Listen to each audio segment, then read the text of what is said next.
for all your untiring efforts and unparalleled compassion. May you live long and namaskara veva. Now, first of all, let's look at the opportunities made available to the seekers of true Dhamma by Buddothpado Aryan Mahanse. There are numerous resources available for any seeker of truth, despite the geographical location, language, or any other boundary. It's worth mentioning the Buddothpado main website www.buddothpado-dhamma.com because it's regularly updated, daily updated, and it's so user-friendly because it consists of more than 10,000 Buddothpado sermons, including all Zoom discussions, and it is worth mentioning that all these sermons are classified or categorized according to the topics and the complexity levels to facilitate its users. And at the same time, just by clicking a link there, you can join the Buddothpado WhatsApp groups to get the links for these Zoom discussions and also to know about the one-day meditation programs conducted island-wide. And at the same time, I should mention that there are YouTube channels parallel to these websites as well. And if someone is into science and has an explorative mind and prefers to understand Dhamma through a scientific angle, the website www.wisdomofasia.com is the best resource for them. Apart from that, the Dhamma discussions operates via Zoom platform throughout the day, covering all 3 languages. So as we meet up here every morning at 7:45, it's the English Zoom discussion, and it's worth mentioning the 11:30 Zoom discussion conducted in Sinhala. It is operated from Australia. I think actually the target group is the people kind of seekers of truth who are staying away from motherland to suit their time schedules, daily schedules. It is operated at that time. And every Friday at 2:45, the Tamil Zoom discussion is there. And also the International Meditation Center located in the beautiful, serene countryside, the locality of Dobagoda, Sri Lanka, is another important landmark. They are anyone, especially the foreigners who are interested in understanding the truth, can participate in residential meditation programs, insight meditation programs. Okay, so with that reminder, let's proceed to the Dhamma discussion today based on volume 1 of True Dhamma Has Awakened book series. This mainly deals with understanding the illusion called I. So we discussed the page 17 yesterday, as our Dhamma friends have already joined, Mr. Bernard, Ms. Shani. I welcome both of you to this discussion. So at any time you can make your contributions. So yesterday the main focus was on the key term, awakening to the moment. awakening to the moment. So valuable contributions were made by the participants, especially Dr. Kokila's contribution. She defined this, quoting a lot of life examples and also the concepts, Dhamma concepts like uh, awakening to the moment is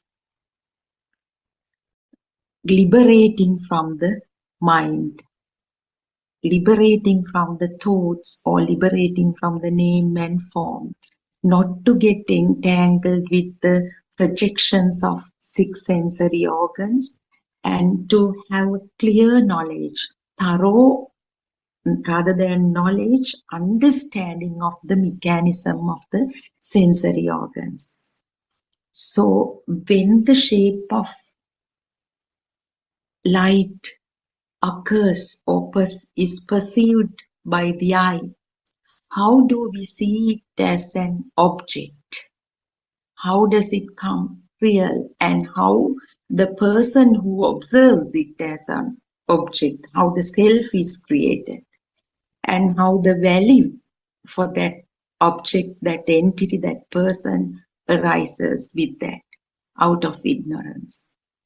And at the end of the discussion yesterday, as usual, Venerable Aryan Mahansi gave a detailed explanation.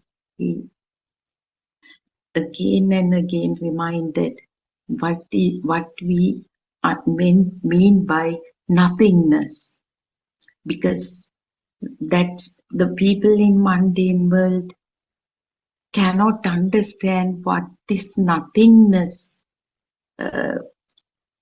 referred to by Aryans, those who have achieved the profound liberation. This nothingness is the profound tranquility or profound peace or profound freedom one experiences with the complete liberation from the thoughts.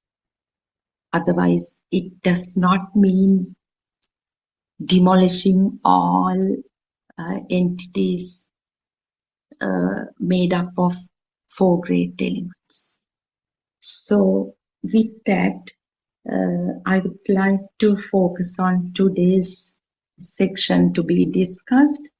So that is page 18 of The True Dhamma Has Awakened. If you have a book with you, it's the second paragraph, page 18. The Buddha preaches the following. Skandhanam patubhavo ayatananam patilabho ayam uchchati jati. Jati Dhamma Sutra. The birth of the eye is your birth. If you see a table and accept it as a thing that really exists outside, that is your birth. That is where the sorrow begins.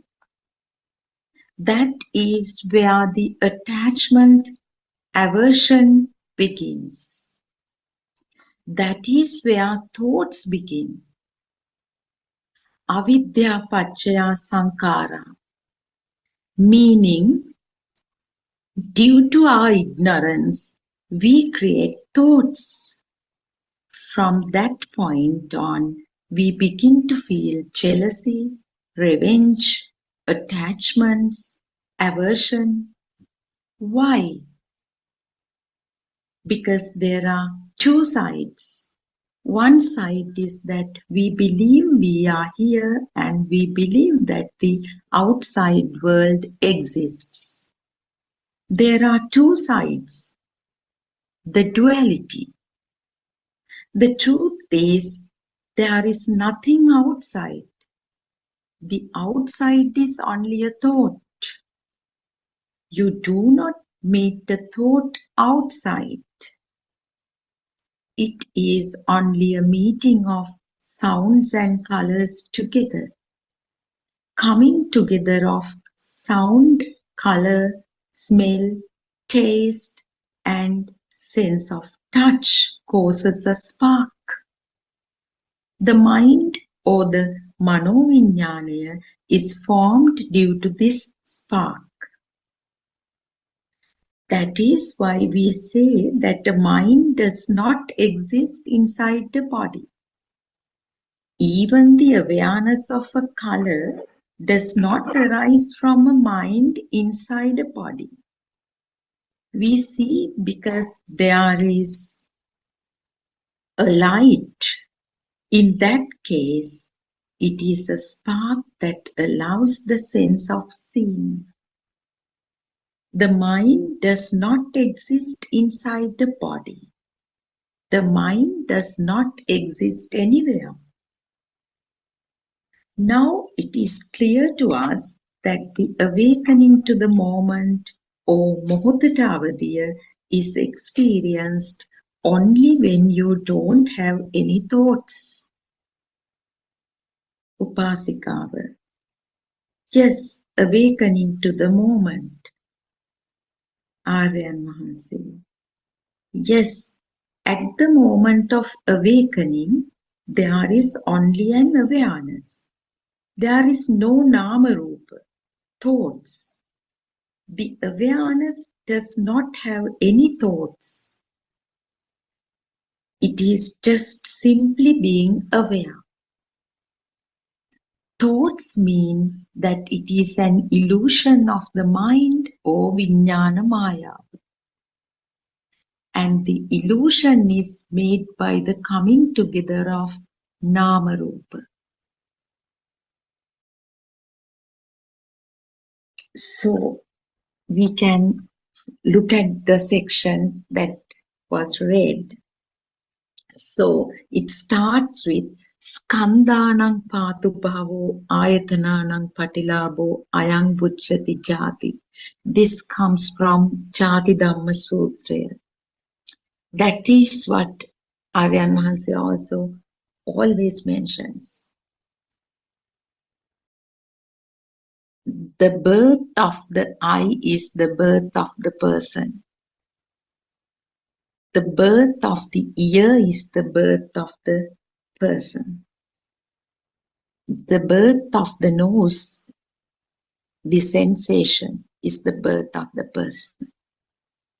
And it applies to all six sensory organs.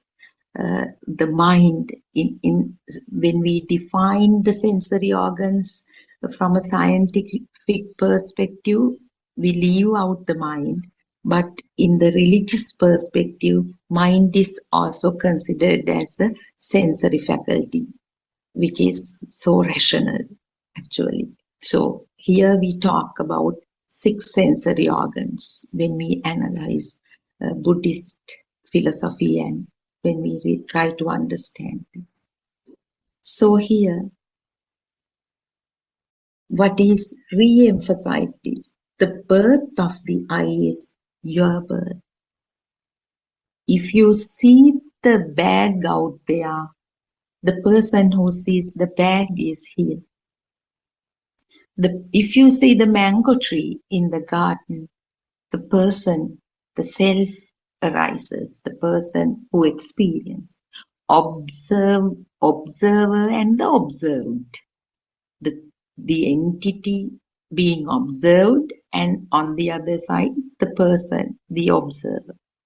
So that is the duality, internal, external, ajjata bahidda. So we use diverse terms to refer to this condition. So how are we going to untangle this? So isn't there a mango tree out there? Isn't there a bottle? Isn't there a bag? Isn't there a girl, boy, mother, table?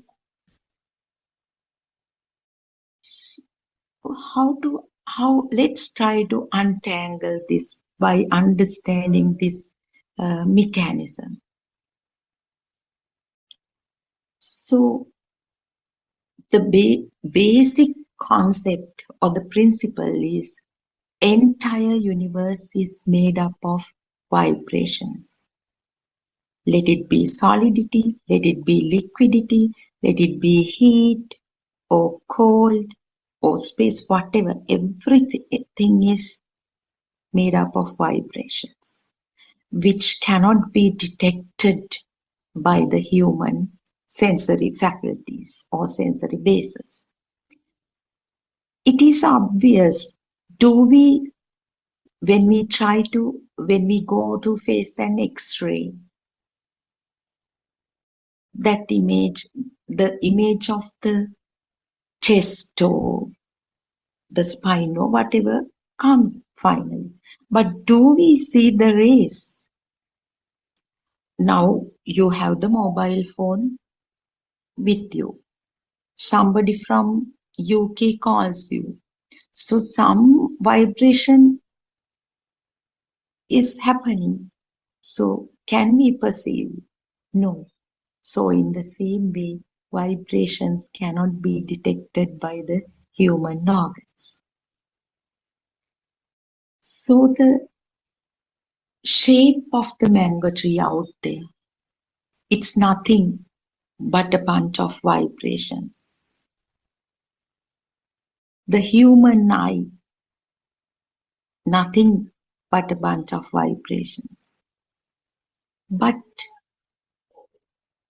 as Aryan Wahanse explains through very nice example, that tuning fork principle helps us to understand how the birth of these or how we perceive stuff through these sensory organs.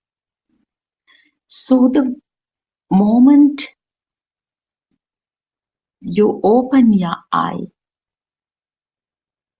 the vibrations of similar frequencies and with opposing charges, it's also a natural phenomenon. Positive and negative charges, they spark. The sparking of similar vibrations with opposing charges occur.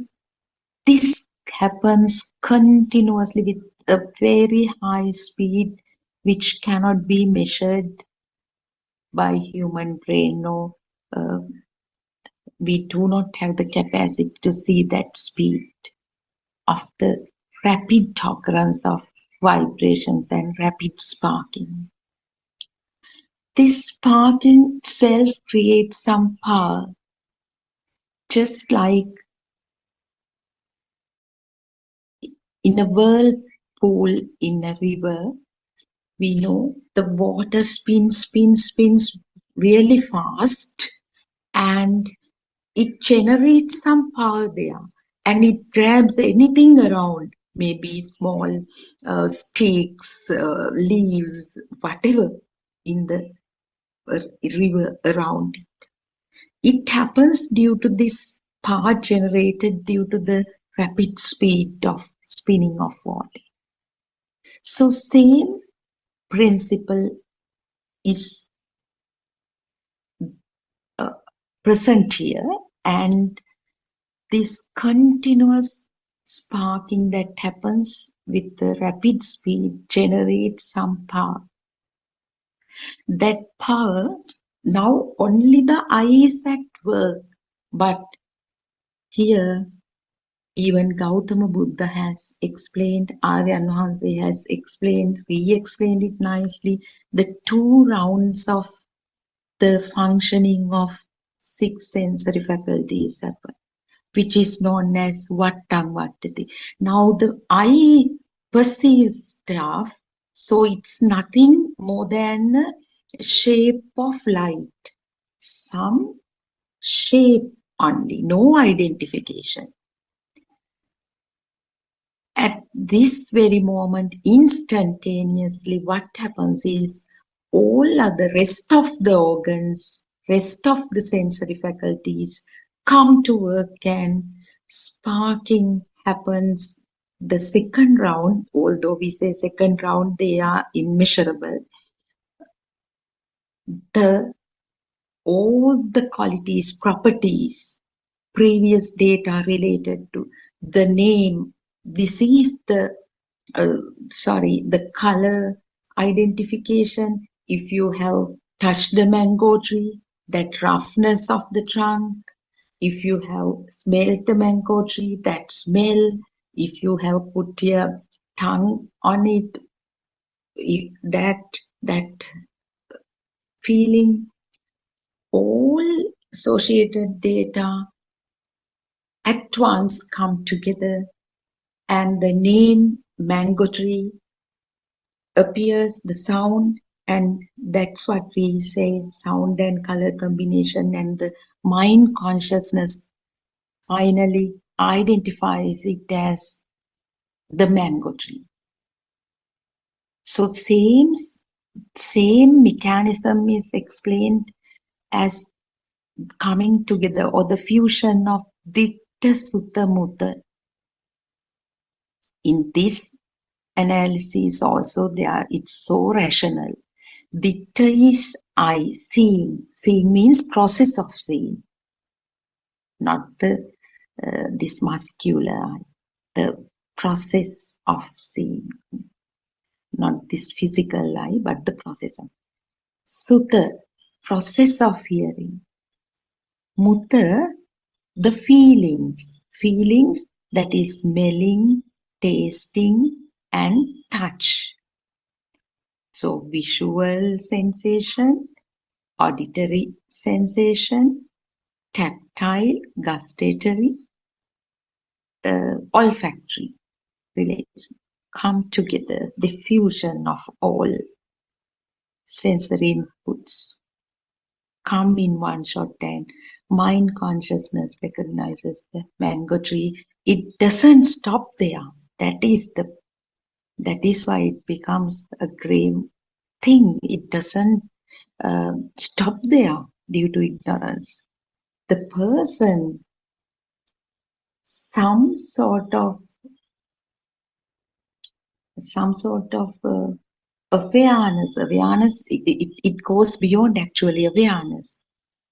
Some feeling, the person entertains. I mean, it may not be the entertainment that you get by watching a drama or eating some food, but undetectable level, by objectifying that projection, some kind of feeling occurs.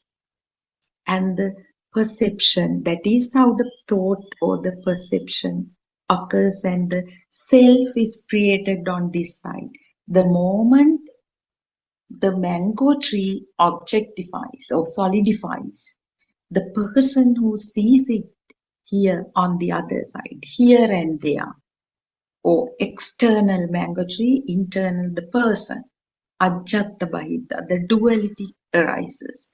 And that very moment, the need to keep it as a mango tree, the value, it is not the monetary value. Some subtle or some nuanced feeling, or a need to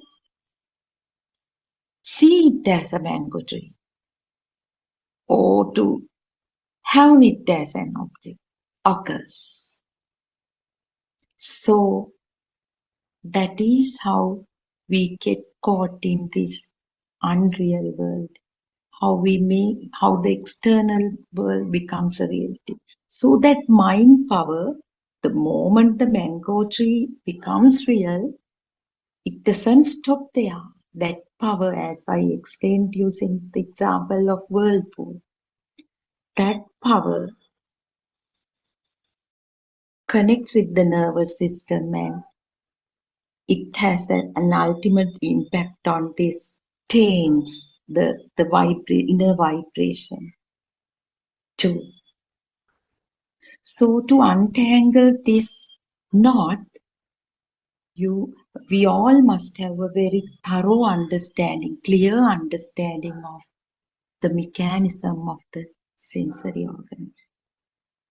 So as I mentioned, the moment the mango tree appears, on this side you are there, the value is there. With that value, this suffering defined in Buddhism, it is not the worldly suffering, the need to see it as a thing, keep it as a thing appears.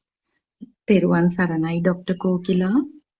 I read the section to be read today, and I was explaining the mechanism of the sensory organs, taking an example. Would you like to make your additions and continue, Dr. Kokila? Yeah, actually, I wasn't listening again. I just joined. Okay. And there's, I can possibly join here and there. There's so many noises because of my kids. But what were you asking? What was the topic? Sorry.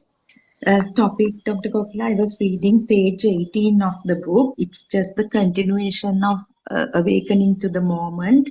And the line I clarified was Kandanang Patubhavo Ayatananang Patilabo Ayang Uchati Jati. If you see a table and accept it as a thing that really exists outside. So taking the example of the mango tree, I went into detail with these vibrations and sparking and how the mind power is generated, and when we objectify it, how on the other side the self appears, and that value is given, and the suffering, etc. That bit only. Yeah, okay. Actually, we were talking about that yesterday as well, how this self arises and how this evolves. So actually, we were talking about the awakening to the moment. What's the importance of that? What's the importance of that is actually you get the non-self experience. When you get the non-self experience, this start to evolve again, because as a child, as a baby and as a child, we started to actually get into the self-perception. I don't know whether you have gone into that, how you felt there is a self. There's a thing that happened. It's not that someone and someone did it because of the not knowing or because of the ignorance. Happened anyway. Even though there's no self, the self-perception has occurred. Any system it has. So you have to remember, even the worm has it. Yes. So that is the point sometimes we forget, that even the worm has it. So this self-perception, what importance of awakening to the moment is actually non-self-perception begins. It's the beginning of the path. So when that happens, it begins to evolve again. It begins to evolve, and at one point you become your whole system becomes of it. Like it becomes the normal. It will be the normal, not the self-perception. What happened to the baby, it will be a reversal, but this happens because of awakening to the moment, one particular moment. Because of that, it starts to begin that in an arahant, all the moments will be like that anyway. But what I'm trying to say is non-self-perception is very important. Then that will start to evolve. You will feel it everywhere. In the beginning, you won't feel it everywhere, but then with more and more insights, you will definitely feel it multiple times. So then what this says, what happens here will be understood more and felt more, and then it is easier to become. So this is the reversal of the child or the baby, what happened to that baby, and how the baby when becoming a child and becoming adult, how the self-perception has become a part of our life. It has never left us. And even the worm, it never left the worm. And that's why when the worm dies, there is always this perception, self-perception. How does it happen? It does happen because it's something, a form of vibration which can telepathize, or which can co-vibrate, or what's the word for that? It doesn't come to me, but it's a similarity of frequencies of that vibration. It is really interesting to know all this and what your vibration is. And when you know what your vibration is, actually you feel it, but you can't explain it. But you will feel that how it is reducing, how it is. It will be a slow process, nothing to fear. But the most importantly, the path begins in the awakening to the moment. So with all the knowledge we have from what we have learned, or what we have heard, or what you read from the book, whatever the knowledge we have, it is a push actually to understand this. Definitely a support to that. And then when the noble friend guides you to try and feel it. That would be a guidance for you to feel that too, because unless you feel it, the doubts will be there until the day you pass away from, like after stopping the breathing or the system collapse. So you need to get it. You need to actually make an effort. In that, don't get desperate, because becoming desperate doesn't help here. We feel so. Imagine we want to earn, we want to become a millionaire, something like that. Just an example. There's a desperation, like when we can't do that. So imagine someone wants to be rich, or whatever the level they know, and then every day you feel like I'm poor, because that's another perception. So then there is a desperation to do something, to become something. But the problem here is that desperation doesn't help. The other way around, over eagerness doesn't help either. This is very well said in Lord Buddha's sermons as well. Over eagerness, or desperation, or nothing helps, like that. So it is a bit difficult in the beginning. But if you are kind of someone who can stop and see what is said, that would really help you. Just stop. Because we are very used to go behind something. Just stop. And then you will be able to realize how much you have not felt, or how much you have not experienced. So it's easy to get trapped in this Dhamma as well. So just understand that, because it's out of desperation, or when you feel like you want something, there's always a possibility that you can become very sad in this path, or your confidence can go down. It is normal. So just you have to trust the noble friend when Aranwansa says to keep trying, because the problem with this, sometimes when we tell directly also, so imagine some Aranwansa tells directly that you haven't noticed this yet. Someone might be like, oh my God, I haven't, it collapses. But the main thing is that it is in a way good, because the assumptions are not going to lead you anywhere. And guidance from friend would be, noble friend would be actually wise, would be wise, so that your over eagerness or the will reverse.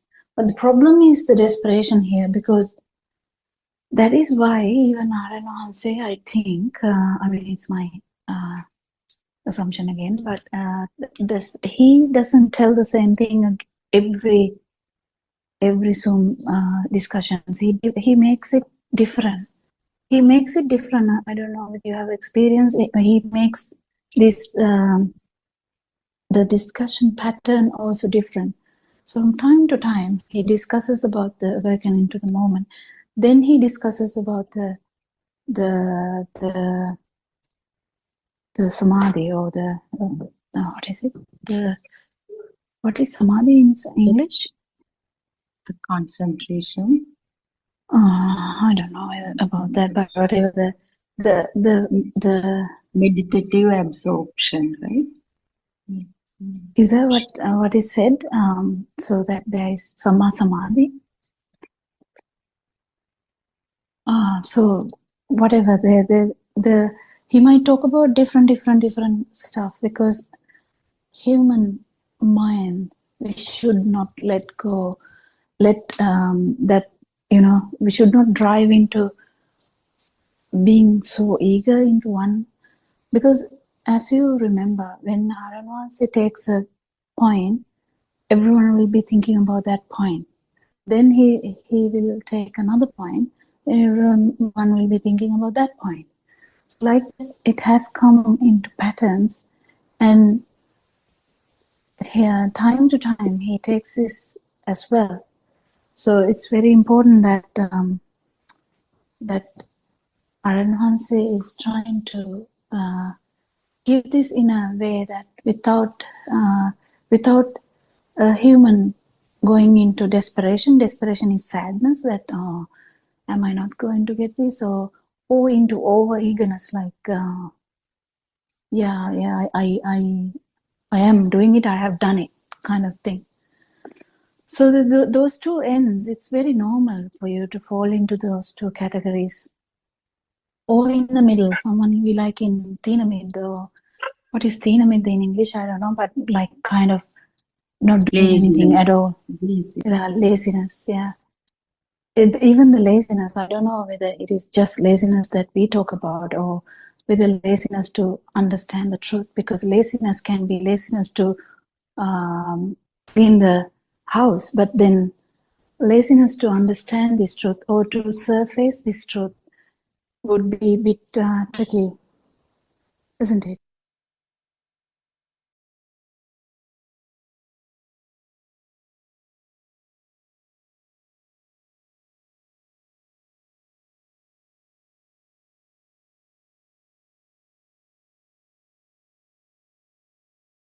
Sorry, there was some interruption here. Yes, Dr. Kokila, as you said, it goes beyond laziness. It could be kind of lethargy or it's a strong version of laziness, maybe. So, thank you so much for that explanation. So the next point that we have to focus on is avidya pachaya sankara. So, as I explained how the mind was created, all this mechanism of vibrations coming together, sparking, and the fusion of all five sensory inputs, and finally the objectifying of the mango tree or whatever. So, this scenario, this happens due to the ignorance. The sankara here means mental formations. Again, the how it leads to the perception. It's through this phrase, it is actually an extension of the previous explanation given to skandhanam patubhavo ayatananam patilabho ayam uchati jati. So if we look at it from another perspective, it is the five aggregates. So one way we analyze as from the perspective of six consciousnesses, and similarly it is again the 5 aggregates: form, feeling, perception, uh, mental formations, and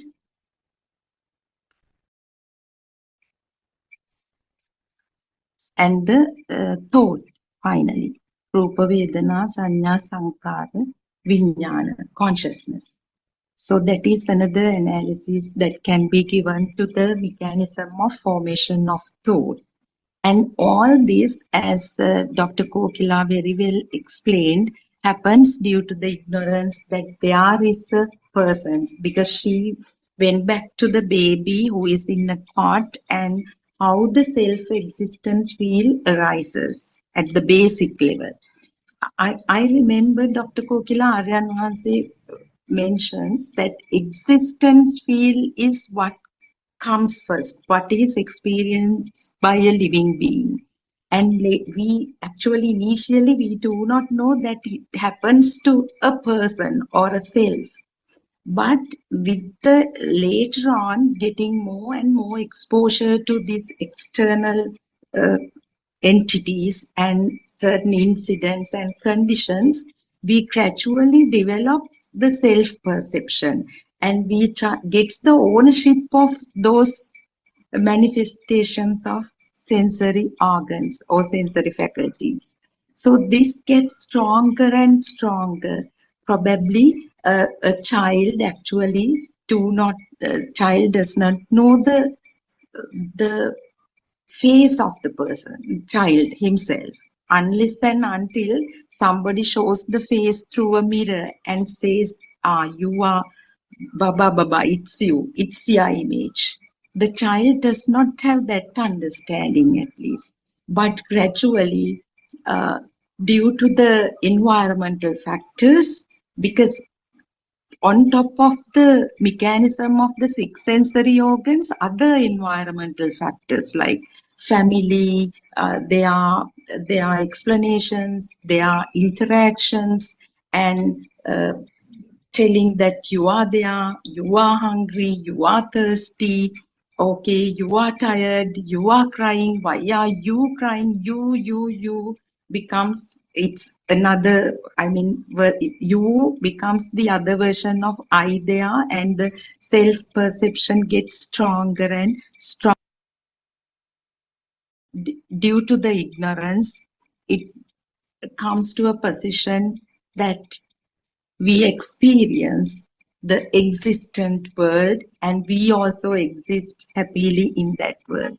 So this true Dhamma is the only solution to untangle this myth or misconception.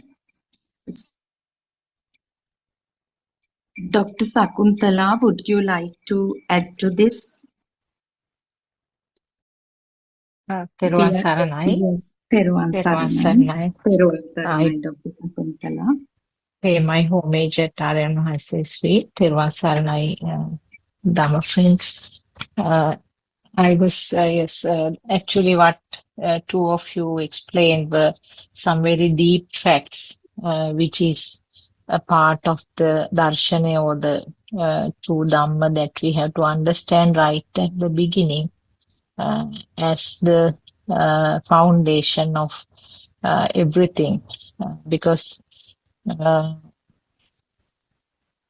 as you mentioned, the self-perception is the main root, I would say, of all these subsequent happenings. The current that is there in the radiant mind or the small baby, which is actually the Atma Sanya, or the current which was telepathized right at the beginning to the zygote, and that current gives a push for the fetus to grow, and that is also named as tains or sasava, and because of that nature of the sasava or the tains, the baby also tend to feel that the light is existing, and the hearing is there. Hearing is something existing. So there is a very fine or subtle feel to the baby that these things are existing, what is created by the five senses. But there is no formation of the mind sensor. But still, that is why the baby cries when the baby is hungry, and when the baby is given milk. The baby is feeding with very eagerness, and sometimes turn the head to the sounds, to the voices. And when there is some discomfort, like when there is a wet nappy, the baby will indicate something uncomfortable. This is not what was explained by Dr. Kokila yesterday, not the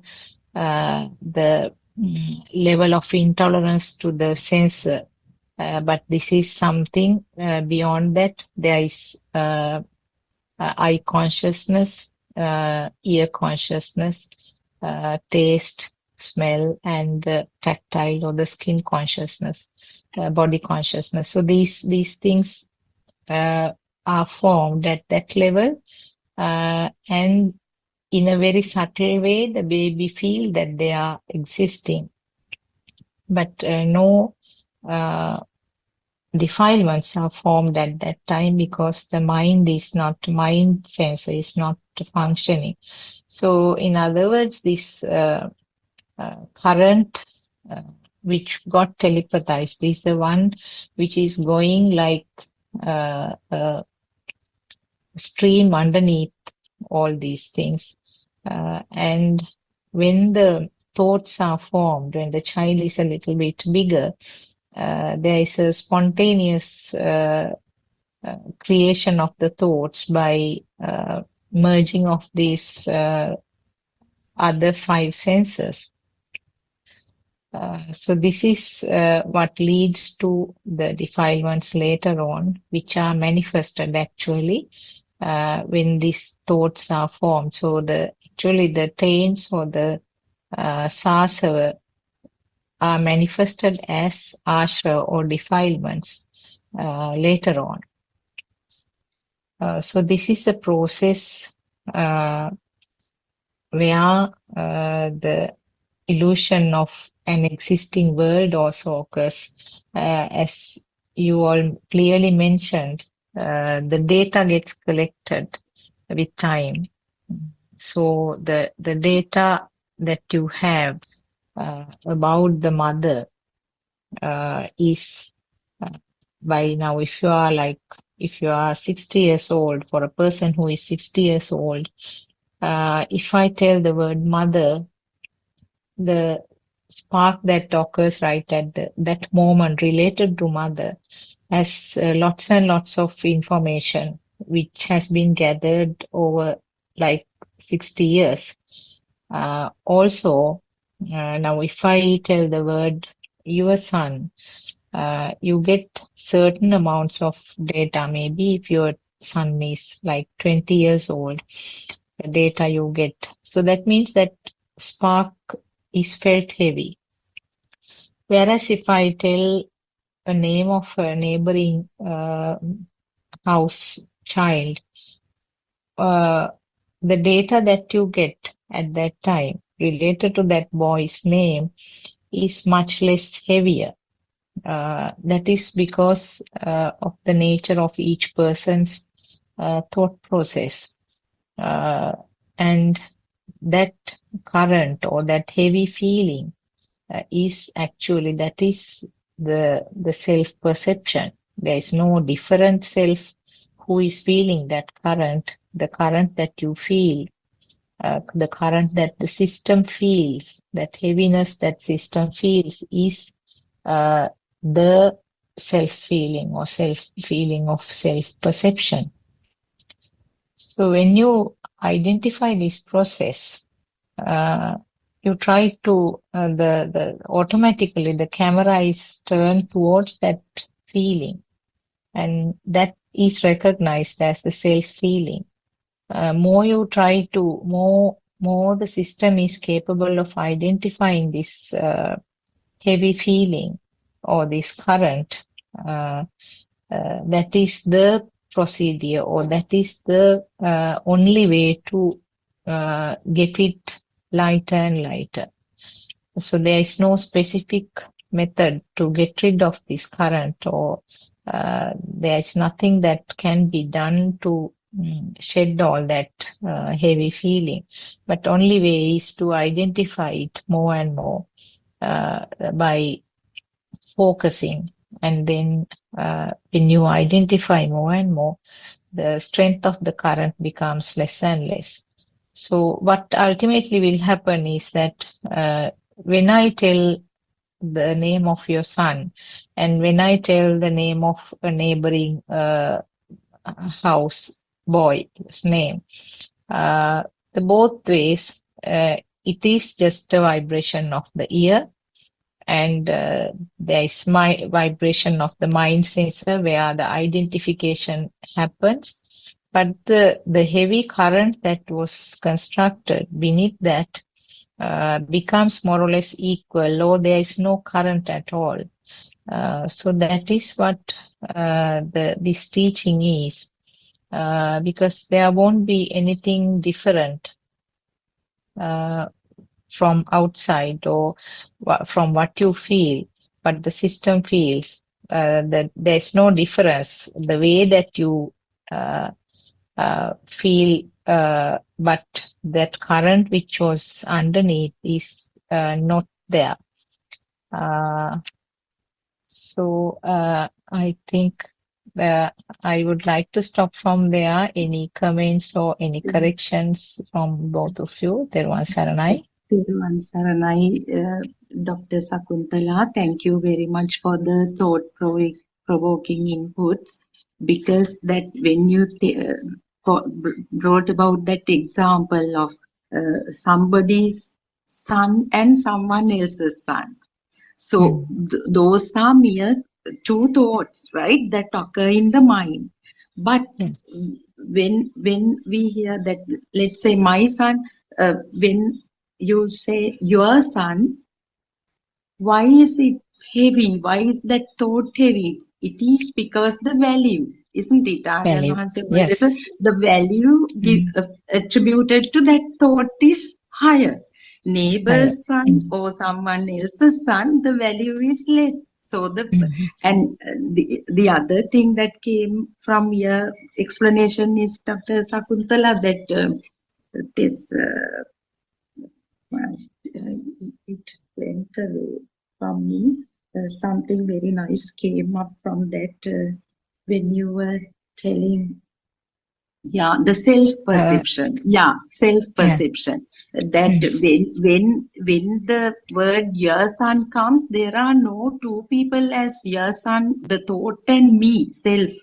That thought itself is the self, isn't it? Yes. That is the trickiest and the most difficult for a person to figure out. They take as a dual notion, or the dual. It is the the sun is out there and I am here. But when the thought occurs, it's all one. It's the self that arises, isn't it? With the mind. So thank you so much again. Yeah, thought which has been given a value, isn't it? Now, the formation of the thoughts is a part of the mind sensor itself. But when the thought is given a value, that is where the self is also arising. Yes, Teruvan Saranai. And Dr. Sakuntala, now the person's son and somebody else's son, the perceptions or the experiences or the data one has about the person is also different. So that also has a direct impact. Thank you so much. And Miss Surangika, Teruvan Saranai. would you like to add your thoughts to the discussion? Therwan Sarnai Sudharma, and let me pay my homage to Buddothpado and Mahansa. Therwan Sarnai Dhamma friends. I think that was a good explanation from Dr. Sakuntala, and thank you for initiating the whole conversation, Sudharma. That skandhanang patubhavo and that whole concept of ignorance. I think in recent times, Aryan Mahanse has given us in the controversial talks another very pertinent point to reflect on. The fact that, traditionally we have been thinking of it as avidya, paccaya, sankhara, meaning, one is coming after the other in sequence, and that's the way the whole Paticcasamuppada or the law of cause and effect Dhamma is continuing, or how that manifests. But in effect, when you think about it, we all know that this whole thing happens because of the speed of vibration. And it is the speed that causes that whole manifestation to occur through the senses. And with that speed happens the construction. And that is why Aryan Mahanse clearly pointed out to us, which we have, I think, been very fortunate to be able to have such a noble spiritual friend to point these things out to us, that without that whole construction, without the whole sankhara, there is no ignorance. The construct itself is the manifestation. It is almost like creating magic out of nothing, isn't it? There is absolutely nothing, but the conjuring up is like a trick. Just like a magician conjures up a trick before our very eyes on a stage by just moving his hands with a click of a button, with all kinds of little instruments. He creates a trick, or he pulls a rabbit out of a hat. In a similar manner, the senses, due to the speed, there is that the manifestation that happens, and the manifestation is the construct. And with that construct comes the sensation, the feeling, and then the feeling, the representation of the feeling is sanya, or perception. And then finally, with that speedily occurring construction of those sensory perceptions, the thought or the mind consciousness occurs. So when we say skandha, skandha meaning 5 aggregates in English, it is actually a collective. It is nothing else. Skandha means a collective, means I think exactly what you mentioned a little while ago, Sudharma. It's form, sensation or feeling, the perception arising from that feeling. We give it a name, so that is what we call sanya or perception at that point. And then there's the mental formation. So, and then all that, the way we feel about it, the feeling of differentiating that differentiating kind of feeling is what we call the mind consciousness, or consciousness, really. So we can have, in that example of a baby, the baby can still have that sense of light, the light consciousness, the smell consciousness. It won't know that, it won't be able to recognize light as light. I mean, it won't use the word light, obviously, but the recognition of the light consciousness is there almost innately because of that shastra or zygote level. That whole sense of existence kind of thing gives about that light consciousness, smell consciousness, touch, taste, and so on. And then later on, as the senses mature, and there is the teaching or the association of sound with that form, whether it is light form or smell or something, a sound is attached to that. And then with the combination of all those senses, the mind consciousness or the thought comes, and then the child will know, here is a ball, here is an apple, and here is my school bag, and so on. And so with that comes the mind objects and the manifestation of a world externally. And then comes again that notion of an existent field. So there is a chair, here is my mother, here is my father. So there also Aranwanse very clearly points out, not only do you get the perception that there is a mother, but then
I worship Triple Gem with the greatest respect.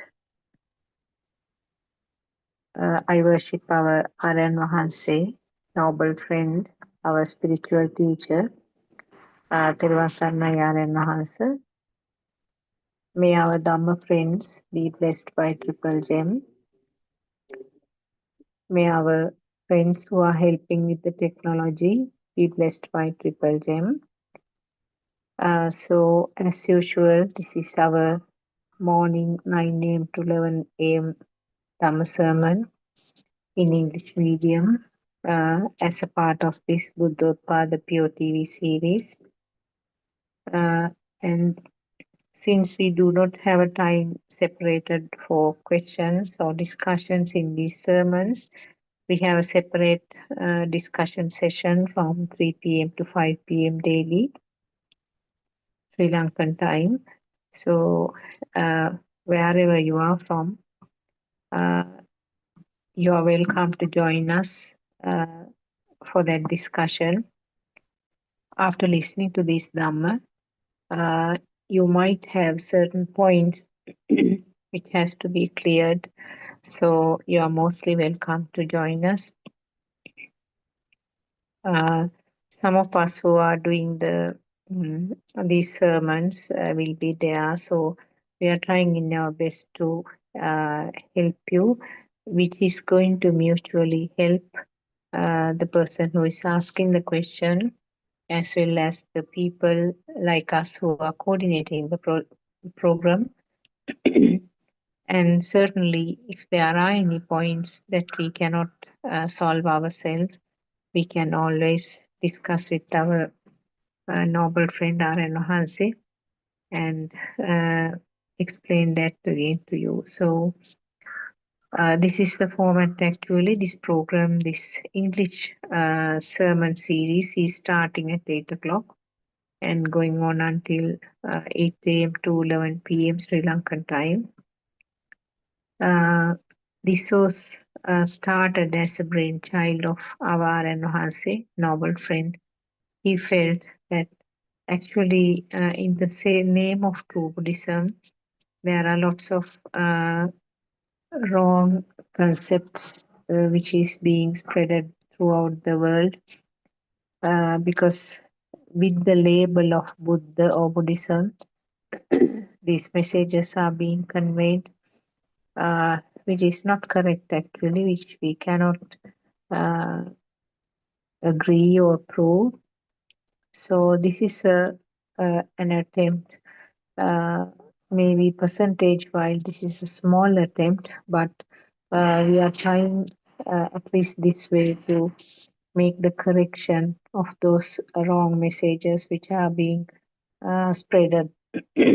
Because we know, compared to many other religions in the world, more and more people are not, they are losing the faith about most of the other religions because the modern world, modern people with more advanced technology do not want to go as with a blind faith for something or somebody who is invisible and cannot be experienced by but simply you have to follow the teachings and believe what is mentioned in those teachings. So particularly the young generation doesn't want to believe such a teaching, so they are turning away from those religions. And the concept about Buddhism, they know that is different. It's not something, not a belief, not a faith, and we do not believe about a God, an invisible person.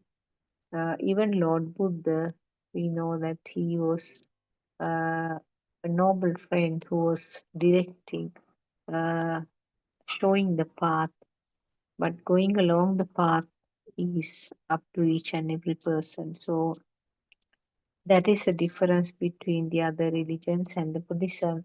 So therefore, more people are trying to find what is explained in Buddhism. So therefore, any person who says that I am telling the true Buddhist teachings, people tend to flock around him. So therefore, you have to be careful actually, because the real true Buddhism is something like a gem hiding among lots of other pebbles and stones. Uh, so finding the exact gem may not be easy, particularly for a person who is not from the Buddhist background, because this is something completely new to them. If it is disclosed or preached in such a way that it is very attractive to the person can believe that this is what exactly Lord Buddha was teaching. So this is an attempt to take the truth or the true Buddhism to the world, because quite a significant number of people are speaking English language. So therefore, we are trying to take this message in English medium. Hope the people who listen to this will be able to get some background knowledge from these, and the rest of the things are actually up to the person to find more from sermons of Buddothpado sermons, or joining the Zoom discussions, listening to these. If you are speaking single language, also you have much more opportunities, because there are about 8 more Zoom discussions throughout the day. So therefore, more opportunities for the Sinhalese speaking people. But of course, we are trying to be justifiable to the English speaking crowd also. And there are small books which are printed in English medium also, taking the facts from our noble friend R.N. Mahase's sermons. For the English speaking friends, if I mention the website www.wisdomofasia.com. Wisdom of Asia is written as single word. www.wisdomofasia.com. This actually has some important contact numbers and details about the books, and so this information, and also some scientific explanations. So they will be useful for the person, and you are welcome to join the discussion time also, which is there from 3 p.m. to 5 p.m. Sri Lankan time daily. Our noble friend R.N. Mahanse started doing these sermons about 6 years ago, and he's still continuing. And the number of sermons total that he has done, which is there in the YouTube, exceeds 12,000 now. So you might wonder when you say 12,000, when I said 12,000 sermons, it must be a huge syllabus. Actually, Lord Buddha's teachings are recorded as 84,000 sermons. So that is even, it looks even a larger and a bulkier syllabus. No, it is not so.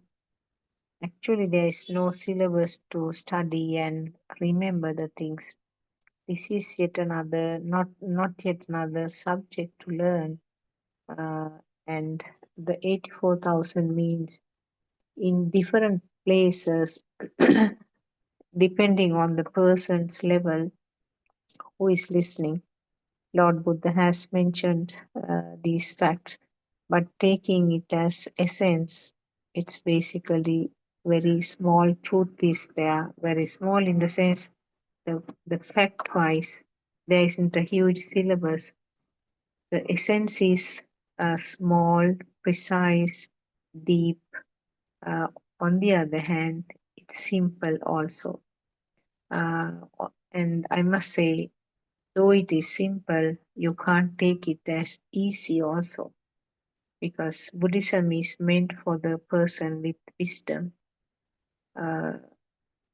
and it's not actually meant by foolish people who do not have this uh, ability to realize. So it is a philosophy, we know, and there aren't any strict rules and regulations in Buddhism that some of you may be knowing, because we know in some other religions the regulations are very strict. But when you talk about Buddhism, I would say the door is always open for you to come in. And if anybody is not happy, which is really something which I would like to say as an unfortunate rare event. So if you are not happy, you can always leave. So that was a concept that Lord Buddha also had said, because this is not something given with pressure or not something forcibly tried to uh, give to a person. So the person should have a free mind to take it, should have the free and clear mind to listen to them. Then only he will be able to understand it better. Uh, so the Buddhist teaching, Lord Buddha did lots of experiments about the mind, uh, because he knew it is a mind or the thoughts are the ones that has to be meticulously analyzed and studied. He felt that something common to everybody is the suffering or the sadness, uh, which he felt even while he being a prince. He had all kinds of comforts to live with. Extraordinary comforts were given to him. He was heir to the throne, and the therefore he had all kinds of comfort. So therefore he could have lived in that comfort without any difficulty. But with his wisdom, he understood that there's lots of suffering among people. So he wanted to find out why this suffering is, why the suffering is common to everybody. And he wanted to find out how we can get over from that suffering. We know that there is a belief, particularly in the Western sector, that Buddhism is not a religion which gives any happiness to the mind. Buddhism always, or Lord Buddha always has been talking about the sadness and the suffering. So therefore, some people had kind of negative thoughts about it. But what they don't understand is that we do not see the suffering. Simply is that, not the fact that suffering is not common to everybody. Suffering is common to everybody, but it is not picked up or it is not identified. And many things that people think that will bring happiness always has associated sadness or suffering underneath that. But the human nature is such that only that happiness, the top part, the sugar coated top is the one which is felt always. The bitter interior is not experienced. So what Lord Buddha tried to find out was, which was a very long experiment, very long research, because no one else has done it by that time. So it was a long research for Lord Buddha, and the worst part is there was no one who has reached that state, and no one has understood what is happening. So therefore, it was a self-experimentation. And after leaving all the comforts of the royal palace, he had to undergo so many difficulties, so many hardships, unbelievable type of hardships. But he was not shaken with any of those challenges. Um, he had to practice this for so many years after leaving the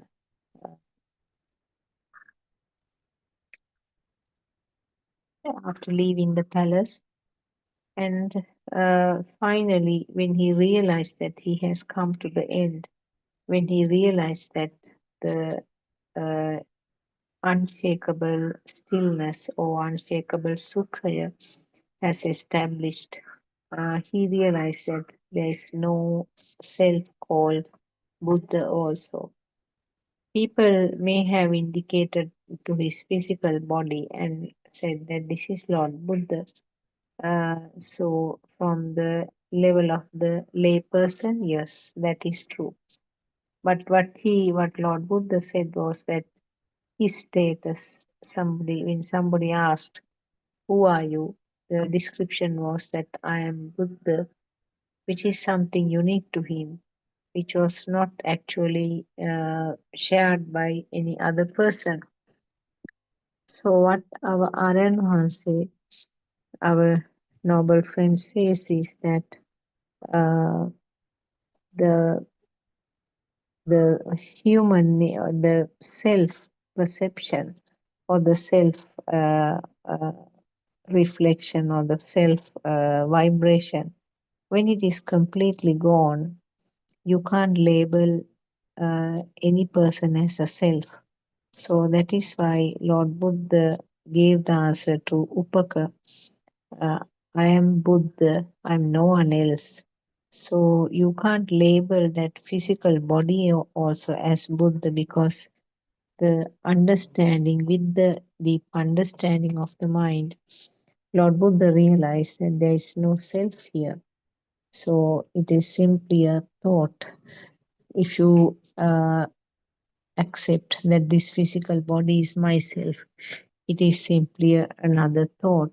So uh, he experimented about this mind, how these thoughts are formed.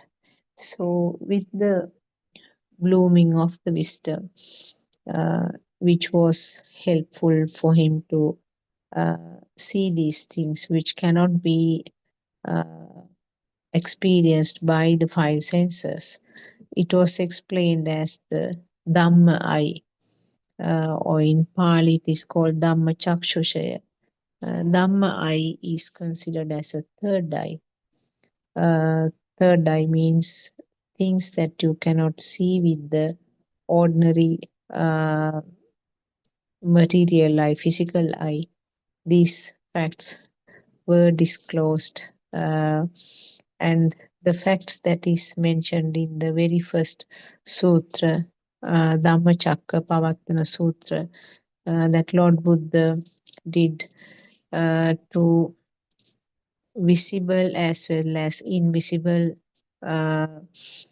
lives at Varanasi in India nearly 2600 years ago. So that was the unique Dhamma that gave the complete summary of everything that Lord Buddha understood. So that was a result of the uh, understanding that Lord Buddha had with that Dhamma Chakshusha or the Dhamma eye. So what we are trying to understand is that the basic facts that Lord Buddha was trying to disclose. Lord Buddha said that what I understood is not something that can be disclosed to the human beings because they will not be able to understand. So his wisdom was so wide. But what he said was, what I am teaching is something like a handful of leaves from a huge forest with so many trees. So this amount is enough for a person to come to the ending of this samsara journey. And as we have been telling always, this Dhamma cannot be explained to animals. So it is only the humans who can understand this Dhamma. So you and me are so fortunate to hear this Dhamma, being born as humans and being able to hear this Dhamma. So therefore, we invite you to take this opportunity using the maximum effort and the interest. Try to understand these facts. So what was the basic things that Lord Buddha explained? Basically, what he said was what you are experiencing with the senses is not true. Or if I say it in a more correct way, we don't know whether it is true. Now, do you think what you see with your eyes, that is they are the only ones which is available outside? That is a question. Do you think you are seeing everything outside with your pair of eyes? You might say yes. You might say, of course, the far away things I can't see, but the things around me I can see. Everything you can see. So if I ask the question again, do you think you hear all the sounds around you? So do you think you can hear all the sounds around you? For that, sometimes you might think of a bit because you know there are certain facts like the dogs and various other animals do hear the things, do hear some fine sounds than us. So for that you might say, maybe some sounds I don't hear. So if I ask about the smell, do you think you feel all the smells around you? Again, that you might hesitate a bit to answer because the sniffing capacity that the dog has or some other animals, even the simple things like ants, the ability to feel the smell of food, we do not have that, isn't it? Now, if you drop a grain of bread or grain of rice, a piece of bread or a grain of rice somewhere on a worktop, in a place where there are ants, you can see within a short period the ants will be flocked around that. So they have got that smell. But would you and me get the smell of a grain of a rice which has fallen on its surface? No. So then that is a question, isn't it? The we can't say that we smell everything around us. Do you think you feel the taste of all kinds of food? That you may or may not be sure. I think I can taste everything if it is kept on the tongue, might be the answer. Do you think you feel everything around you with your skin? So that is another thing that you might have to uh, think about and answer. So whether we feel the nature of the air, the nature of the wateriness, moisture, the nature of the solid or the soft things, and nature of the temperature. So again, now, like the other senses, you cannot say, definitely you cannot say that you can experience everything around you, because we already have some examples to say that we do not feel everything around us. So can you see that that says that the senses, or this function of seeing, hearing, feeling the sensations of the taste, smell, and the skin level, uh, they decide what is experienced, isn't it? So you will agree with me now, there are limitations. And now, do you think a termite, a whale, termite can experience or see the world in the same way that you and me see? We don't know. Can you say? No, you can't say. What about the way that the bees or the flies see? Now, if you have some idea about the science teaching, uh, you may have come across how their eye looks. It has so many units fixed together, like small lenses, a set of lenses fixed in the shape of a globe. So from each unit of that eye, they get a picture formed. So what could be the appearance of uh, outside for them? Then what about the animals who do not see all the colors? Now that again, we don't know exactly how they see it. We think from the experiments, scientists think that some animals can't see some of the colors. Some animals do see only black and white color. And sounds, when you take now sounds, we have a great limitation of the sounds that we can hear. And we know that animals like elephants can hear sounds from a very long distance. We know the animals like deer, mm, as a safety measure, they can hear the distance sounds from very far away. We know that during the tsunami, there were some strange sounds coming from the seaside, which was heard by animals, and animals ran inland. And those sounds were not picked up by the human ears. Therefore, they didn't know that something drastic, dangerous is going to happen. So they couldn't escape from that, and many lives were washed away. Now, those are some of the examples that you may not have thought about it, isn't it? You knew them as separate incidents. You knew them as separate bits and pieces of knowledge, but we didn't put them together to find out the complete puzzle, to complete the puzzle.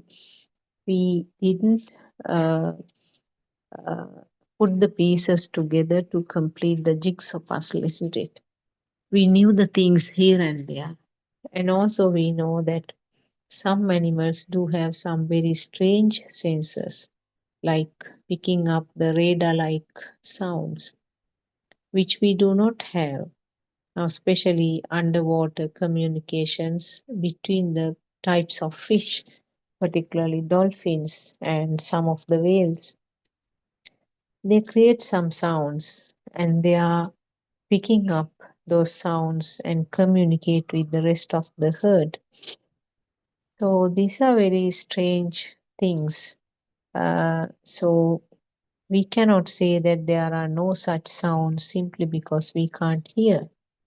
And simply what we can say is that we don't exactly know what is the real world is. We have to accept what is created at the level of our senses. So something that is created, that word is very important because we don't know whether it is really there or not. Something which is created is accepted as really existing. So that is where the things have gone wrong actually. So we assume what is experienced at our sensor levels as true. So can you say it is true is the question. And beautifully our noble friend R.N. Mahanse explains the mechanism that is happening. They are all collections of constructs at the sensor levels. The sensor, the chakku or the eye, sota or the ear, ghana means the nose, jivha means the tongue, and pottabha represents the skin. So these are the 5 main senses that we talk about. Actually, those are meant, those words are used to mean the function only, function of seeing, hearing, feeling the smell, taste, and the skin sensation. We don't talk about the material or the physical component, but yes, physical component is necessary. If we do not have the eyeball, you can't talk about seeing anything. If we do not have the essential parts of the ear, we can't talk about the function of hearing. So those physical parts are necessary, but the physical part alone is not enough. The function should occur. Function should occur, and that function we call it a vibration of that function of that organ. Vibration doesn't mean that vibration that you can see from outside. When a machine or something is vibrating, we can see it, but this vibration is not something like that. This vibration is, this word is used to indicates the function. So there is some function occurring in these levels. What happens actually is that this function or this vibration becomes equal to something outside. When two become equal, then you talk about the concept of seeing, concept of hearing, or concept of feeling the sensation, the taste, smell, and the skin sensation. So two vibrations becoming equal, this vibration becomes equal to another vibration, and that is called synchronization or telepathization. Similarly, these 5 will combine to form the thoughts, which is a natural process. And the thought has the components of all 5 in most of the instances. But certain thoughts may not have the components like taste, particularly if it is not something food. Because if you take something like a table or chair, a thought, that has the components, vibrations of the eye, ear, and maybe the touch sensation. So therefore, taste sensation and smell sensation may not be applicable to all the thoughts. So the thought is something which has a power. When the thoughts occur repeatedly, it becomes more powerful, and the feeling is that the thought is real. And wherever the real feeling occurs, the self feeling is also there. So we have the really existing chair, table, computers, wall cupboards, Buddha statue. These are things that I'm just seeing around me. I'm just telling you. So they are felt as real, really existing. And really existing means always it's me who is experiencing, it's me who is seeing them. So now we have this concept of myself. So this is what Lord Buddha wanted us to understand. This my concept or my concept automatically comes from the thoughts due to the fast occurrence of the thoughts, the speed. So if you go back, actually it started from the level of the eye, ear, and the Ditta, Sutta, and Mutta. Mutta includes the nose, tongue, and the skin. What is felt. So what is seen, what is heard, and what is felt. So combination of these automatically forms the thought, and automatically the thought is strengthened when it is occurring again and again. And the strengthened thought means it's a powerful one. The powerful thought means, in other words, you feel as if it is really there. So that is what I said. I feel the chair is real. I feel the table is real. The computer is real. Calendar is real. Buddha statue is really existing there. So on and so forth. So you can look around you and see how you feel about the things that are experienced with your eye. You can focus on the eye first. Seeing things which are seen are felt as real. So that is the final conclusion. In other words, wherever what is seen is felt real means always I am seeing them. So talking about these thoughts, Aryan Mahansi beautifully explains that they are all constructs. They are called sankhara, or the constructs. What is meant by constructs? Construct means an aggregate or sakasvima in Sinhala. Sakasvima or construct means something created at this moment. So the beauty of Dhamma, Buddhism is that we don't talk about the time spans like for the past, present, and future. That division occurs when this world is felt as real. So when you realize that there is nothing called real, all are assumptions, all are felt as real, then this time span is not going to be valid. So what happens here is that when you go to the deeper end, something created as light at the level of the eye is felt as real light. Something created at the level of the ear, the sound is felt as real. Similarly, about the other five senses or all five senses, things which are created at that level are felt as really existing. Really speaking, they are not true. Because now, as I mentioned earlier, each eye of different species, whether it is human or other animal species, creations at that eye level is taken as true by each and every living being. So what we see with our eye, we take it as true.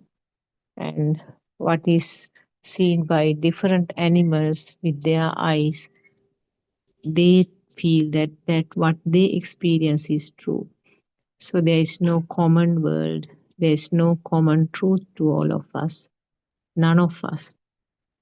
We are taking each thing that we experience as true.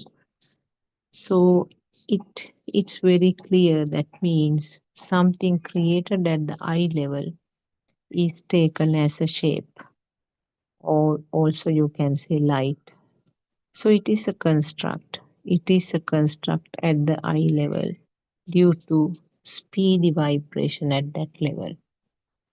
So constructs come from the perceptions. Perception means sanya in Sinhala. Uh, Perception is an illusion itself. It happens at the sensor level, and it happens 100% as a thought in the mind. So that sentence is important. Constructs or the sankhara, or in other words, they are thoughts actually. That they are the result of perceptions occurring past, a group of perceptions packed together, combined together, constructed together is called a thought. And it's felt real because it's a bundle of perceptions. The perceptions repeatedly occurs, the sanya will repeatedly occur to give the powerful, more strong thing called construct or sankhara. So the sankhara means 100% it is a creation in the mind. So you can't talk anything about the outside world actually. But having said that, you might feel that this is very confusing. You might feel that the Buddhism is very confusing. How can you say that there is no world? But this fact only can be understood by the human being. That is the important thing. We do know about a handful of things that they are not real. Maybe less than 0.001%, or maybe even less than that. We know that the reflection on the mirror, or the reflection that you see in the surface of a water pool or something, you know that reflection is not true. The dog will peep into the water, and if he see another dog, he might even growl or bark and try to attack that dog. The birds who are coming near the side mirrors of the vehicles, they go on pecking the mirror. The monkeys who come and see their reflection in the mirror, sometimes they pull and remove the side mirrors and take it away, thinking that there's another monkey there. And a child, small child, 4-5 months old child, if you bring them near the mirror, when they see another baby there, they might try to react, even might try to reach that baby. That is because they do not know that the reflection is a creation of the mirror. And we know that if we see a rainbow, we know that it is a creation of some droplets of water. We don't be asking for the rainbow to take home. And we don't, as adults, we don't ask our parents, please bring me that moon. I want to have it. We don't ask like that because we know that they are just creations and they are not something that you can have. So similarly, we know that in the mirage, there's no water. even though it really looks like water, we don't try to run towards that to get some water. But the animal will run towards the mirage, hoping that there is some water to drink. Now, as I said, just a very, very, very small percentage of things are known as illusions. But the rest of the world, rest of the things that we experience are not actually illusions for us. They are real to us. So, what do we have to understand here is that if I say everything else is also like the mirage, like the reflection of the mirror, they are all creations at the sensor level. It's a bit difficult to get convinced, isn't it? It is because we have been taking them as real all this time. So we feel that what we experience at the sensor levels as correct, as true. But they are all constructs. They are all creations at the mind level, creations at the levels of the sensor combined to form something called thought or a construct. They, because of the construct, has a power. It has a current. That current gives rise to the feel that it is alive or it is real. So that is why you tend to feel this table is really existing there. Table is an accumulation or aggregation of the eye sensor function, ear sensor function, and the touch sensor or the body sensor function. Three combine to form a different type of a sensor, which is the mind sensor or the thought, which is also can be called sankara or the construct. Construct means the related perception will occur repeatedly, and gives rise to this really existing feel, which we label as itta sanyava. So just think along this line, because these facts you have to do the vimansa, or you have to do your own research and get convincing from your side, because the Lord Buddha as well as our Aryan Vahansi says that we can guide you, but you can't get we can't get you to understand this. Understanding has to come within. And Lord Buddha said that if I tell the pathway to come to Jethavanarame is the temple where Lord Buddha stayed for the longest time in his lifetime. So he said, if I tell the path and all the directions to the Jethavanarame, if people are just wandering somewhere else, going away on some other directions, what am I to do? So that's what Aryan Mahansi also says. Aryan Mahansi says, he has given the address and the path. So it's up to the people to reach the destination. So only the noble friend can give the instructions where to go, how to go. But the rest of the thing is up to you and me.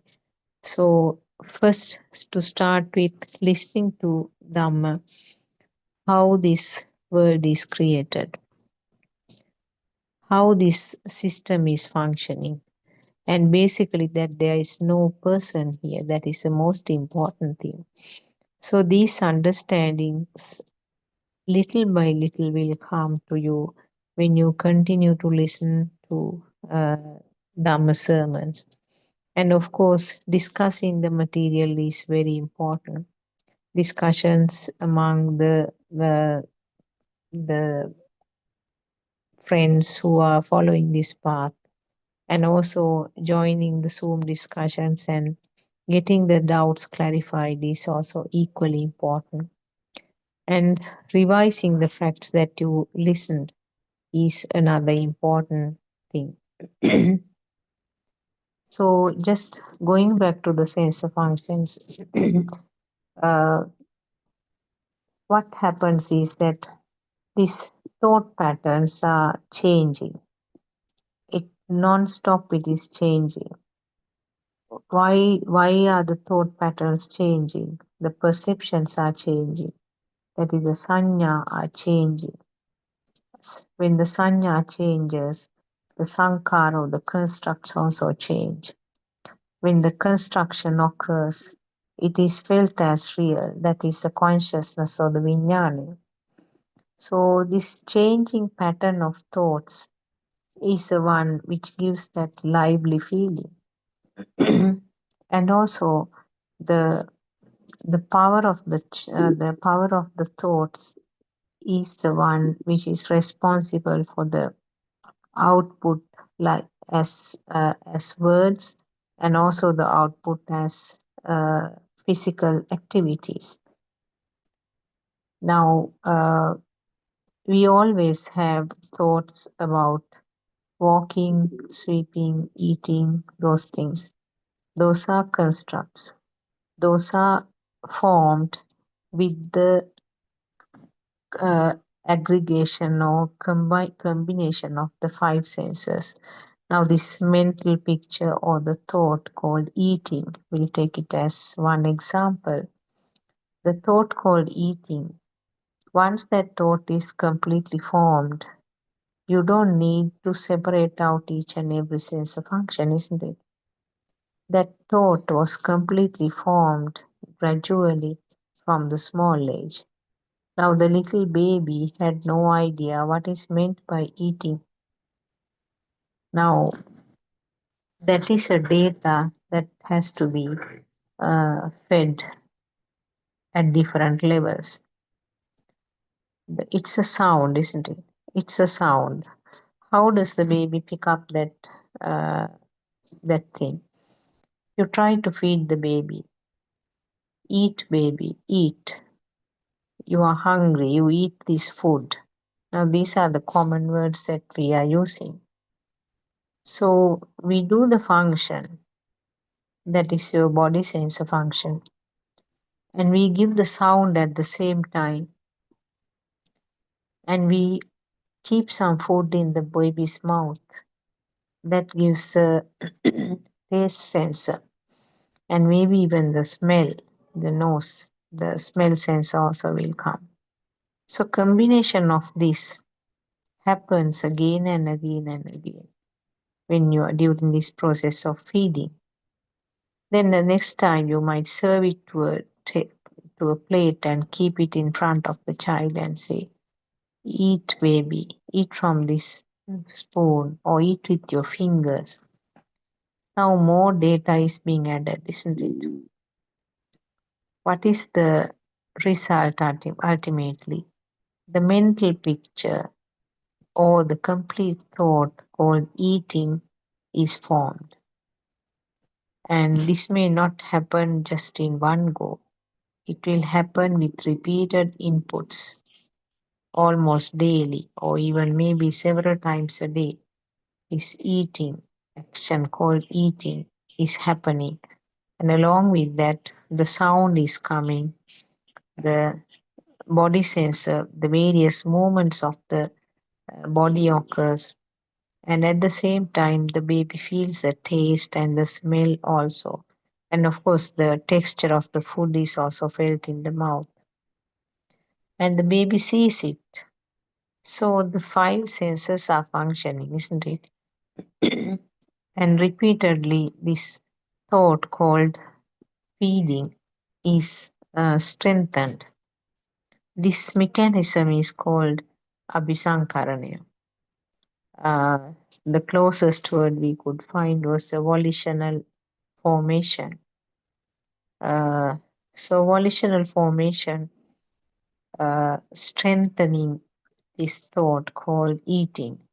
Now for you and me, the thought or this sankhara or this construct or the mental picture, whatever the term you are using, that is clearly there already, which has formed as a thought. It's not actually stored anywhere, that I must very clearly say. The thoughts has no place to store. Thought is something like a current which is formed then and there when the relevant causes meet together. So, the thought which was formed at one stage about eating is reproduced at this moment when at least one of the causes occur. So, maybe you heard the word, can we eat or eat your food?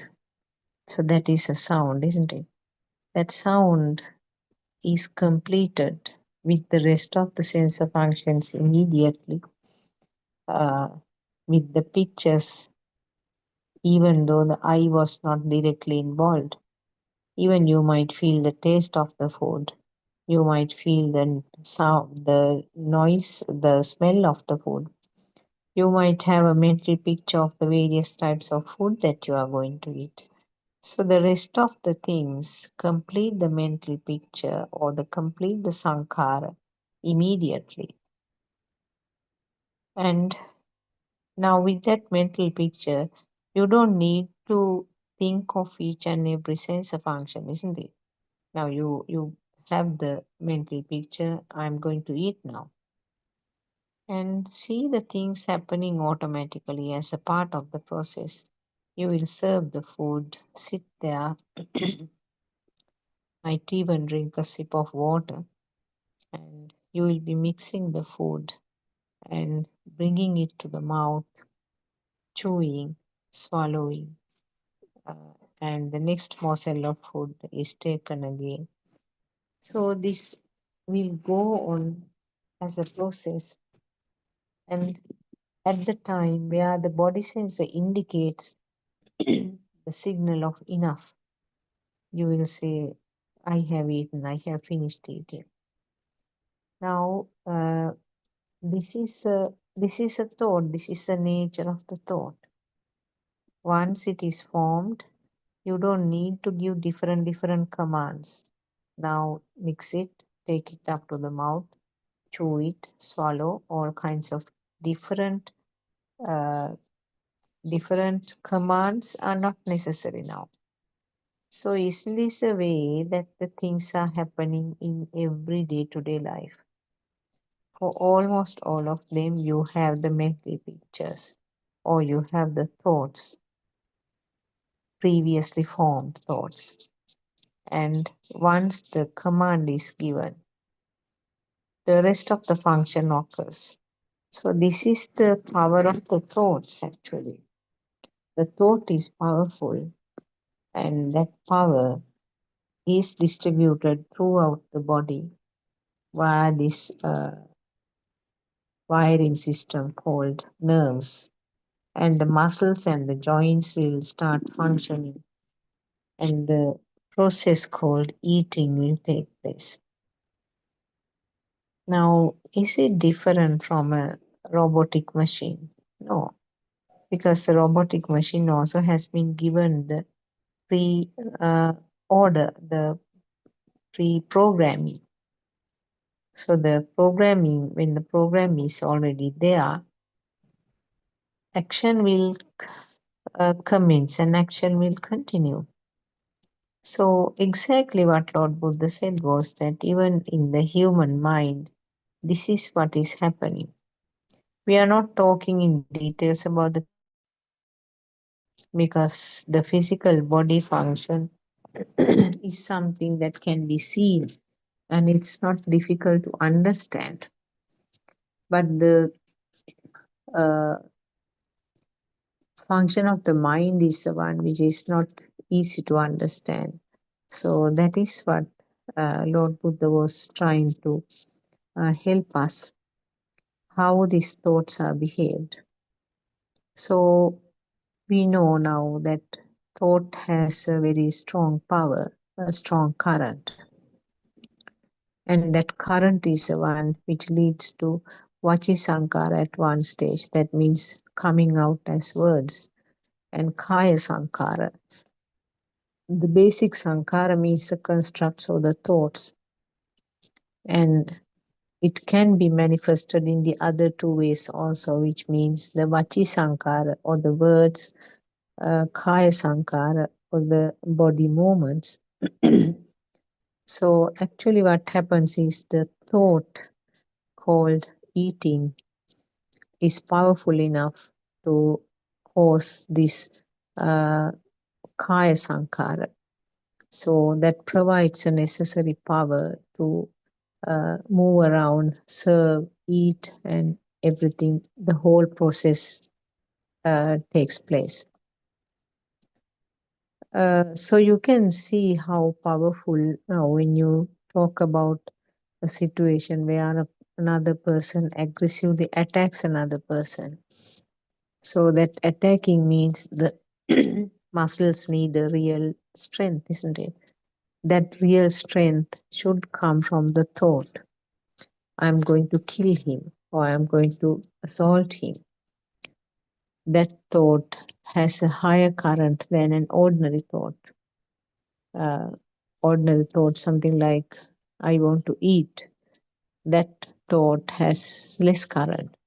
Whereas a person feeling like killing another person or person who wants to attack another person, assault another person, that thought has a much higher current. Or in other words, the vibrations of that thought is much, much higher. Stronger the current, the stronger the physical functions are. So the physical body will work accordingly and do the job, whatever is planned. This was an instant change in the vibratory level. This is something, a strong current that was created just at this moment. It might slow down in the next moment. When the vibrations are slower, that muscle power or that body activity also is slowed down. And then next thought, which is synchronized, might be simply different thing. My gosh, what did I do? What should I do now? I killed him. So that vibration is now different. The previous vibration, which was synchronized, was with some very high current. And the new vibration, which was synchronized, is of a lower current. And now the person is lamenting, what did I do? What happened to me? Now, these are the behaviors of the thoughts. These are the ways that the thought is functioning.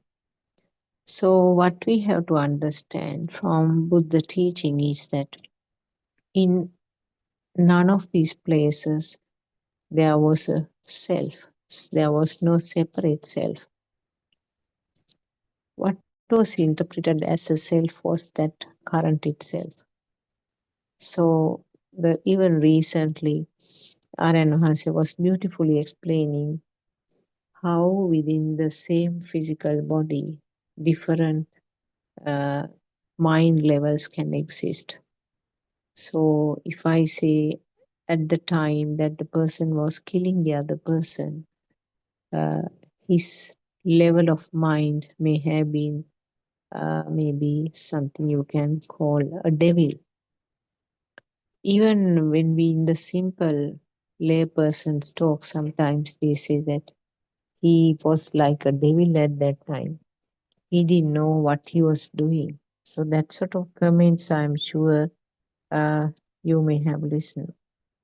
And in another's time, you might have heard, he's so kind and nice. He looks very peaceful within. He's like a god. So in another situation where a person is really dirty, smelly, and disheveled hair, not concentrating on anything around, uh, smelly, dirty, all kinds of uh, unacceptable types of behavior.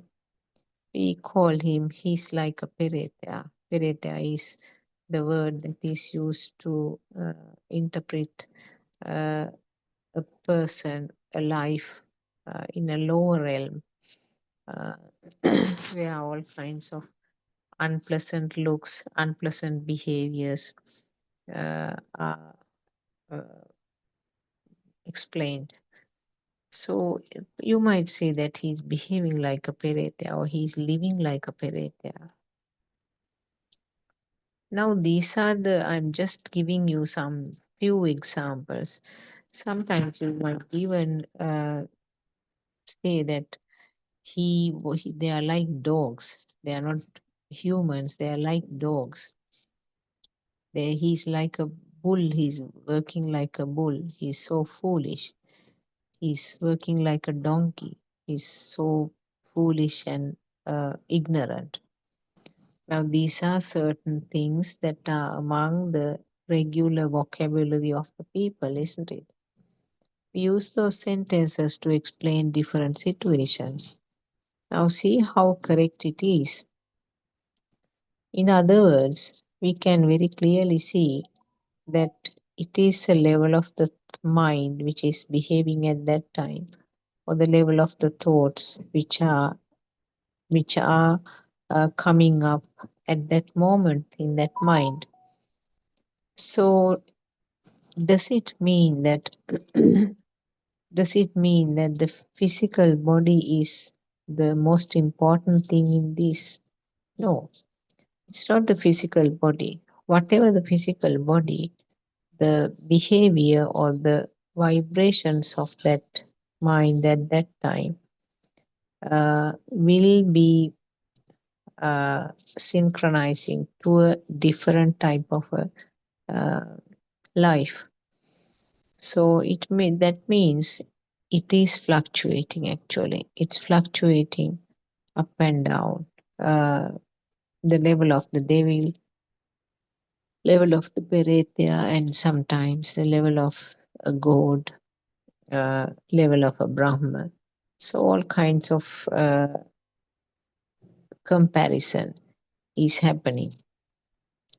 So in other words, even in the animals, I'm sure you have heard that even though he's a dog, he's really like a human. He understands me very well. So this may be the words of the owner of the dog.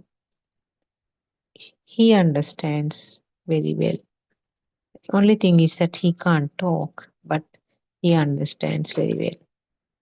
Now all these things support the truth actually, where as R.N. Mahansi very clearly explained from Buddha teaching, that all 31 realms or 31 levels that are explained in Buddhism occurs in the mind then and there, and irrespective of the physical body, these levels can occur while in this human body.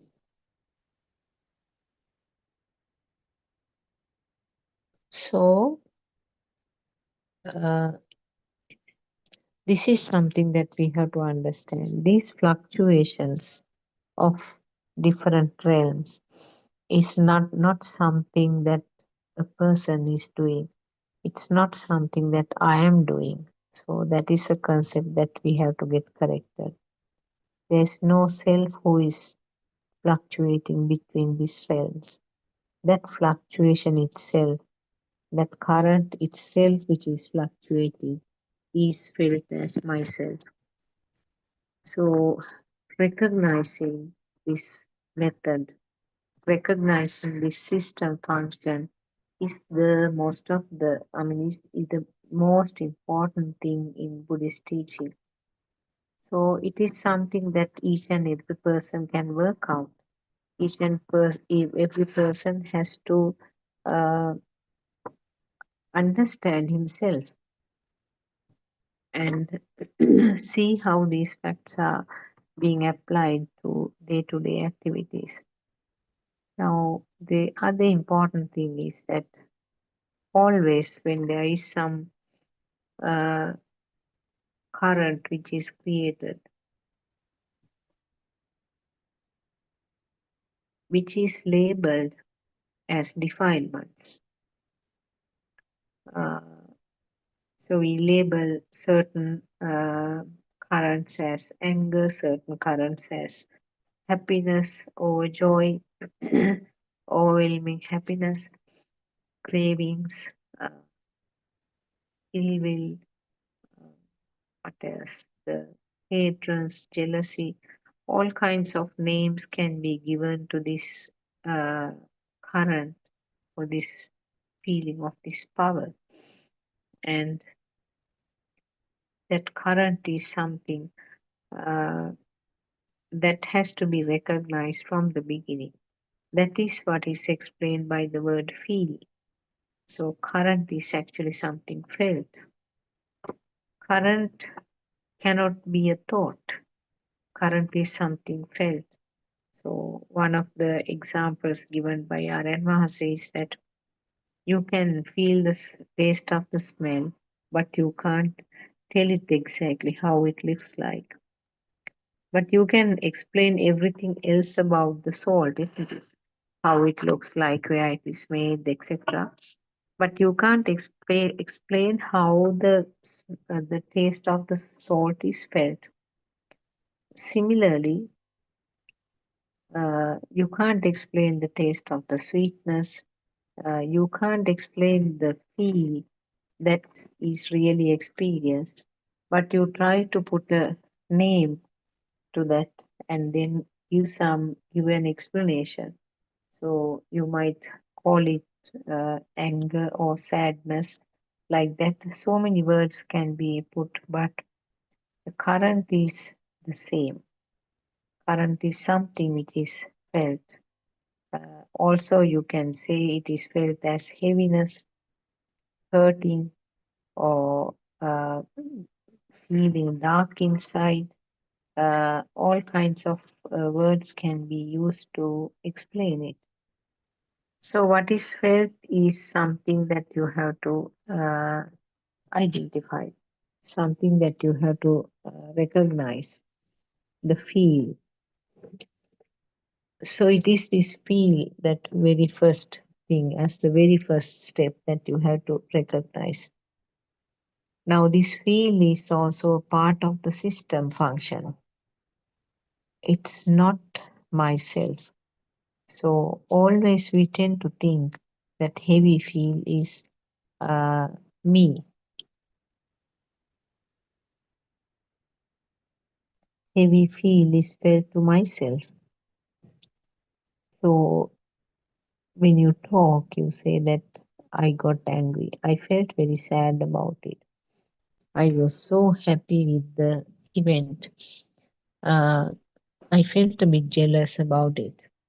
Now always see how the word me or myself is attached to that. It's not something done on purpose. It is something that happens automatically because we have this impression, or we have this understanding that there is a self always in these things. So, like you interpreting, I saw the table, I saw the Buddha statue, I saw the computer, and I saw the coconut tree. So all these things, the what was seen is interpreted as something happened to a self. Sounds heard, you will say that I heard a drill working, and I heard the singing of the birds. I saw the sound of a helicopter. So even though the function was at the ear level and the mind level, it was recognized as a thought. The word helicopter came as a thought. What the ear experienced was only a sound. and the sound of the sound came to the ear, and it was a thought that recognized it as the grinding machine. So, like that, the sensor function, which is interpreted as a thought, is taken as something experienced by myself. Actually speaking, that experience itself, the current of experiencing is myself. So there is no separate myself to say that I experience that sound. The sound really existing like sound is simply myself. So this is the knot that we have to undo, disentangle, and then get everything stretched out. Everything, all five senses, the five sensor functions are interpreted as I am experiencing them. That is because of the ignorance. So the ignorance or the so the ignorance is, or the avidya is something which is covering all these experiences. So you say that I saw it, I heard it. And not only that, I was thinking about it. So the thoughts are also given the ownership, isn't it? Now, what you have to understand is that this ownership is the one which has to be first identified. So the burns of any nature can occur. That has to be understood as a part of the system. The system means the five sensor functions and combining together to form the thought, and the thought being felt as real. That is the system function. So this system is running smoothly all the time, even at the times that the person is seeing a dream. So the we discussed about the dreams on a different day. If I just give a recap, the dreams means all five senses are functioning. You can remember about the instances where you heard the sounds in the dream, saw the things in dream, even the colors specifically you will be able to see, the taste that you enjoyed in your dream, and the smells that you felt in the dream. Not only that, even the things that you felt as skin sensations. So they are all felt as if it is real, isn't it? They are all vibrations. So even in the thought during the time that you say you are awake, the same mechanism is occurring. They are constructs of the five senses. Constructs combine to form a different type of a construct, which we call the thought. So the thoughts, when it comes to the thought level, thought is very strong. And now you feel that the thought is really true. That is how one by one the items, one by one, create the world you think is around you. So you assume, or you accept that the world is there, and I am also part of that world. So it's not different. Now, if you come to this understanding, if you are convinced about how these sensors are functioning as fast generators of power, the speed is the most important thing here. So with the speed, a current is generated, and the current from five sources are combined to form a stronger current. And the stronger current really gives rise to the real feeling, alive feel. And alive feel is named as myself. So the words defilements, current, power, self-weave, myself, all these means same. There's no real self here. That is the most important thing that Lord Buddha was trying to explain. So let the system gets angry. Let the system feel very happy. Let the system feel very sad. Whatever the fire or whatever the current which is generated, first most important thing you have to understand is that this is just a current. This is not myself. There is no self here. It's a production of the system. So that is the breaking point actually. That is the most important step, trying to swim upwards in the stream. And Aryan Mahase clearly says that if that convincing is very clearly occurring, that person is in the Sotapanna state. Actually, Sotapanna state doesn't need lots of meditation and doesn't need very deep understanding of the Dhamma. It's breaking that thought process about the world. The convinced that the world is something like a reflection on the mirror. The world is something created in the mind.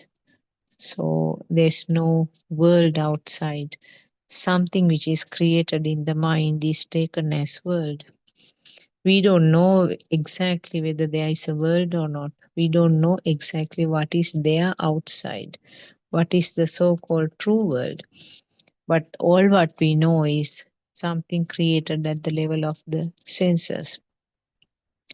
So if it is something created, or if it is something constructed, if it is something constructed from a perception,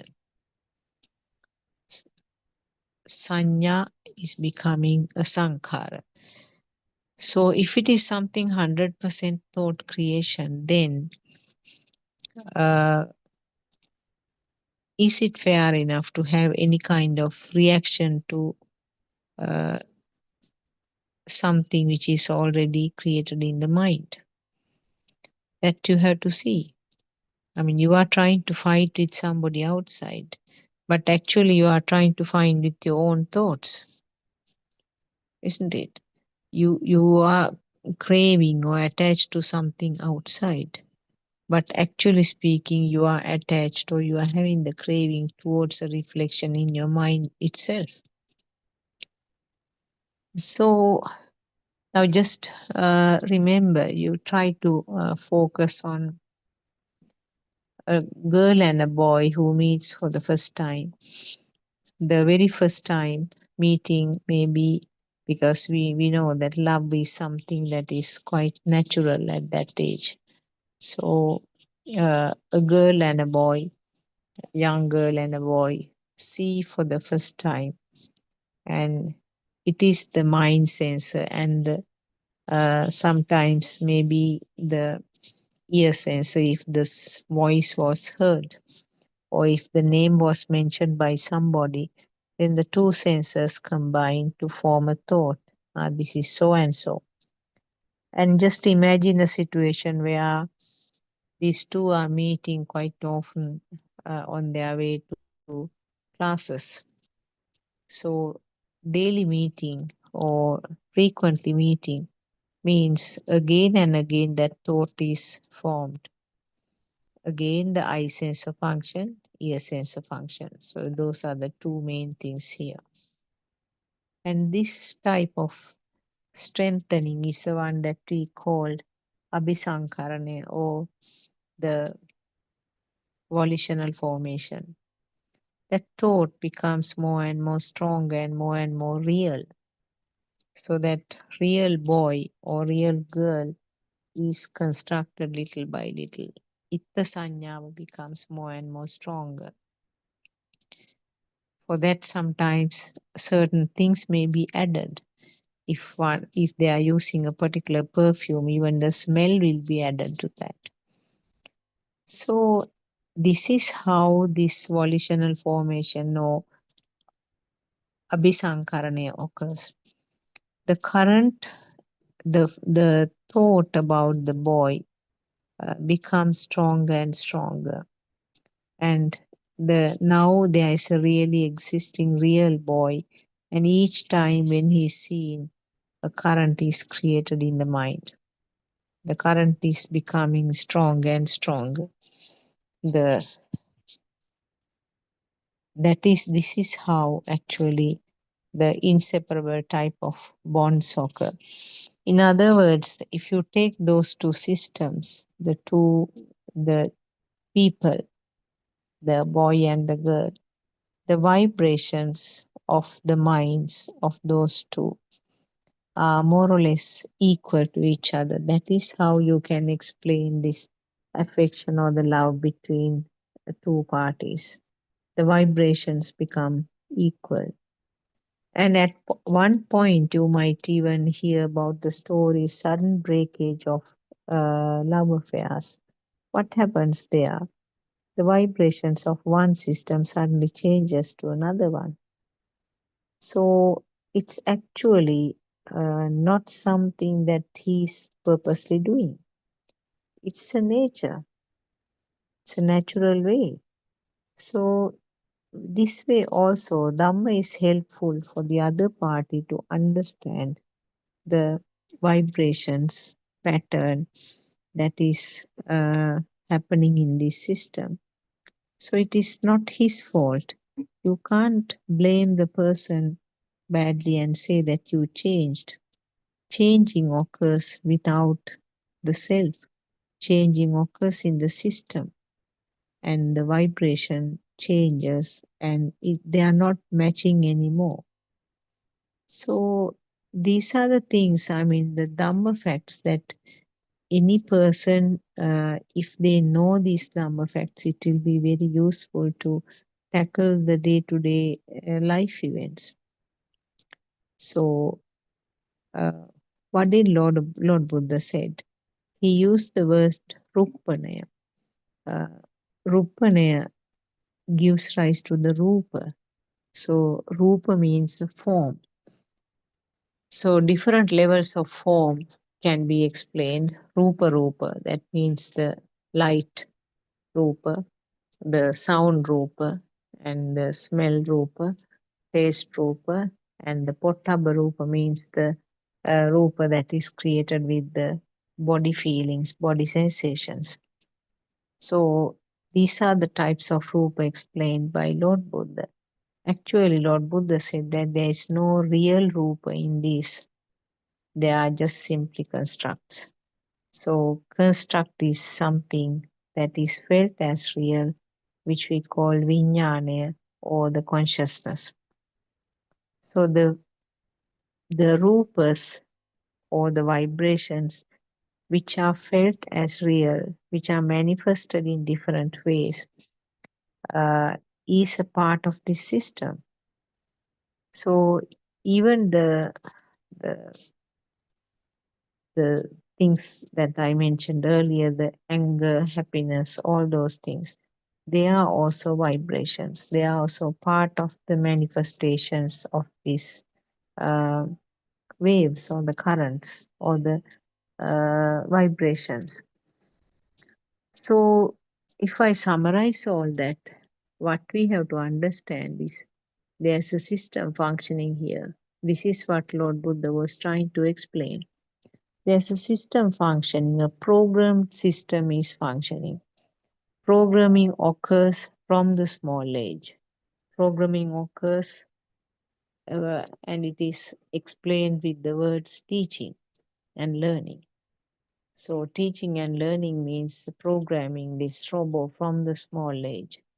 So by the time that reaches the particular age, there are lots and lots of information with all types of decision-making abilities. So when the appropriate stimulus comes, this program takes place and there is an outcome. So outcome may be in different ways. So outcome is something that you cannot judge actually. It depends on the data which has been fed. So can you blame anybody? Can you blame any person for doing the things incorrectly? Actually speaking, you can't blame because this is a part of the system. So if you understand that these everything, including yourself, not only about other people, but yourself, including yourself, if uh, you realize that these are all programmed robots functioning, then the conflicts among even the family, conflicts among the workmates, conflicts about among uh, the neighbors will be actually minimal because you realize that all of them are programmed robots and all of them are functioning according to the data which has been uh, fed to the system. So when you understand this very clearly, when you convinced very clearly about this system function only, there's nothing called outside world, but it is a thought which has this system functioning, and that person is said to be in the sohan state. And this was, according to Lord Buddha, is something that can be very clearly explained even to a child, a 7-year-old child. That is how in Lord Buddha's time there were so many names given who was considered to be in the sohan state. One such is the lady called Vishaka. She's a very rich businesswoman, and she got married to another boy from a rich family uh, who was actually from another religion. They had another belief, another faith, but uh, she was in the sohan state from the age of 7 years. And it is said that she had a very successful married life. She had lots of children also. She was helping, taking care of her grandchildren also. Not only that, she very tactfully changed the minds and the beliefs of her husband and the father-in-law, who were very strongly following another faith called Niganta religion. So she managed to switch them completely to this side to listen to Lord Buddha, and finally the whole family became good Buddhists, and they did so much of donations, so much of constructions and offered to Lord Buddha. So uh, Purvarama is one such temple that they did like that. So what I wanted to point out is that actually understanding this fact that the world is not true, it is similar to a reflection in the mirror, is a fact that even a child can understand. Because the children do not have lots of drushtis, lots of misconceptions. Their pot is empty so that you can fill the pot with water. Whereas yours and mine, it is half filled with various other kinds of water taken from different sources. So, taking the facts fully into understanding may not be easy for you and me the uh, because already the pot is half filled with water. So, it's important to take this Dhamma and listen to this Dhamma with a very clear and open mind.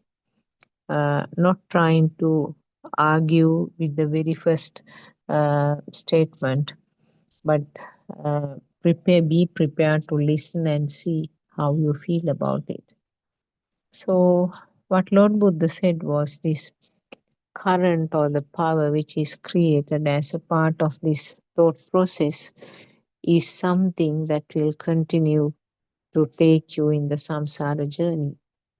So this is something very important that we have to understand.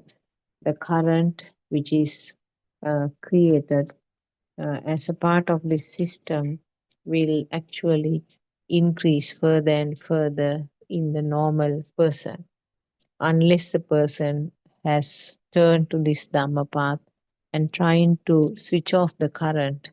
The natural process is that getting the current more and more powerful. So always there's an ongoing current which we label as sasava nature, and it is manifested at different times, and we call them manifested ones, we call them defilements or keles. In very simple basic terms, the group raga, dvesha, moha, 3 types of defilements are coming under this group. So the moment that you understand with the deep realization that this is only the mind, nothing to do with the outside world, no more new defilements will be added from then onwards. That means a Sotapanna person will not continue to have defilements, new ones. Whatever the defilements which are there will be there, but that will start going down gradually only after this turning point. So Lord Buddha said that he also mentioned about the karma. Karma is there for a person who believes about that. Karma is there for a person who believes that the world is true and I am a part of that world. It's not by your thought. They are convinced. Those people are convinced that there is a real world outside, and I am also there. So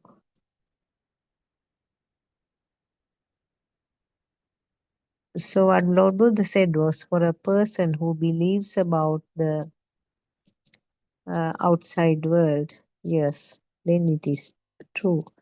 And then at such instances, it becomes when the world is felt as true, that is the instance where the karmic effects or the action and effect scheme will come into play a part. So Aranvase, our noble friend, is not saying that there is no karma. The karma is there for the believer. Karma will come into act, or karma will be coming to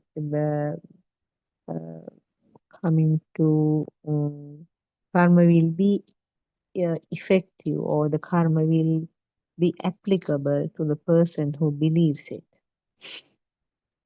Because karma is something that is explained in so many other language, other religions, but in all of them actually, the reality of the world, so-called assuming the real world, is one of the basic explanations. So for a person who has no belief, or who has no convinced idea that there is a world outside, the karmic effects are not going to be effective. And what Lord Buddha explained as a unique thing is the cause and effect phenomena. So that is what will be effective for a person who is on this Dhamma path. So Lord Buddha did not completely discourage the material offerings because those are needed for the survival of the monks. But what he said was that it's not the only thing that you have to do. You have to combine, you have to do the pratipatti puja, or the practical aspect, practical application of the Dhamma facts that you understood. So the Pratipatti Puja is the most important thing, as Lord Buddha said. So, basically, understanding this as a system understanding that it is no one's job, understanding that never ever existed myself. Myself is simply another thought only, and none of the thoughts are true. All the thoughts are constructs.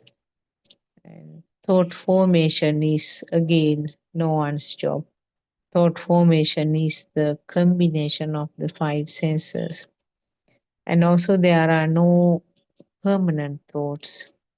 Each and every moment, a new thought is formed when the five senses are flickering or creating current.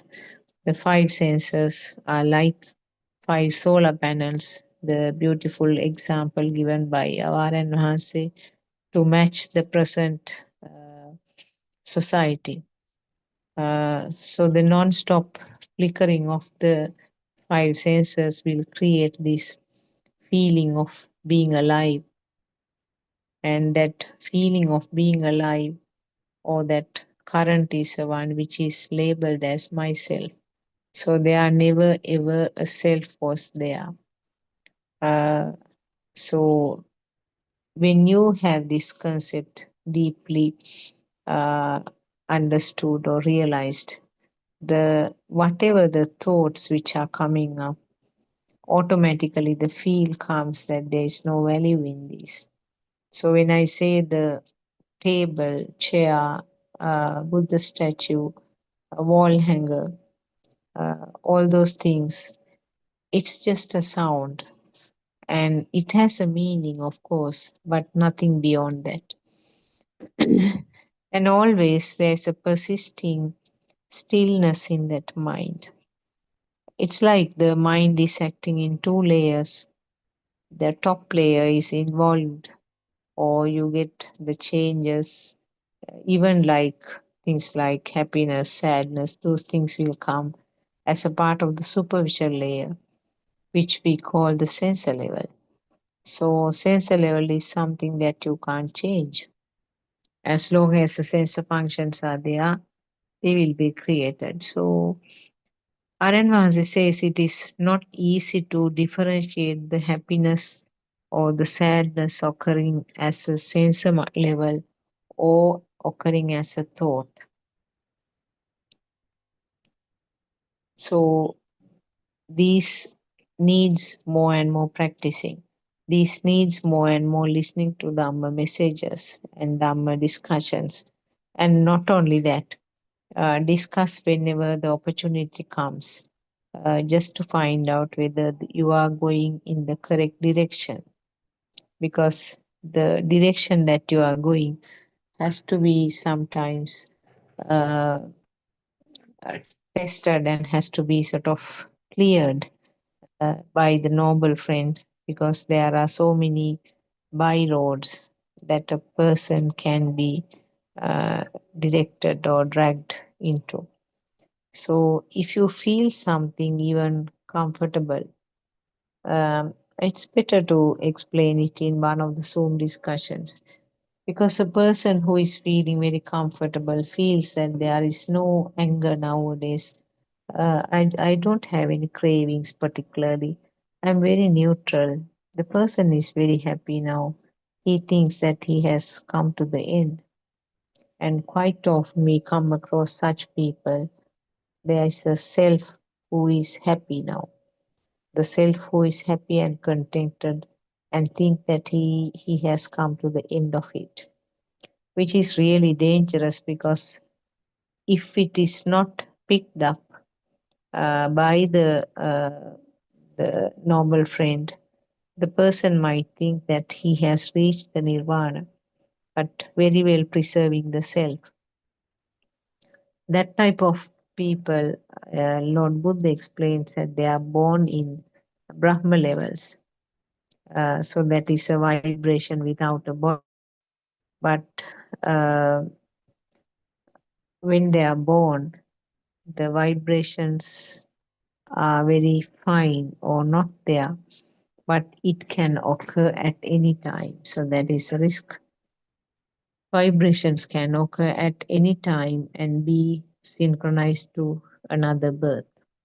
So there is no ending. we know that at the time of the Prince Siddhartha was born, in the Buddhist history, it says that the very wise hermits who came to help with the naming of the baby, they felt that this prince is going to be the wisest person in the world and going to direct the whole population to the escape from this samsaric journey. But at the same time, he felt that he's not going to be there to listen to that Dhamma. He felt sad. So it's explained in the Dhamma history that he was born in one of the Brahma levels because their main main practice was meditation, concentration meditation. So with the concentration meditation, they have very fine levels of vibration. And after the death, they are just maintaining that fine level of vibrations for very, very, very long periods. So during which time they are not in a position to listen to Dhamma even though the Lord Buddha was there even at that time. So actually, meditation is not the number one priority in Buddhism. Lord Buddha says about the meditation, but that is a penetrative meditation, which is Vidarshana Bhavana. That is something that can be done in all postures and that can be done then and there. So it is completely different from the concentration meditation where the person will be sitting in one place, focusing on to one thing and trying to calm down, slow down this wild beast called mind. So it's taming a wild animal, something like that, by tying it up to a pole, keeping it in one place, and trying to calm down this uh, animal which is trying to run away to all the directions. So the Lord Buddha's teaching is always about this moment only. He talked about now and here only. So every important fact which is taught in Buddhism is applied to the present moment and now, right now, here. So that is the beauty of it. Because of that, only people who had very bad history in the past. One such famous person is Angulimala. Not only that, there were even women prostitutes who were famous prostitutes became arhants subsequently because everything is in this moment, everything is related to this present thought. So the karma or the action and effect is not going to play its role with the Buddha teaching. But of course, if you believe about this outside world, or if you believe about this karmic effects, you will be taken along that path. And there is no escape from the samsaric cycle there. So, Aryan Mahanse, our noble friend, always encourage people offering flowers, doing the Buddha worshipping at home, and offering things like oil lamps, incense sticks, all those. But always what he says is that focus and see this is all happening within this system itself. So the Buddha Swabhava or the nature of the Buddha is explained as the instant where it is felt that there is no self. There are no people, there are no material world. they are created at the level of the sensors. So it's happening so fast. This creation is so fast. You really feel that it is real. Now, the basic simple metaphor given by Lord Buddha was this fireball. When it is spinning very fast, you see it as a fire circle. So, in the same way, if this spinning, which is equal to the vibration, if the spinning happens very, very, very, very fast, you will never be able to see a fireball there. You will see simply a solid circle, isn't it? So, in the similar way, if the vibration occurs at the eye level or the vibration occurs at the ear level, vibration occurring at tongue, nose, and the skin levels, if the vibration is so fast, it looks really existing. So that is the fact you have to understand. The fastness is so high, the speed is so high, which you can't give it in a number. Then you really feel that as if it is really existing. That means the power is accumulated into a very strong level, very high level, and that very high level power indicates always that there is something real looking. So, like the fire circle, which looks really real, existing, in the same way, the things around you, the chairs, tables, all of them, due to the very fast vibration, they are felt as if it is real. So, this is the illusion which we find it difficult to understand. This is what Lord Buddha was trying to explain to us. So, it's reversing also has to be done step by step. And reversing also has to be done in small doses, frequent small doses. Like now, if you are sharpening a knife, when you go on sharpening the knife, each time when you rub it on the sharpener, there'll be a little bit of sharpening and it will continue. It will go on sharpening, and at one point, it will come up to the level where the sharpening is complete and you can cut the things very easily. So, like that, the frequent remindings or the active thinking is something that you have to do. Active thinking has to be continued. And when you go doing the active thinking, at one point it becomes a kind of a passive thinking that is needed. You don't need to put an effort and think, but it comes as a thought that this is not true. And further, when you do it again and again and again, it comes as a feel where there is no need to do anything actively, no need to do anything passively. It's a feel now. And feel is something felt, not as a thought. The previous two are actually thoughts, but the now it is coming as a feel. So the frequently mentioned example is that when you see the reflection in the mirror, you feel that there is no real person in that. And that feel is not there for the child or the animal. And similarly, when you see the mirage, as a feel it comes that there is no water there. But for the animal, it's that feel is not there. So everything starts working out in the reverse order like that when this happens again and again.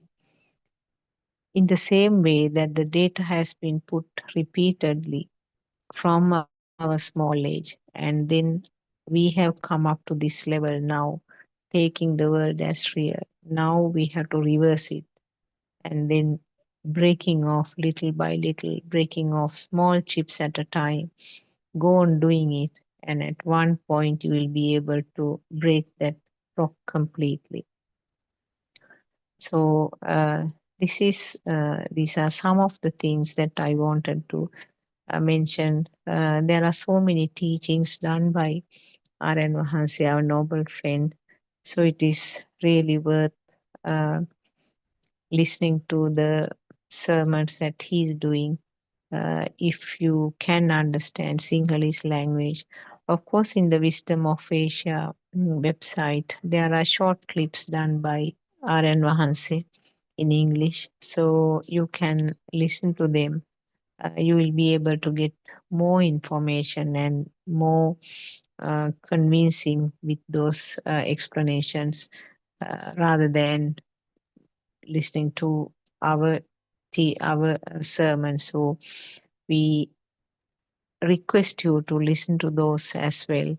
And the important thing is that you yourself have to do the vimasa or the researching yourself, because revision of these facts is very important.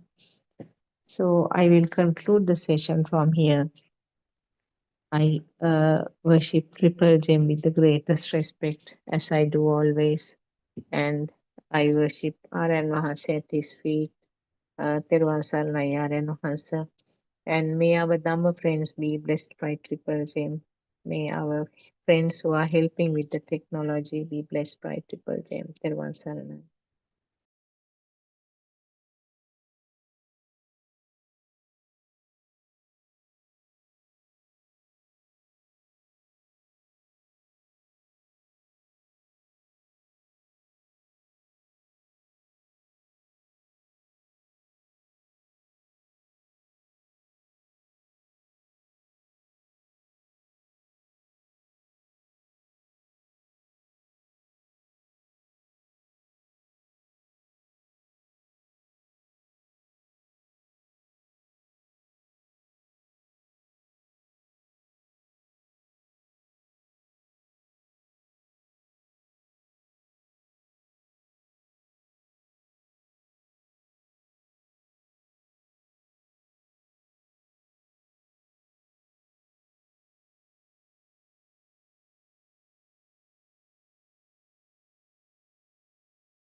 Dhamma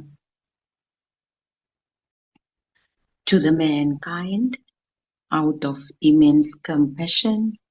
And as we all know, the Gautama Buddha Sasana gradually disappeared from the world over the time.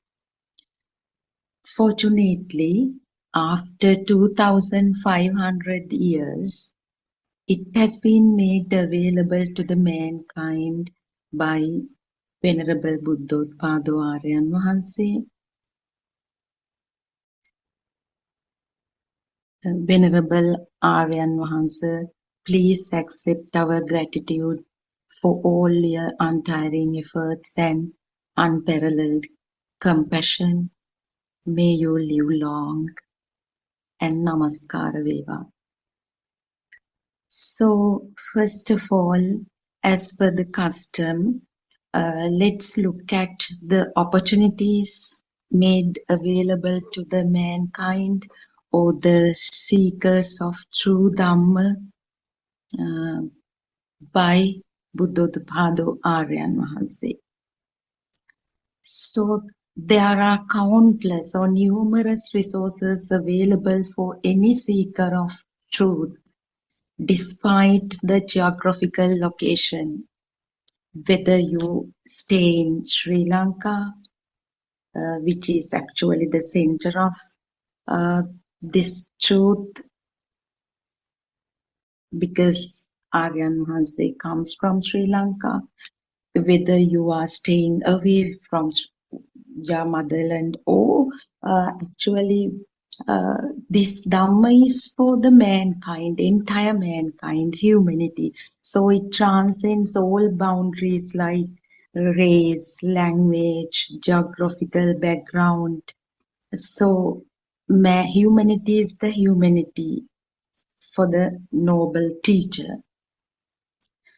So basically, it's our responsibility to remind you about the resources available, the Buddothpado main website, www.buddothpado-dhamma.com.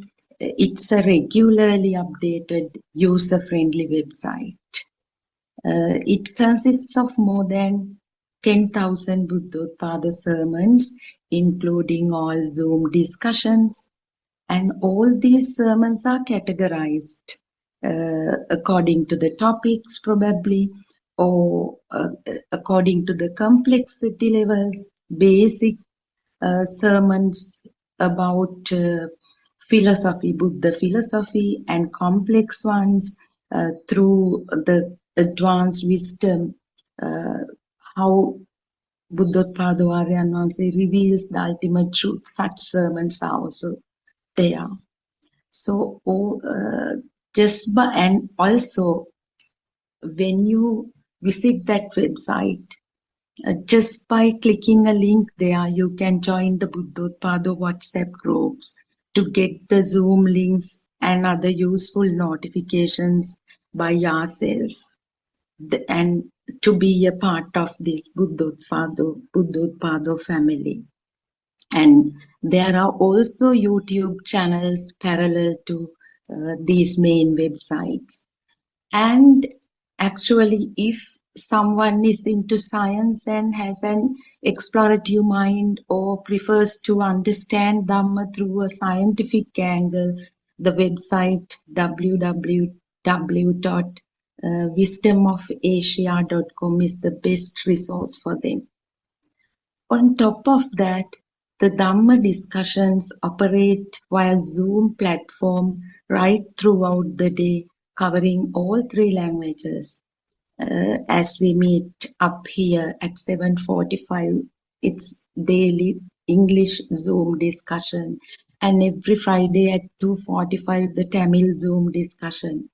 And the newest addition to the list is the Buddothpado International Meditation Center, based in the serene locality of Dombagoda, Sri Lanka, where the residential insight meditation programs are conducted.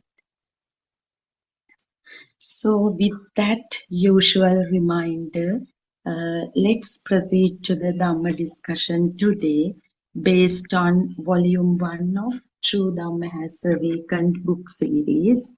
This is in the PDF format. This is available in the Buddothpado -dhamma.com website. You can download it. They are free of charge. Even the hard copies are available in bookshops island-wide. And yesterday we discussed up to page 17, if you have the copy of that book.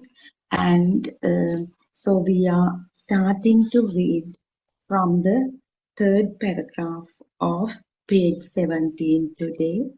And this is an interactive discussion. No one is an expert. This is Aryan Wahanse's Dhamma that we all discuss here with his permission. So Aryan Wahanse, I worship you once again and beg your permission to discuss. And all Dhamma friends, please join the discussion and inquire. If you see something is not telling with your understanding, or you then and there you might get certain questions, doubts, because this, as Aryan Hanse always emphasizes, this is a Dhamma to be realized then and there, understood then and there, not to accumulate as knowledge. So let's focus on this. This is volume 1, page 17 of True Dhamma Has Awakened, which focuses on understanding the illusion called I, which is the biggest barrier, which is the ultimate goal of any seeker of truth. So, when we have a deep understanding that there is nothing in this world, the awakening to the moment takes place. At this point, you let go of the belief in nama, means thoughts, belief of an insight, and rupa, means image or form, belief that the outside exists.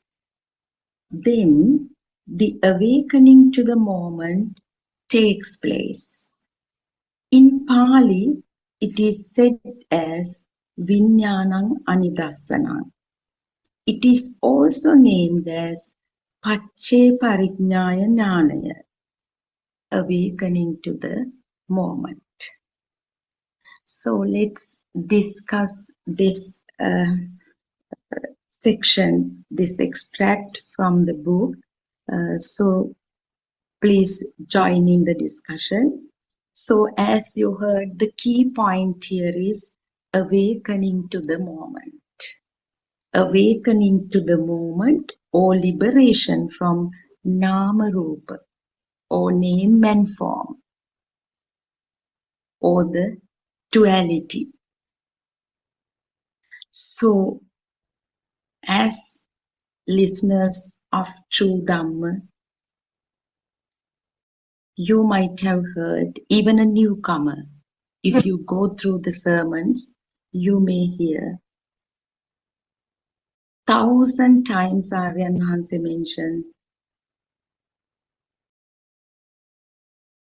entering into the noble grounds or Arya Bhumi itself is understanding the thought or the stimulus or liberating from name and form combination, which creates a non-existent world for us.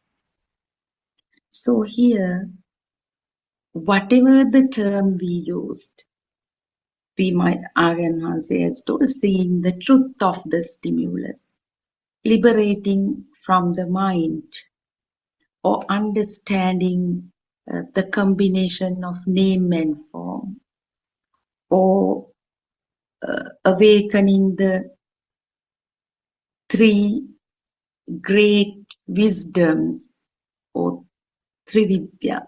So or liberating or understanding the three realms: form, formless, sensual, formless. In all these sermons,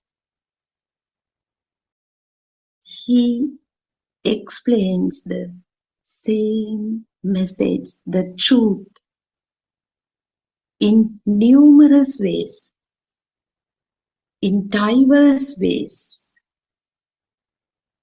It is exactly what Gautama Buddha did 2500 years ago. But for a person in the mundane world, in total ignorance,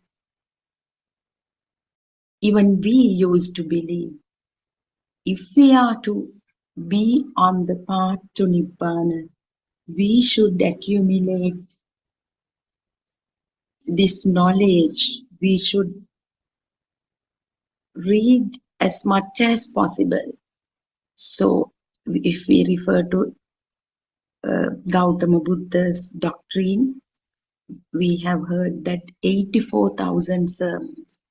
But all these 84,000 appear in a single stimulus. It is the magic of Buddothpado sermons.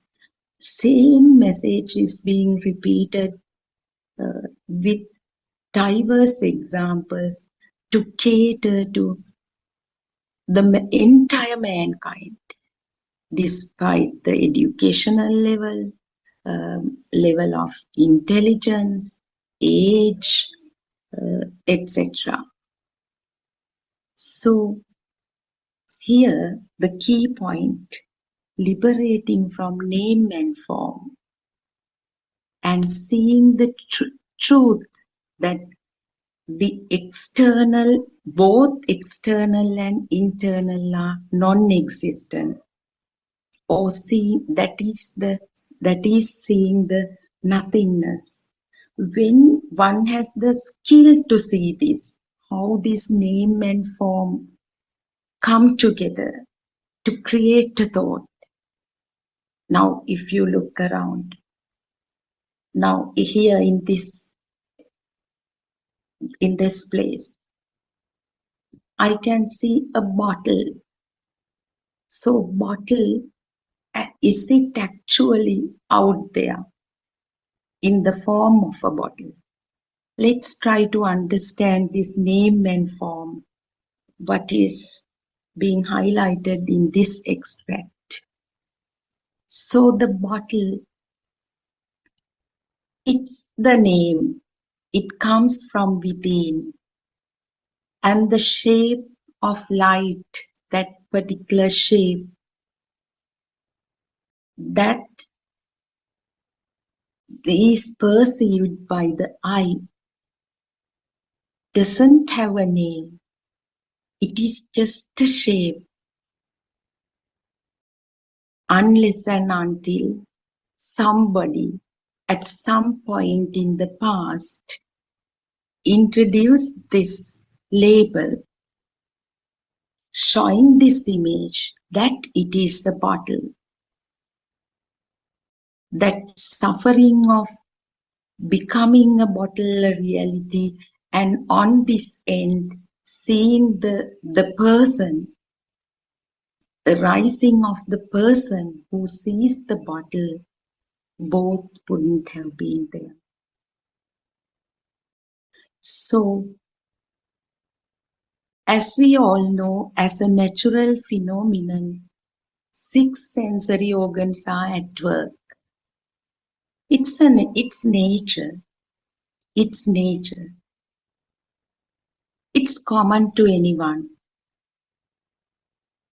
But the problem is the accumulation of data in the forms of diverse perceptions and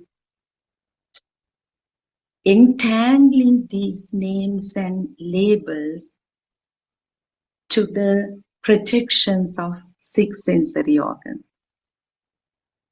The moment a sound is perceived by the ear, it becomes the sound of the car, sound of the crow, sound of the drum, due to ignorance. Teruvan Saranai, Dr. Kokila. Today we are discussing volume 1 of The True Dhamma Has Awakened. It's page 17. The key point here is awakening to the truth. I have already read the simple paragraph, and it deals with this Nama Rupa, name and form. So I was just elaborating on this. Please join in the discussion. Teruvan Saranai. Teruvan Saranai, sorry, I just joined, so I wasn't listening. So we'll start the discussion and I'll yes, join Dr. as it Kokila, is. Yeah, Doctor, I will continue. Please join in and elaborate, and let's make it more interactive for others, and your presence is highly appreciated here at this moment. And it's just 5-6 lines we mentioned, and awakening to the moment is nothing but seeing the truth of the stimulus and liberating from that name and form combination. So I explained it.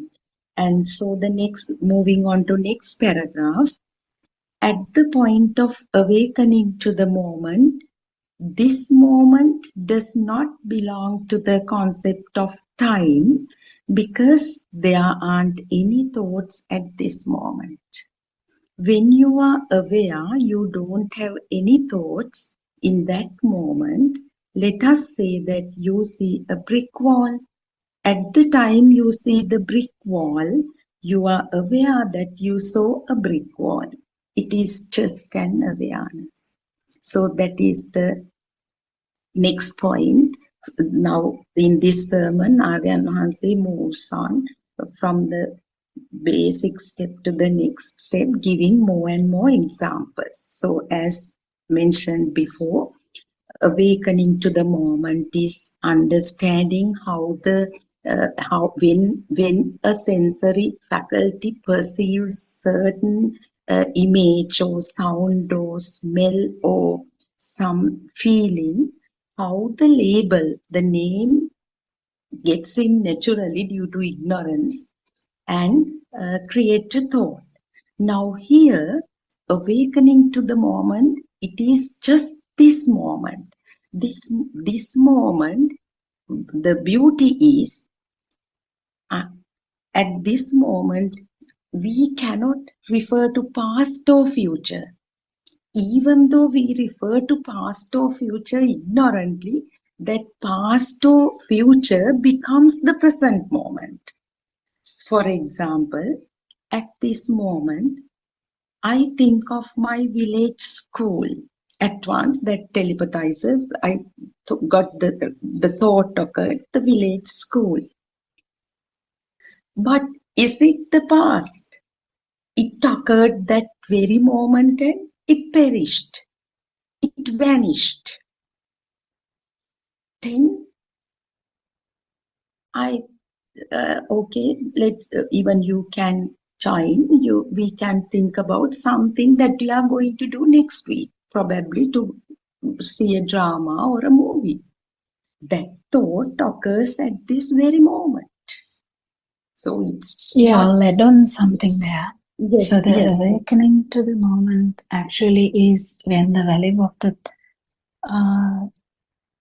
the name and the form is not there. So it's actually not the name is not coming. It's actually name Dr. Kokila, as usual comes. We can't actually understand it's a chair.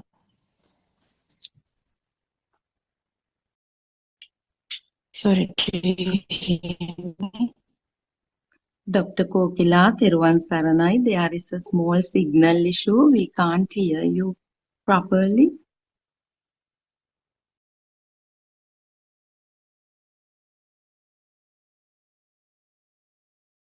So she will join in. So let's continue reading. When you are aware, you don't have any thoughts in that moment. Let us say that you see a brick wall. At the time you see the brick wall, you are aware that you saw a brick wall. It is just an awareness. So if we go into deeper to understand these lines, what Aryan Vansi mentions here is, when your eye perceives the image of a brick wall, if you haven't heard of true Dhamma, if you haven't actually realized this message, how the stimulus or how the thought is created, you see nothing but a brick wall.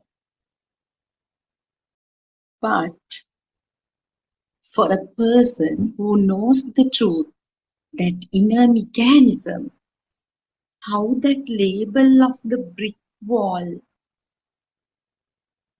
at once springs up and connects with that image. We can't see that it at physical level, but through wisdom, if you see how that name, the previous data, at some point in the past, somebody introduced it as the brick wall to you, then of course you can't see nothing but the brick wall on. The moment you see the brick wall, the suffering is there. What's the suffering? This is the unique suffering that we can understand only from an Aryan or in the Arya ground. This suffering is the moment it becomes a brick wall, this image becomes the brick wall, the person who experiences that is on the other side. This duality, internal, external, is inevitable. If you see a bottle, that you can't say, I have transcended the external, internal. I have realized, I have liberated from duality. If you see the chair as a real entity, you can't say you have transcended the duality. Because it's like an equation in simple terms. The moment the external object, even though using the mind you can, it's again a problem, a tricky thing, that knowledge is there, because Aryan Hanse always says there is nothing external, nothing outside, no bottles, no bags, no brick walls, no houses, just things made up of 4 great elements. So that knowledge might come as a deceiver or a hindrance. We think that there isn't anything out there, but actually everything is there and suffering is also there. Everything is real, but we have a fake belief due to ignorance that there are things. It is not the Aryan Vanse's message. That's why after listening to Dhamma for 3-4 years, just to get a superficial understanding of it, one still is in the mind or is lost in thoughts or experiences the world as a real entity. In these sermons, through their experience, actually, it's not our experience, the noble teacher, one who has achieved, sees this clearly. The moment the entity becomes real, it becomes a bottle, it becomes a brick wall. On the other side, the self, the person who experiences, person who hears the call of the crow, person who hears the sound of the drum, person who smells the jasmine, person who tastes pineapple, arise. So that is the knot that we have to untangle. So as Dr. Kokila pointed out, awakening to the moment, when you know the truth, what happens? That inner awareness, you still see the bottle, you still see the brick wall, you still see these entities, but that awareness, it is not a thing, but only way to know that it is the reduction of value attributed to those entities. That's what Dr. Kokila wanted to highlight, because otherwise this is incomplete. Because always what someone who walks on the path, a practitioner of insightful meditation experiences is everything happens as usual. You do your job, you look after your family, you use all the objects in the kitchen, in the living room, everything. But as a natural phenomenon, the value attributed to them disappears or fades away gradually. So one may feel it as a kind of tranquility or reduction in the inner burning in the sense the craving, the aversion, attachment, the actually all these heavy emotions attributed to people and the entities. So next point, again I quote from the book, a newborn baby has the same awareness about the surroundings, but the baby cannot name them. Therefore, the baby cannot generate thoughts. His mind is pure. His mind can also be called as Prabhashvara Sita, or radiant mind. Even if he sees the brick wall, it does not mean anything to him. He only has an awareness of the brick wall. There aren't any thoughts generated regarding the brick wall. He does not distinguish anything as a bed, a brick wall, or a table. The baby is unable to distinguish anything or even name anything outside. Therefore, a small baby is not able to generate thoughts.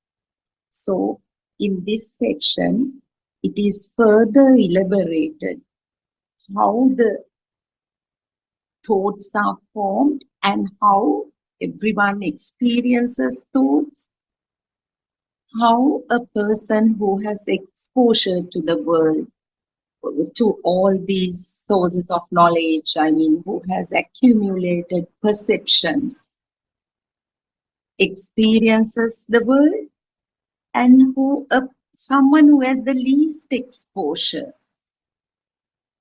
to the world experiences it.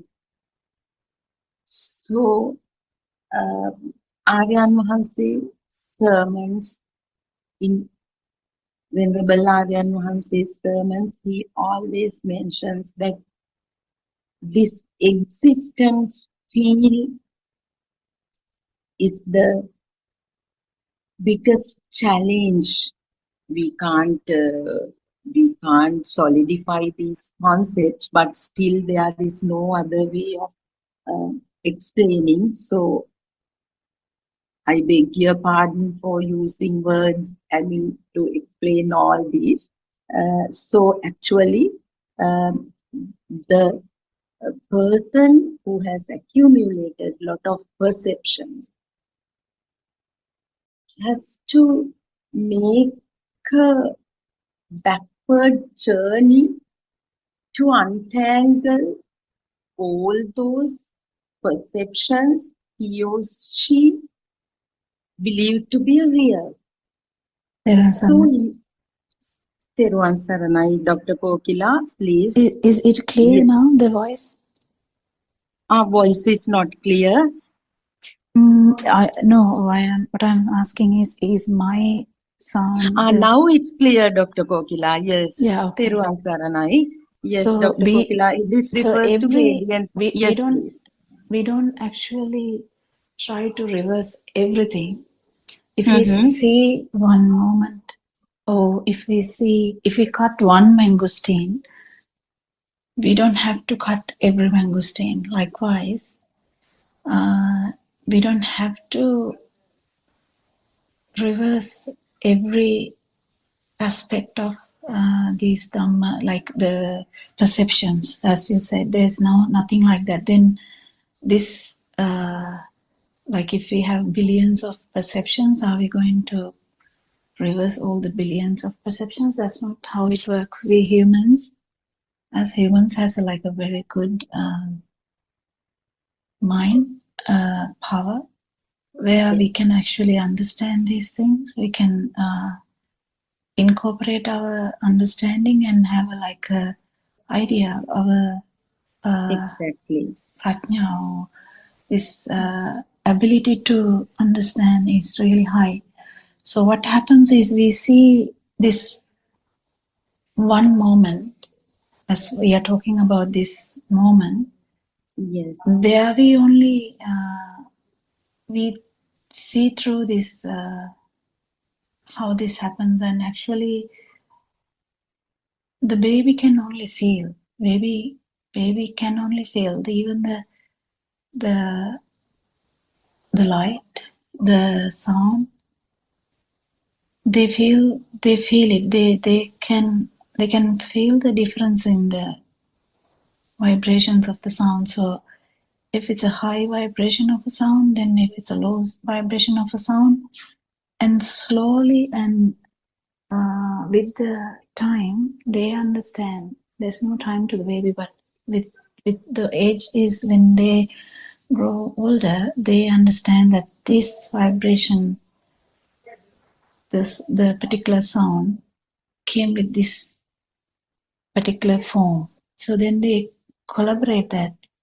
Not they, actually it collaborates itself, like it combines itself, and that's how mother comes, like the thought arises. So you have to understand this fully, otherwise the reversal of this in one moment is not fully understood. So we have to understand that the baby actually has only a vibration, like a field. It's only a field. So that field also is nothing but the vibration of the particular sensory organ, whether it is eye, whether it's ear, whether it's tongue, whether it's the nose, whether it's the body, the sensory part of the body. So that is the point. So that's the vibration that the baby feels. I'm not talking about 2-year-old, I'm talking about the baby in the cot. Baby in the cot only feels stuff, but there is no self who feels that. There is a vibration, but in that also there is sasava sabhava, like sasava, like that. The interpretation of that feel is like there is a perceiver. So that's where the beginning of the thought happens.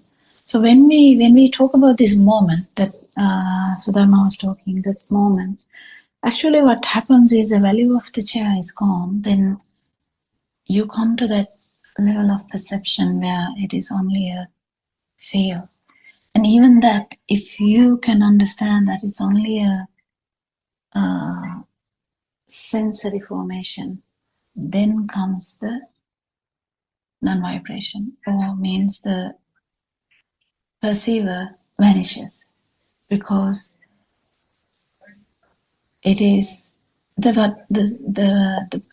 sound can be there, but it is not exactly. It's very in a like a subtle way, but still it is there. So that is the moment. What do we get from that moment is nothing but the understanding that when this perception is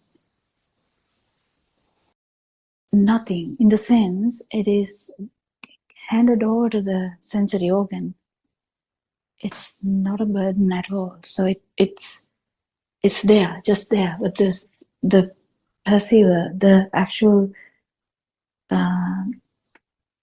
the how do I say, the within, the person who's sensory, how do I say that, who feel like you sensing something, it has disappeared. That is the moment that you have to feel it. It's a only momentary thing in the first time. Oh, yeah, were you going to ask something? Yes, Dr. Popila. Thank you very much, and Peruan Saranai for adding that. And please go ahead, Dr. Popila. And what I wanted to ask was that radiant mind. When we talk about radiant mind, Dr. Popila, even the newborn has the existence field, right? Yeah. Although It is very subtle, but it is there. Yes. So if a bright light is directed to the baby's eyes, he or she would react, right? But no. So don't confuse. Yeah. Even the Arahant would react to that. So they don't get confused. So like the chair, I told you, I corrected that. Yes. The chair would be seen, but still the valley would be gone. It's similar to that. An Arahant would feel the discomfort and might move away from that. It doesn't necessarily mean that it is a problem to that Arahant. So when we interpret this is a bit subtle, so we have to be careful. So because one might think it is the aversion, delusion, that the child moves from the eye, the bright light. No, that's actually not the truth. It is because that sensory organ can't handle it. Our sensory organs, the human sensory organs, have limitations. So that actually that sensory organ can't handle it more than that. That's why that thing happens. But the actual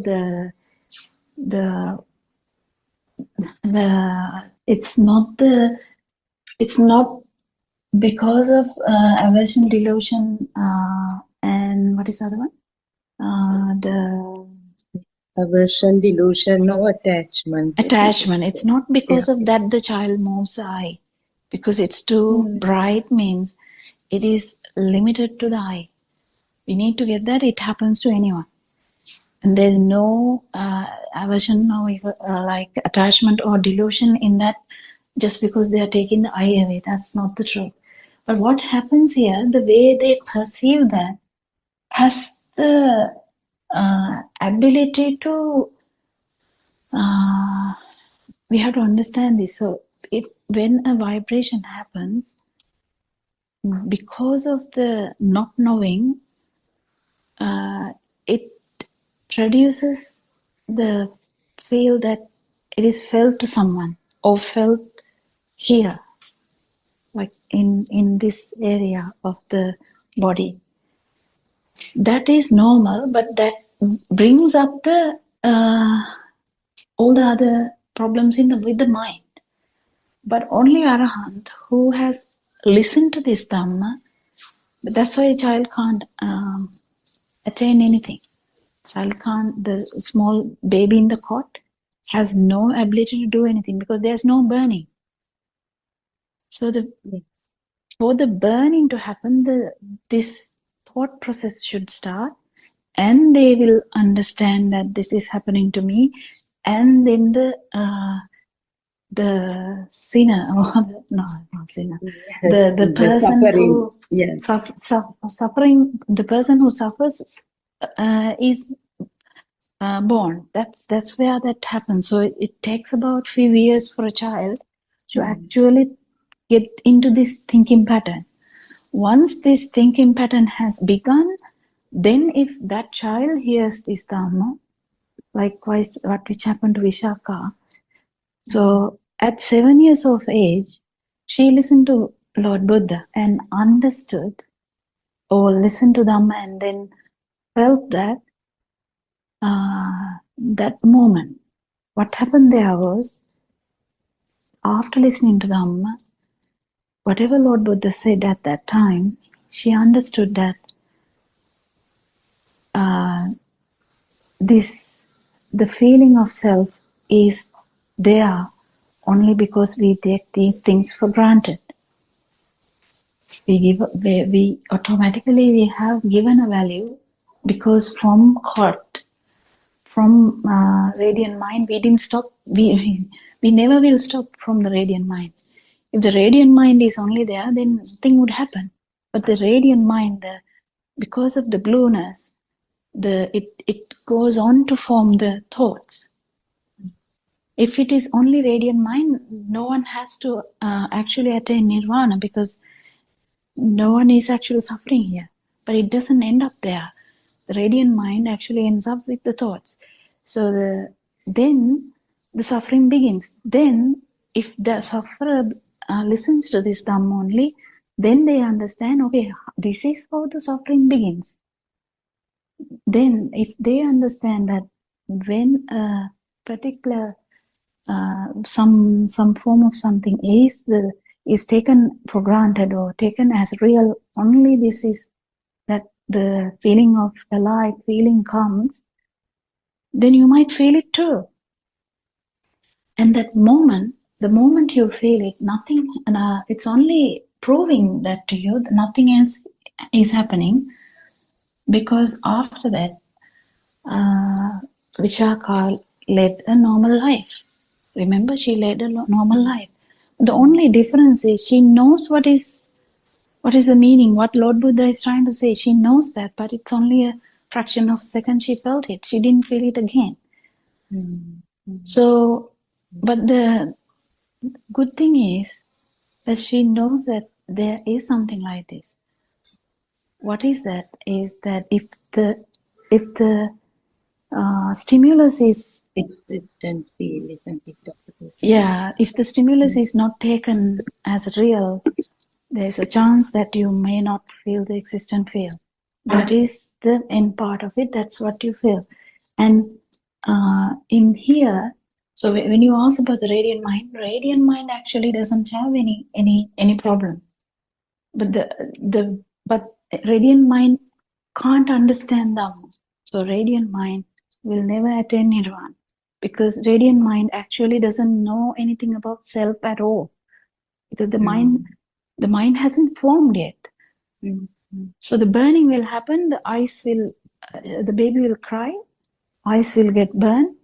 If someone doesn't pick up the baby, we might get burned, yes, and die. And still that particular vibration will carry on. It will carry on. It will never stop carrying on. So but the thing is, understanding this Dhamma, a person who is like 50 years of age might actually feel the radiant mind as well. But that doesn't mean that he or she has forgotten the chair or forgotten the water or whatever. No, nothing like that. But they feel that tranquility because there is no value to the thoughts. Do you think it's clear? I mean, it's very difficult. It's very clear, to- Dr. Kokila. Theruvan Saranai. Our gratitude to you for this explanation. And Dr. Kokila, you highlighted a very important point there, that glueness or sasrava, isn't it? The change that we call, that the vibration that happens telepathizes into the zygote. Yeah. Yes. So I need to clarify again this, Dr. Kokila. Now, when we think of a newborn in a cot, at sensory base level, does he or she gets the existence feel? There is existent feel, Yeah, but there is no yes. form to that. No form to that. No thoughts are not formed, right? Labels Yeah, are but not there's there. no form, so it's arup actually. So that means see. it's a feel only. Exactly. Thank you very much, Dr. Kokila. And I need to re-emphasize what Dr. Kokila mentioned, that Aryan Mahanse always warns us that you don't have to cut all mangosteens to see the kernel. That kernel is white.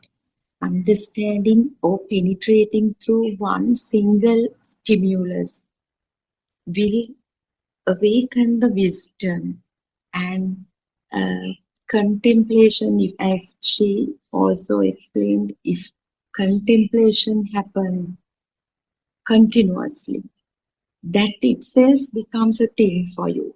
And yesterday in these groundbreaking revelations or Andolanatmaka Deshana, also Aryan Mahanse emphasized that people do not know that they are experiencing this uh, perfect liberation or this Nibbana. They go on contemplating, having known the truth, still they are not satisfied. It becomes a thing. Nibbana becomes a thing, and they go on searching for it. They, in the sense, I might also fall into that category. Ignorantly, we do that because we have a kind of now craving towards No, we have Nibbana. to look at that in different way. So our Okay. mind is anyway like that. So we Hmm. have to appreciate that our mind anyway likes to incline towards something. So because the mind, the radiant mind doesn't do that, but after the thoughts, it's usually even radiant mind has the inclination to feel things, but then after that, the person with the mind, normal mind, has the inclination to think and get attached to that, or aversion, because this happens due to delusion, in the sense ignorance. So in this sense, you have to understand anyway, for everyone, the Dhamma becomes a thing, like this insight meditation or whatever, it becomes a thing initially anyway. So don't be upset about that. It's okay. But with wisdom, with help of the noble friends, you slowly understand how mind works. Then you know that you are not attached to the sun now, you are not attached to the family now, but you are attached to the Dhamma now.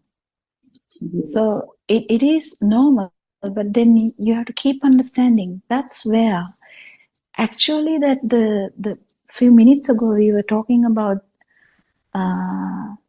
the one moment. What is the moment called? Yes. Awakening to the moment.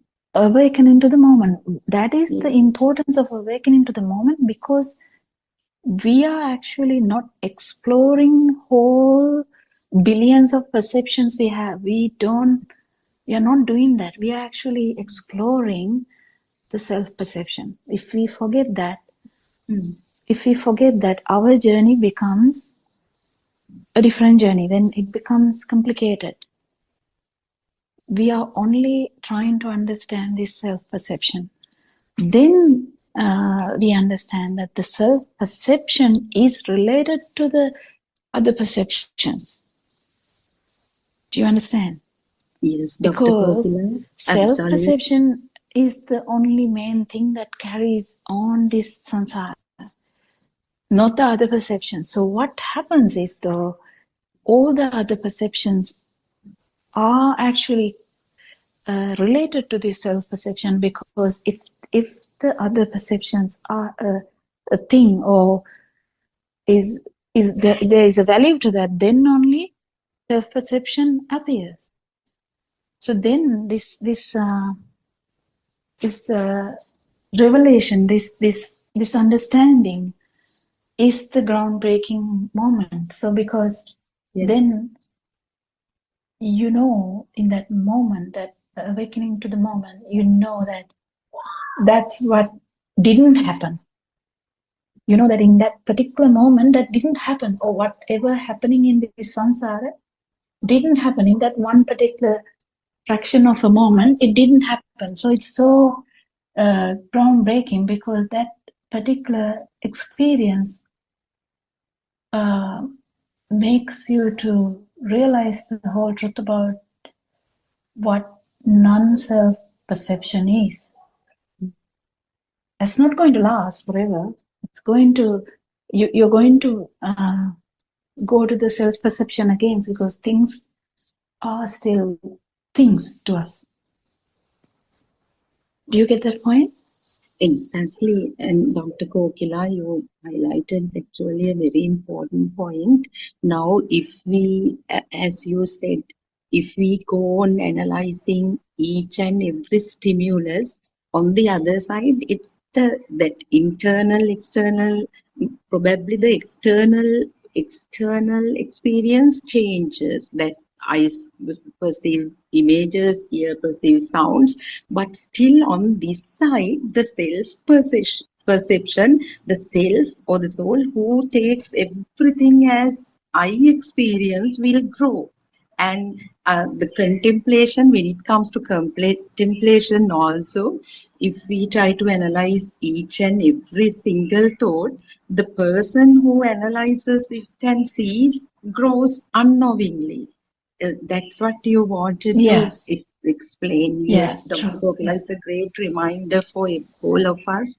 It happens. And another question I would like to pose at this moment, Dr. Kokila.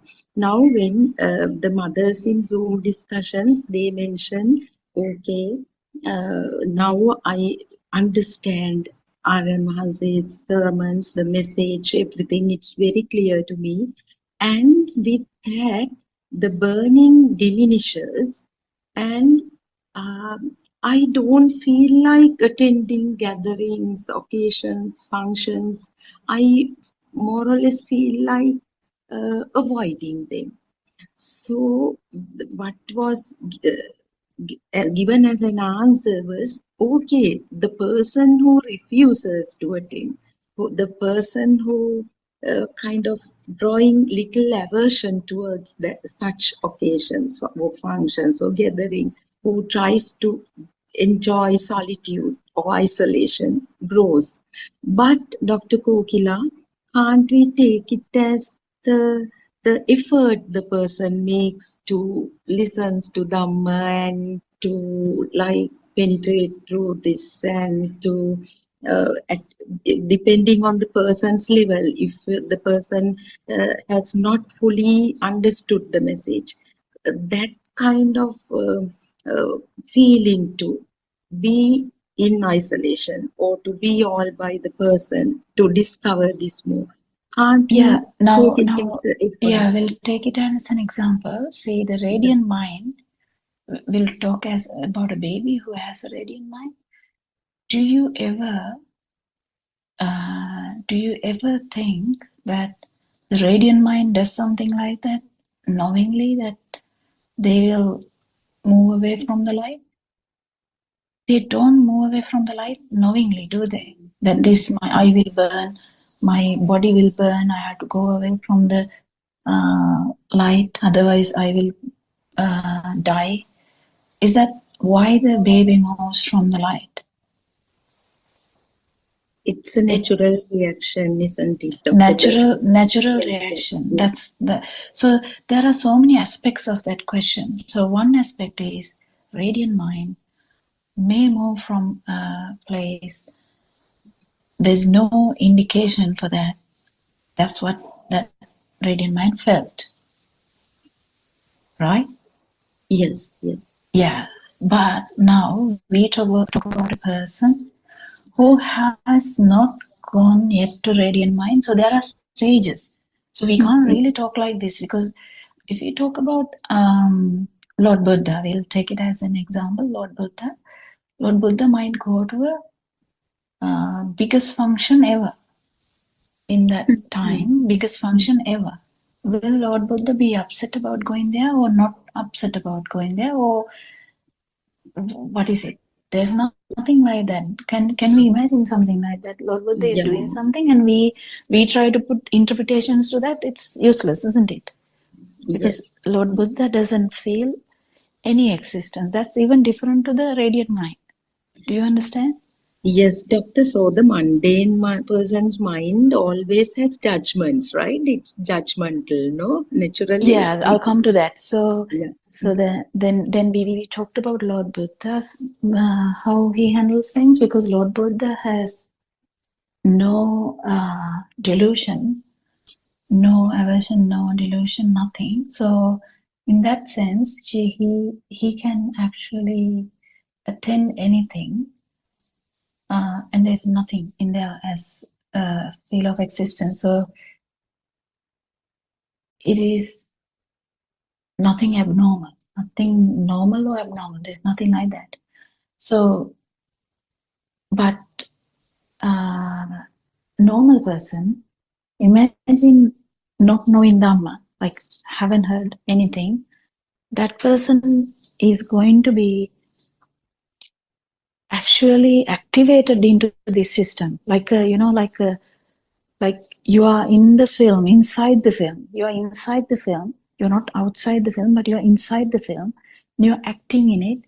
You feel like you are invited now. There's so many thoughts coming. Should I go? Should I not go? Should I go quickly and drive back, or like go and show my face and come back? Or should I go there and show that I enjoy?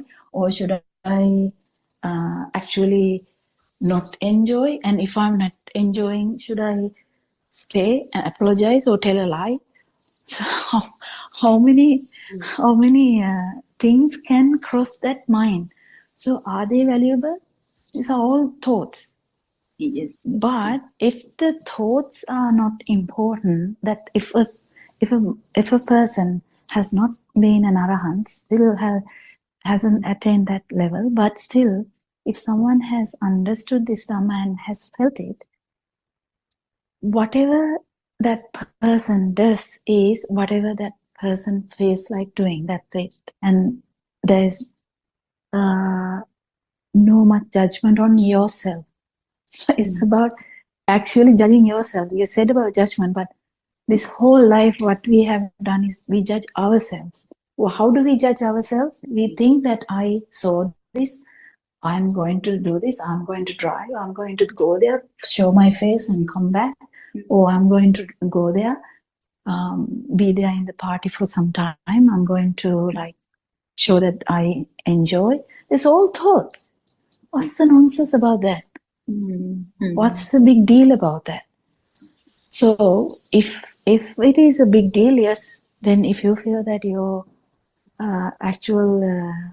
if you feel like such aversion, it's better not to go. That's a different story. But what I'm trying to say is, if it is not a direct attachment problem or an aversion problem, if the delusion is not there, whether you go or not is not a problem.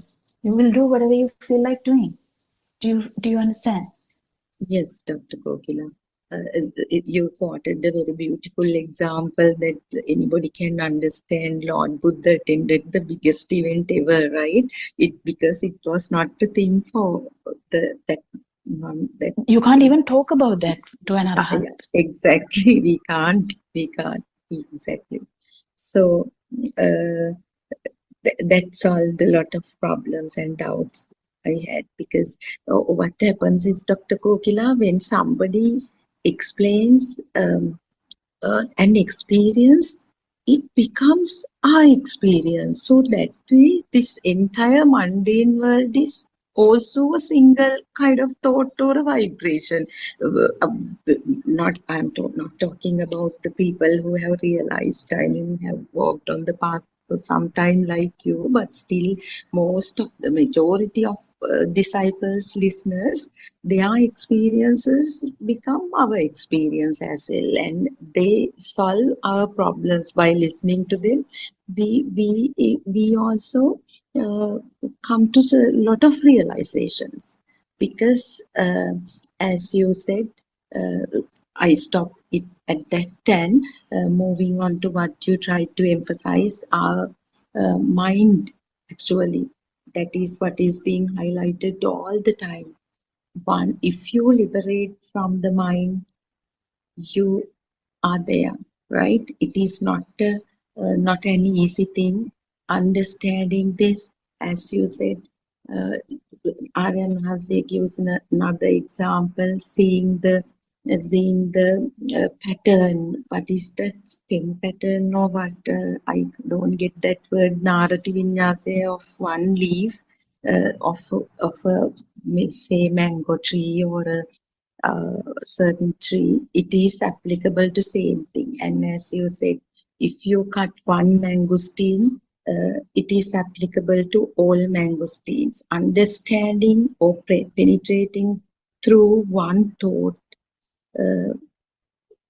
will solve lot of our problems and will help us to untangle the knots that we have in life. And with that, Dr. Kokila, I see, yes, our friends, Dr. Ravi, Dr. Sakuntala, even Mr. Justin are there. Dr. Ravi, the topic today is awakening to the moment. Would you like to add your thoughts in terms of this? I shouldn't say thoughts, your realizations in terms of this. Are you Yes, in touch? yes, Sudama Tirwan Saranai. Thiruvan Tirwan Saranai, Saranai. Doctor. Tirwan Saranai. Ravi. Yes, awakening to the moment. Yes. Uh, yeah, as you said, so realization, what the thought is, it makes you to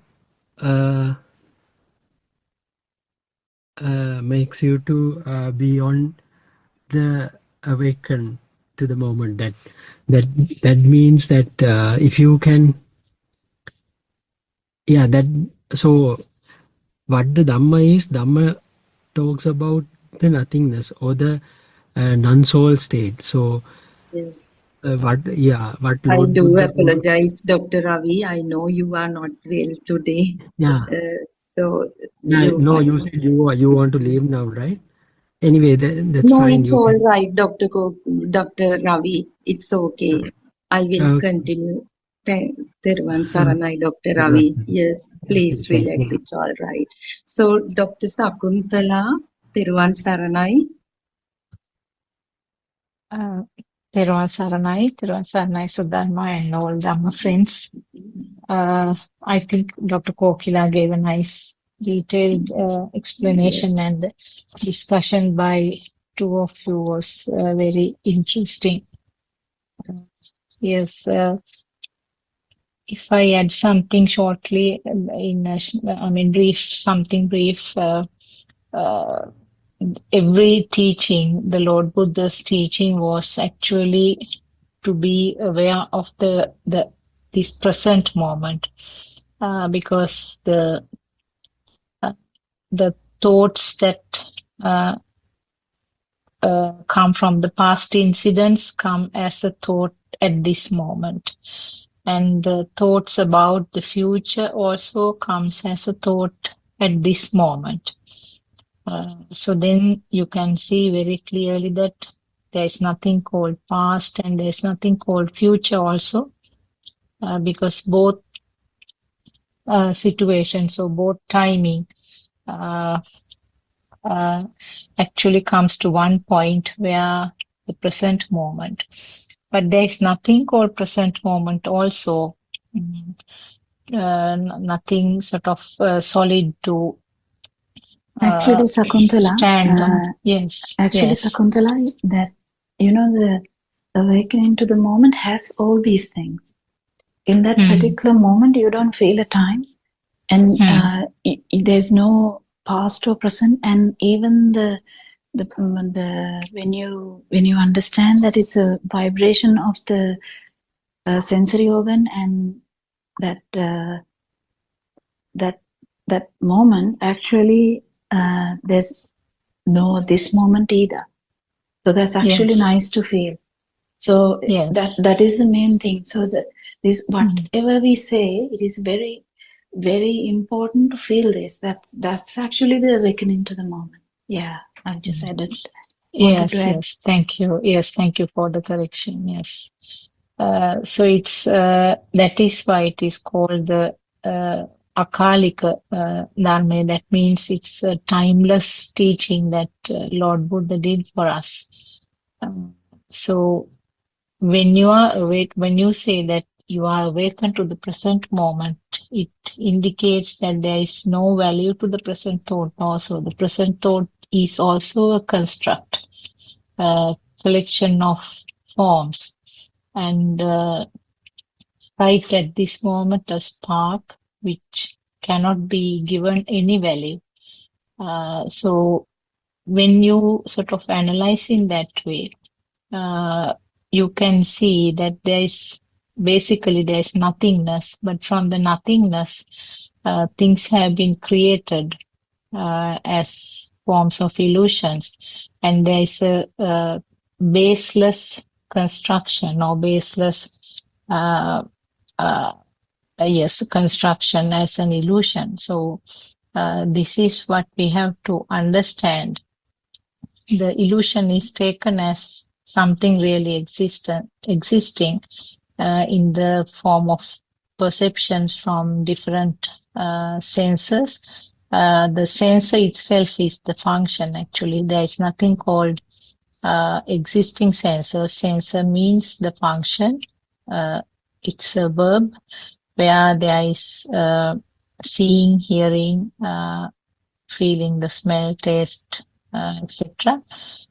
So that itself is the result of the speed, a speed that cannot be given a figure actually. So due to the speed, there is some creation, and the creation is taken as real, and that is where the ignorance is. Anything else to add, Dr. Kokila? Any corrections of what I mentioned? Yeah, I think it's good. Yeah, nothing much. So the more we understand about this, more we relax. The relaxation, actually the problem is the relaxation part, because Dhamma should inspire us. Dhamma should activate this part of our kind of this looking, the way we look, the way we look at the life. After that, there should be some kind of relaxation. Then only you can awaken to the moment. You can't awaken to the moment while you are in a rat race for something, like even for Dhamma. So that's where I think the problem lies the most of the time. But it happens to everyone, so it's normal. I would say it is normal, because it happens to all of us. So first we kind of drive, like we drive for year 12, we drive for graduation, we try for post-graduation, we can do anything like that. Mm. It's some, so we take this as like that, and we kind of try to grab something, like achieve something, then you will never achieve that. So the more you understand about Dhamma, more you relax, more you understand that you can't grab Dhamma like that or the moment like that, you relax. The complete relaxed moment will actually bring up the awakening to the main moment. That's what the problem is with a lot of our friends. The inability to keep even that Dhamma part away and relax. That comes with time, though. It comes with the help of the noble friends. It comes with the help of some discussions. It comes with every discussion we have. So then you learn. You can't awaken to the moment while giving a value to that moment. The more you understand this, the more you relax, isn't it? Yes, exactly. Actually, many people, including myself, I also had that same thing. We feel that there is many more things to do to understand this Dhamma.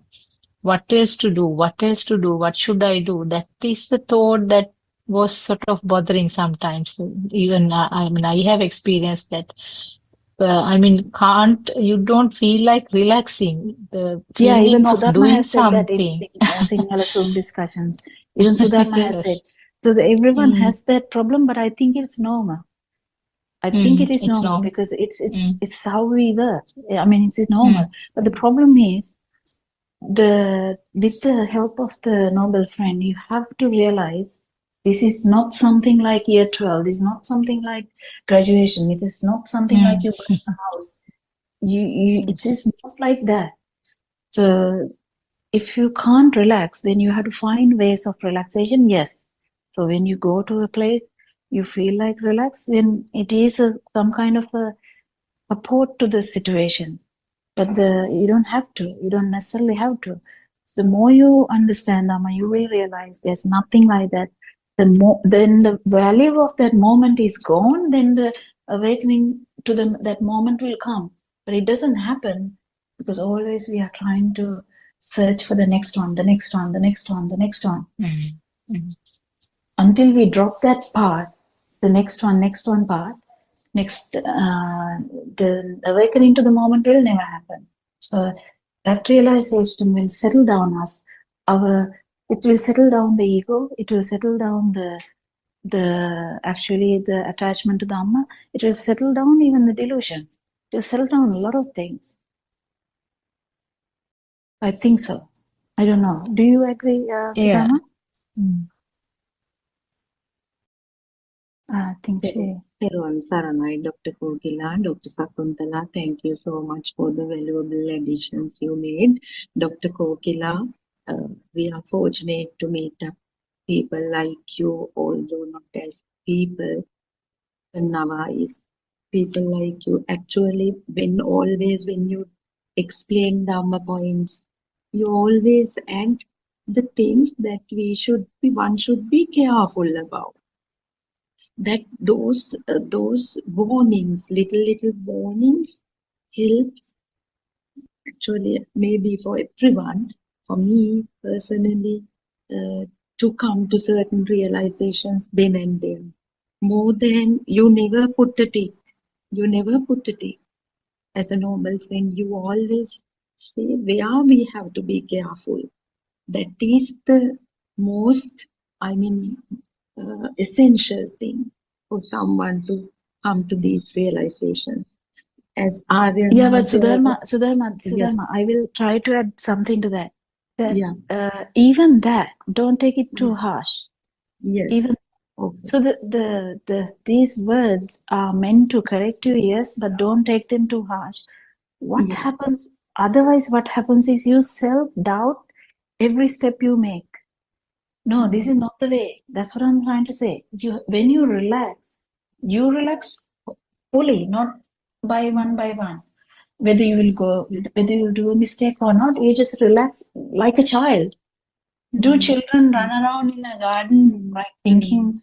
I mean, they might think that my mother might blame me now, but they might still keep on doing.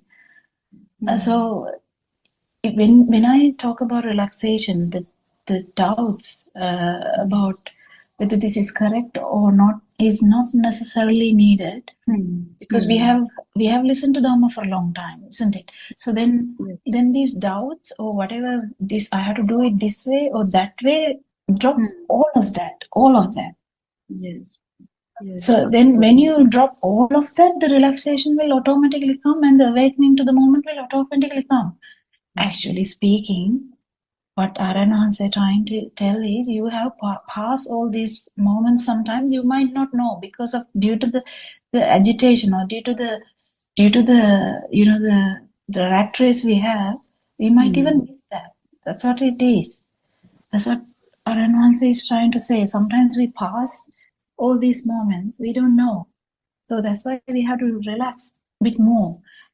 So when I mean relax, it doesn't mean like relax in the body part, but you can relax the body parts too. It's okay. I'm mostly talking about pretending, predicting, or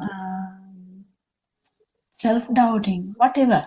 These aspects of us who try to compare, just drop all of them.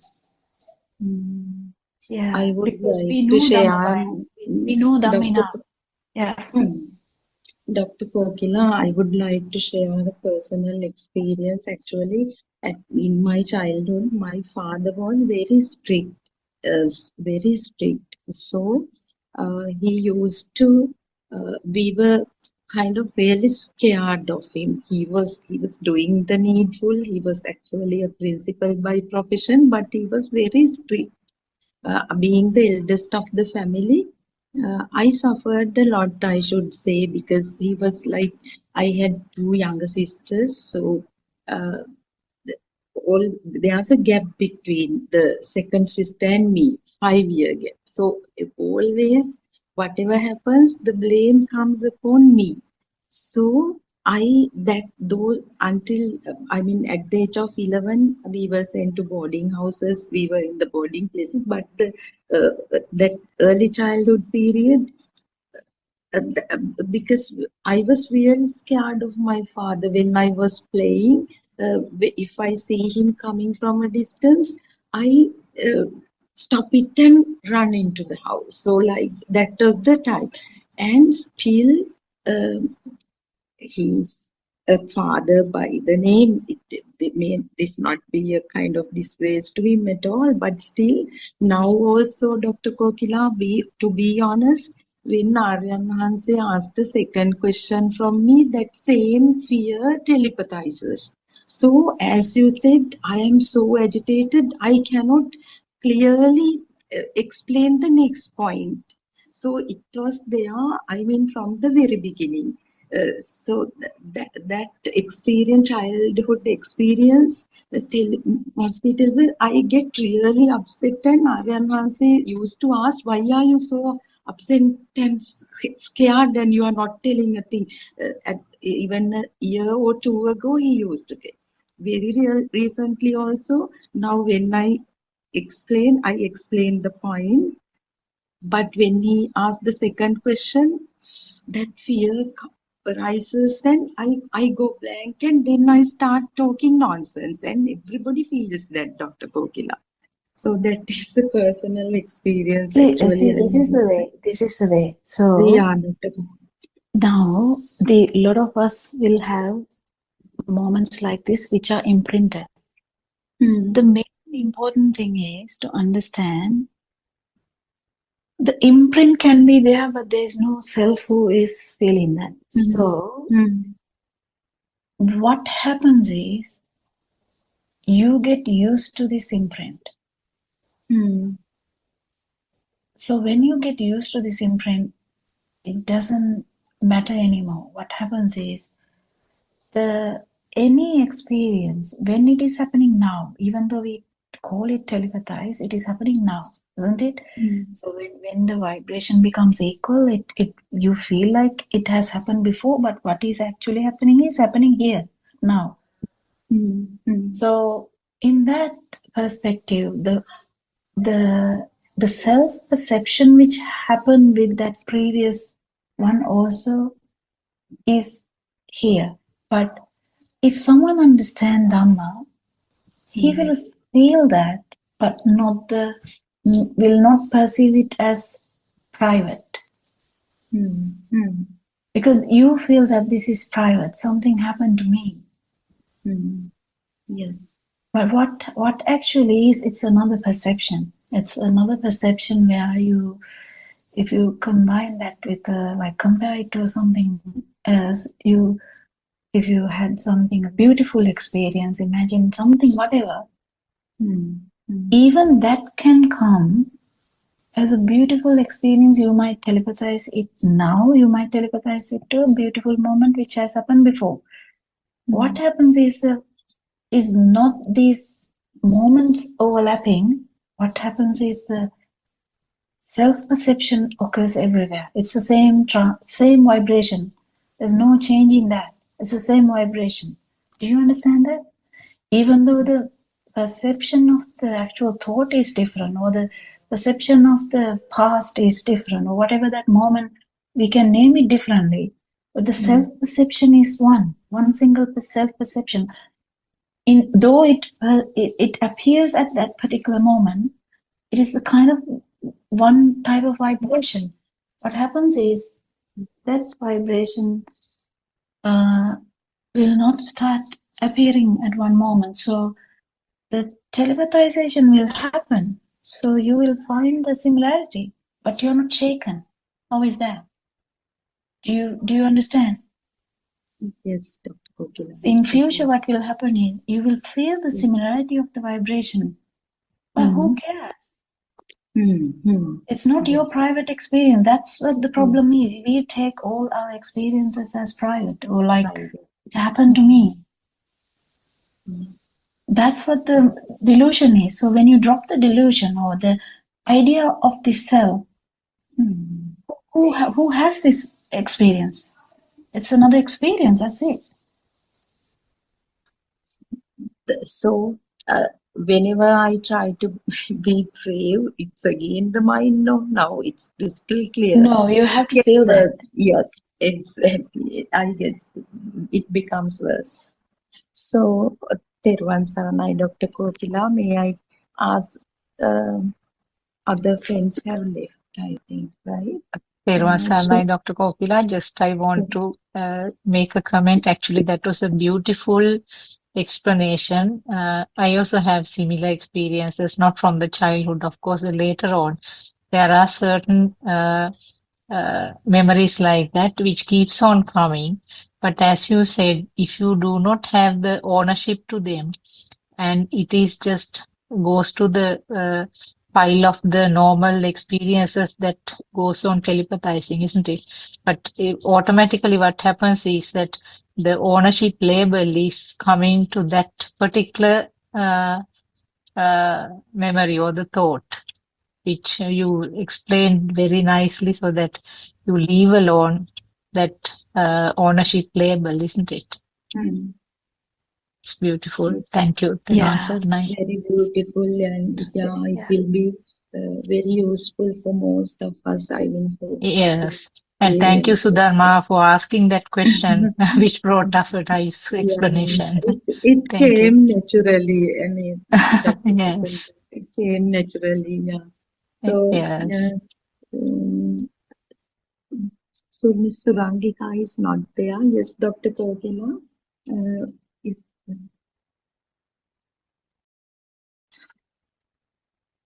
yeah.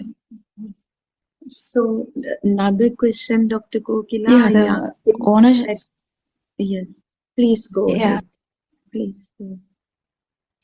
No, tell. Yeah, it's okay. Yeah, another problem, What Dr. were you Kokila, asked? that sorry, it's 9:15. We have 15 minutes. So no, we have 20 minutes more to go. Yeah. until the next Yeah, it should be fine. Yeah. discussion. Yeah. Dr. Kokila, another problem I had was with this mindfulness, because when I was listening to sermons, actually it is clearly stated that mindfulness and wise attention, yatha bhuta jnana and satsihiya, that is to see the truth. I mean, see the truth not as a person, not from thought to thought, but still, again, is it more or less the same as awakening to the moment, Dr. Kokila? Having persistent, this ability to see the truth in the moment, this yatha bhuta jnana, or wise, clear knowledge and wise attention is, Well, those words are new to me. So what is clear no, attention? clear knowledge means the knowledge of this truth, how the mind is created. And wise attention is having the mindfulness to see, not to cling to that. That wise attention is the chance. Is it? It's a bit confusing is, with the words, but anyway, I think more it's important. also this. Yeah. If you feel that if you hear this Dhamma and you understand what is being said, that how mind is formed, how the sensory faculties work, and how mind is formed, and how mind is causing all these troubles of self, or the thought of self, because actually speaking, we don't exist, but we have a thought that we do exist, that I do exist. It's a thought that is impregnated in the system. It's like deeply engraved. So we are fighting with a deeply engraved thought, which is like, I do exist. Everything happens to me. These are my experiences. So that's the thought that we struggle with. So we understand how this thought happened. We understand that how these thoughts generally occur. Like every thought has a way of occurrence, and it is similar to the self, the thought of I, or the thought of me, I, or mine. So when we keep understanding this, how this happened, and how this is felt, and how this feeling or the perception has arisen, then you start to settle down initially. You start to settle down. Then more you see how you arise, more you feel comfortable with Dhamma. The Dhamma becomes a part of you, not because you're thinking about it the whole day and night, just because you keep feeling that. Because you feel the truth of the Dhamma by way of, you feel that whenever you take something as serious or something very alive, or like, then anyway, the self has arisen anyway. So it becomes evident in the application. So application becomes easy. The more you apply it, more it becomes easier for you. And the actual awakening to the moment, it has no part in this, because awakening to the moment is actually the freedom of all this self, the feeling of existence. So that's a bit different to the path. So the path is different, but the awakening can be slightly different, because it's something you feel. Usually feeling of existence is something you feel, and no self existence, or I don't know how you say that, if there's no self existence feel, you feel that too. Like it's a different experience. There's no doer. There's no person who's sensation anything. It's Yes. a different experience. But that particular experience is different. The path is different. Path is you whatever you do to get to that point. Do you get it? Yes, Dr. Gopinath. Because it's a lot of words Sarana, when you we talk nice. about. No, no, it is so meaningful because actually this volume focuses on understanding the illusion called I. So that is you actually finally you were emphasizing on that awakening to the moment. What is it for? It is to get rid of or liberate from the self. And Aryan Hanse's presence is here. Teruvan Saranai Aryan Hanse, Namaskar Veva. The topic is being discussed is awakening to the moment. Teruvan Saranai. Teruvan Saranai Aryan Hanse. The topic is being discussed is awakening to the moment. Yeah, so awakening to the moment is that someone is coming. This awaken to the moment is the meaning is we are talking about superviolence. Yeah, how is coming here? The understanding. What's the understanding? What's happened here? The truth. Someone know the truth. That's a Buddha's explanation. What's Buddha find in the truth? What's that? It's nothingness, yeah. But you know, it's not normally guys are talking nothingness, but it is not that one. What is that Buddha's explanation? It's nothingness. What's the difference of other nothingness? Normally someone is thinking nothingness is there, nothing, but it's not nothing. Everything is there. And the awaken to the moment is, so example is the film is going. You are not in the film. You are wake up. It's the same example, similar your dream. Someone is in the dream, but someone wake up in the dream. That's the awaken to the moment. So this moment is example.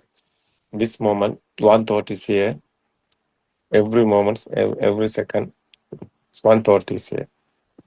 So that thought is not real. It's understanding one. What is the thought? It's a chair, example. There is no chair. But chair is there. What's the double meaning? Yeah, chair is there. And you can see the chair. Yeah, you can touch the chair. But that one is not a chair. Why? The kindergarten time, how is chair is coming?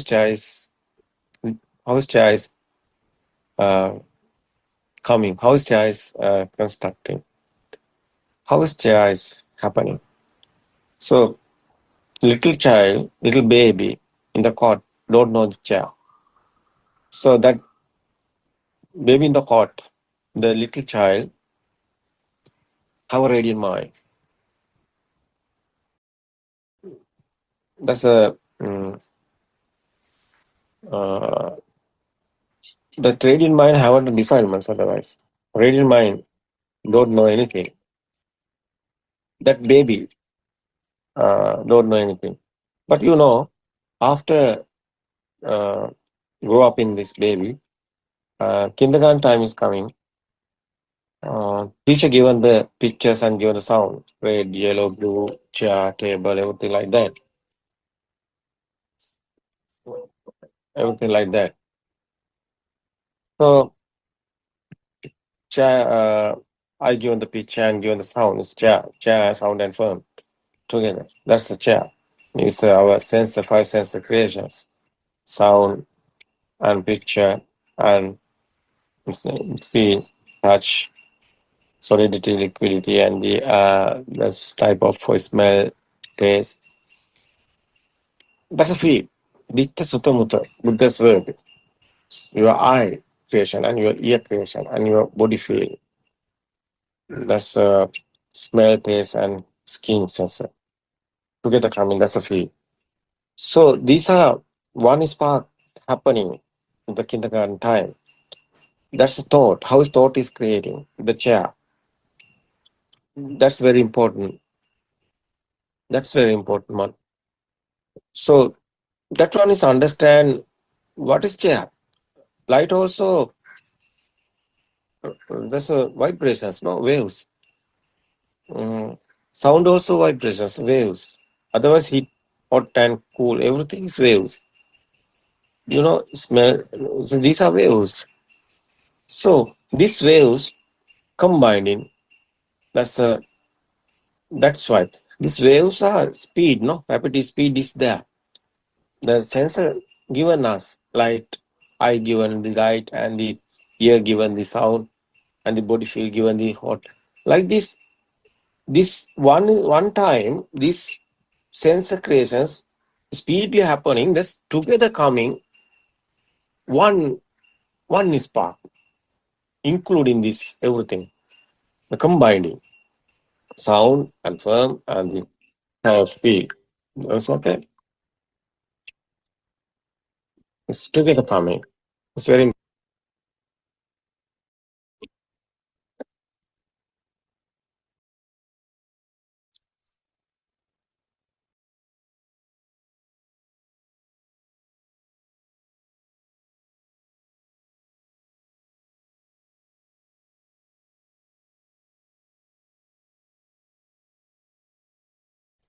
yeah. That's a thought. It's one spark's thought. It's chair is a thought. It's a one spark. You see that every spark have a power. Because spark have a different name. That's why power is there. This power is together coming. That's a power is electric power, magnetic power, like that. This is mind power, thinking power. This power, how is coming this power? This is very important. Inside meditation is understanding what. Because someone understood the truth, he know there is no chair, it's a thought. How is this thought is coming? How is this feel is coming? Existent feel. There's a power. So how is power is coming? Systematically coming. Someone understood this, he know there is no chair or anything. It's a sound and firm. It's not true. It's not real. What happened finally? The value is gone. You don't want that one because it's not real. Not given the value. Inside not coming that. That's the meaning is there's not power there. Existent feel is the power. Existent feel is that one. After what happened is everything is there, but you know you inside not coming any vibrations, any pain.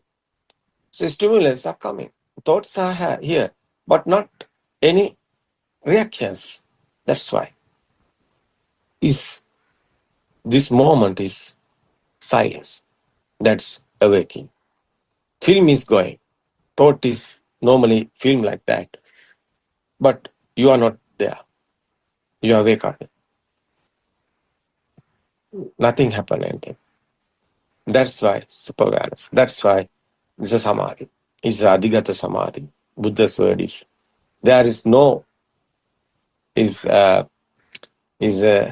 talking about you don't own that type of chair. That's why not inside coming any defilements, attach or hatred or anything. Not happening. That's why tranquility is there. That's the way come to the moment. Normally film is going. You are not there. The meaning is you are not anywhere. The meaning, otherwise, you also the you also the existent feel is you. Is how much you want that one. That's existent feel is again and again is given you to as powerfully, but it's not now powerfully. The power is gone. That is why the meaning is defilements also fading. Finally, tranquility. That's why awaken to the moment. Yeah, after that, everything is happening. Nobody's there. It's like a nature. Just awaken to the world. How is Sudharma? Yes, Aryan Mahansa, Thiruvan Saranai, yes, that needs It's a largely. practically you can experience it. It's very important. It's not a believing, it's not a class. That's the Nibbana way. It's not mere knowledge, isn't it, Aryan Yeah, Mahansa? yeah, It's yeah. It's happening. It's Yes. happening. The once we liberate from the mind, we can experience this. One can feel this, isn't it, Yeah. Aryan? Yeah. Now it's time is over. Kokila, I think explain this, no? Yeah. Yes. It's clear. Yes. Thanks, everybody. Thanks, Kokila. Otherwise,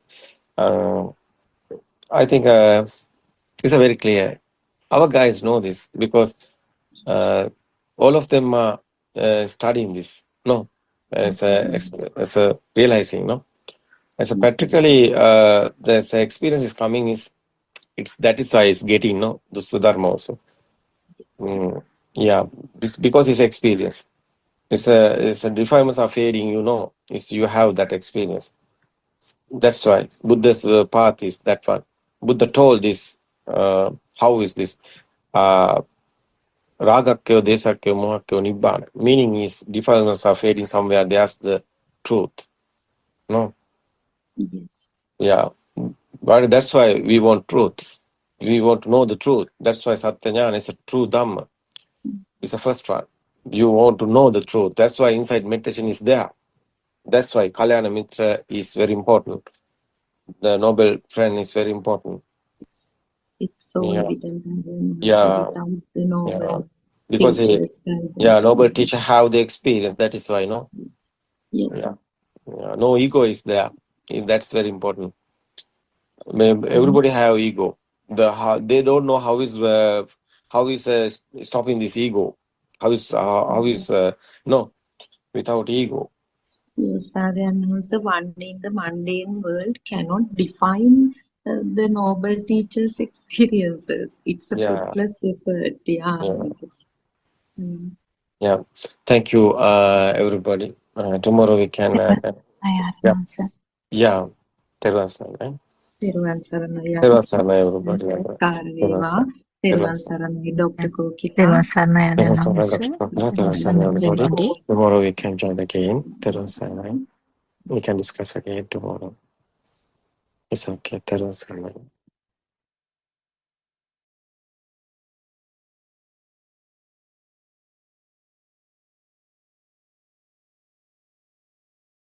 Unfolding of this profound truth under your compassionate care. May you live long and continue to guide us. Ayubo Veva and Teruvan Saranai. So we've been discussing the book volume 1 of True Dhamma Has Awakened, PDF of which is available on Buddothpado's website, buddothpado-dhamma.com. And today we are starting with page 15.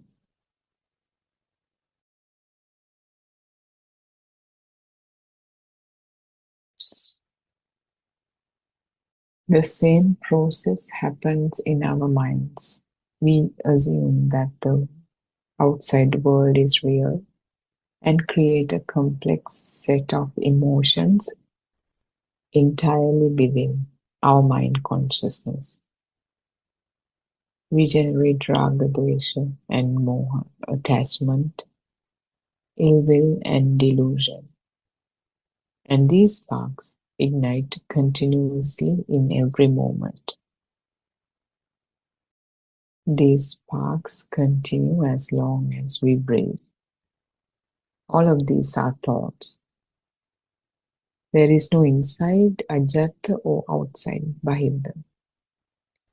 In fact, we could say there is only one end, the present moment where thoughts arise.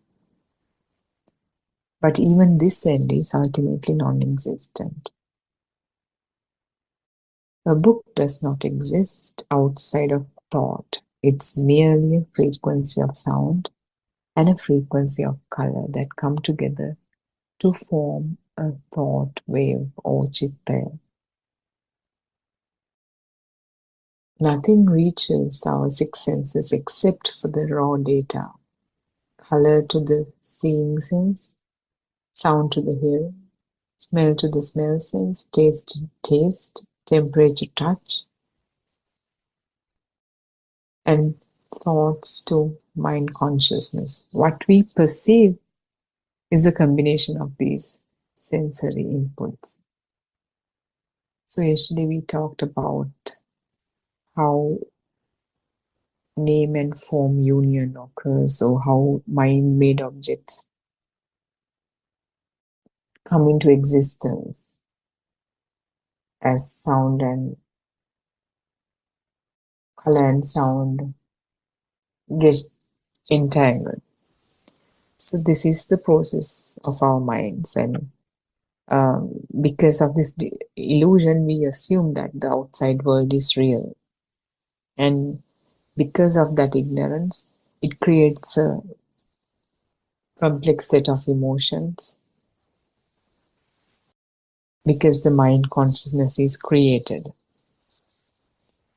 And due to that, the way the system works, if there's something out there that feels like that's existing, that the system believes to be existing, of course, then there's either attachment or ill will or delusion will be there.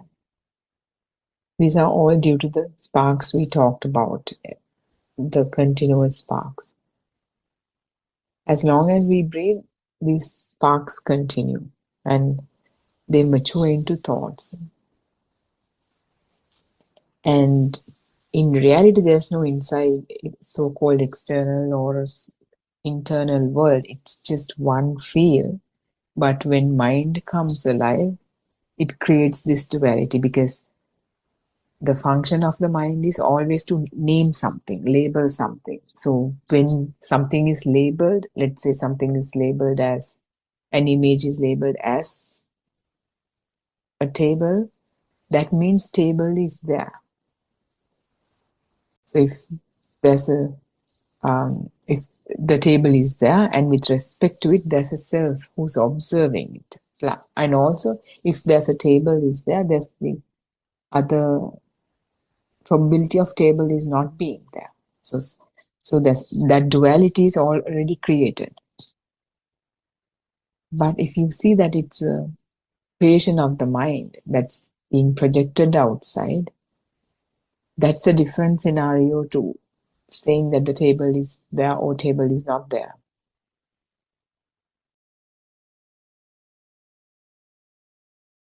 If there's one end, the other end automatically arises.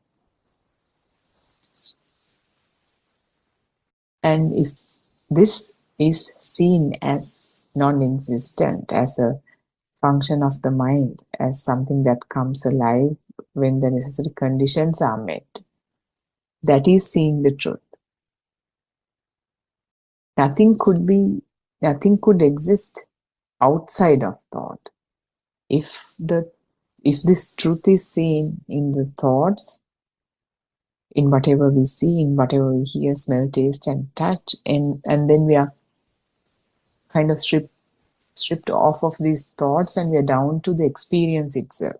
And even in the experience, it's a manifestation of vibrations. What we see is the manifested form of vibrations, visible form of vibrations. What we hear is audible form of vibrations. If that truth too is seen, there's nothing. So slowly but surely, what we are awakening to is to nothingness. Nothingness in the sense, not in the context how it's popularly used, where the world is void of things, but the so-called external world is not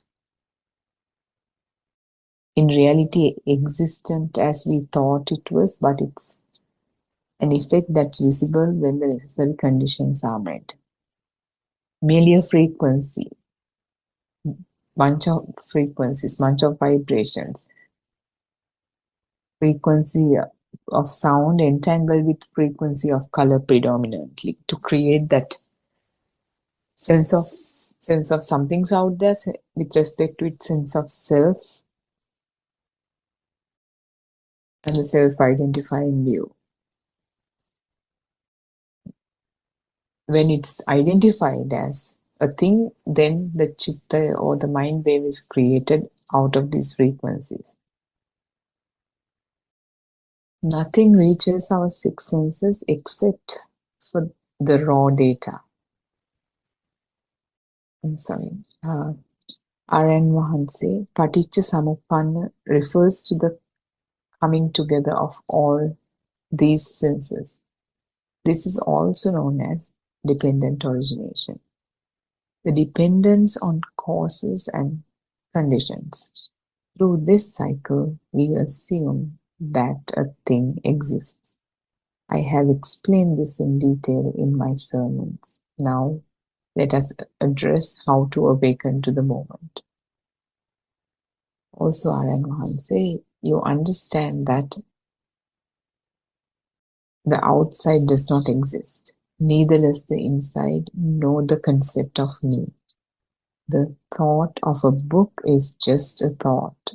It cannot be found outside, nor can you find a book inside your mind consciousness. When you truly understand this, thoughts lose their value. They no longer deceive you. You stop accepting thoughts as real, and they cannot generate further thoughts.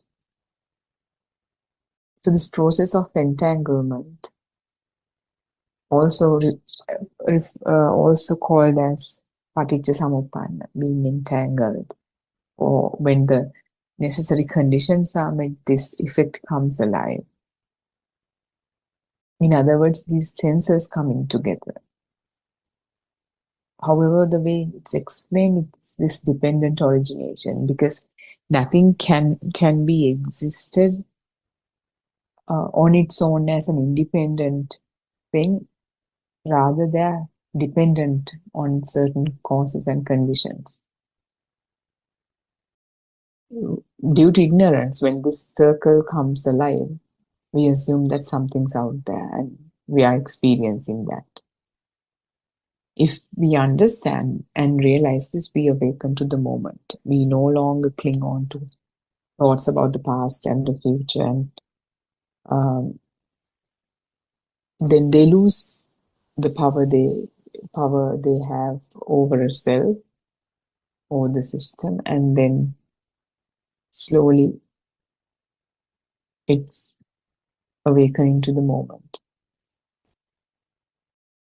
And with that understanding and realization, the inside and the outside, which is born in one thought. When a thought says, when you look at the so-called table, and when the label appears in the mind saying that's a table, automatically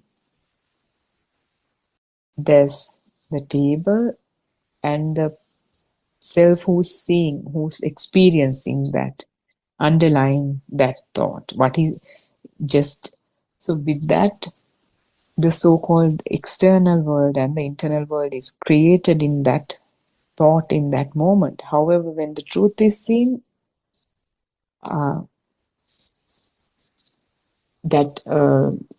fact that there was an external world and an internal world cannot hold true. So that thought collapse of its value it had. It loses its value. It can no longer deceive you. And if you had any defilements with regard to that, this table was given to me by my grandfather, or whatever the emotional values that's been created, they could no longer be valuable. Therefore, they cannot generate further thoughts also, because Now the veil of illusion is kind of shattered. Like if there's no belief that this table is something of inherited value, how can further thoughts be generated based on it? That base is now shattered. As a result, a thought ceases to arise in that moment. The forming of an image with a sound no longer occurs. This is called Namarupa Uparujjana. You realize the truth. There is no outside, no self, no inside. You emerge from the illusion of mind consciousness. You understand that the book you see is a thought and it does not exist. When we stop assigning value to a thought, it ceases to exist. There is no thing, no thought, only nothingness. From that moment onward, you stop giving value to experiences, knowing they're all illusions. So, table cannot be held true anymore. And these kind of thoughts, the thought itself loses value, and there's no, these kind of thoughts cannot arise anymore. Of course, the recognition will be there, but the internal burning that it was able to create once is no more. So this name and form union we talked about, an image with sound being entangled. Now they no longer hold value, means Nama Rupa Uparujjana, they are like now disassociated, yet one knows that it's a table or a chair, is able to recognize these objects, but the value that's been attributed by the system no longer can be true. And the truth is seen. There's no outside, there's no inside, there's no self here. And that's how the illusion will be. You know, you will emerge from the illusion of mind consciousness. The so-called external world is the one that's slowly collapsing of its value. It says we stop assigning value to a thought, but it's not us doing it. It happened due to the system. When the baby was born and as he started speaking the language, the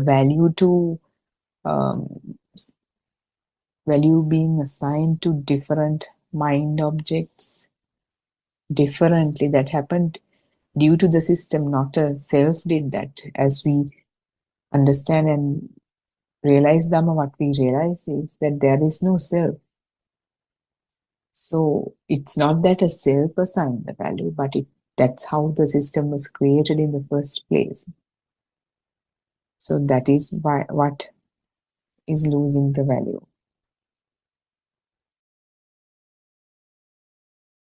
Even when we perform daily activities as usual, you would go through the day, go from one activity to another. Since this belief of the objects are no longer there, there's nothing to hold on to, nothing to cling on to. The performance of the activity will just go on without that additional burden of being entangled with this object, that object, and the other. Let's say you're cooking or whatever, there could be, you will spill something, you will cut your finger, or something will get burnt. But before realizing this, you would get entangled with all these steps and get upset or mad or get pissed off or whatever. But as this realization comes to place that the so-called external world is a creation of the mind, moment to moment, you will perform all that. But like, something will spill, it doesn't really matter. You will wipe it off and continue to the next step, and you will end up cutting the finger. just wash it and put something and just go on to the next thing. So that is why that is what's meant by nothing becomes a thing. It doesn't become a thing with value. It just becomes merely an incident. So with this, we cultivate deep insight. This is we call it a avabodha jnana. It's a realization. It's that comes with insights.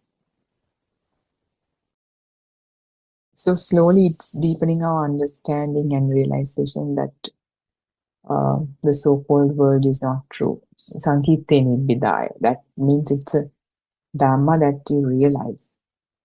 Rather, the system realize. You can't. There's when we use words, things like that will be said, but it's not somebody's doing. The belief in the thoughts is slowly diminished, and this transcends thought to attain pure moment of seeing the truth, awakening to the moment, letting go of all belief, name and form, and all these ideas, thoughts. And that what will happen is this mind consciousness cannot fall on to anything. Cannot be projected anymore, non-projected. Anidassana vijnana. In Pali we call it. So that's all I got for today, that portion of the discussion. Shani,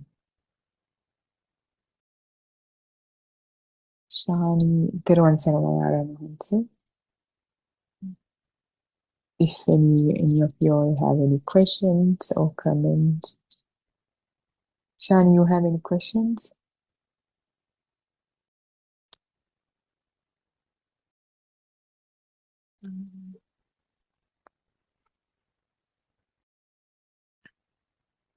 Thiruvan Saravanan.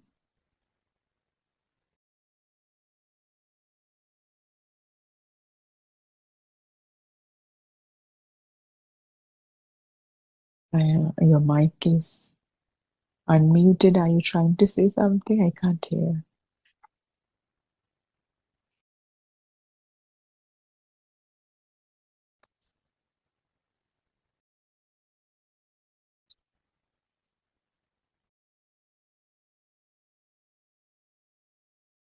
Justin, you have any questions that or comments? Thiruvan Saravanan. Thiruvan Saravanan. Yeah. Thiruvan Saravanan. Yes, Thiruvan Saravanan. Yeah. Can you hear me? I can hear you now. Can you explain a little bit about the Anidassana Vijnana again, the non-projected thoughts? How would it happen, occur? Yeah, so thank you for asking that question. So non-projected consciousness or mind consciousness, it's the same thing as something not becoming a thing, meaning whatever when you understand that, realize, not just understand intellectually but also realize and see it within ourselves, that internal burning is slowly diminished. It's the same thing as internal burning is not there, because if there's no internal burning, it's already projected. There's the mind consciousness is projected. But when one sees the truth, how the internal burning goes away is the belief that one had that something exists out there is gone. Now that person sees it as an entanglement of vibrations or entanglement of name and form. So for an example, one would be upset about, let's say, things that the partner says or the husband or wife says. Every time this will be bothering this person. Now this person is on the path, and every time there's an internal burning due to something being said by the wife or the husband, this person sees that, that incident, contemplate on the incident, that there's no wife or husband as we thought they existed, but if at all they existed only as a mind creation. But let's say there was a fight in the morning, husband or wife, let's say husband, and whatever that scene, whatever the visible way was a manifestation of vibrations, whatever the words that were uttered, that's also a manifestation of vibrations. Just the sounds, the meaning came because those words, let's say somebody, husband called you a loser or wife called you a loser, to get a simple example out of it, that the meaning of that word has been assigned before, given to us before as a child or whatever the age, and there are like mental images associated with it. It's not a good word, it's undermining or devaluing or whatever it is, it's a disrespect or whatever the ideas. So now today when this word is heard, all that package that's associated with it comes alive, is being telepathized. So as this person got hurt after listening to this word, but this truth is contemplated, and maybe another fight later, again another fight, and that maybe a lesser amount of internal burning was experienced by this person. Similarly, the Dhamma is contemplated, that whatever he or she heard or saw was a manifestation of vibrations, or it's just created in the mind. However, it could differ from person to person. One will have to, for a mother from, farming mother who hasn't learned about science, she might not need that kind of contemplation. It will be a simpler contemplation as like, there's no such thing like that, or there's no inherited value in this seeing or hearing or whatever. So with that contemplation, there will be one day all these fights will be there, but there won't be any internal burning. There won't be any emotional reaction to these words which were hurtful at some point in time. So in that moment, the mind consciousness is not projected, anidasana, because it's just hearing is just hearing, just like what Buddha said to Bahia. Seeing is only seeing, hearing is only hearing at that point. No internal burning, no reaction. Just, that's did it make sense, Justin? Yeah, it's very clear. Thank you very much. So I have a question for you. Now we've been talking about are you in the path? This is the discussion that's been happening in all these controversial discourses. If I were to ask the same question, what would your answer be? Yeah. That is totally depend on you. So you have to investigate yourself first. So what you are doing is very important. So whatever we do, the thoughts are always flooded into your mind.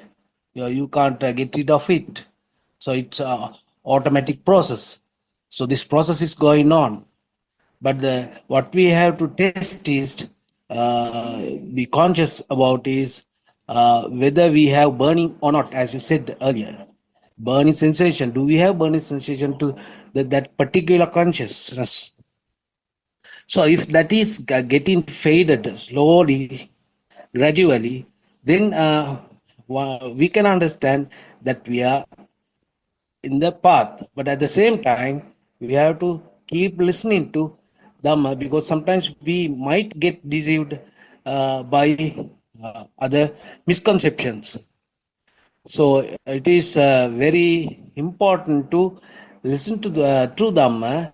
At the same time, uh, you can lead the path, you can go forward, but see whether this always what we feel, what type of consciousness we experience, as a result of that consciousness we experience the soul, that there is a person. This existence feeling is always there. So the the nutrient of the existence, I mean, existential nutrients are the hatred and aversion. So always we have to keep on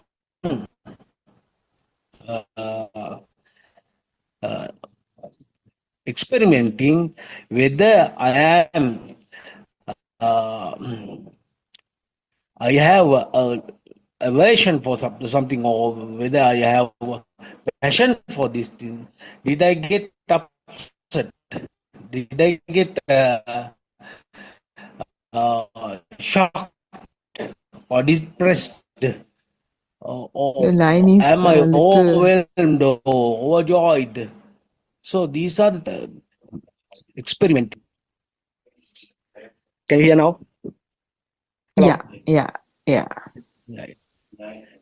So the thing is, without listening to true Dhamma, nobody can reach this path. So it is a gradual and very slow, but at the same time, it is effective if you follow the steps that Aryan say always instruct us to do. So there you don't find anything to do here. There's not a particular object to achieve. There's nothing but listening to Dhamma and check whether you can detect, are you attached to something, or do you feel the hatred. So those two things are the main nutrients of the soul. So if that sensation is there, so you are not on the, you may go on the path, but you have to be very careful, because without doing manasikara, think of what we are doing, thinking of whether you are experiencing defilement or not. So that is very important. So are you there? Are you experiencing it? Or is it just an occurrence or incident? Is there a sensation? These are the most important questions for you to ask from yourself. So nobody will experience, non-burning sensation at once. It won't happen overnight. But if you follow this slowly, there is nothing for you to do, but only to proceed. So if you are trying to do, preparing all the equipment, and if you are going to do something, it is very difficult to find this path. So listen to Dhamma and experiencing what you are doing. At the same time, see whether we are experiencing this defilement, especially aversion and hatred. So then, if you are not getting that impact that much as earlier, now you can be little bit happy because you are on the path. But you can assume that I am on the path and I am okay now. That is a misconception again. Therun Sarnai. Everyone, sorry, Justin. Yeah. So one thing I wanted to clarify was when we say sensation, we know seeing, hearing, smelling, tasting, touch, all that, even for an arahat, it's not going to go away.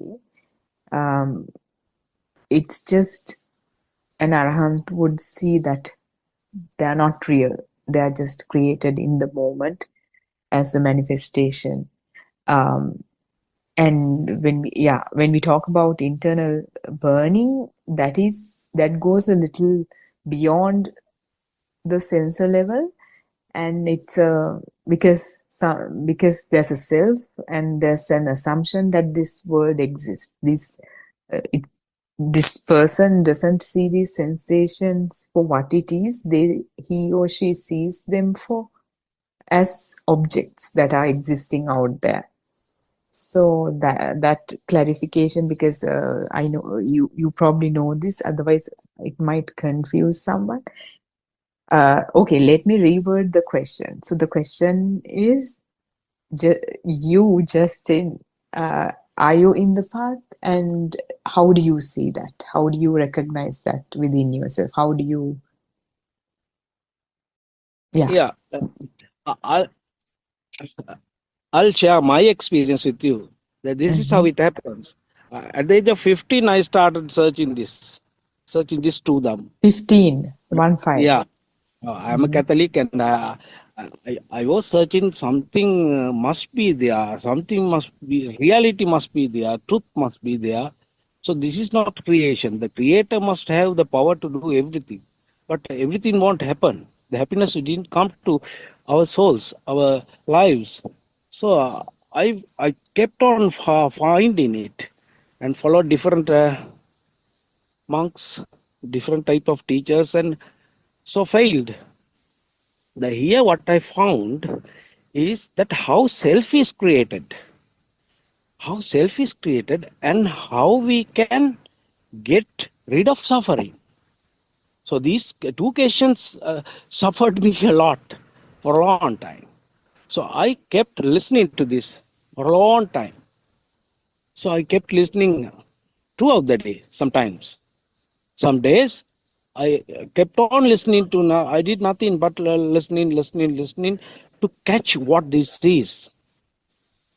So this is my personal experience I am speaking. There I found the Aryan also always emphasizes there is nothing. You don't find a thin here. The thin is the most important word I found. When thin is created, soul is automatically created there.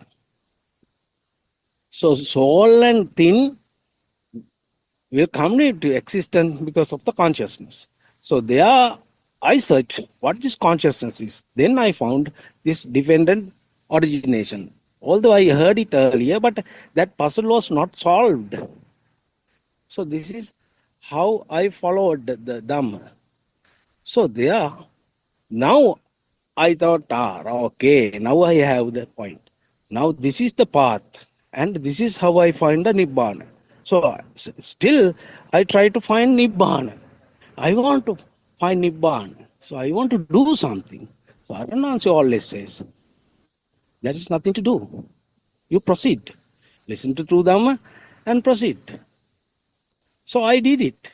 Then ultimately, now what had happened? Now, at this moment, I have nothing to do. I have no idea to do.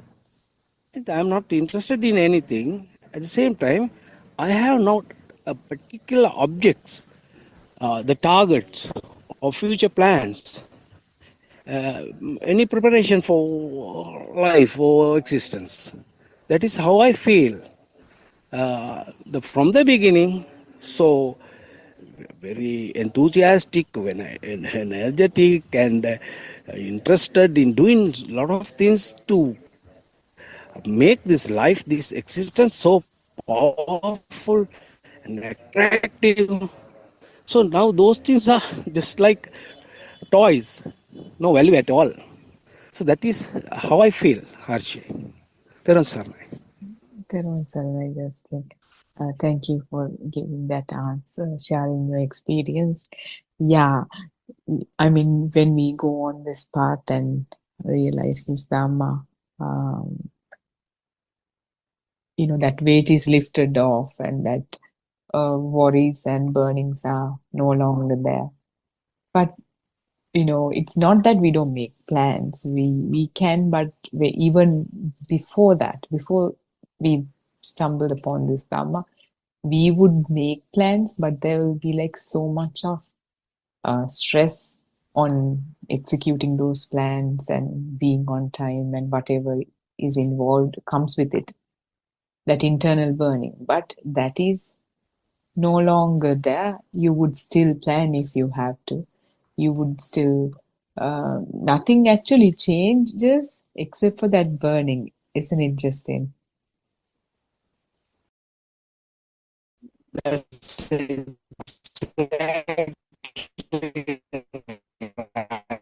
Now your line is not clear. Now I couldn't hear what you said. Thing happened. No burning feeling is sometimes. Can you hear? Yeah. Yeah. Now, Sometimes there now are I little can bit hear. small clashes. Yeah, small clashes, but that is solved then and there. So I feel that this is nothing. That's nothing. This is just an experience. This is an incident. That's all. That is how I feel. But sometimes the burning might exist for a couple of hours. Then it will fade away, and I won't remember it at all. Gradually diminishing. So no aim, just like a cloud. It seems something is changing, some kind of metamorphosis, but I don't know what it is. But I strongly feel that I am on the path. That is how I feel, Harshi. Yeah, thank you, Justin. Thank you. Yeah, as you go through the past, with all these insights, the realization deepens, and there's not even a self to look forward to some sort of fruition or whatever. That sense of self slowly diminishes. And yeah, thank you very much, Irwan Sarnai. Bernard, I think there's a path is trading the defilements. It's a field. No, Bernard? Yeah. Defilements, only the hatred and aversion.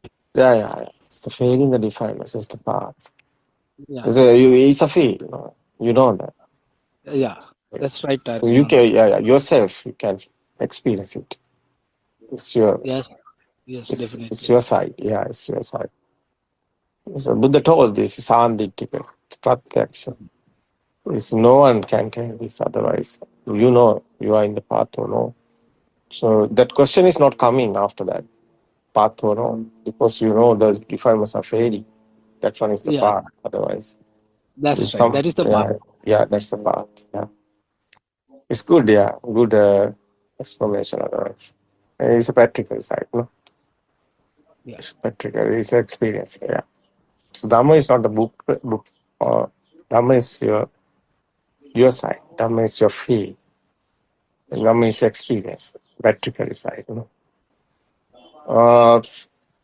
That's first is very important.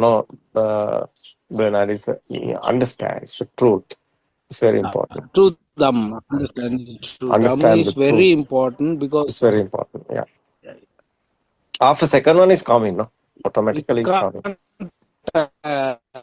We can't, yeah. That automatically come. Social connection. No, Bernard. Family is there, but no problem is anywhere. At the same time, no problem. At the same time, no problem. No problem. Yeah, no inside any no strong feeling. Strong wall. Yeah. That's right. No vibration, it seems. Yeah, inside. Not inside pain or vibrations. That's why, No. That's why. A Yeah, little it's okay. vacant. See. The duty is there, no problem. Yeah, it's They okay. What's happened? What's going on? You know that it's no problem anywhere. It's okay. No any doubt. No any questions. No any problems. So keep going. Is everybody your family or everybody? No, you are not overthinking or coming. So balance everything. No, mind is balance. Tranquility is there. Yeah. Yeah. Right. Tranquility is there because no problem anywhere. As you always say, just like a tree. No. Yeah. Finally, like a tree. Yeah. That's a peaceful mind, no? That's tranquility. That's right. Yeah, it's good. It's good. What's you think about Harsh? Is good, no? Yeah. Yeah, and answer It's only nice. gets better and better and Yeah. better. Oh, that's true. Yeah. Otherwise, I think Shani is here. Shani, are you there? Shani have more questions. Sometimes listening. She's newcomer. Are you there? Yes, Aryan Master, Thiruvan Sarnai Aryan Master. Okay. So have any questions asking the Harshi? Sometimes you have questions. Yeah. Yeah, actually, Harshi, you can help the Shani. Yeah, Shani and won't. answer. Dhamma, yeah. Shani, your questions ask the Harshi. I think it's better. okay. Yeah. So, like when you are, so let's say there's a person who hasn't listened to Dhamma, like I have that my own experience, like even before I listened to Dhamma, I was like sad for something, and when time goes gradually, I didn't feel that sadness and it goes gradually. But like, can someone who listen to Dhamma misunderstand that as like that's even that's happening to a normal person as well. So if someone listen to Dhamma and they could misunderstand that also as like I'm listening to Dhamma, that's why I'm not feeling sad. But someone who even doesn't listen to Dhamma also doesn't feel sad after a time. Did you get what I'm saying? I'm not sure if I got the question right. So you've been listening to Dhamma and there's like, now there's more calmness and tranquility. You're not that sad anymore. And there's a person who hasn't listened to Dhamma, but after some time, over something, that person also won't be sad anymore. Is that why is that? Yeah, after like a certain time period, that person also like forget or like, the sadness keep like slowly, gradually goes away. And can someone misunderstood that as like they have, Some sort of spiritual progress. yes, exactly. Yeah.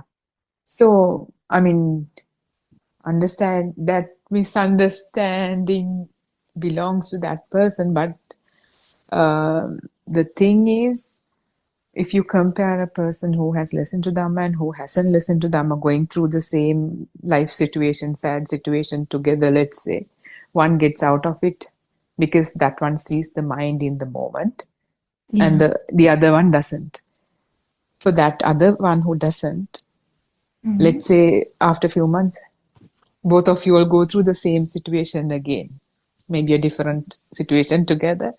That one who doesn't understand or sees the mind will go through the same heartache again because he or she did not understand the fact that this world is not real. This world is created in the moment Yeah. as a process, as a natural process, as a manifestation of vibrations.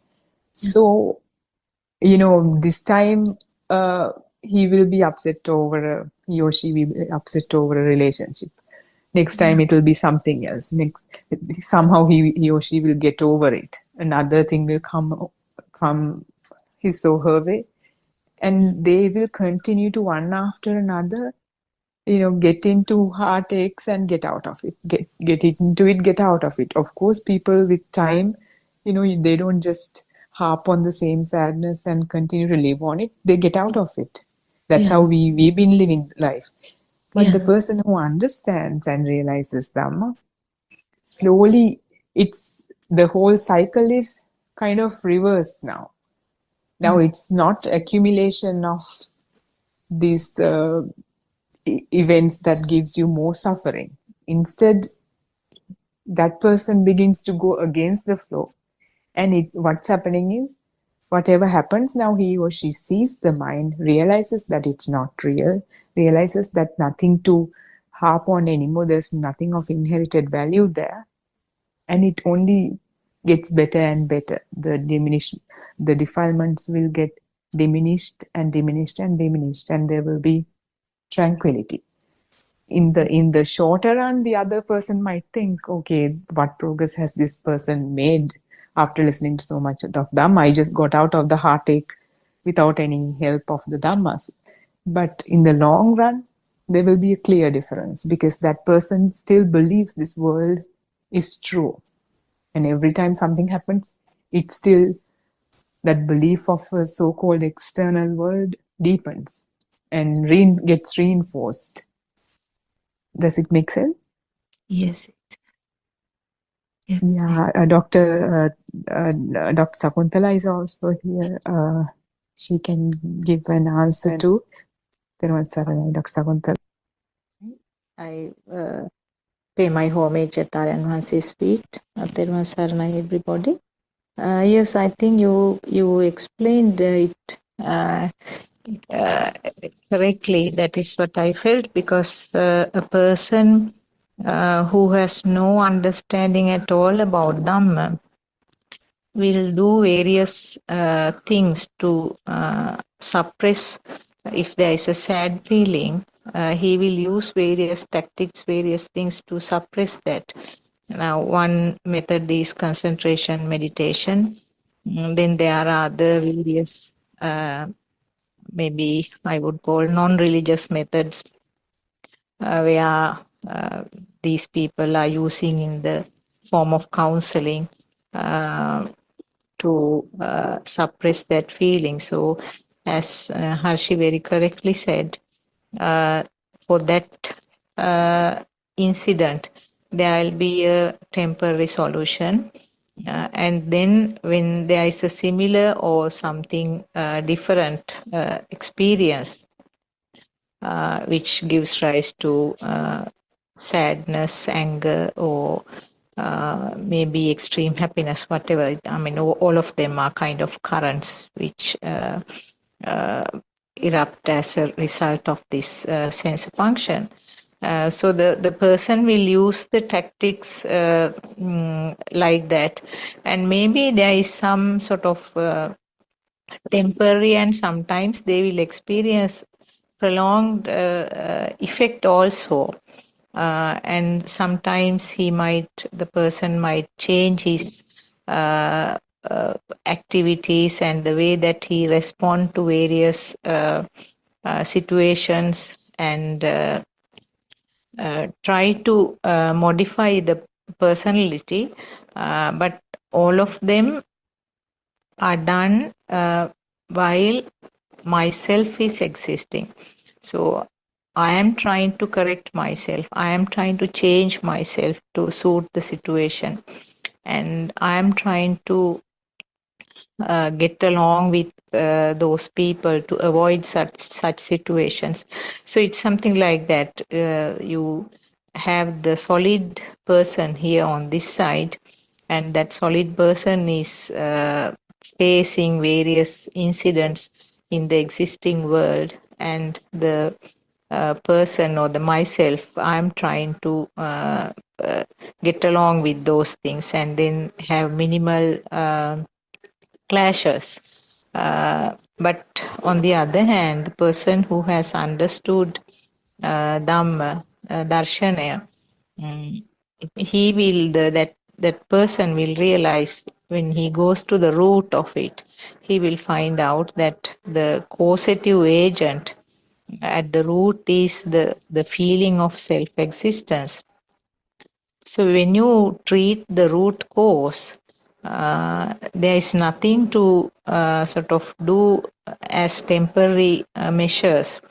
The person will understand there is no person here. This is only a system functioning, and there is continuous flow of thoughts, which are the results of the sensor functions, where there is no controlling person and there is no self here. So when the system understands that this is just simply something happening automatically, then there is no reason to specifically look at each and every situation.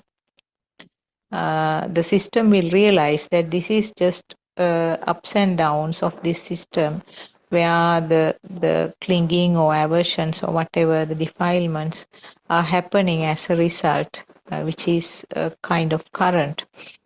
So each and every incident or each and every sensor perception is looked at in this angle, then there is understanding that there is no value which was given earlier.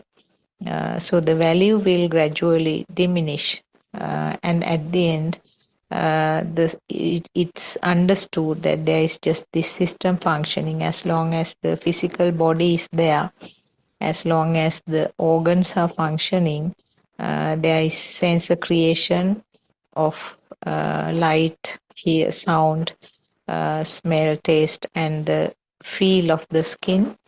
And it doesn't stop there. Instantly, along with that, as a spark, there is a thought or mind consciousness, and it doesn't stop there. It gives the feeling that it is existing, and it doesn't stop there. Also, the final result is that feeling of self. So when you realize this system, this sequence, as it was mentioned earlier, the value is the one which goes down. The current is becoming less and less powerful, less and less strong. So whatever incident happens, whatever the things that you face in the society will be kind of treated equally, with no interest, or with no attraction or friction or anything like that. But the system will respond in such a way that there is no difference from outside. The others will not be able to recognize even, but there will be some qualities, of course. The attraction to many of the materialistic things will be less, much less, but still the person can, show that he is enjoying and he is joining the other people in the day-to-day activities. But still, the inner aspect or the inner feel is that very neutral and calm in every situation. That's all I would like to say. Harshi, anything else to add? There was Dr. Sanguttara. No, I think it's kind of complete with your answer. Thank you very much. So, Shani, if I ask, how long have you been listening to the sermons? It's around like 2 months. 2 months, okay.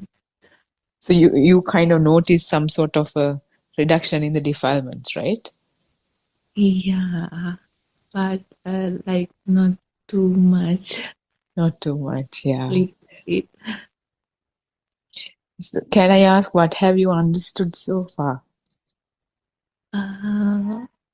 Like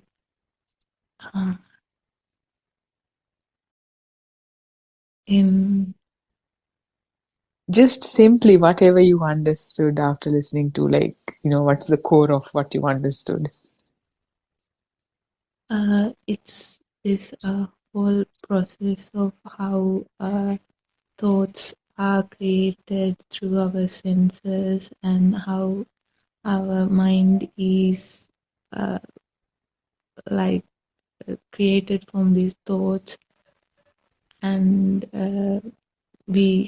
that mind also create this self and that things are existing, and we people are like crying and like being happy or sad over those things.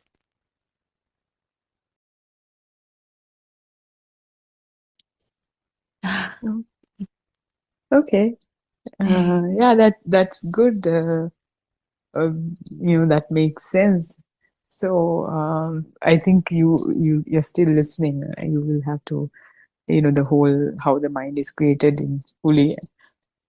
I mean, we've been listening to it. You're still listening to it because as you go deeper, as it gets, we understand a few things in the first round of sermons, and if you do another round, you understand more, and whatever you understand right now is based on the little you understood. The next will get even deeper, and not just listen to it, but at the same time we have to kind of inquire as to if that makes sense, why, not just accept, but like really inquire, is that the case, is that so, how does it become that, how is it possible the vibration becomes the colors, really inquire into it, do some research and try to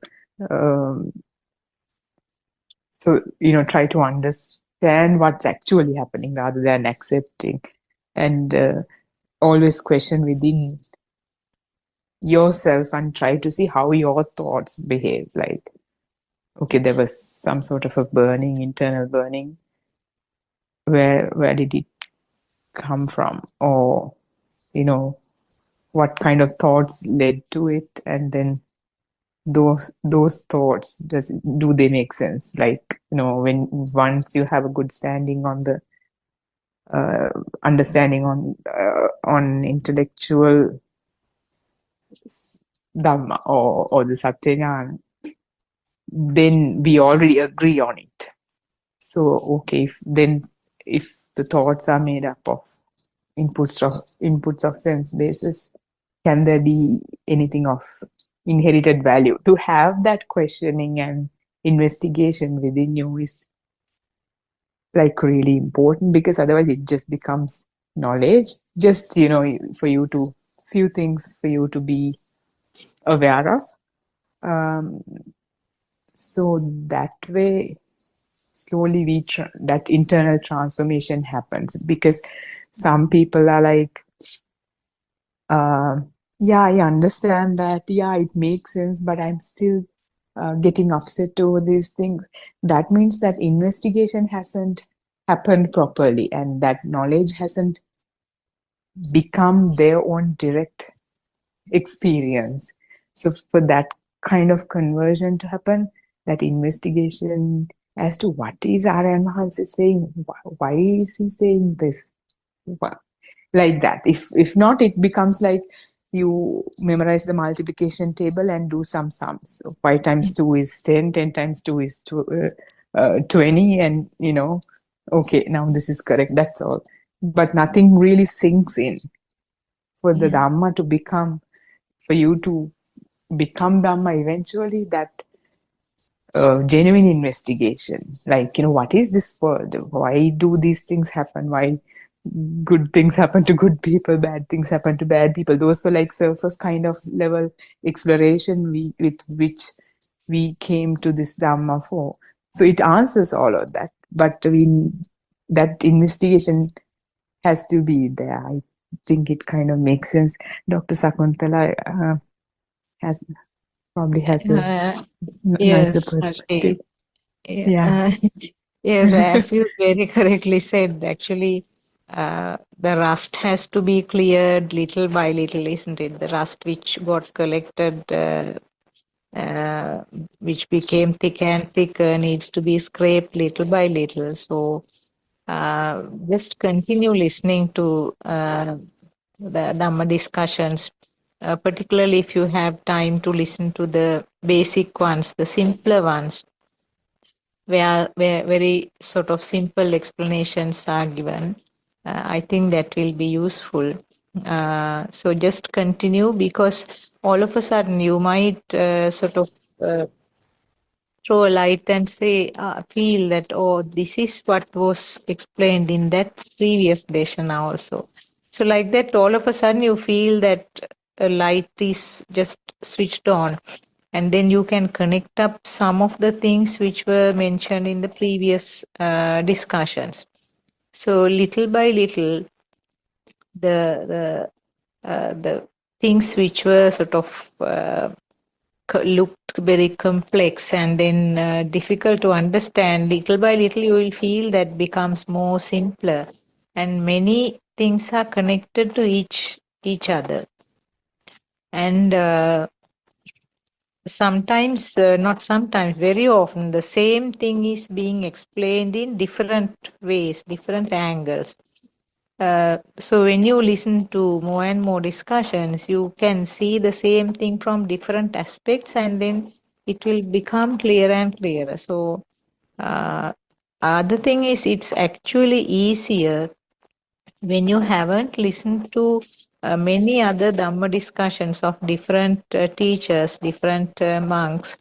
It's easy actually. Otherwise, when you have lots of preconceived facts from different speakers and from by reading books, etc., it becomes actually difficult, because when the pot is empty, it's easy to fill it with clean water. Whereas if the pot is half filled with some other sort of maybe contaminated water or whatever, the effect of the clean water becomes less. When you fill the other half with the clean water, the effect is less. So like that, if you do not have a big ground knowledge from other facts, it's easier to grasp what is mentioned in Buddothpado Deshana. And also, if you have, what stream did you study in school? Uh, for O levels, I did commerce. O level, sorry? A levels, I did commerce. Right. So it's certain things actually that you learned as a subject sometimes is connected to these teachings. Then also the newer theories like this quantum theory, etc., which you can sort of see in these websites, and I'm sure you are much more advanced in IT compared to people like us. So you will see more and more facts where the scientific facts are also meeting the Dhamma facts. And our Lord Buddha has preached these things in different words, almost 2,600 years ago. But now they are trying to prove some of those things now with their technology. But I must say that they haven't even reached 1/3 of what Lord Buddha has found out those days. Only difference is that Lord Buddha has used the different terminology and maybe different examples. But when it comes to the present time, many of those things are being proved again and again. So as Harshi said, I mean, it's a slow travel. So you have to sort of move forward very slowly. And little by little, you will feel that things are becoming simpler, and then you can understand more and more facts. So that is where we all were at some stage. Uh, Anything else? I don't know. Anything else you want to ask? Mm. Mm.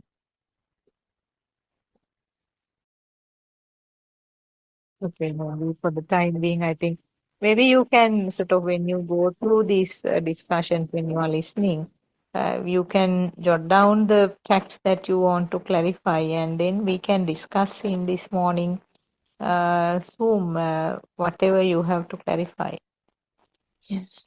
isn't it? Yes. Yeah.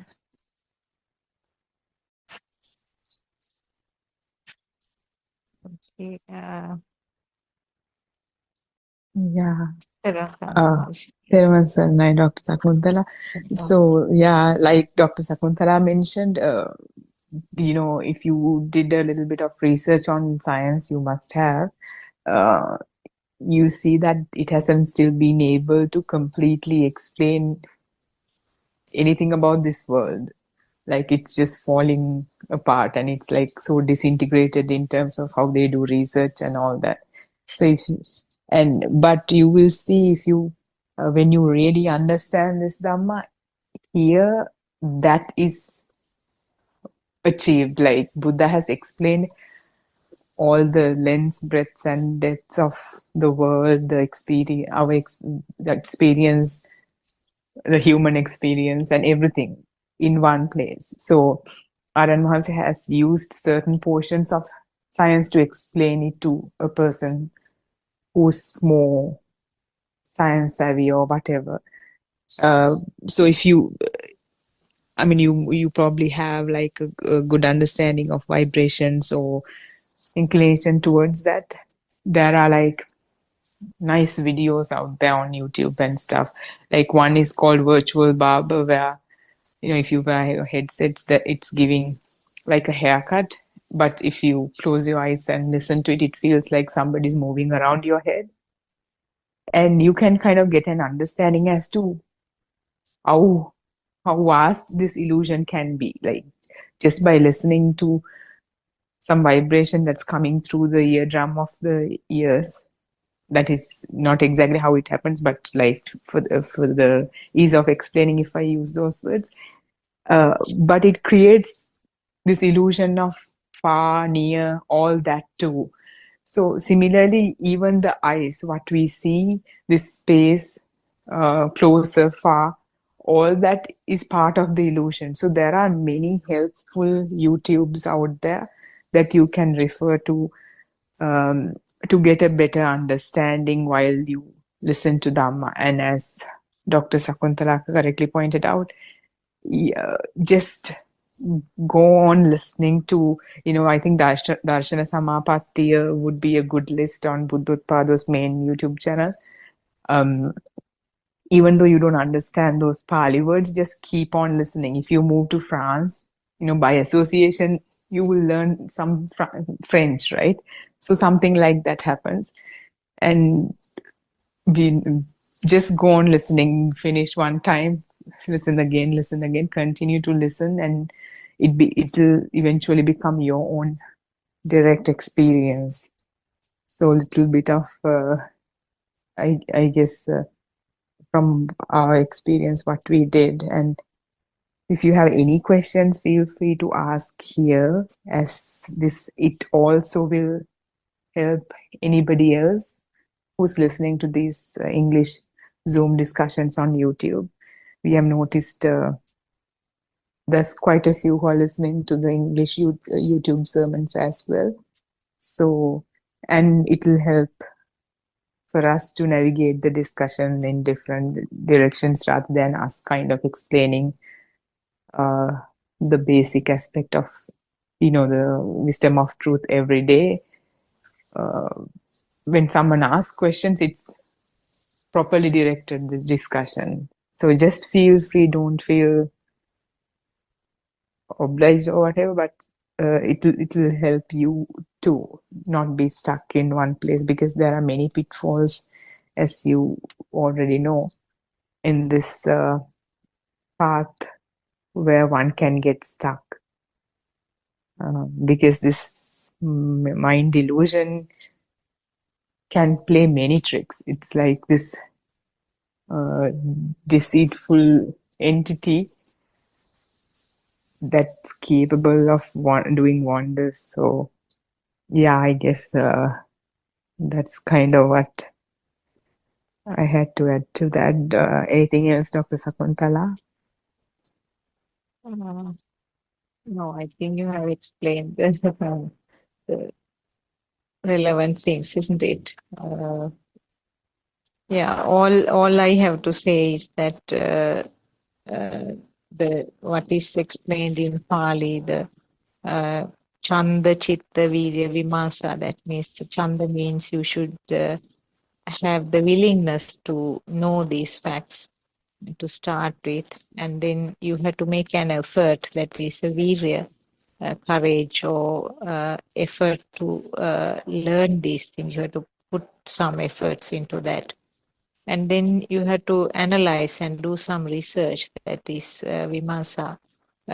Chitta means you have to, you should have the understanding that there is no existing thing here. It is just a mechanism and it is all illusions. And you have to do more research on this path. So all four of these facts actually have the basis that there is no existing world. With that basis or with that foundation, you have all these four facts built on that as four pillars, and that is where you gain little by little this progress in the pathway. Yes.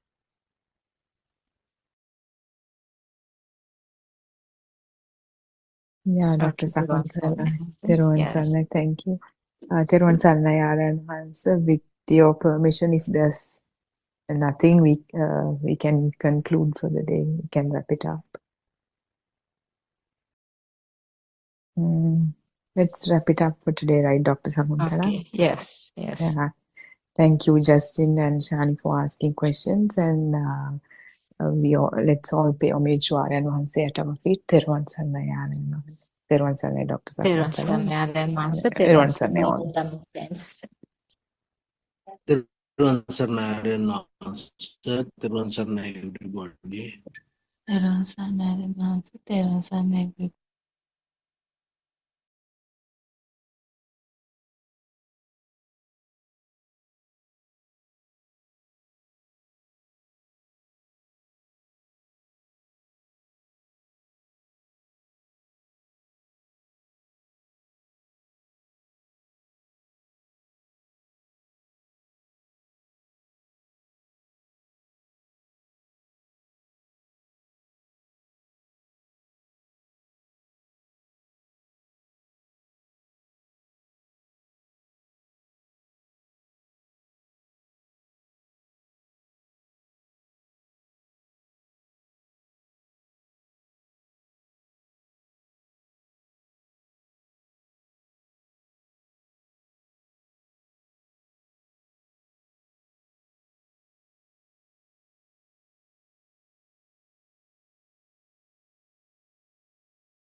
Thiruvan Saranai. I worship Triple Gem respectfully. Also, I pay homage at the feet of our Kalyana Mitra, Buddothpado Aryan Hanse, the great sage of our era, most valuable spiritual master with the highest wisdom, fully enlightened, Arahant. May Aryan Hanse live long to spread this Dhamma all over the world to end the suffering of all human beings where their samsaric journey is created in the human mind. Teruvan Saranai Dhamma friends.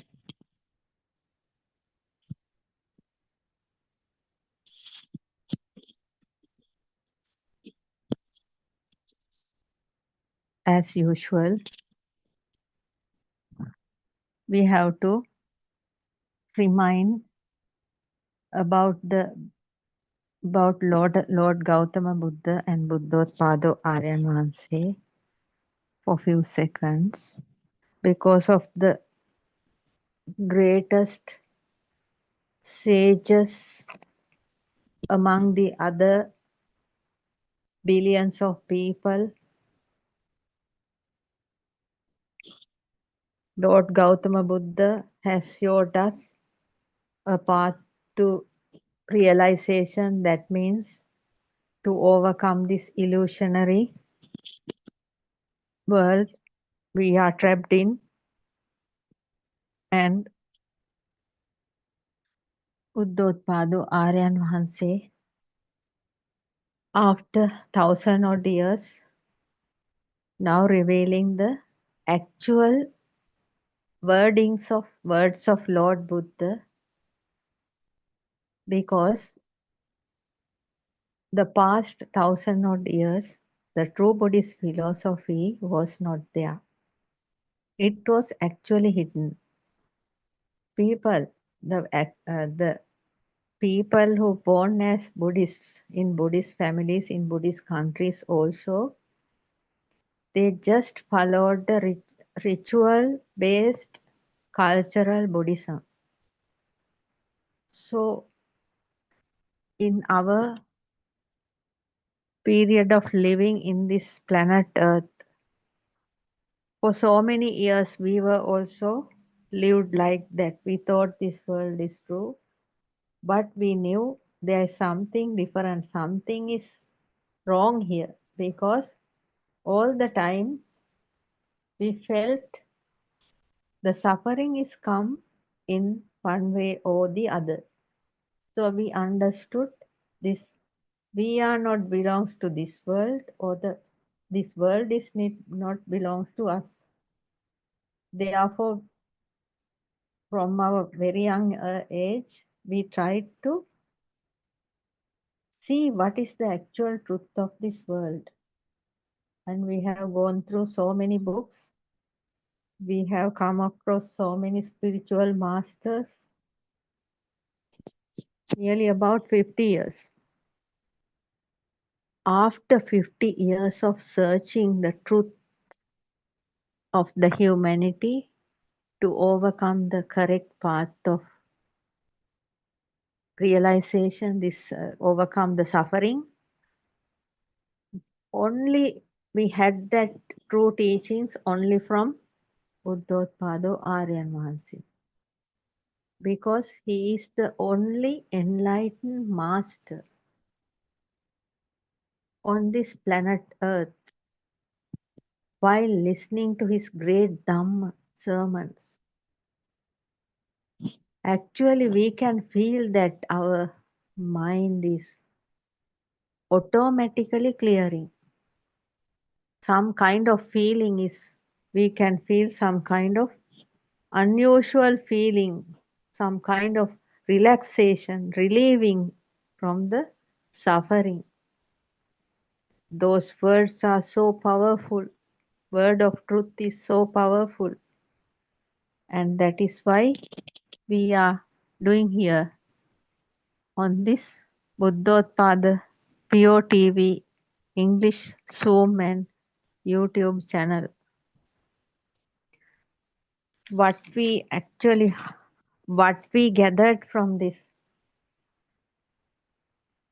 true Dhamma coming from Buddothpado Aryan Mahanse from the year 2019 up to now, more than 13,000 sermons are in the YouTube channels, now in English and Tamil also, so many in Sinhala language. Through so many websites, also you can find the actual truth. www.wisdomofasia.com, www.buddhothpada-dhamma.com, like that. So many different kinds of sermons are true teachings of Lord Buddha coming through Buddothpado Aryan Mahanse, the ultimate spiritual master. You can listen to and you can read to and realize, and also even with listening you will see the difference happening in your mind. Also there is a Buddothpado International Meditation Center not very far away from Colombo in the Kalutara district. If you can come there and stay there, you can listen to this Dhamma and practice the walking meditation, walking insight meditation,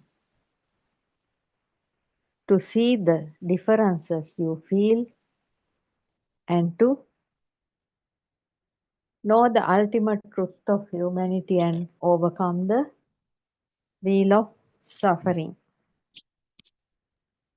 So as a human being, it's our duty to show other human beings all over the world with different views, to show this only way of redeeming from the suffering while living in this world.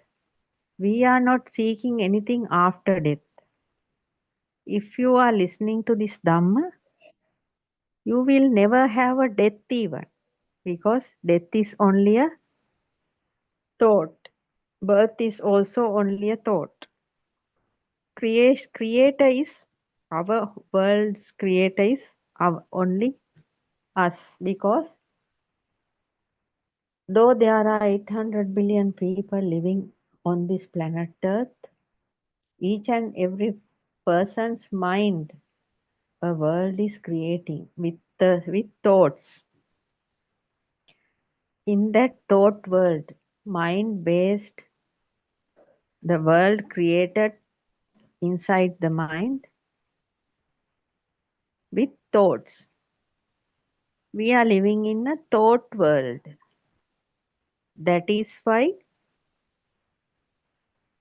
we are having we all the time the mind gives us suffering.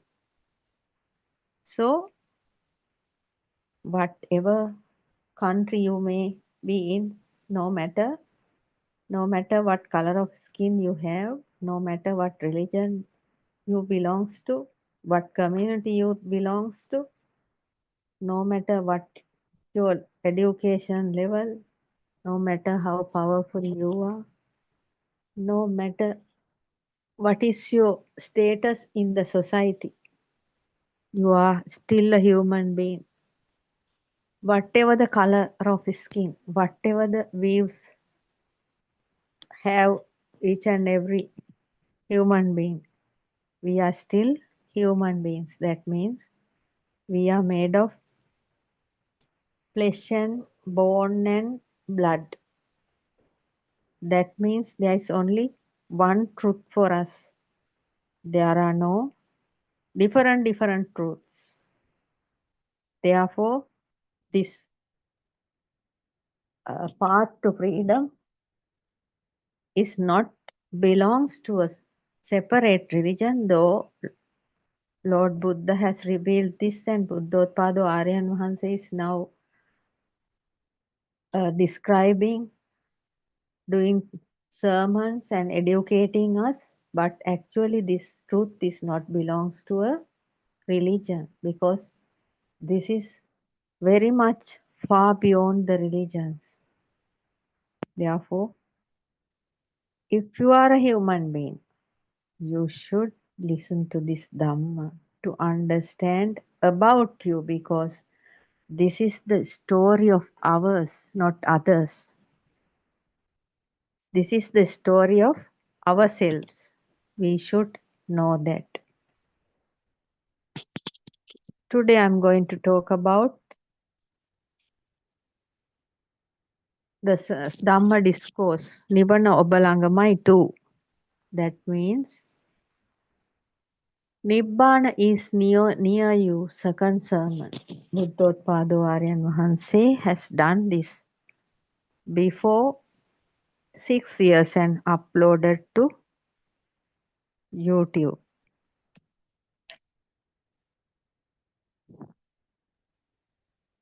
So, according to true Buddhist philosophy, Buddothpado Aryan Vahanse has revealed after 1,000 odd years this whole story of redeeming from this cycle of suffering is based on that. The true Buddhism is based on the true Buddhist philosophy. So in this Dhamma sermon, Aryan Vahanse is clarifying, when the mental state is redeemed from mind, awareness will bend into the truth. That means we always think there is on the mind means we think that is the mind means one. No. In mind there are two separate parts which we can't see without having this knowledge through a truly realized spiritual master, because one part is mental state, the second part is mind. You know, mind means a vibrational power showing us different mental images each and every moment.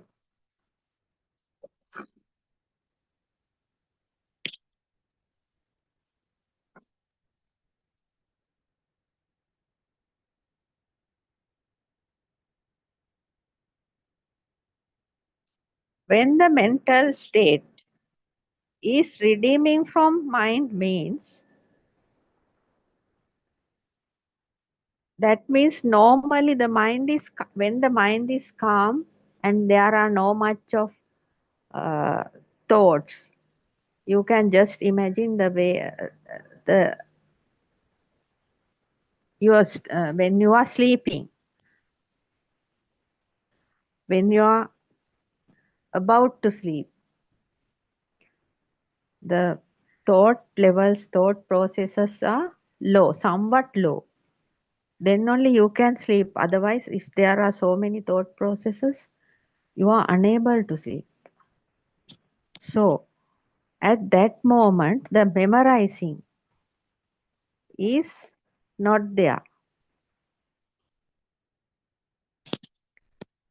The mind means the memorizing part. Mental state means the normal state of the mind. So when the mental state is redeemed from mind means mental state is there, but this memorizing part is not there. That is, at that point, the awareness is there. Awareness is there. At that point, awareness will bend into the truth, means when a seeker is who is practicing this path to Nibbana, when his mental state is redeemed from the circulation of thoughts, that means memorizing. When the mental state is redeemed from the memorizing part, the mind, awareness will bend into the truth. We are talking about the awareness of the awakened mind, which is redeemed from the thoughts. Yes, we are not talking about the other kind of concentrations. We are talking about Lord Buddha's true type of awareness. We are talking about the awareness of the awakened mind. Awakened mind means that memorizing part is very low. That means very less thoughts with low power. And then the awareness of the awakened mind, which is redeemed from the thoughts. Yes. Redeemed from the thoughts means thought power is very low. We can't even see the thoughts are flowing, but thoughts are there all the time. Thoughts are flowing, but very low power. At that type of, for that type of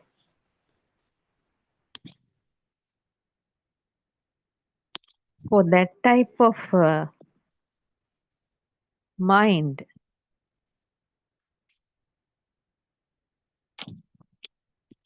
awareness of the awakened mind, very low thoughts.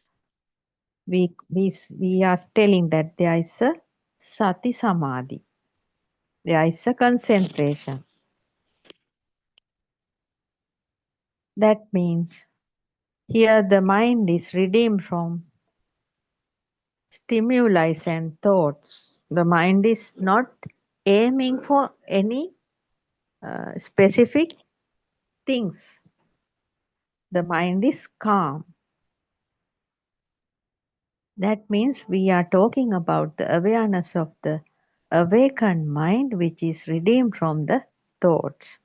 In that mind, there is a concentration, and here which we redeem from, here the concentration is redeemed from the stimuli and thoughts. Blankness, emptiness, non-manifesting concentration is the awakened mind.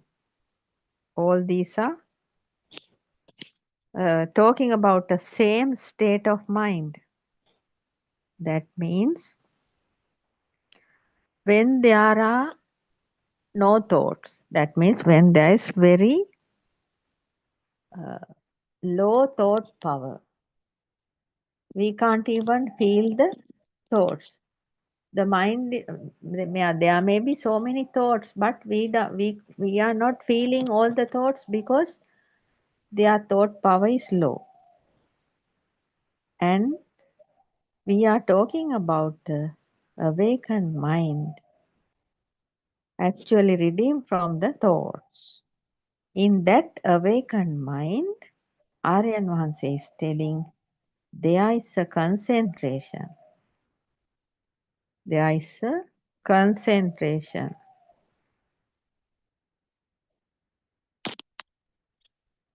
Here, which is redeemed from thoughts.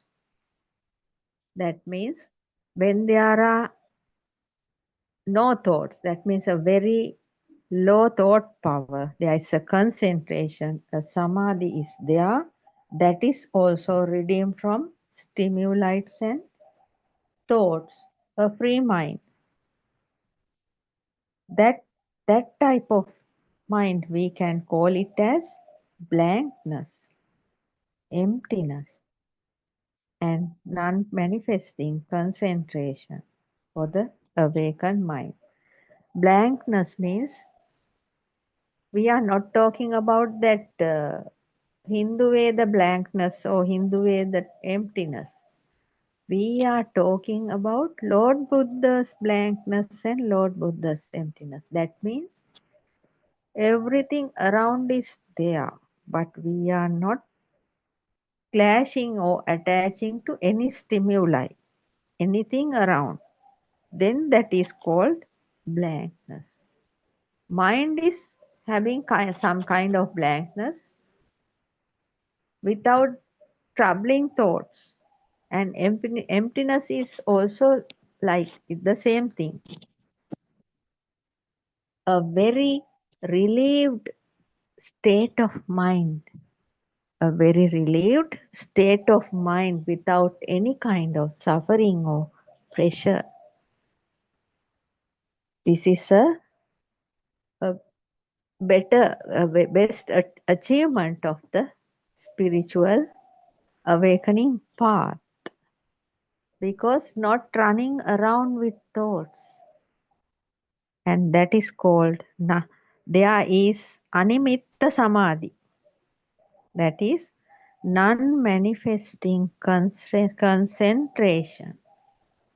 That means we are seeing things, we are seeing the sky, we are seeing the birds, jack trees, coconut trees, king coconut trees, houses, and so many things, windows, so many things we can see, but nothing is giving us power. That means nothing is taken any kind of attraction. We are looking at things without attraction or without distraction, without clashing. We are hearing things without attaching or clashing. We are feeling things without attaching or clashing. How that peaceful mind is, can you imagine? That is a peace of mind with such a vigilance, a very best relief we are getting out of it. That kind of mind we call non-manifesting concentration, because non-manifesting means not manifesting two extremes, inside or outside, suffering or happiness, good or bad, nothing is manifesting. We are just living with everything peacefully. That is called non-manifesting concentration. It's like we are aiming a torch to the sky. When we are aiming a torch to the sky, means the torch light is aiming to the sky, but we can't see anything, because it is that light is not manifesting anything like that. And we call it an awakened mind. Awakened mind means thoughts have no power. Thoughts can't give pressure on this system. In whichever way we call it, path to Nibbana is opening up through this. Yes. In whichever way we call it, all are the same thing. The path to Nibbana is opening up through this point of the mind. That is what Buddothpado Aryan Vahanse is explaining in this Nibbana Obalanga, my Nibbana is close to you. Based on the sutra Lord Buddha did, the Majje Sutra, the great Majje Sutra. True nature of the world can be seen by a mind redeemed from thoughts only. Yes. Actually, as we are always describing, we are creating our mind, we are creating our world inside the mind with the thoughts. Perceptions, stimuli, then become thoughts. That is how our world is creating inside the mind. So, true nature of the world, that means the mind-based world, can be seen by a mind redeemed from thoughts. Yes, actually here in this path to Nibbana, we are trying to understand the mind with the mind, by using the mind. At a certain point, when we do this at a certain point, the wisdom is opening. Doors of wisdom is opening. Wisdom is not the mind. When we are, that means we are trying to redeem the mind by using the mind. We are showing the truth to the mind to overcome the suffering. Because the mind is the creator. Mind consciousness is the best creator of this mind-based world. So we have to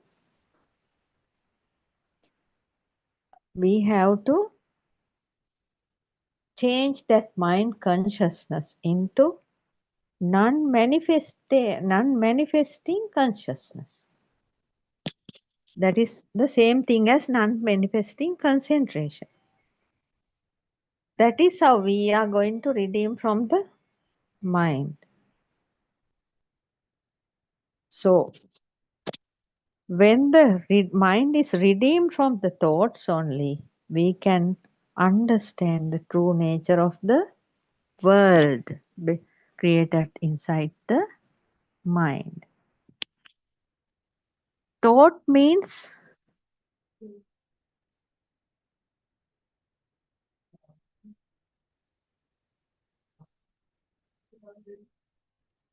thoughts means nature outside,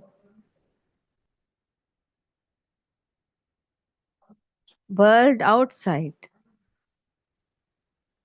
That means Sankhara Lokaya, world of mental constructions. Because actually we, as this all this mundane world people, thinking there is outside and inside. Aryan Mahan says this very practically showing us in the true Buddhist philosophy, there is nothing called outside, and we are only seeing the inside mind. That mind is also, that inside also not permanent. But in the mundane world, thoughts means nature outside, world outside. Actually, what we are seeing, hearing, and feeling are only our mind. But the people used to look at it the other way. However, the thought means nature outside, world outside, because we are creating the world inside and we are putting everything to outside and going to match those. But we have to understand we are seeing the shadows and reflections.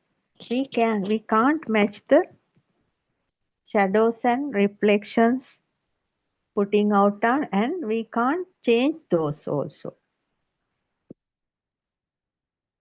That means Sankara Loka, a world of mental constructions. Yes.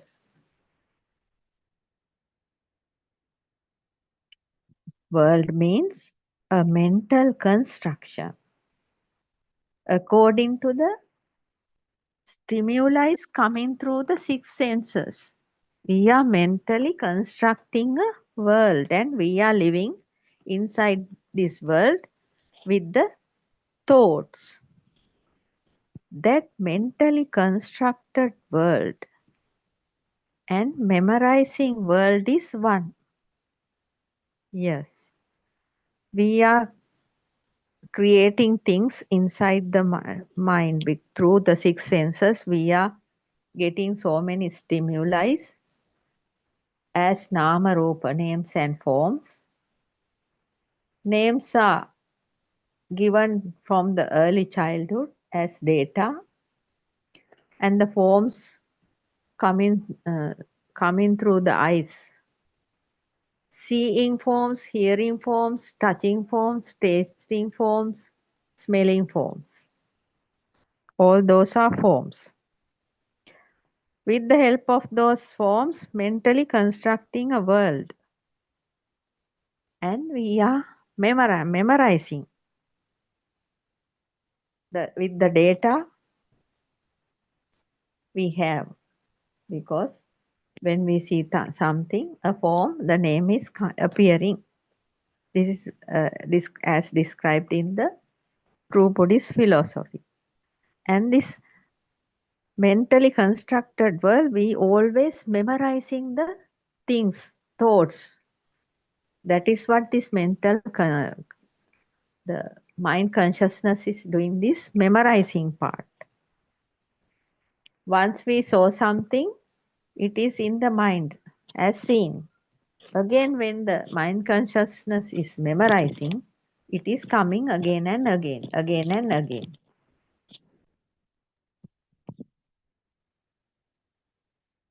Like when a small baby looking at a cat on the road, and when the baby came home, baby is memorizing about that cat, like that, again and again thinking. That mentally constructed world and the memorizing world is one. When the baby is coming over the road, baby saw a cat. So according to the data input and all, baby understood that is a cat. Now with mentally constructed world, there's a cat in the baby's mind. After coming home, baby is memorizing again and again the things baby saw. So one is the cat. Now the baby is memorizing the cat. That is the memorizing world. So the mentally constructed world and the memorizing world are same. Both are one. Actually, both are one. That is how we are living in this world. We are mentally constructing things and then again thinking about them and memorizing. Both are one. If you are not meeting a world outside, you will not meeting a world inside as well. Yes. As Lord Buddha's true teachings, Buddothpado Aryan Vahanse is very clearly showing in the true Buddhist philosophy, there is no outside world because we have no way to experience the outside. At the first place, we must very clearly understand we have two lenses in our eyes. We are looking each and everything in this world through those lenses, the ability of those two lenses. And we grow older and older, the ability of the lenses are becoming less and we are using spectacles. So,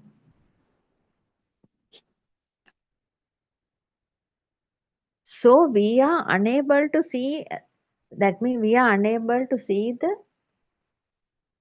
original. We are seeing everything through lenses, means we are getting only reflections. Reflections only, shadows only. We are creating thoughts based on these shadows, reflections. So there is no outside, because if we are able to see, only we can see things these blind people cannot see. That means the light is not synchronizing to the eyes of the blind. If you are having the ability to see, then only this your eye, when your eyes are vibrating, only when the eye vibrations are equal to the light vibration, only the eye vibration and light vibration become one. That means synchronizing. The gap between them are vanishing. Then only the light is creating on your eyes. Then what is around also you can see, with these vibrations are equal to the stimuli vibrating out there. But you should remember, we can't see anything outside. We are seeing only our mind. That means we are only seeing the focusing reflections creating inside the mind. Because what we see is just a seeing, only our mind is only recognizing what we are seeing. That is how the seeing is happening. Therefore, the sound is also like that. Because a deaf person can't hear. According to the ability of the hearing, we are hearing the world. That means we are hearing sounds. Because when your eardrums are vibrating, only you can hear. Your eardrum vibration and the sound around is vibrating are equal, only you can hear that sound. That means you can't hear the original, you are hearing only a vibration of that original sound. Like that. Tasting is also like that. According to the ability of your tongue only, you are tasting things. When you have cold, the taste is not, you can't taste it as normal, as usual. Because the sensation is not very well there. Smelling also like that. If you are having cold, you can't smell the normal way, usual way. Touching, the touch feeling is also like that. When your body skin is the ability, according to the body skin's sensations, only you can have the touch feeling. This is a big science.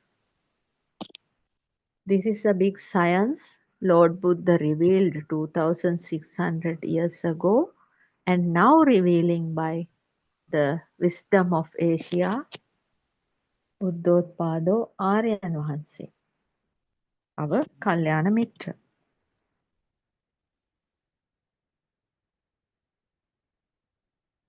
That means you are not meeting any world outside. And also you will not meeting a world inside also, because The nature of the mind is always rotating through these six senses. There is only one mind creating at one time. That is only a fraction of a second there is a mind and it is just arising and ceasing. We say we are seeing a bird, form of a bird. That now we are having a seeing mind. And it's as soon as it appears, it has gone. Due to the fast vibrations only we see things again and again coming, and we see that thing is permanent, but it is not so. Then again that another mind is arising. That is a bird's chirping sound. That sound we hear. That is then we have a hearing mind. Then that is also heard and it's arisen and ceased. Then we can feel we are sitting on a chair. That body feeling, we can have that touch sensation. Body touches the chair. That touch sensation, feeling, we can feel that now this mind, there is a feeling mind here, like that. Again there is a smell coming through the window, and now there is a smelling mind. If we eat a piece of a mango, again now you are having a tasting mind. Then again a thought appearing, and it is a thinking mind. That is how this mind's thoughts are creating the memory. That means the mind is also appearing and disappearing, arising and ceasing. Thoughts are also arising and ceasing. Mind means the thoughts. We are seeing swaying tree branches, means that is your mind is swaying. Your mind is seeing that means your mind is swaying. That is what you see. Nothing is out there swaying. You can feel the thought, that swaying thought, floating thought. That is how this mind is appearing and disappearing, arising and ceasing. So there is no such thing as mind. All these mental images just coming and going, arising and ceasing. So we can't say there is a world inside, because we are living in a complete illusionary creation, which we have caught into that with the ignorance. Now we are trying to overcome the ignorance. That is why we are listening to these Dhamma sermons.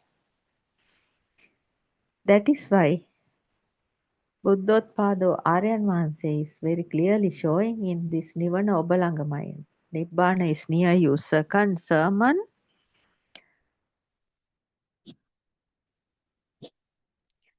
The mentally constructed world and memorizing world is one. Both are one.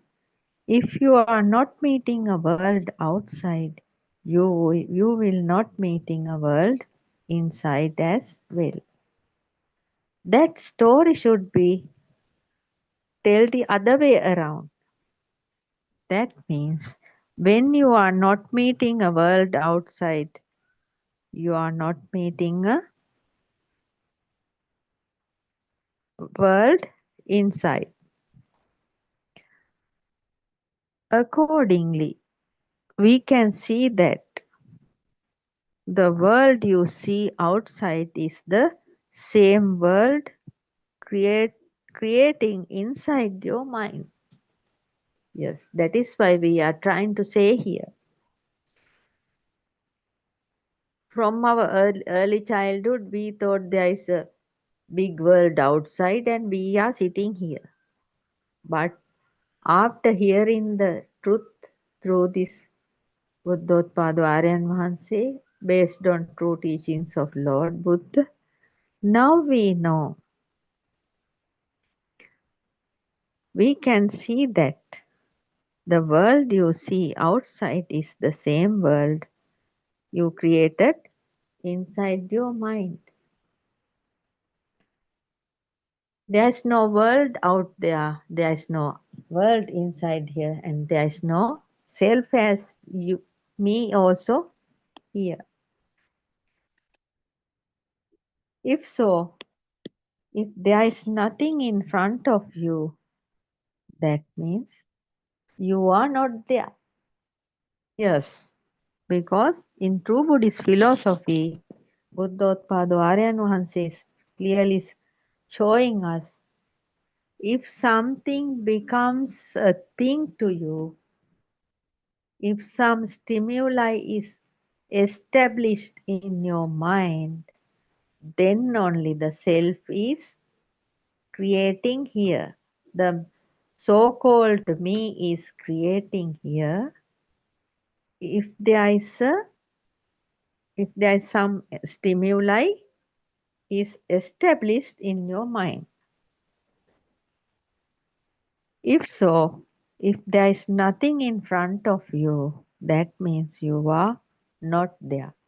That means nothing in front of you means there may be so many things, but we are not establishing anything in this mind at this moment.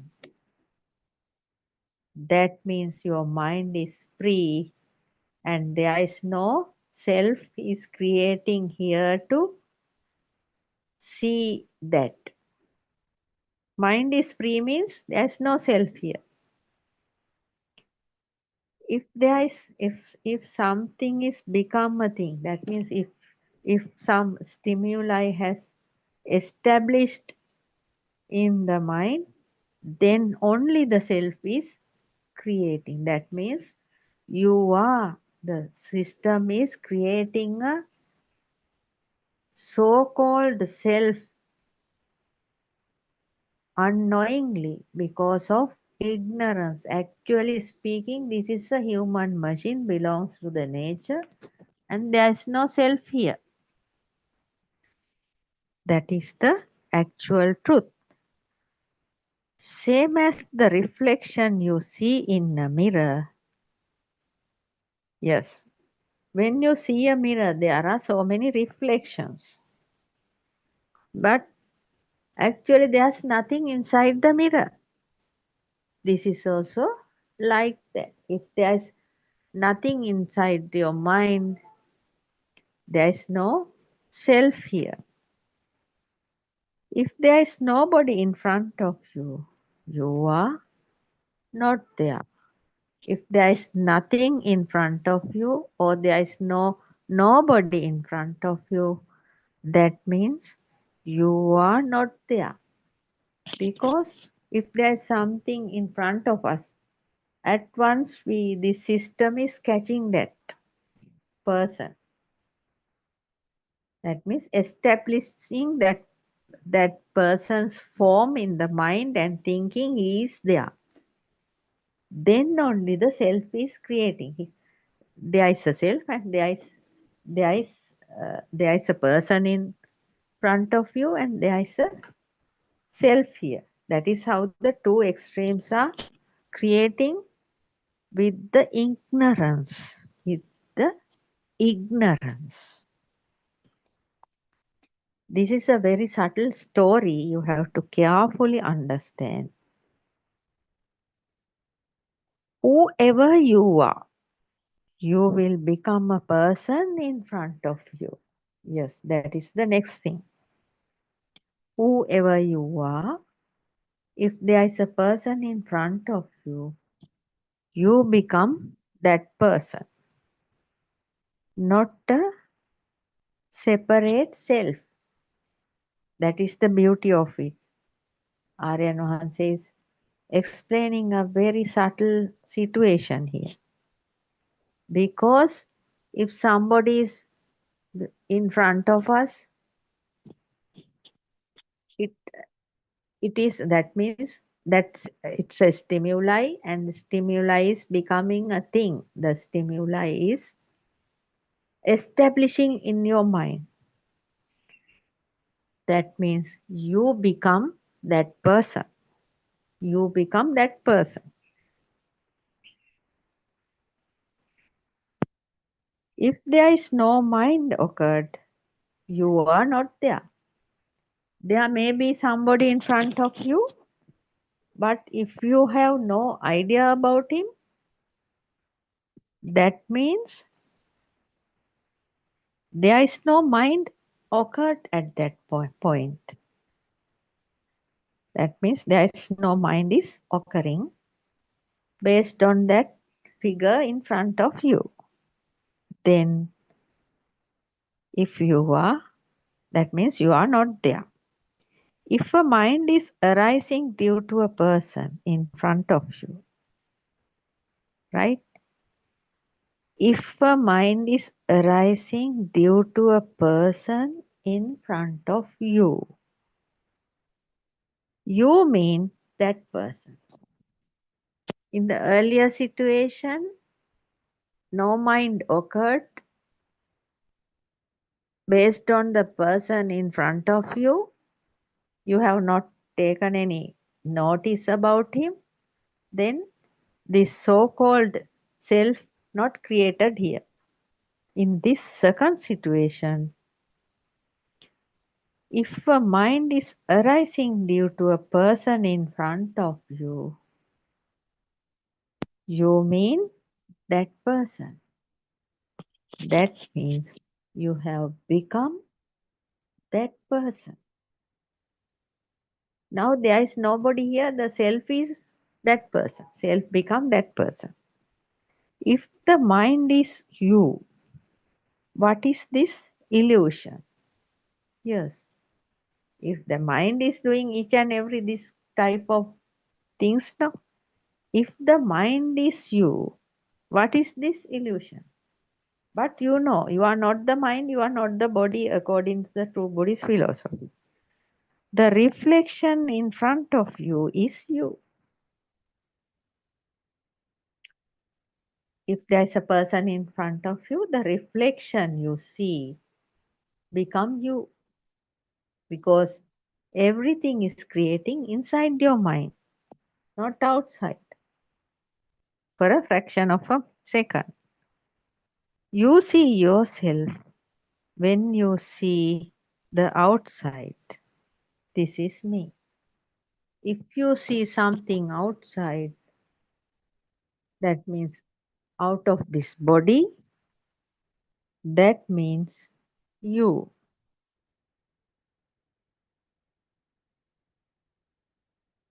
When you see the outside, that is you. Whatever you see, that becomes you.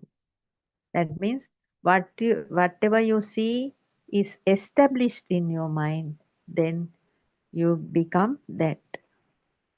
What you hear is established in your mind, you become that sound. What you feel is established, you become that feeling.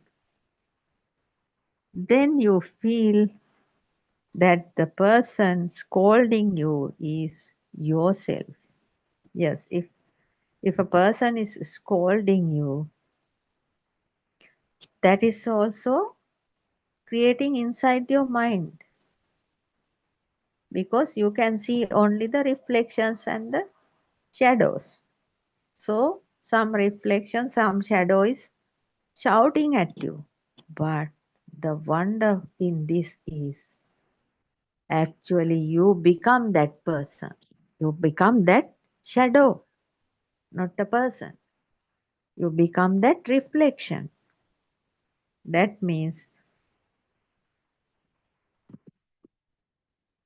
the person scolding you is yourself. You can feel that. You will feel that the person scolding you is yourself. And the person who is laughing at you is also yourself. This is a very great magic. You are not somebody else.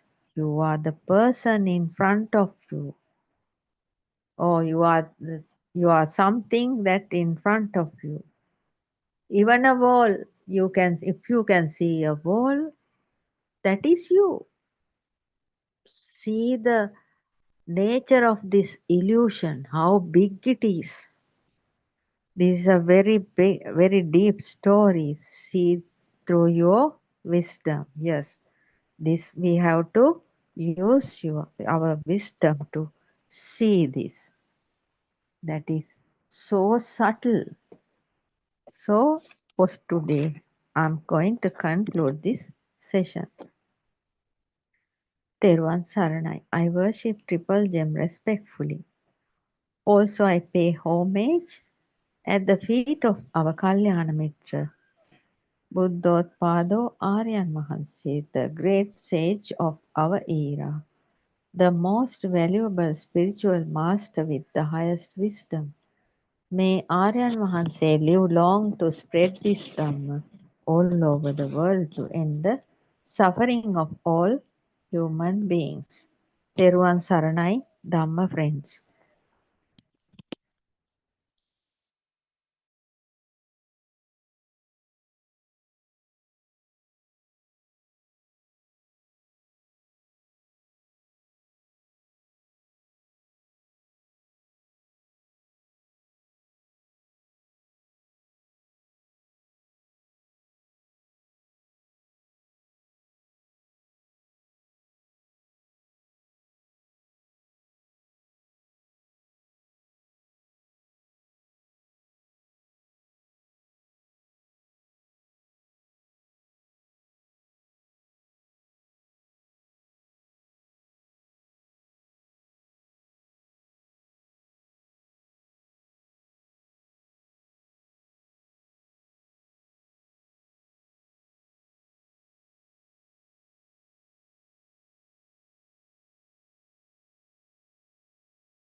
May the Noble Triple Gem bless you and welcome to the Buddothpado English Dhamma discussion. It's 3 p.m. Sri Lankan time. This discussion will run for 2 hours with the participation of Dhamma friends. So first of all, let's all pay our homage at Buddothpado Aryan Mahanse's feet for his selfless service and all his commitment to spread this message of truth of life with the entire mankind. So by now, Champa has joined the discussion. Teruvan Saranai Champa. Teruvan Saranai. Teruvan Saranai to all of you. So until other friends join, Yes. yeah, until the other friends join, we can briefly summarize what Aryan Mahanse basically focuses on in daily discussions, because Yes. his presentation of this truth vary depending on the level of the practitioners who participate in the discussions, because as we all know now, most of us have listened to Dhamma for more than 2 years now. Some of us have like 5 years, more than 5 years. So depending on their exposure and their ability to see the truth through themselves, their systems actually rather than selves, because we always talk about non-self Dhamma, the fact that there was never a self in this body, and that belief of a self is just a myth should be highlighted. And basically, there are beautiful discussions from 5 a.m. to 12 midnight. Live discussions from 5 a.m. to 8, mostly it's 8 a.m. There is the morning Buddothpado morning discussion happens. Aryan Mahanse participate in that discussion, and that is the best time actually to discuss Dhamma early morning, because after the after a sleep of 5 to 6 hours, if the body is relaxed, body supports anyone to uh, concentrate actually to understand Dhamma points through themselves. And then from 9:30 to 11 there is a discussion. Then from 1:30 the Sutra Deshana. Champa, correct me because if I am wrong, because No, you are correct, right? yeah, Sutra Deshana, basically the Buddhist scriptures, the Tripitaka. We know Lord Buddha uh, has revealed this truth through 84,000 sermons. From them, certain sermons are documented in Tripitaka, the Buddhist scripture called Tripitaka, and there are quite a number of sermons, sutras, specific sermons. So they are being discussed and analyzed, and actually Aryan Mahanse shows those Dhamma facts uh, through metaphors and incidents that we experience in this 21st century. So it's how he shows how this Dhamma is uh, timeless. There are no restrictions as such.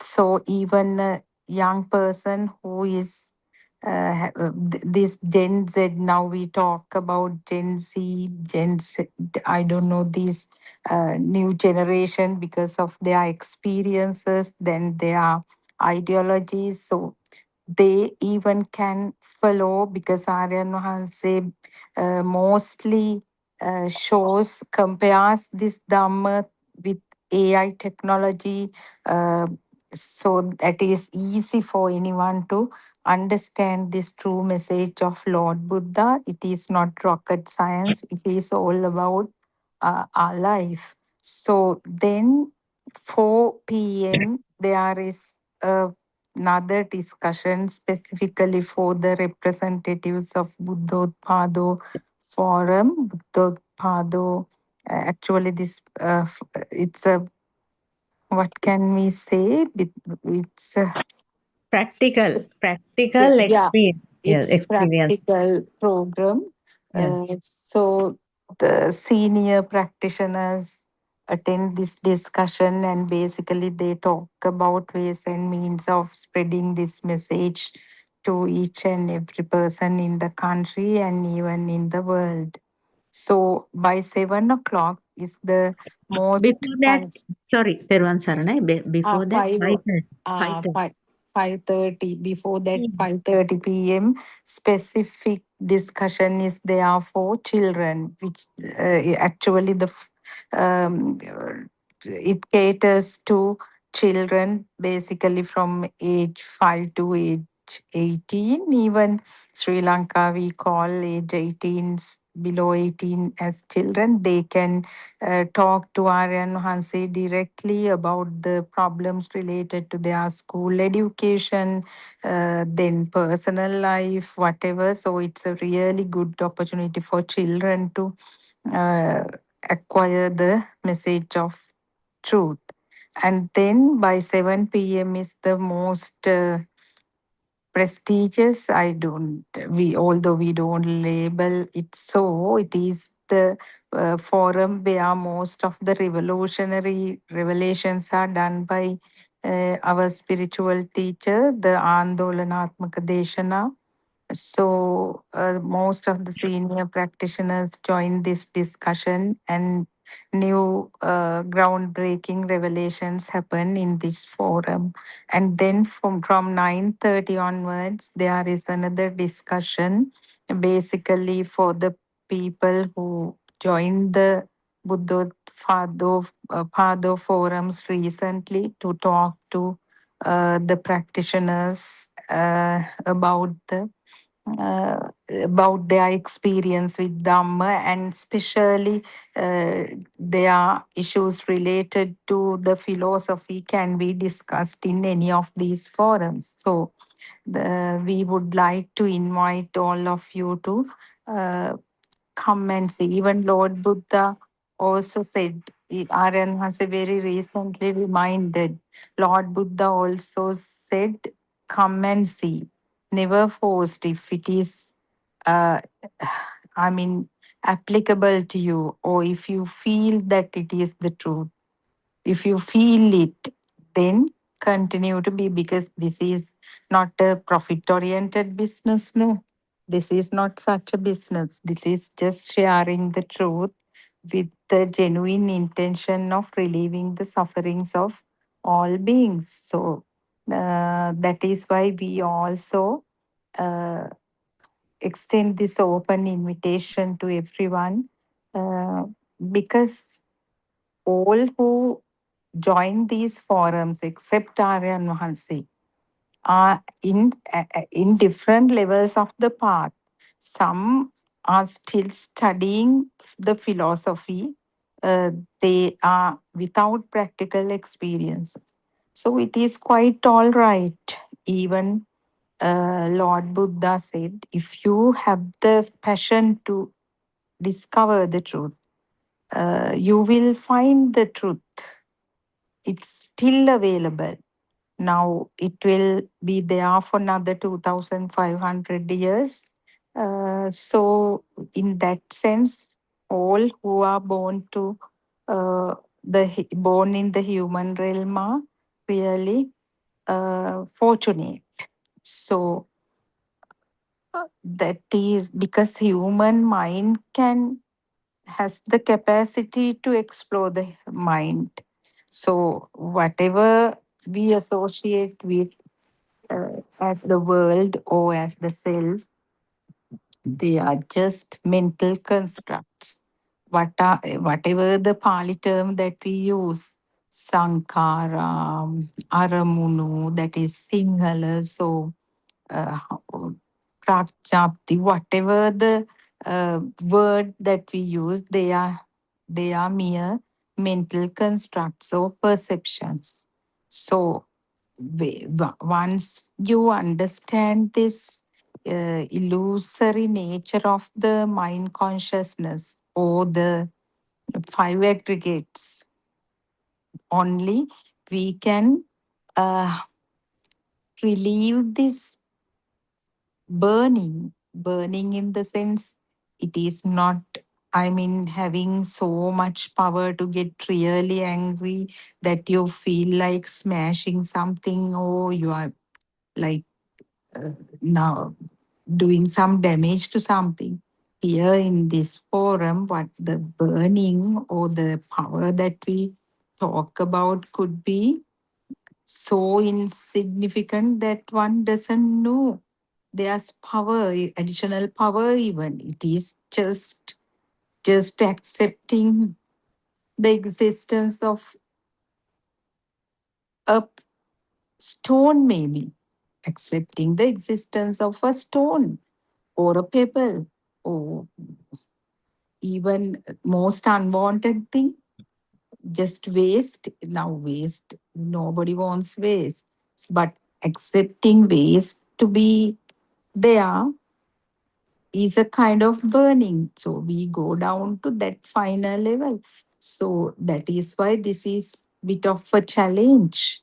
It is otherwise the manifest level burning, or uh, what do you call this, cross level burning is felt by anyone who involves in concentration meditation, or anyone who uh, knows that being aggressive, being jealous, being hateful is bad, would control those and will continue to have good conduct, good behavior. So that is, we have to take this very carefully. That is, to maintain a good personality or bad personality is uh, the not the outcome of wisdom. It is to understand that there is no good or bad personality or anything, but that doesn't mean you are going to think that everything is impermanent and nothing will remain. This is something that cannot be achieved by thinking. It is to be realized through inner wisdom. So, we'll stop the explanation there, and Champa can, until Dr. Kokila, Dr. Sakuntala, Surangika, and other Dhamma friends join. Can we discuss some simple topic? Yes, yes, Sudharma. Thiruvan Saranai. Teruvan Uh, Saranai, Dr. right. Sakuntala has joined. Right. Thiruvan Saranai, Dr. Sakuntala. Teruvan Saranai, Doctor. Yes. I just gave a description of the background and the Buddothpado, I mean, forums, and why this Dhamma is unique, so on and so forth, Doctor. Didn't take up a specific topic for discussion yet. Yes. Okay. Uh, Anything particular that you were thinking of, any of you, Champa or? Thiruvan Saranai, Doctor. I have taken in point form the last night thing. Then it's easy for us to talk now when it's not as big paragraphs. And the morning one, actually, I have taken as in paragraphs, but couldn't complete. It's actually a very nice thing. No, today morning One is very good. Yes, need to listen again and again. I couldn't finish it. It's very much closer to us because that is very clearly showing the path they are not. Yes. So we can talk a little topic that means about last night thing. Yeah. That cat become a thing to a mother, no, doctor? Yes. Yes. But yeah, Doctor, I had a doubt. Actually, I joined at the last minute, and after the forum only, program only, I listened to it. But what that mother said was, I don't feel any burning. I know Dhamma. I don't contemplate, but it doesn't become a thing. So, can we say it is the self Mm. there? because different people addressed it differently. But exactly that is what that mother asked. So it's not matching, no? The things that she said is not compatible with each other. Yeah, and so that is, no, I am not criticizing, but understanding the questions is again very important, isn't it, doctor? Mm, That mm, can happen to that mother did not say, I don't get burned or anything like that. And now it has been happening over a long time. So she has contemplated. And now what she feels is she said, it doesn't become a thing in any case. I remove it. Uh, and I just chase the cat also. mm, But so her problem is uh, she needs the reassurance for non-self experience. She actually, we also had at that point, doctor. Now we feel it, we because we don't know whether it is the same non-self way that we experience things. So that is how I felt it. I don't know. Yeah, it was a beautiful thing anyway. The discussion was very beautiful. yeah. And I actually didn't understand what that lady explained. If Dr. Kokila or Dr. Sakuntala has listened, when Mahesh said it becomes a habit and something, I need to listen to it. I didn't quite get it Yeah, actually. that is what she said was, I think Asanti also answered there, no? I think what Yeah, they said yes. was when the same thing happens again and again, you feel Yeah. desensitized, Huh.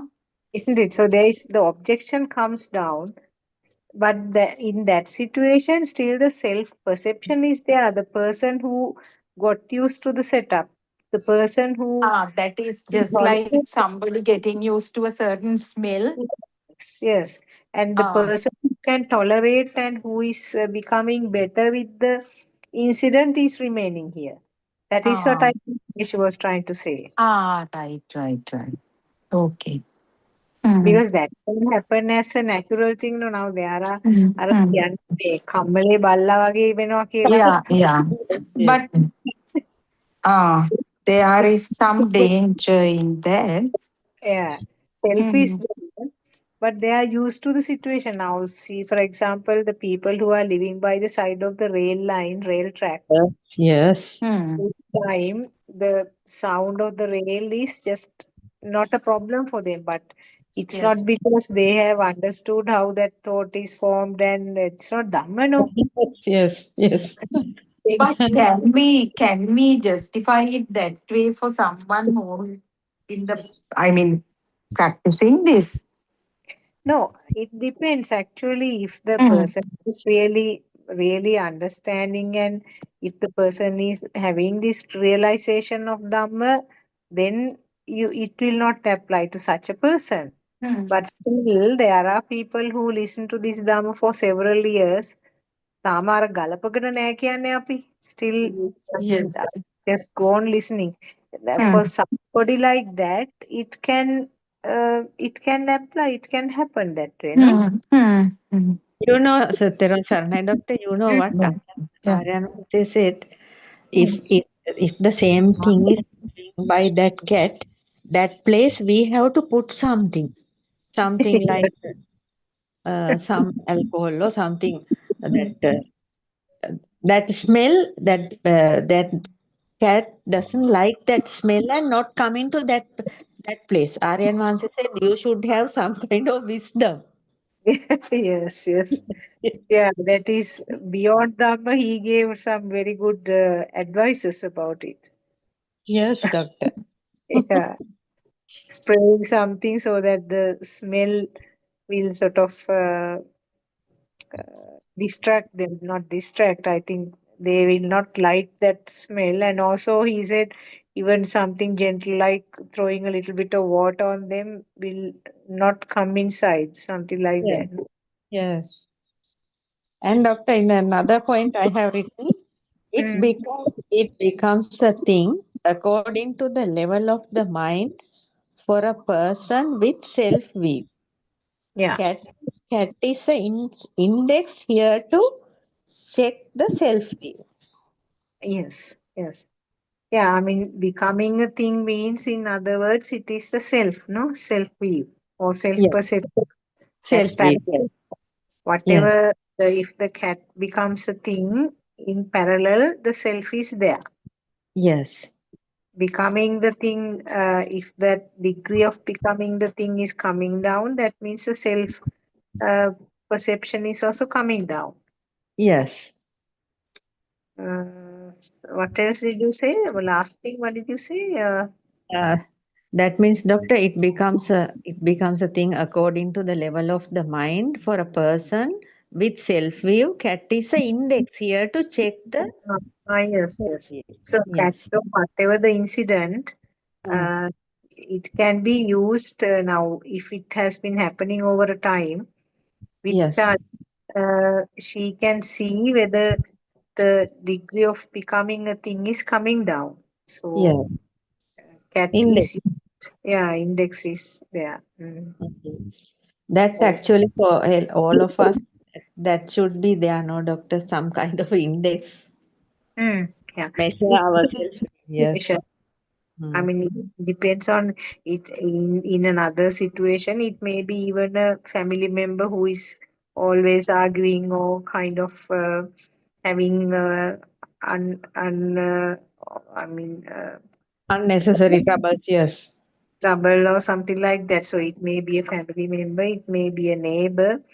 So Maybe who a cat. Yes.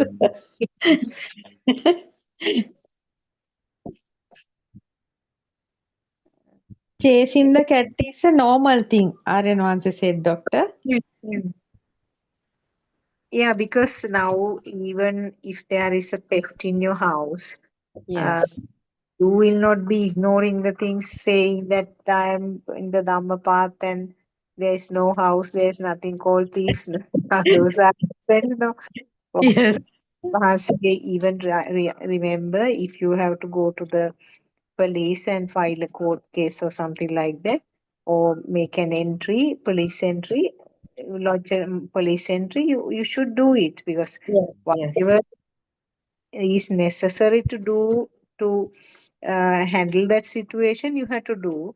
Only Yes. thing is that to see whether you are doing it without the fire.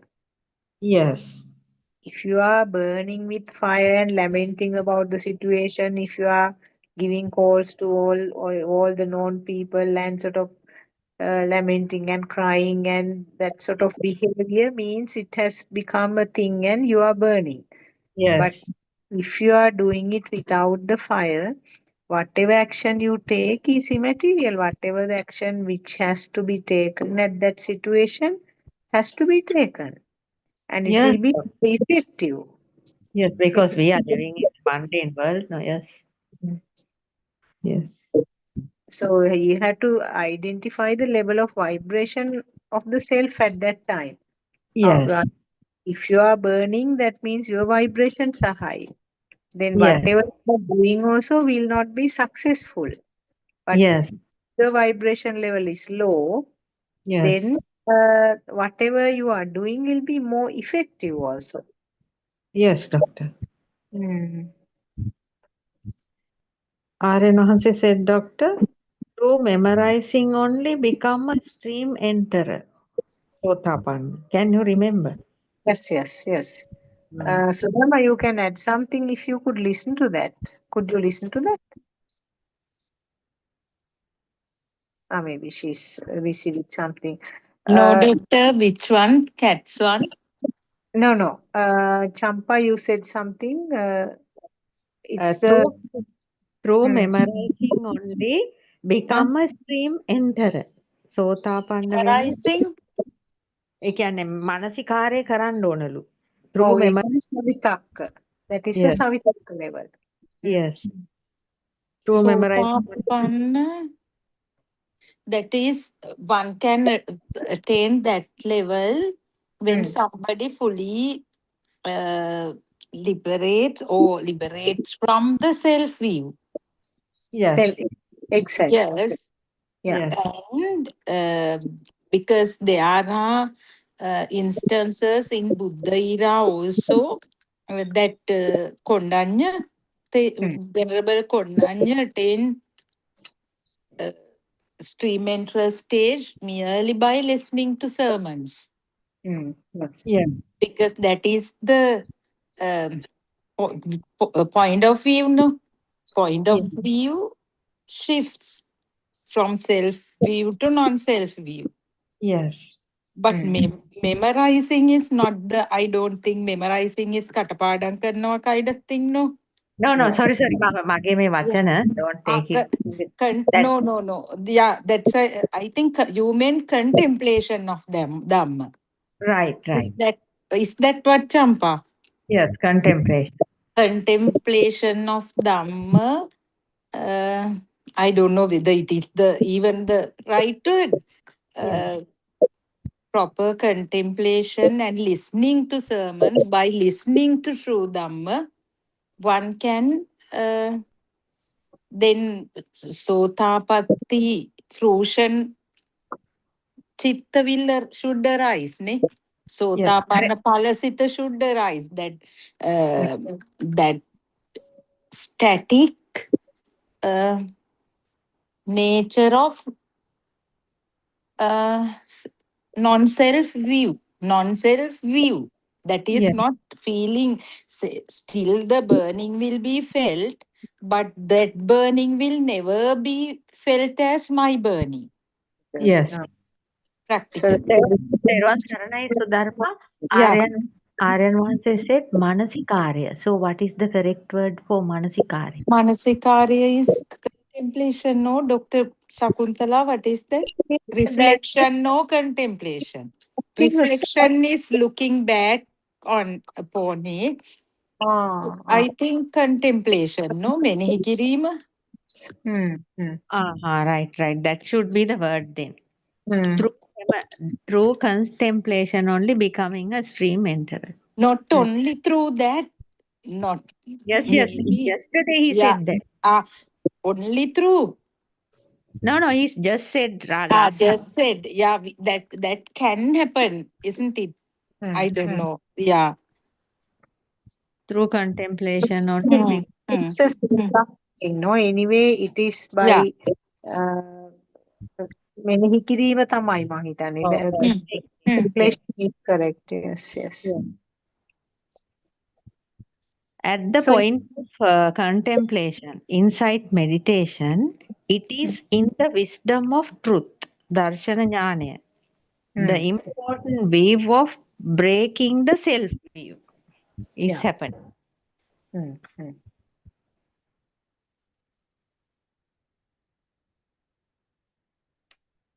So it looks easy, isn't it? It looks easy.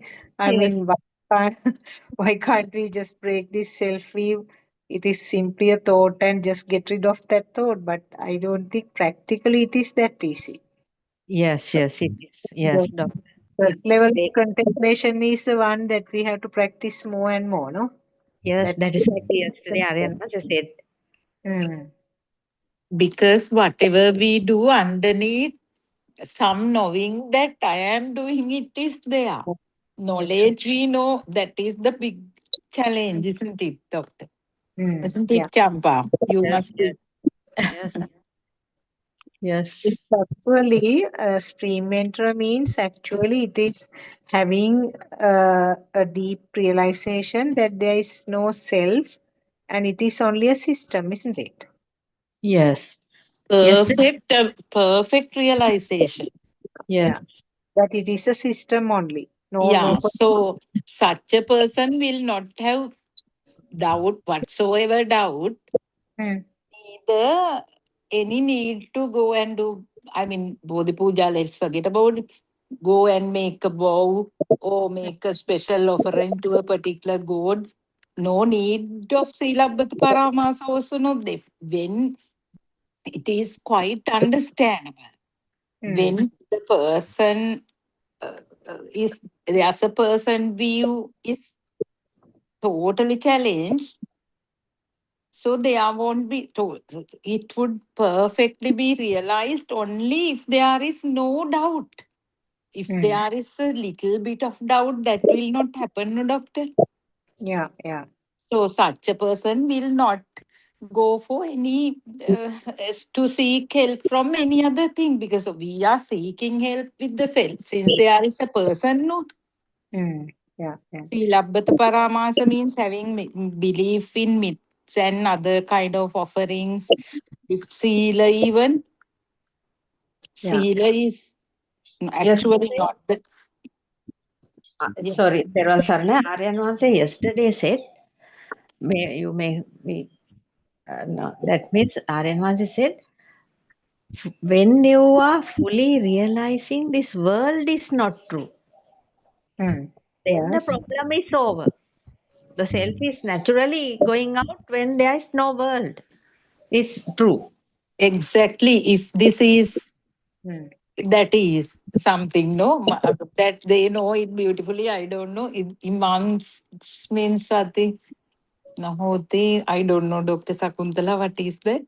Imas means idang nahoti. Imas means idang nahoti. That is what, that is the exact thing, Champa, for that. Yes. So in other words, no world means everything is in the mind, isn't that? Yes. We have to, that means there's no actual way to experience outside, no, doctor, whether we are thinking it, because we can only, there is only two lenses in our eyes, and we are seeing the reflections as shadows and hearing only the sound as vibrations, touching things according to the sensations. That means we are experiencing only our six senses. We can't directly experience outside, means there's no way to there's no outside for us actually. Yeah. We know that, but to realize that, the realization should come out. Right. That's right. So in other words, no world means know myself also, because I am also part of the world. Yes. It equals to that everything is created in the mind. Yes. Yes. Okay. If something is getting, that someone stimuli is establishing, then only the self is creating there, no, doctor? Yes. Rather than self is creating, Champa, Aryan Vanse simply says, you. If there is a chair, it's you. Yes. That, Yes. True, yes. Some kind of magic here, that magic is not happened yet for us. when everything is not there, how can there be magic, Champa?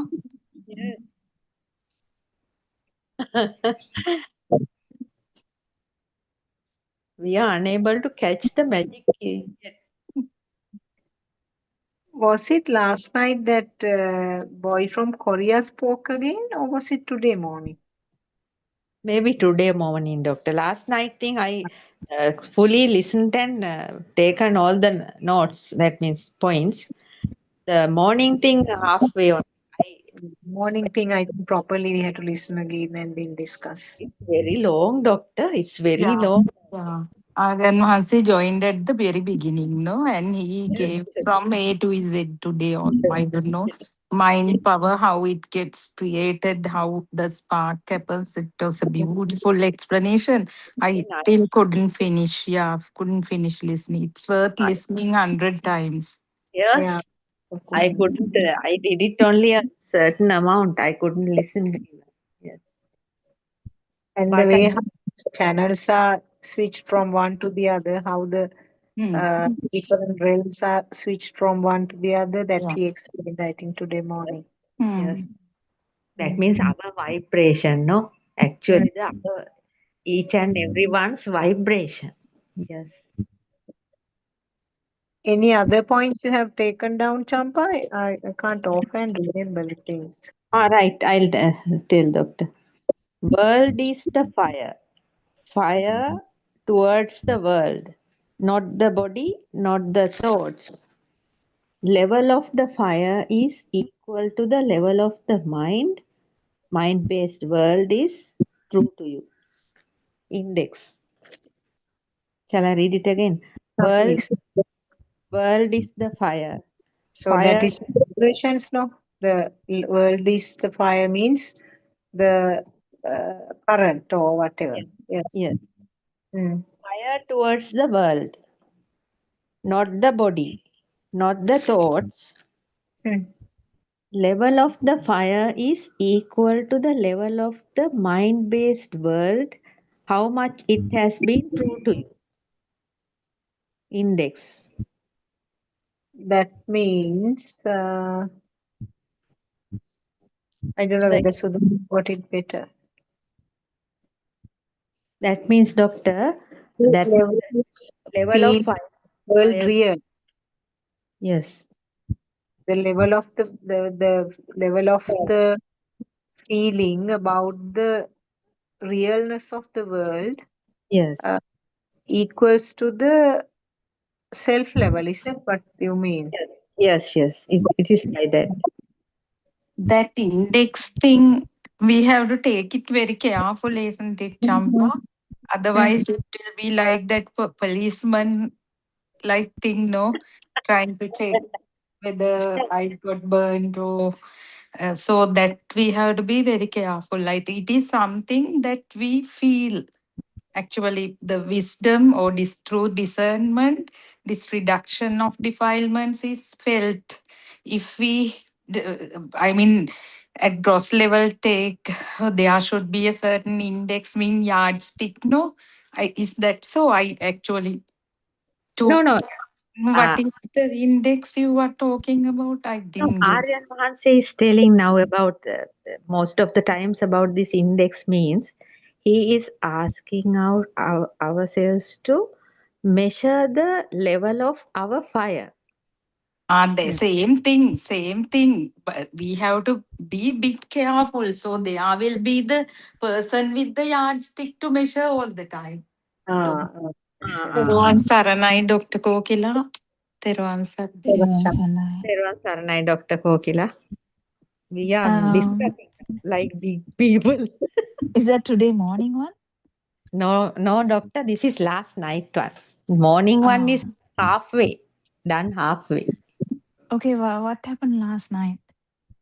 Last night there was a nice thing, doctor. I have taken as points to discuss. Okay. So now we are discussing these things. That's points in that. Mm-hmm. That means, didn't you hear that last one, doctor? Last night one? I heard.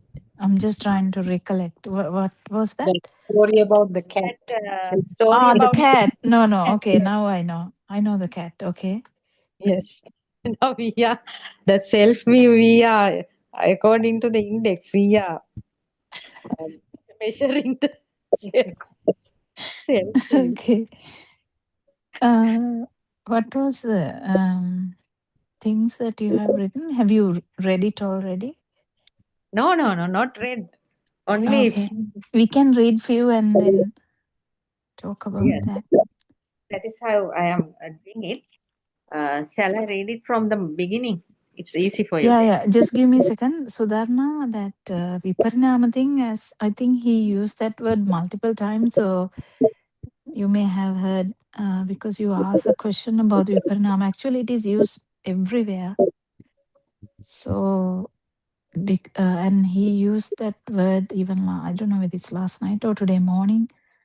He used that word multiple times. So you may have heard it, right? Viparinam thing, doctor. Yeah, Viparinam. he was using that word multiple times I could. in the last few sermons. Right, doctor. It is again the changing nature of vibration and Pranya. Yeah, Sanya. Right, doctor. I got Right. it. We discussed it so many times, no? Yeah, Thank yeah. you. And I don't need an opinion from you also for that index thing. That I feel we have to take it very careful, isn't it, doctor? That is through inner wisdom only we can feel that reduction or increase of defilements. If we deliberately keep a certain yardstick to check where I am, so that again the self gets stronger, or what? I'll read up to that, Yeah, Dharma. you Up to that point. we will read Dr. and then talk. Yeah, actually what you're saying is correct. But the thing is, it's a problem only if the view is there. If it is not, if the view is not there, it's not a problem. Yes, Champa. Teruvan Saranai, Andolanathmaka Deshana, 13th July. Cat become a thing to a mother. It becomes a thing according to the level of the mind for a person with self-view. Cat is an index here to check self-view. Chasing the cat is a normal thing. Sankitte Nibidaya, Sakkaya Ditti Vichikicha Silabhata Paramasa. Through contemplation only become a stream enterer. Sotapanna. At the point of contemplation, insight meditation, it is in the wisdom of truth, Darshananya, the important wave of breaking the self-view. World is the fire. Fire towards the world, not the body, not the thoughts. Level of the fire is equal to the level of the mind based world is true to you. Index.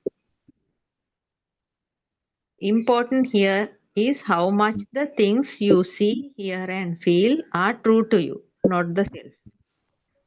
Right, doctor? We can discuss.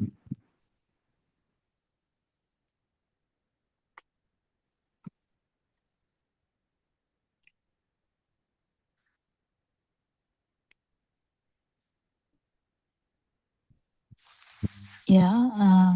Can someone add something? Yeah, doctor. I listened to the discussion. I mean, after it was over, what I heard was that mother was not telling. It became a thing to me. It has been happening. So she has been contemplating on it initially. What she said was, now it is not a thing at all. I uh, it is just an incident.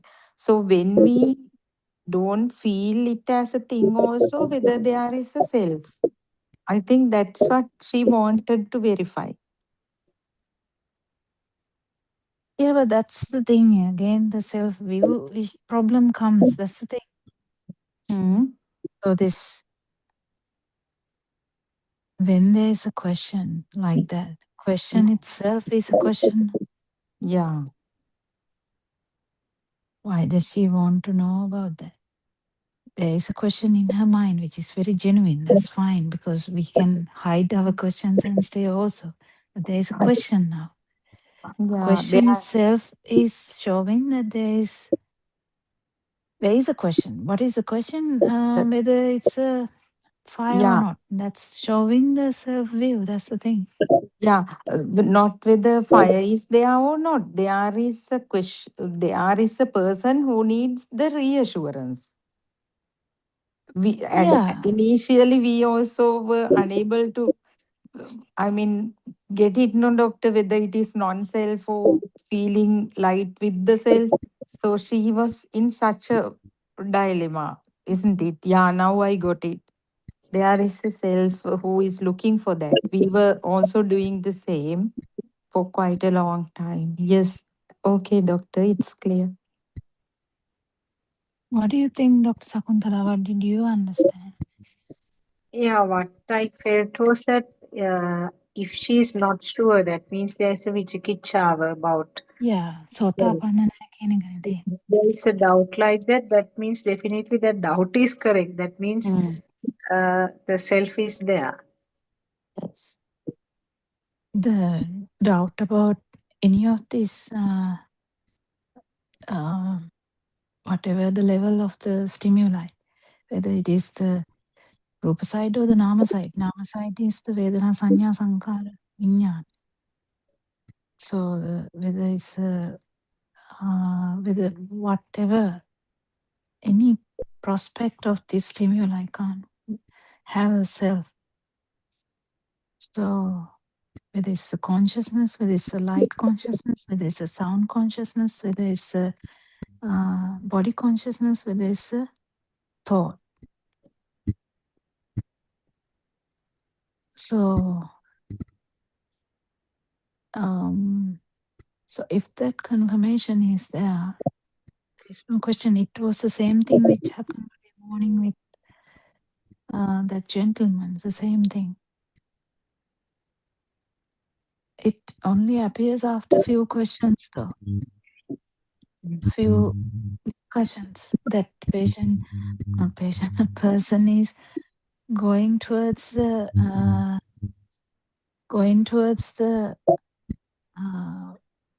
here Aranas has told this multiple times, going towards an unreturner state without getting rid of the self-view. Yes. So there is someone who is entertaining the good feeling. This is a very tricky business, actually speaking. So just have to be careful and be actually open. That's all we can do. Yes, doctor. Because the mind gives reassurance. Okay, I know that. Okay, I know that. I kind of that's a mind reassuring. Mind reassuring, you just have to ignore whatever the mind says. And go by the feel. Because it's very evident. But it's not evident just by one sentence. It's evident when they go on telling, right? This has happened multiple times in the every Zoom. There is something like this, which is good for us to understand Dhamma. Anagami bhumiyata yanawa sotapannavat novi. That sentence Aryan has used that multiple times. Doctor actually can do that, whether it is possible like that way. It's Of not. course. Sorry? Of course it can happen, because people can go to non-vibration side, even a lot of people prior to Lord Buddha, just before Lord Buddha, there were a lot of people who had this kind of abilities. They were in the non-vibration. But the Isn't it person who is enjoying the non-vibration was there. that is through one-pointedness meditation? Through Doesn't necessarily mean meditation. This meditation story is an additional story. But anyone can go through to a certain level through the mind. without overcoming the self-view. Yeah, that's easy. Isn't it a fake one or a duplicate one like?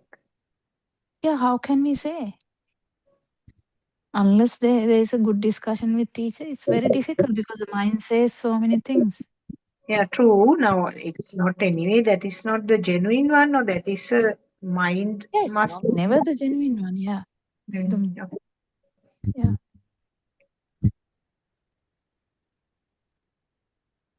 Shall I go through? Yeah. Shall I read? How much the seeker feels this light is not true. Secret is there. How much the seeker feels this sound is not. Direct answer is here. This should be thoroughly established. How much the sound, color, hot and cold, ditta sutta mutta, hardness, liquidity, fire, air are not becoming true, the level. can see, hear, feel, and thoughts flow as usual. Secret is at the point of Sunyato Loko Avekassa. Even the four great elements are not true. Four great sages and munis, they are not true. They are not true to them, and they are not meeting them. Living means when you are walking, you are living in a film, sun, moon in the sky, and trees and visions around in that film. Do you know, for the sages and munis, these things even the sky is not true to them.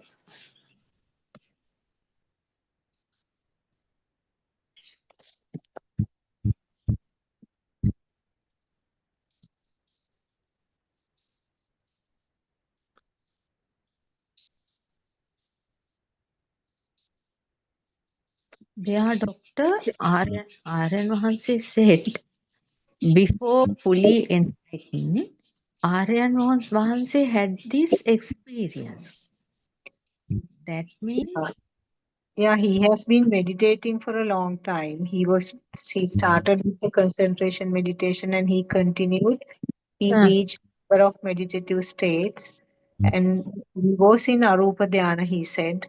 And in one of those only a couple of times he felt unconscious also. So, yes, like the Lord Buddha, I think Lord Buddha also went through the same things before he reached the state of Buddha. And so the same thing, I suppose, and then realized that this is not the path. mm-hmm. That is why, no, right? Hmm. Because those are all Arupa Dhyana. They are, I mean, they can have this Akasayatana, I don't know the name, Akinyayatana, Nivasanyana, Sanyayatana, those things, they are all Arupa Dhyana, no, different types of meditative states of the Right. home level. And Uh-huh. they are still the self vibration is there. Yes. That is the level that is compatible with these various Brahma levels. So that those are the things that are explained as a person a vibration can last for kalpas, so many kalpas, like dormant. At Yes. some stage, if it vibrates again, it can be synchronized to another life. So that's not the end. Hmm. And Aryan said, no, Aryan didn't feel the sky or house. That means the uh, sun and moon, anything. He Mm. didn't. Yeah, Dr. Kokila, can you explain anything about that? Because I don't have much idea about those.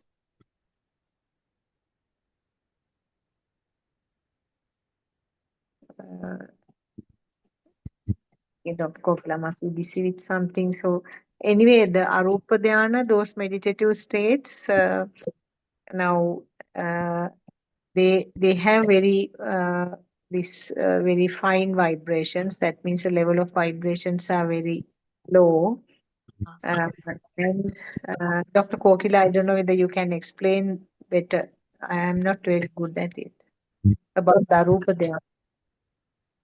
Well, I'm not a meditative person, so I'm not sure about that aspect. But actually, becoming the arupa, and without this, without breaking the self view, is a very normal thing, and that's what happened to even Thero, who was under Lord Buddha. I think it was Buddothpado, right?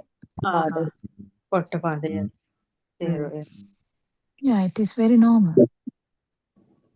Mm-hmm. When practicing that meditation, right. Not meditation. This meditation is actually just sitting and that thing. Doesn't necessarily need to be sitting and doing meditation. Vakkalata Dikkalasanin They are in that state Rupa anyway. means it's just happening. It's not a like a meditative stance. Therefore, they are that Aryan Mahanse didn't feel anything. It seems anything around him as we feel. No, the thing is he liked that. That's why he understood that it's not the end. Right. What he said was his experiences regarding form goes back to his childhood. When Yeah. father punished him, he was put to a dark room. There he was just sitting after crying, sitting in a certain posture, And keeping his eyes closed. And that was his very first experience of Arupa, he said. Yeah, it's just a habit. It doesn't necessarily need to have had none of these experiences does need repetition in this birth. Yes. You can synchronize very easily if it was a habit. Yes. For previous vibrations, not. It is the same as the other ones. Animal ones. Yes. Preta ones, they are all the same. Mm. Because this every vibration is a repetition. Yes. From previous. It doesn't necessarily need to be. Shall I read some more?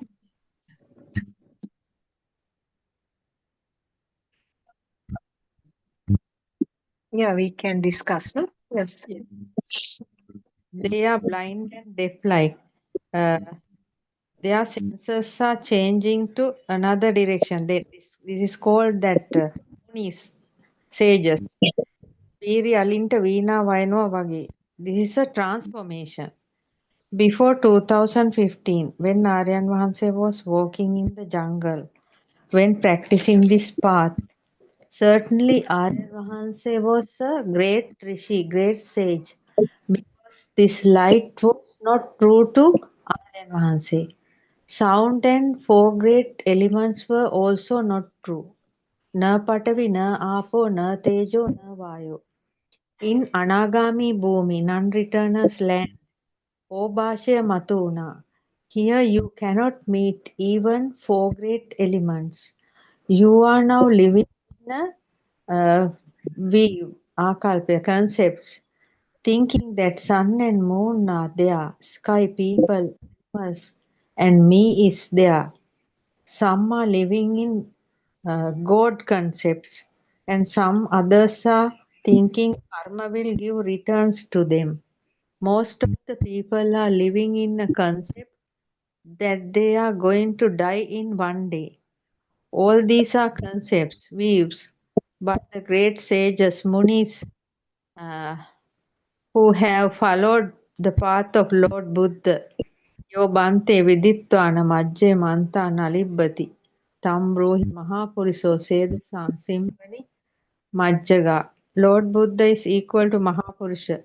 Light, sound, and four great elements are not true to them. Children, house and property, mother, father, me are only jokes with silly mind. If you are there, deep forest, in the darkness, in these places, these sages, munis are not there.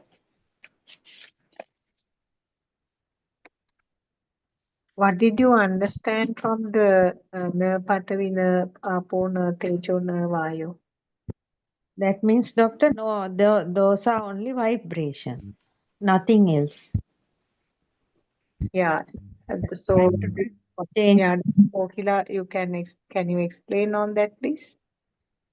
I don't know whether. It's a vibration means the vibration is there. What is that? Yeah, that's what I was thinking. Yes. Vibrations are also, that means nothing is permanently there, just rising and ceasing. everything is like that. Patavi, Apo, Vayo, Sab, Varna, Gandha, Rasa, Oja, everything is like that. No, it is this the any human or any being having this ability of vijnana only having these experiences. Yes. So actually there is nothing called Patavi anyway. Yes. The actual experience is also, it's a creation. The thing is we have to feel that too. Yes. Otherwise it will be just a story, I can say to a child, there is nothing called COVID, right? Yes. But they can come back and say, oh, why? But people are dying, and it's true. Yes. So someone actually, I remember saying, if there's no Patavi, how about giving you a slap? There is like a very low level of like talks like that. But the thing is, if this system doesn't have this ability of Rupa Vedana Sanya Sankara Vijnana, or this alive feel, then there's nothing called that. Yes. Then it has to come to an understanding about that. Patavi is there actually because of this system is working in that pattern. Yes. And if that vibration is there in the sense, self vibration is not there, there is no way of synchronizing to or saying that there is Patavi. Patavi is there because of the body consciousness. Even now, if you talk about the Brahmas, can you talk about Patavi to them? You can't really talk about now the bat. You can't talk about the bat. Bat has different type of ability to, a different system. So no, whatever these systems, it's just a creation. And but the thing is, feeling this the actual problem is feeling this that they are not actually there. Now, if you look at the light, you feel like it is there, right? Yes. Now when they see the light, even now know that that is only a that No, that's synchronized. another thought. No, that's another thought. But actually feeling it is the difficulty. That's what Aranwansi was talking about with Sonamali that day, about that experience. And the practical question Dr. Sakuntala asked was about that, I think. Can one feel the Tumbumia or something? I can't remember now. I can't remember. But something she asked. On the Tumbumia, I don't know. I think, I don't know. Something you asked, practical thing. Is it a feeling thing? And today morning or last night discussion also, Aranwansi touched on that. I have everything, Doctor. Morning ones are also there. If we can finish this another 2 pages, I can start from the morning Yeah, ones. but is there any, Dr. Sakuntala, what is the question you have? No, I just asked to explain Patavina, Apuna, Tejuna, Vayo. How I understood was that they are all the way things are felt. No, it's a body consciousness. So depending on how the skin feels or the body feels, we explain it in 4 categories. That's So again Nama part though. yeah, That's again the Nama part. It's not something seen like, I mean, you can't say this table is Patavi because you can see it as a solid thing, but it is felt as something solid. No. Even the feel, this So Yeah. now That's we'll take the sentence that you said. You said no, it's a feel. Even that is not true. That is the thing. Yes, yeah. I was going to say that even the feel that the feeling as Patavi, feeling as Apo, Tejo, Vayu, those are also just vibrations and felt due to the speed. So that is also not true. So then ultimately you can't call anything Patavi, Apo, Tejo, Vayu. Right. No, there is another point, Dr. Sakuntala. The interpretation of the Patavi is in the mind. Don't forget that. But actual feeling is in the body consciousness. So there is a difference. Right. That is the exact thing we were talking yesterday. Now, That isn't the solid nature identifying the solid nature is a part of the body sense, body consciousness? without the mind, it's a feel, complete feel without the mind. That's the complete feel. But if it is a table, it is a mind. It's a thought. no. Even Patavi is there is a mind component. There's a complete feel as well without the mind. You can actually feel the absence of mind. So you become it's like absence of mind can be felt. I didn't know that. I thought the Patavi means it's the part of completely the body consciousness. Yes, 100%. But what I'm trying to say is there is a Thing to mind do with component as well. I didn't know about a mind component. Yeah.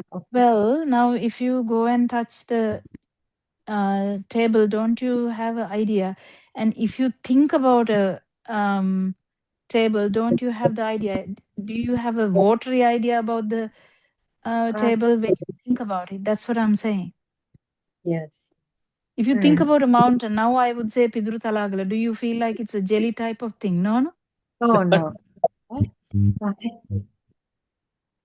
that's Maybe. the thing. The Patavi is actually, there's a mind component as well. If Is I it say all? my daughter can't be like water, no, my daughter can't be like even Vayu. Yeah, true. Is it so applicable to all four then? Patavi, Yes, Apo, by all four. there's a mind component, but so that's the thing. There are always that is there. The light also, it is the same. Yes.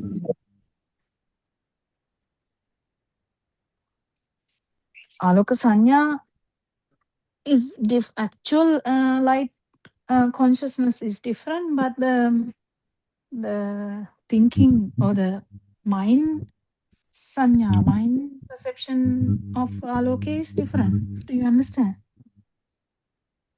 Because we have an idea when we say a tunnel, we know it's dark. Who said that? But it's in our mind. Yes. Aloka Sanya, yes. Light and the perception. Darkness also, there's a sanya, there's a perception. Right. If we say Hiragaya, we don't really think about a beautiful room with so much light. Yes. Present, we always have a mental picture with the darkness. Where is that coming from? So we always have a mental picture of the light also. Yes, mental picture. So that is where the Anyamanya thing comes. I don't know. It is very important, Dr. Sakuntala, to understand this Anyamanya thing. In the mind, the mind can fall to the outside can fall to the mind, right? There's this thing happening. So if we have a aloka sanya in the mind, we have a feeling that it is aloka outside. Yes. But it's not. It's never the thing. They are not actually related. It's just the mind. Yes. Actually, light has no component outside the mind. It's always the mind.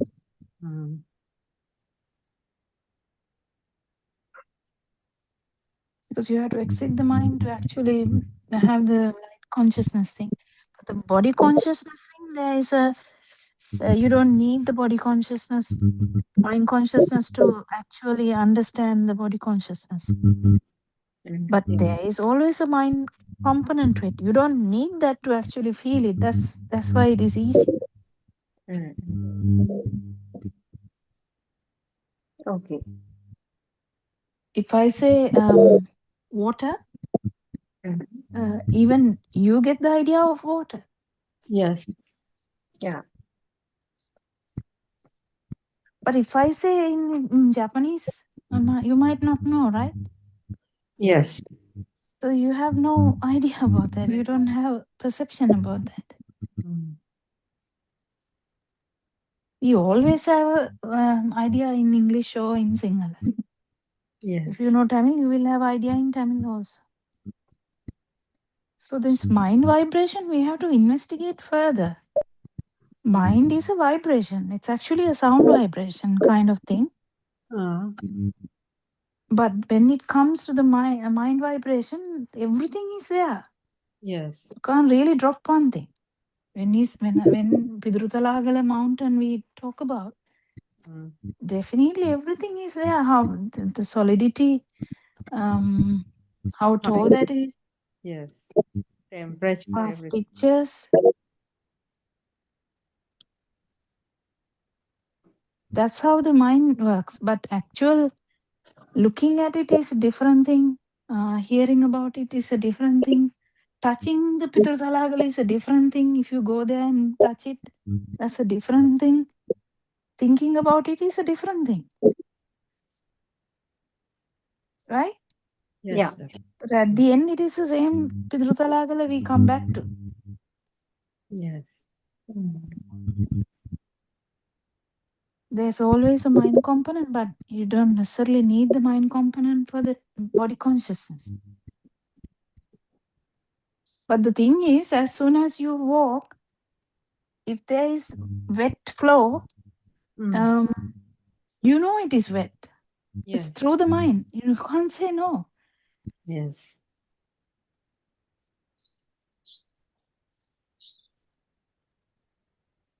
Mind has each and everything in it, no, doctor? Yes. So then the mind consciousness part is the thought on the floor, something like that, some form of meaning. Yeah, we already know. No, if it's dry, our attention doesn't go there. No, but as soon as wet, we know not to slip. Yes. Don't we know that? We go slowly, right? As soon as there's some slipperiness. Now imagine a child. Will the child go slowly? No. Child will be flying with the slipping. Yes. Because child doesn't have idea about water or whatever. Only the body consciousness is there. So there's no mind component there. Is that what you're saying? No mind component. There's no idea about the wet flow, slippery or nothing. Okay. But there are so many aspects to this. If you could keep doing the contemplation, you can feel the differences as well. Yes, doctor.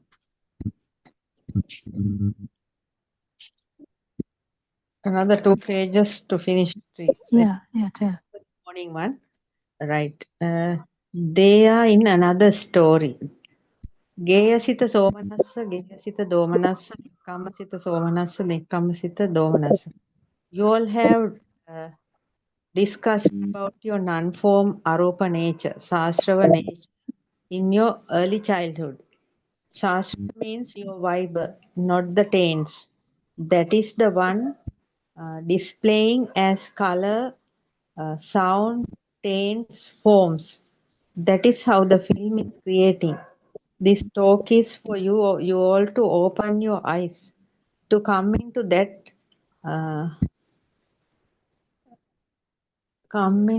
land of great sages, to come up to Abhasara Brahma nature. You have to come to the radiant mind. Your interior piercing wisdom truth will be contemplating and A great wisdom will arise in you feel this worldly nature is not true. Can see, hear and feel as usual but useless. Seeing is only a seeing, hearing is only a hearing, feeling is only a feeling. Nature of mind is as such. You are not belongs to the world. You are not belongs to the sensual realm. You have redeemed from the form world means you are not belongs to the form world. You can see everything but you are not belongs to them. You know you have redeemed from them. Sandittikai pratyaksai tarkane natakkang vadanti. Your story is up to you. You know if you are a good you are a god or a human or a Brahma. You know your level. Do you belongs to the form world? You know whether you have redeemed from the form world. Make a strong mind. Sakko, Ujuko, Rijuko. You have not contemplated to know whether you are belongs to the human realm or form realm. Not cleared your mind, still acting. These are not words. Usually everything is happening to the senses, but you are not belongs to the senses. That means you are redeemed from the form realm.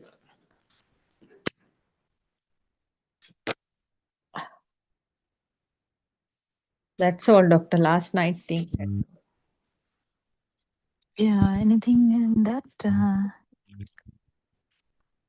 Dr. Sakuntala, do you have anything to say about that? Uh, it's about that it's a scene, means it's only a scene. Those 4 steps that he explained. No further.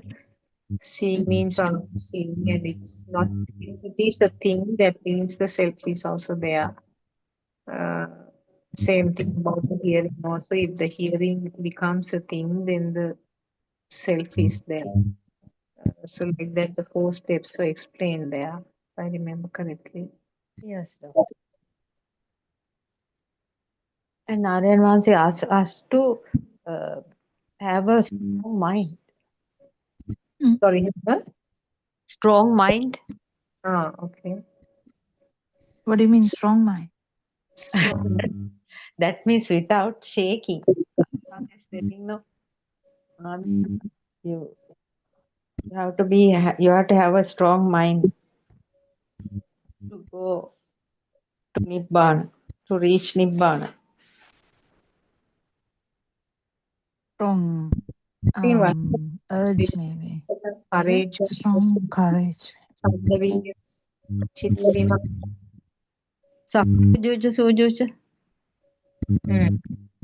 No. Sakko Juju Sujuja is actually Arahant's way. Yeah. Lord Buddha's way. Yeah, but the actual thing in the marga or the path, it is the courage to persevere. Yes. Should be not shaken. That means straight. You have to go straight without. It depends.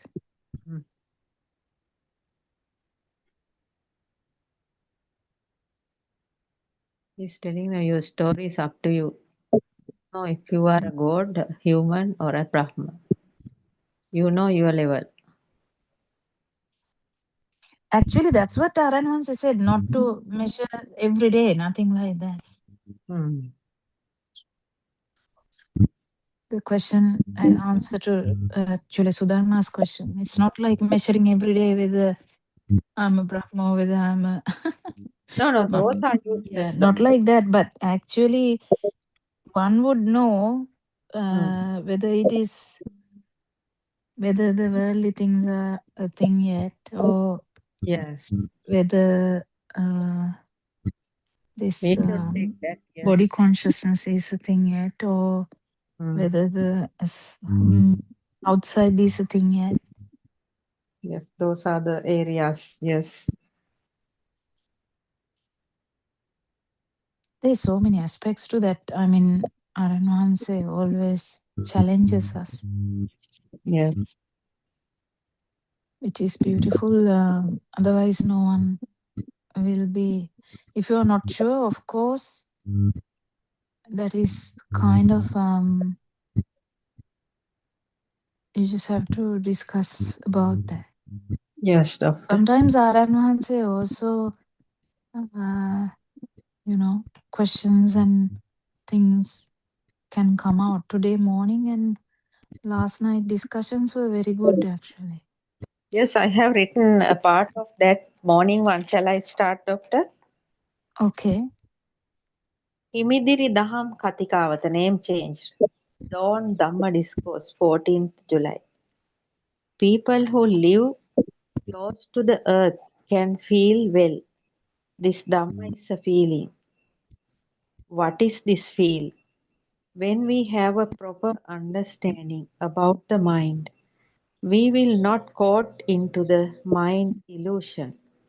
We will not fooled by the thoughts. There will be no power in the thoughts. Though we see that we live in outside, but actually we live in thoughts. Chittena niyati loko, chittena parikassati. When we see how the sound and colors are forming, it is clear that these are forming due to fast vibrations. See the thoughts combination of color and sound. See how thoughts, sound plus color, getting power. What is this sound and color? Sound means vibration of the eardrum. Color means spark in the eyelens. Sound plus color equal to mental images. Can you feel these mental images? Sankara, mental constructions means a creation. That is why we said Sankara, mental constructions are not in anywhere, not in outside.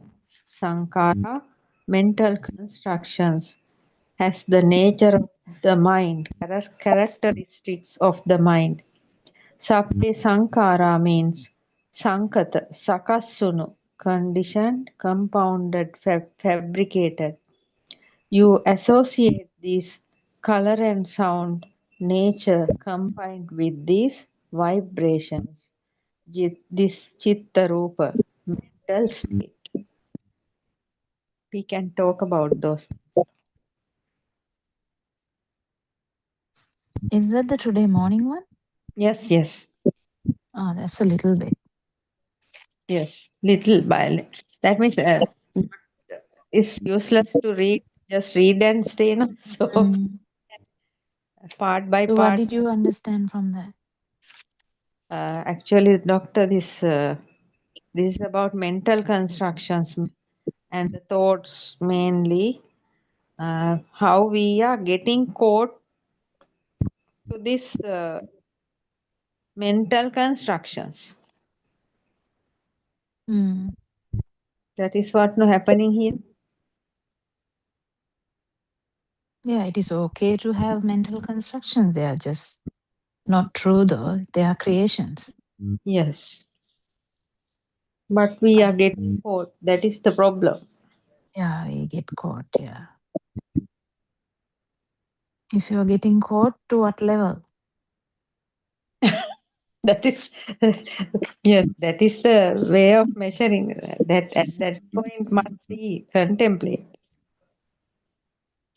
There's something that we have to be sure that there is no self. Yes, there's no self. There's no world outside or inside. Nothing is there. Mm. And more you get the understanding about that, more you will feel comfortable with whatever happens. And Yes, this, you have to understand how this alive feel is coming yes, and that it's not true. Otherwise, the fear of death will be there. Yes, Aryan Hansi focused today morning about that life feeling. Yes. Mm. Is there anything to add, Dr. Sakuntala, to that? Yeah, I think he expressed the fact that the constructs or the sankhara are not true. He started with the perceptions. The perception is the one which leads to the sankhara. Its repetition of perceptions are the ones which is called a construct or sankhara. And the power that was minimal at the level of perception is built up. We felt the very strong power when it is the sanskara. So that is why it is felt as something really existing because of the higher level of power there. And he repeatedly mentioned that the perception is simply a creation at the sensor level. And so as the sankhara or the constructs, it is a creation only, something which is not really there, just felt as it is true, felt as it is really existing. That is what we explain. That is the situation where we explain as consciousness. Yes. So it's really something created, really a magic of the sensor functions due to the fast speed. So then combination of those sankhara or the consciousness will form a different type of sankhara or a different type of consciousness, which is the mind consciousness. So mind consciousness means the thought. So thought has a stronger current, and that current is the one which gives rise to the feeling that it is real or it is alive. So in other words, that alive feeling or that feeling of existence is the same thing, which is explained as self on the other side. That means that existing thing wants to be maintained. That is the self. So basically, what we have to understand is that if the high consciousness, here consciousness, if those are not true, then the combined product, which is the mind consciousness and thought, is definitely not true. That is also just a creation or an illusion. So when you look at from that angle, it becomes clearer that whatever the thought, whatever you are explaining as a part of the world is created in the same way.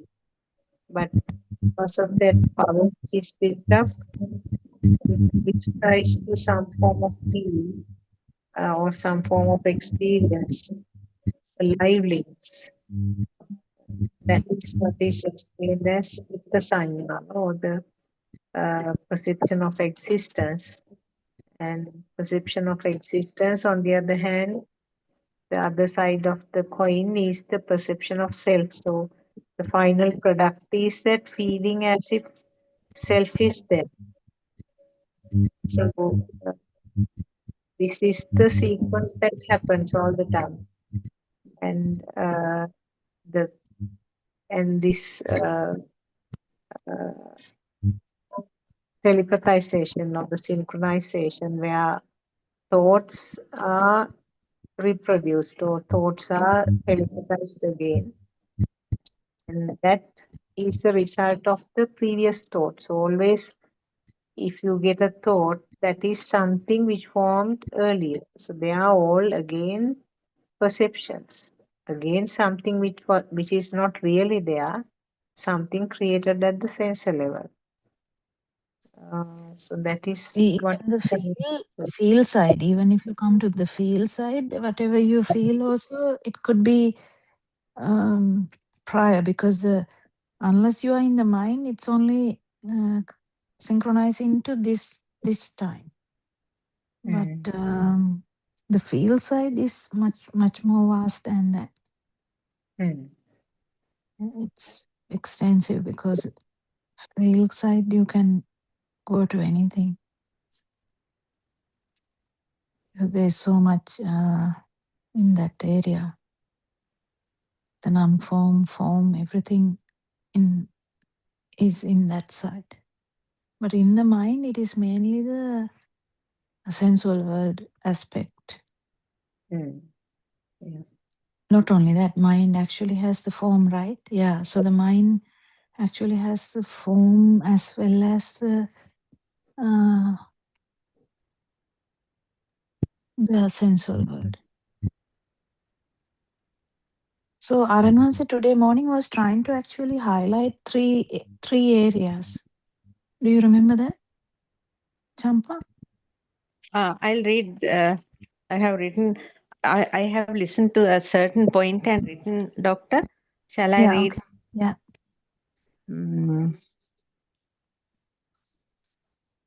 Vibration. Certainly, when you look around, you are associating thoughts such as tables, chairs, beds, sun, moon, trees, and vegetation. What you are associating? Mother, father, house, and property. All are thoughts. Thought world. Other animals and creatures are communicating in different ways. We are changing outwardly. The illusion we create in the mind. Things in the mind meddling outside. The mental images we are changing here and there outwardly.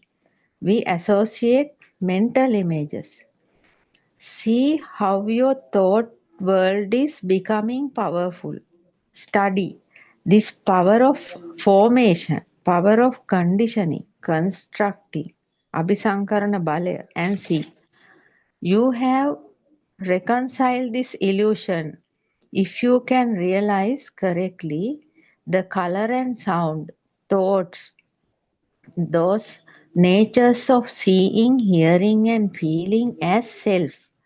See how it comes as a thought, oneness, a singleness, and a state of comfort, as a whirlpool is moving here and there. Due to the circulating power, how this power is creating. When the senses are activating, the creation of thought, state, power. When the thoughts are coming again and again, how they are becoming powerful. Myself, my form, my birth, my death. Can't you feel all this as an illusion?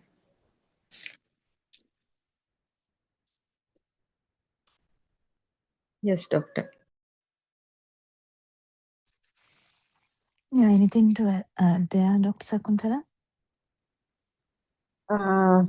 Yeah, from the things that iOS solution part of it, now as Champa read that how the thoughts become strong. So the final product is a strong thought or a thought which is felt as real. So when the same thought is happening now, if I just think of an example which I have heard earlier now, even the child, small child, at the preschool, if the child is shown an apple on the first day, very first day, it will be something, I mean, it may not be much different from seeing a picture. The value is very minimal because it may be just the eye consciousness and the ear consciousness. But when that, so the simple thought of apple is there, but repeatedly when that thought is given, now teacher might show it again and again, and the teacher might bring an apple to the classroom, let the child touch it. She might even cut it and distribute it among the children so that the taste, smell, everything is added.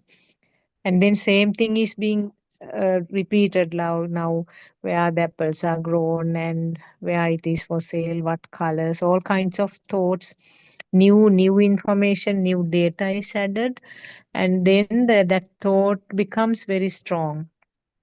So now the thought is something really existing apple. So that is how thoughts become stronger and stronger, and then the thought becomes really real, like alive. And that is where the self perception also becomes stronger. So stronger the stronger the stimulus, or stronger the way that the stimulus is felt. Parallelly, the self perception is also becoming stronger. Anything to be corrected, Dr. Kokila? Yeah, I think so. I mean, anything? Well, I didn't notice anything not okay. But what about Champa?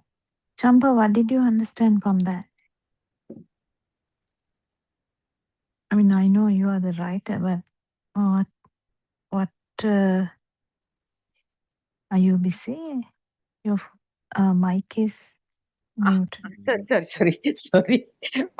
Muting and talking. Sorry. That means the Dr. Aryan Vahanse is talking here now. We are reconciling the illusion, and we are that actually that we are taking the color and sound, the thoughts as true, and how that thought is becoming powerful and like a whirlpool moving here and there because of the circulation, then acting as a self,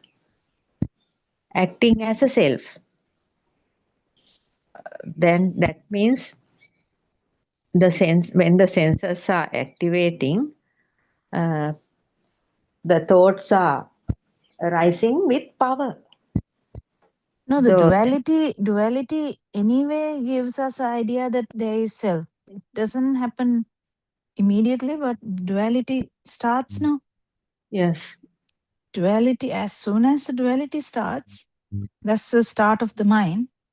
Yes. If you take it as apple, if Yes. apple is never the first thought, but if you take it as the first thought, Yes. as soon as the duality starts, that's where the this misunderstanding starts. That there is a self. That means, Doctor, when we see something, when the thought is creating, you mean the duality is coming with that thought?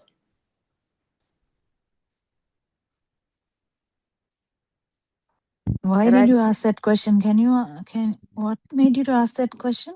No, that means you said now that duality. So that means that there is something out there and the self is here. Because of the thought, is it? That's not, and so the baby doesn't need to actually think about it. Thinking happens bit later. Yes. Starts to think that, someone has to tell this is me and my name is Champa or something like that. But before that, duality starts. Duality is in the mind. Right. So naturally there. Naturally there, yeah. Right. Okay, Doctor. That is where now the trick is. That Aryan Vahanse talks about becoming something and all that. Why is he talking like that? The moment of actually feeling that the duality is actually a mirror, like a mirage. Yes. Or duality is actually not there when the self is not there. Yes. Or the mind is not there. It is again understanding this creation. Yes. Right. The mind actually has this duality in it. Why my worry is why you are surprised? What about Sakunthala? What I knew was now in the radiant mind also, the baby feels that as if the light is there, isn't it? But that level, the word duality is not used because you can't talk about the thought formation. Am I correct? The word duality is used when the child has this No, just the light consciousness. We can't talk about sound has to come. Yeah, that's what I said. When the thought starts forming, only we But talk it is about. also a thought. So that's why I every day say it is also a stimuli. Light consciousness also is a stimuli, but that's the radiant mind status. Yeah, so that level we don't use the word duality, no? Even though the baby said it is there, Yeah. we don't use that word. Yes. No, as soon as child understands this is mother, because mother word doesn't matter. It's just a sound consciousness. But as soon as they click together, then the duality starts. Ah. Yeah.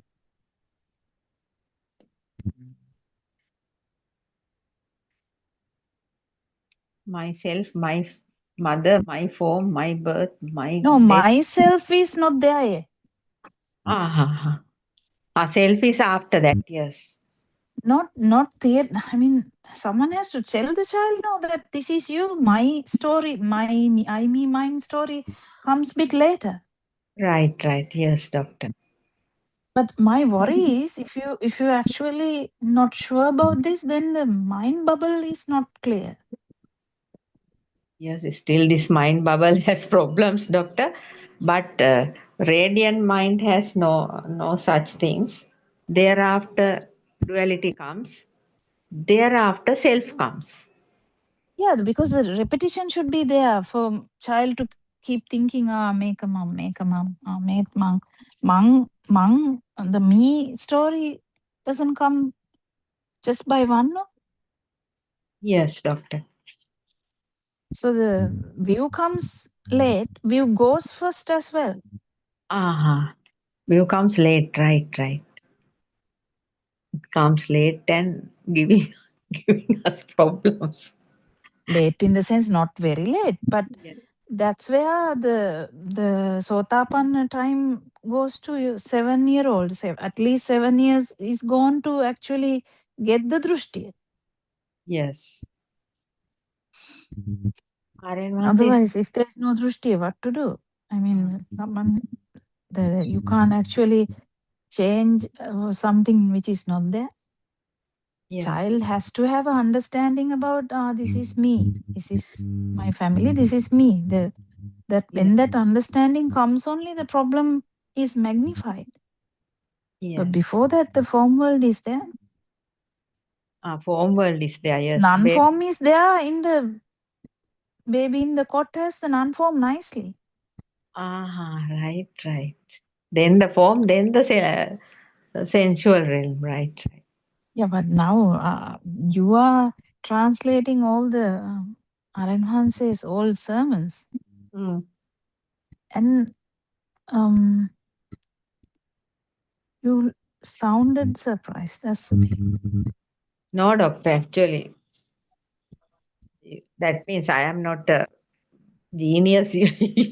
Both of you have To be now. By now, you are translating everything. You need to be. No. Just try to understand. Go back to the childhood and see. Yes. When translating, everything is nicely can understand. Then there's a question on getting some kind of. Shall I read the some other part? Yeah, but we'll ask Dr. Sakuntala also. Right. Do you have anything to add, Sakuntala? For Sorry. Champa's question? I just had to go out for something for a minute or two. It's okay. It's okay. Then Champa, you can play. Right. Can't you feel this is only a illusionary thought process? There is no truth here. See what you are feeling. All I feel. Then we keep our foot on the floor. When we keep our foot on the floor, who feels that? See how it is taken as self. What your eye is seeing. Eye is like a camera. What is seen by the eye is taken as me, according to the power generating in the system. How we look around like a robot machine.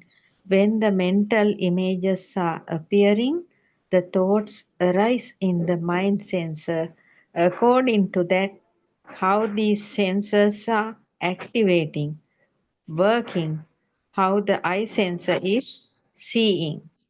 See how the sound comes through ear sensor. See how the see how the body sensor is activating according to the thought creation in the mind sensor. See how your hand and legs are working. A thought is appearing to go somewhere. Seeing with the eye, recognizing through the mind. Body is activating like a robot. You have caught into this. Can you see? Nobody is here. Only a system is working. This is the story inside the system. You are seeing the system is working. In this, a person in this is there a person in this system? No. Who is that? Is that body or the form? The power created inside the system, how much this power is high, my power, my pride, fire, defilements, that is the self, Mamaya. See how the self is creating and becoming powerful. Inside this film, when we see the film, when we are reconciling this story, when you feel it, you can see so many secrets coming out of this story. That is a power, a current, a wave. When you see TV channels working as Sirasa and Dherana, if our TV is broken, we can see the same channel in another country. This story is well analyzing, well aligning and showing. Inside the creation, this physical body, this system is working.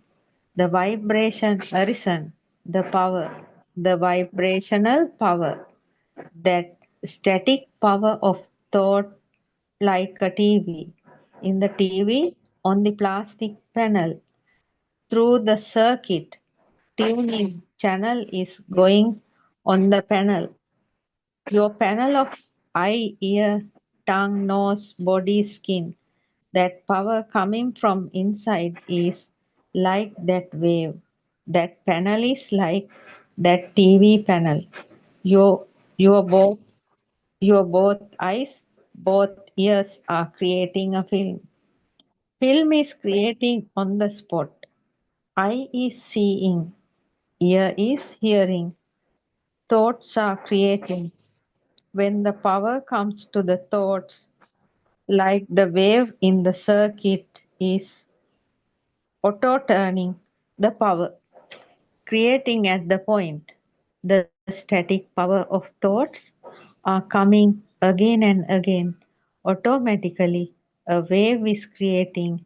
That vibration is a mind vibration. That wave is telepathizing.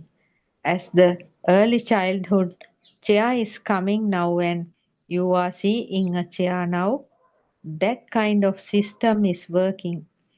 You can see the system working, Dharmatavya.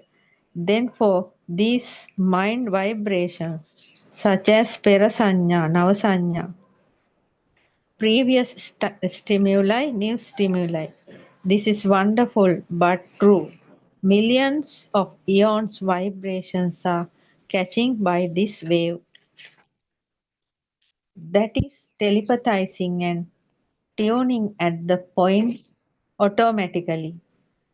First, you have to see how this mind vibration is creating. Thereafter, the equal vibrations telepathize into this vibration, coming together. Different other natures which came from earlier vibrations are also arising here. When we see a chair, how this chair created, I seen the shape. With the shape, the sound came. Up to that point, I have written, Doctor.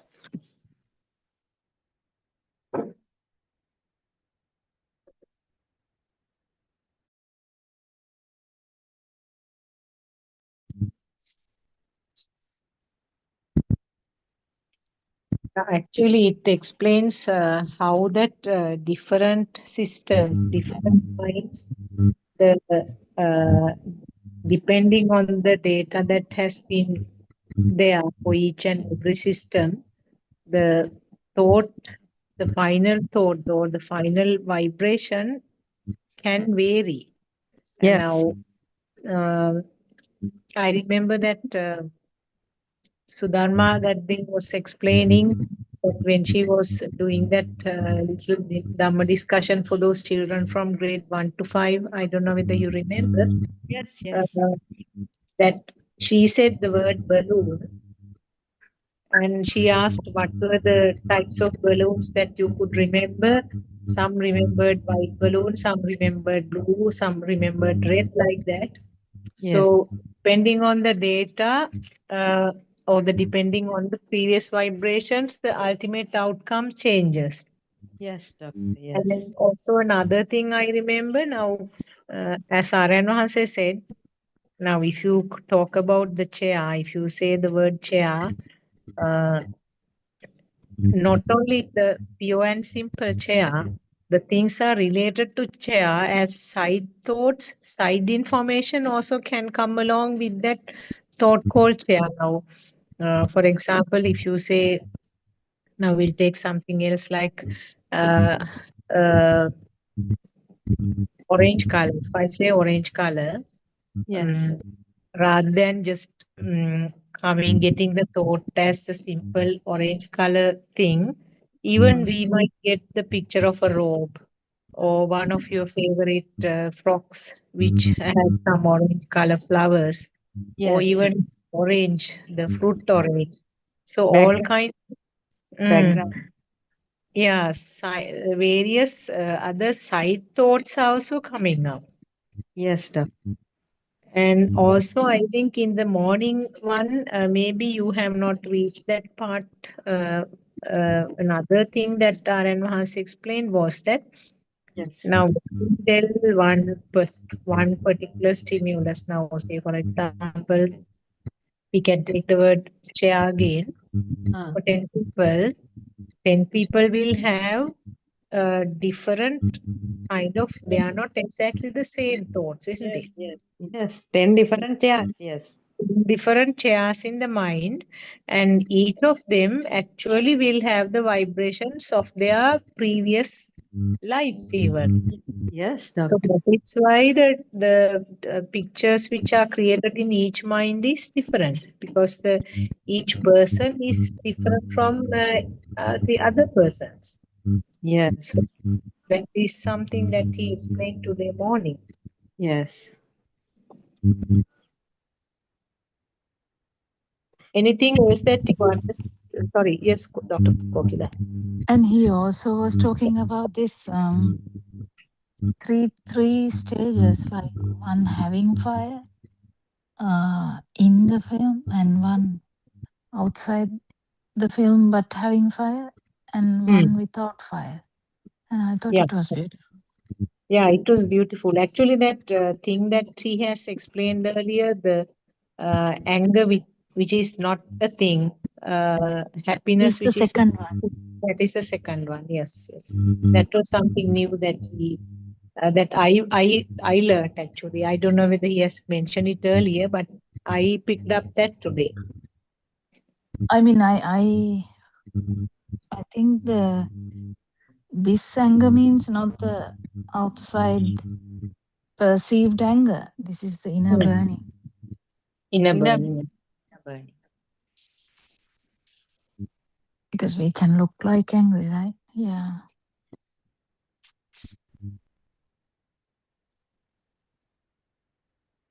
Actually, that was a beautiful part. The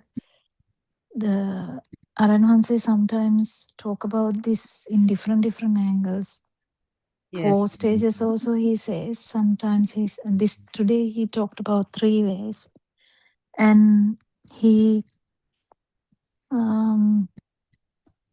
did you listen to the part that gentleman joined? No, doctor. Up to this only. Because I had to finish the last night one, then came to this one. In last night one, the cats one, what was your idea? Asking me, doctor? Yeah, yeah. Did Because you listen from the beginning? Actually, I made a mistake. I listened from the time Arananse joined. I am also doing that, the same thing, but little bit earlier than Aryan Vansi. The idea was, doctor, if the cat become a thing only, we are coming and telling in a Zoom. So that's what I got that idea. That that cat has become true to that mother. And also, while Miss Asanti and the Miss, I can't remember the USA Miss, both are discussing, Aryan Mahanse came and said, because actually due to the self vibration, only this topic is continuing, something like that. Self vibration or self view? Sorry, self view. Because if that that mother has didn't have the self view, she is not coming and telling that. Because yeah, exactly. if something is become a thing only, we can come and tell here. Otherwise, no, if something is not become a thing, we are not coming and telling in Now Zoom. all the mothers will stop telling anything. Why? Oh, no one wants to get the blame. So the self will surely get a shield and hide behind the shield. But doctor, actually speaking, some are telling some stupid talks, no doctor. You can just life experiences, no doctor. Yeah, in a way. Yes, But like the actual question is the doubt. doubt, yes. It's not the actual scenario that what matters. It's the doubt. And how the film is true. Film now, bubble, the mind bubble being true Yes, is bit more than the actual value of that. When you yes, talk about a cat and all these things, the value is also there. yes, doctor. That's the thing. The value is also there. Then the form world is also there. Non-form is anyway there. Yes. And yeah, and it was, but the actual discussion went a bit further with Taranhanse and Mahesh. Yeah, Mahesh is not here today. I think I it went didn't write that further. because it's a continuation of talking. No, that I didn't write those things. I But was what did telling. you get from that, Dr. Sakuntala? Do you remember the advice to Yeah, when Maheshi? I was trying to remember now, what Maheshi said was that sometimes the person without how can I say, the person who is accustomed to that situation, or the person who becomes familiarized with that stimulus is existing. So in other words, a Yeah, but self that was the answer she was trying to give to the answer. mother. But But what did something related Aranhanse say to that, to Aradhana said, I also can't remember what exactly he He said. went further. He went to I like, can say something, doctor. I can remember. Aryan Mahanse asked, why you are still acting in the film? Because still the form world is true to you, but you must uh, by this time you must go beyond the form world. You have to become a great sage. I can see that vibration you have, like that Aryan Mahanse told her.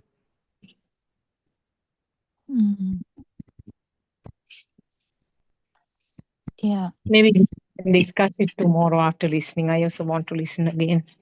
Yes, time is Yeah, also. it was Yeah. bit I mean, all the talks are getting a bit Deeper. heavy now. Yes. Yeah. Just Thank you. no Thank time. you. Thank you very much. Thank you very much. Thank you, Aran Hansa, for your noble guidance. Teruvan Saranai, everybody. Thank you, Teruvan Aryan. Friends, Teruvan Saranai. May Triple Gem bless you all.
Gift of immeasurable value. We're truly fortunate to witness the unfolding of this profound truth under your compassionate care. May you live long and continue to guide us. Ayubo Veva and Theruvan Saranai. So, we've been discussing the book volume 1 of True Dhamma Has Awakened, PDF of which is available on Buddothpado's website, buddothpado-dhamma.com. And today we're starting with page 13.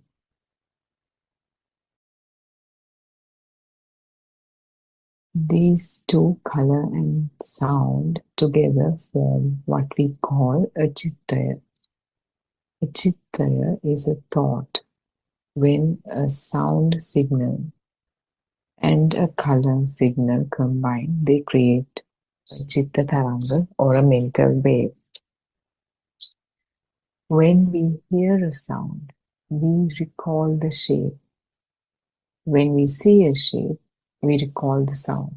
This is what constitutes a thought.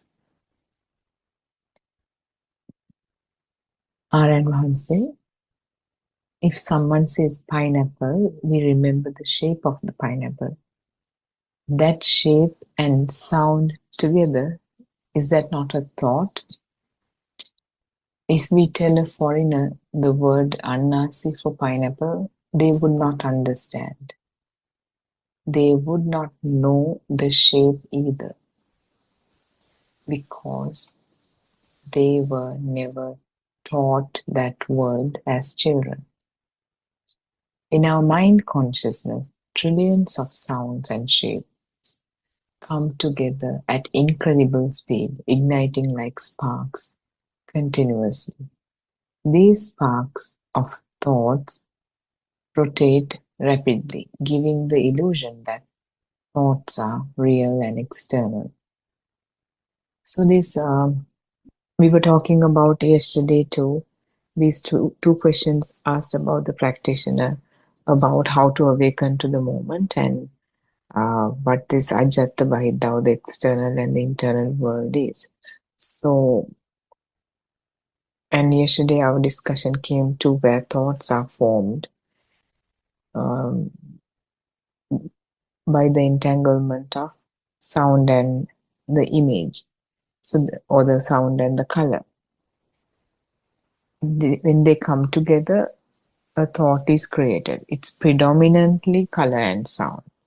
We call it a chitta too, it's the same thing. So, as a child, when the child is introduced to the language, usually it's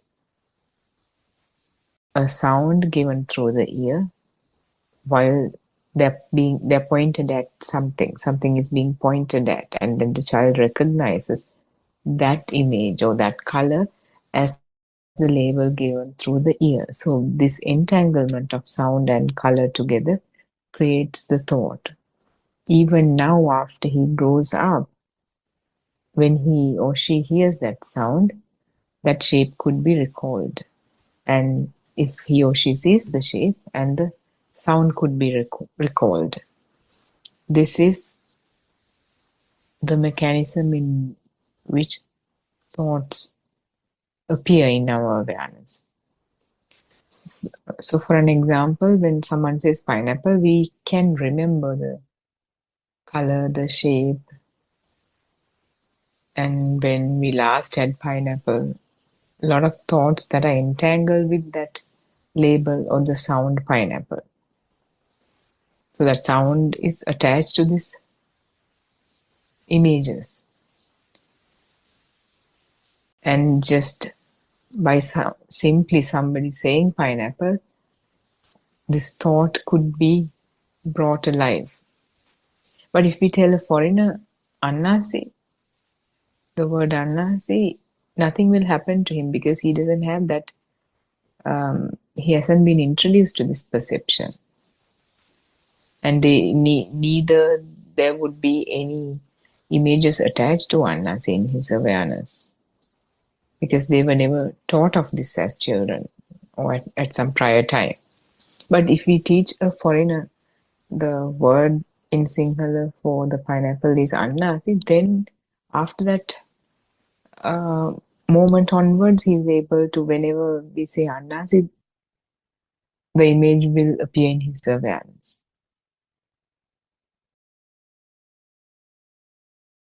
So similarly, in our consciousness, trillions of these kind of sounds and shapes are entangled and they come together at rapid speeds, like sparks, continuously. And that continuation of firing of these sparks at rapid speeds gives the illusion that thoughts are real and external, they exist, there's meaning behind it, there's value behind it. We constantly perceive brick walls, tables, and beds, but we never perceive the four elements themselves. All these are only thoughts, every spark that ignite and fades within the mind consciousness, or chitta-aropana, creates the illusion that everything exists and is real. In truth, nothing exists outside these thoughts, their data, and mental constructs introduced to us as children. These thoughts rotate so fast that they create the sense of self, sense of life. The continuous ignition and fading of sparks makes us believe that everything is alive. But does anything exist outside? What we perceive as outside is actually just the data ingrained in our minds from early childhood. For an example, if the world has a population of 800 billion, each person lives within their own world of thought, not in a shared external world. Even if we show someone the same external object, what they see is filtered through their own mind, not the object itself. So in our day-to-day lives, we constantly perceive different objects, such as brick walls, tables, and beds. Even though that's the case, we are not able to perceive the four great elements: the solidity, liquidity, the air, and the temperature. whatever it is, whatever we perceive as perceptions, they are only thoughts. And they come as sparks, they arise and they disappear. And this speed creates the illusion that these things, these so-called labels that we believe that exists outside, they exist and they're real. But in reality, nothing exists outside of these thoughts. They're all loads and loads of data and mental constructs that we were introduced to as children. Whatever we talk about, whatever we think is out there, mother, father, the relationships, the objects, the properties, the designation, anything and everything, all of them are mental objects created through the entanglement of color and sound. And not only that, they were introduced to us as children or at some prior time. That's why even today when we listen to these labels, that sound is capable of creating a thought in the mind that has the rest of the package in it. So when we were children, say if we were introduced to the book, the first time we were introduced to the book, the image, the label, the book, the smell of it, the texture of it, if there's a taste, all of that is kind of bundled and they kind of became one package by that entanglement. So even today, when the name of it is uttered, when someone says a book, the whole package comes into existence in this moment. And in this manner, one thought after another is created, and they happen so fast, and it feels like there's a continuous self that gives rise to the sense of self. And this speed makes us believe that they exist, that they're alive. But except for as a mental construct, nothing exists on its own independently. Everything is dependent.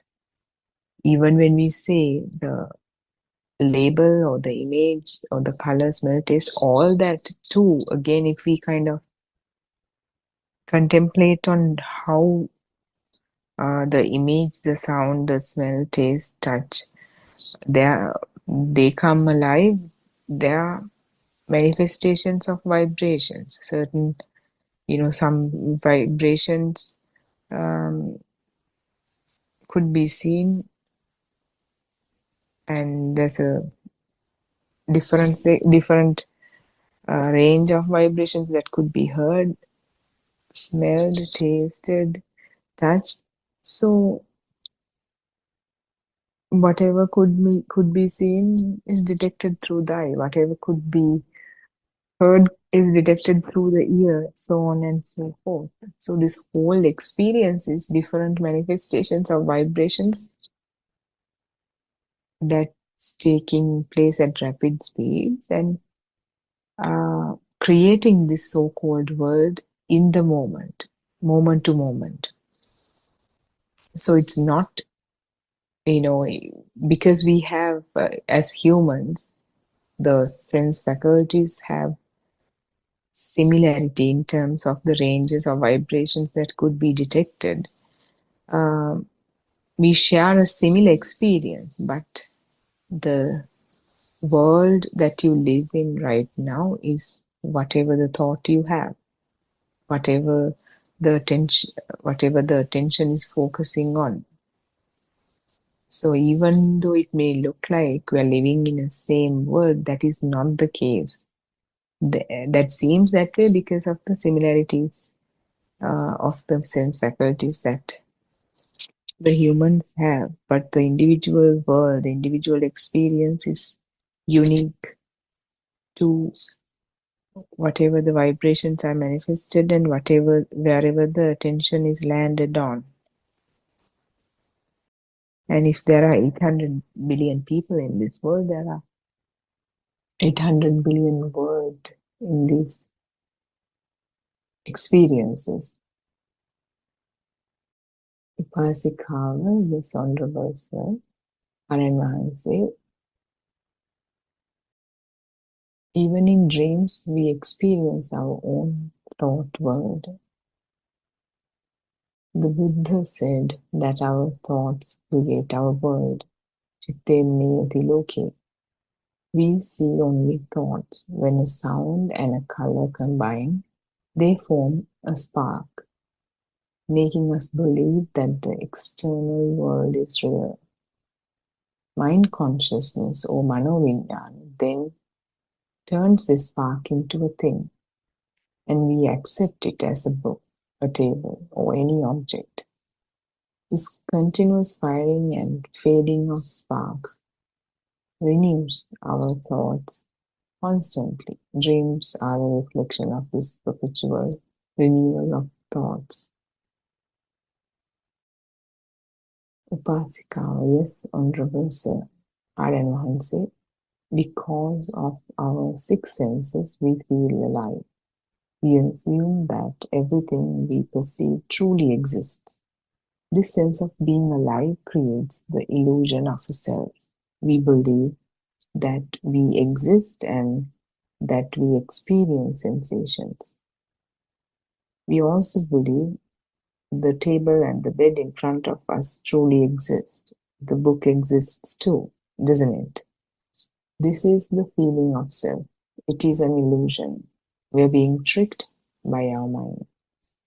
Whatever we think exists does not truly exist. We live in a world of thoughts.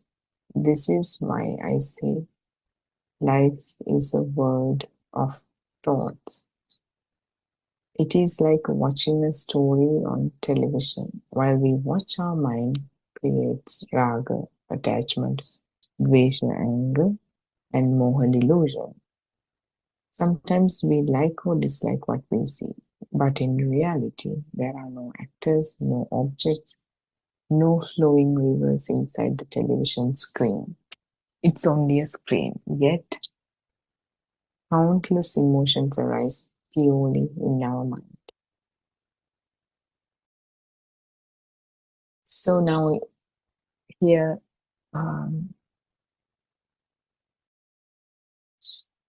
when we talk about thoughts, even in our dreams, the thoughts are, we experience thoughts to a certain extent. And Buddha said that the whole world that we experience, the world is created through thoughts, chittena niyati loko. So we always associate with the thought, whatever we think exists, it's because this thought is real, this entanglement of sound and color, the spark. It makes us believe that something is externally alive, externally real. And because of the mind consciousness, these sparks have become a thing for us. What we accept is, we accept the whole book. We don't see it for the image that is, or the sound that is, or the smell, or the touch, or whatever the constituents that it's made up of. We see the book, we see the table, or any other object that's being labeled. So this continuous arising and disappearing of sparks renews our thoughts constantly, one thought after another. First thought about a book, second thought about a wall, the next one about a flower. It keeps changing, but it's constant, non-stop. And dreams are also like that, kind of a reflection of this renewal of thoughts. Because this whole process happens because of the sense bases, sense faculties.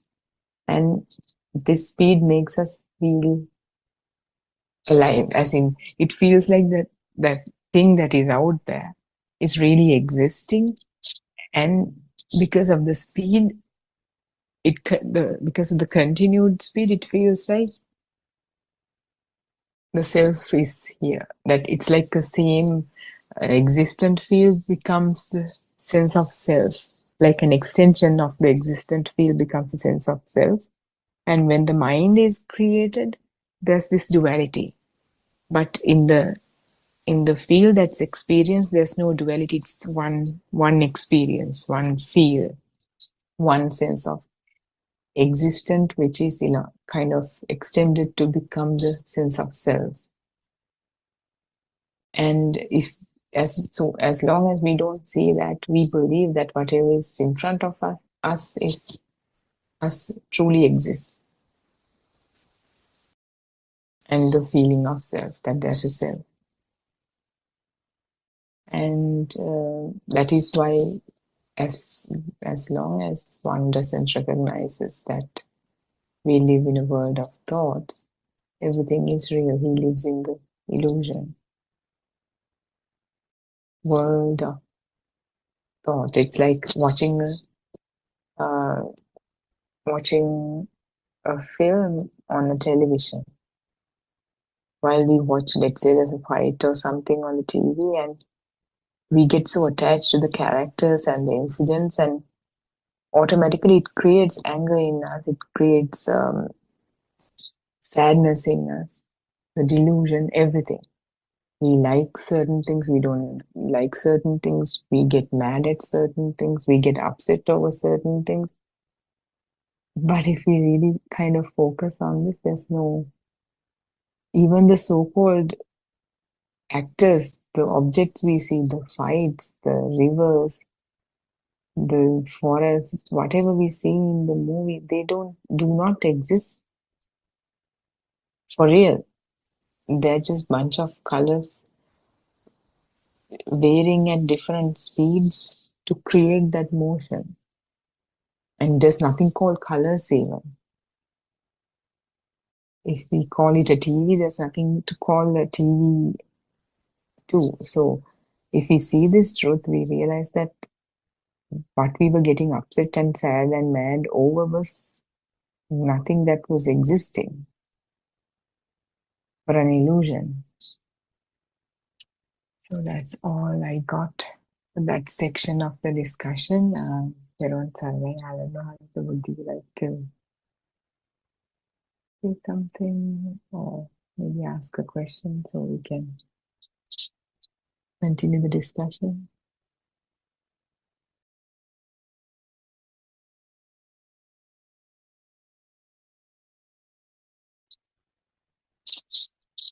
Yeah, so I think until we get a different question, we can continue to explore the same question that we've been exploring for the past few days on controversial discourses on Doranatmaka Deshana, which is how are you on the path? How do you recognize that you're on the path? Are you able to see your thoughts, and how do you recognize that you're on the path? So this is actually a very important question for how important it is. It's been given days and days of worth of discussion. And we saw during these discussions, a lot of people presented their questions or comments, and because of that, they were able to really get the feedback they needed, much needed, to see if there are any hiccups along the way, if there are certain areas where they lack understanding of the Dhamma, or if they're deceived by the self, because we know as we go through this journey,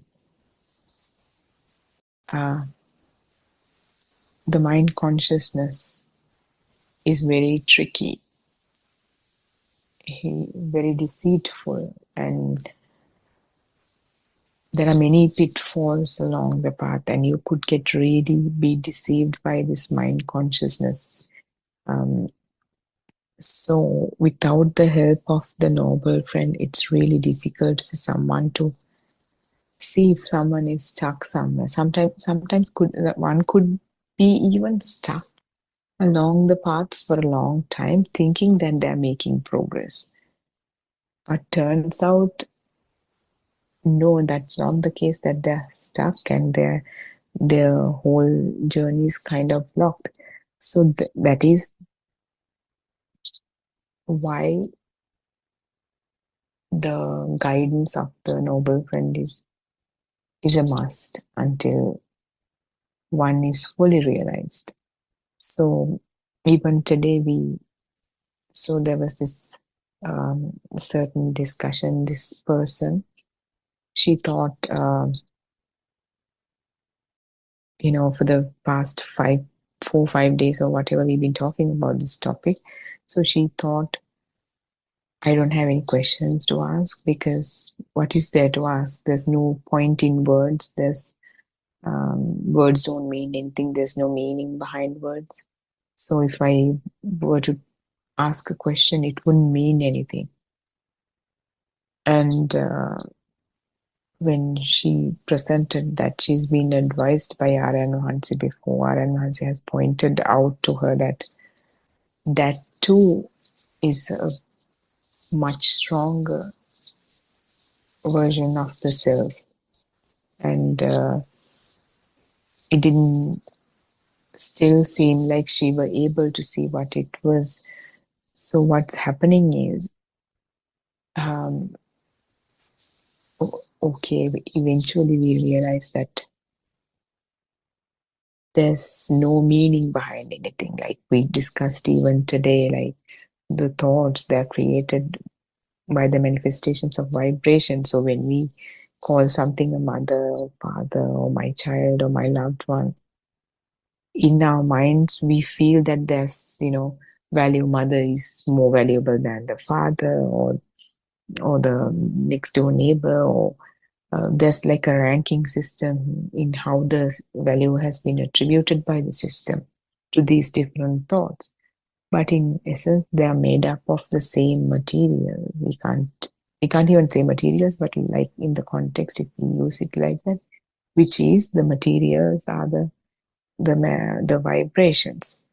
So there's no way that one could be attributed more value than the other, because they're made up of the same material. So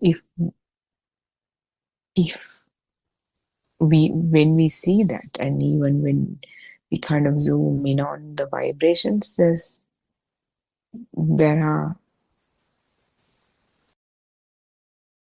are no thing called vibrations even. So when one understands that, of course they realize that there's no real use in, whatever we say becomes not true, because they do not mean what we think they mean, whatever the words we speak, or whatever the thoughts we have, or whatever the ways in which we think about the so-called world. But if the mind says, or rather if there's a thought that I shouldn't be asking questions because words don't mean anything, one has to understand, clearly see that it is the self, because now there's another thought on top of all the understanding and realization one's supposed to have, that I shouldn't ask questions because they're meaningless. So that thought comes to a self. That thought itself is the self. So one has to it's a very kind of a subtle truth. One has to see these things. So there are many pitfalls like that. I see Dr. Ravi has joined. Theruwan Sarnai, Dr. Ravi. Theruwan Sarnai Hashi, Theruwan Sarnai Aaron Master, Theruwan Sarnai everyone. Yeah, as you said. So whatever we try to tell using words, they become a lie. It becomes a lie. So but what I think we should use the words to communicate this message. So it is only for sake of communicating this message we are using the word. But even in that words, we know the underlying fact is not true. So underlying, there is no kind of a truth there. So anyway, we are using words. So and otherwise we don't have any kind of mechanism to communicate this message even. So in that sense, so we can say we are utilizing this illusion to understand the illusion. So then what happens? We realize that we are living in an illusion. So that realization itself push towards the liberation. So it is so beautiful. We use the illusion to understand the illusion. This understanding will push us towards the true liberation from the illusion. So once you realize this fully, then you are not more in the illusion. So that means once you have understood, you don't need words. No, that doesn't mean like that. You can use the same words. You can speak. You can communicate. You can even spread this message to all the world using the words. But you know, these words are a part of that illusion. So that is the understanding that you have once you achieve the true liberation. So that is so beautiful. So likewise, if we are skillful enough to understand the reality of this present moment, that means that we are liberated from this thought as well. So that's why Lord Buddha said tatra vipassati. So we have to see the truth. What is the truth? The unrealistic nature of the thought. So if we are well aware, so that doesn't mean that we peep into each and every thought and see whether it's true or not. No, that is not the thing. But initial phases, you will need that thing. But with the understanding, you know, even this present moment, that this thought has no value in it. So it is kind of a certain understanding. So we do not need to keep on memorizing it again and again and again, or keep on contemplating it again and again. So we understand with the understanding of the true Dhamma, we know that there is no truth here.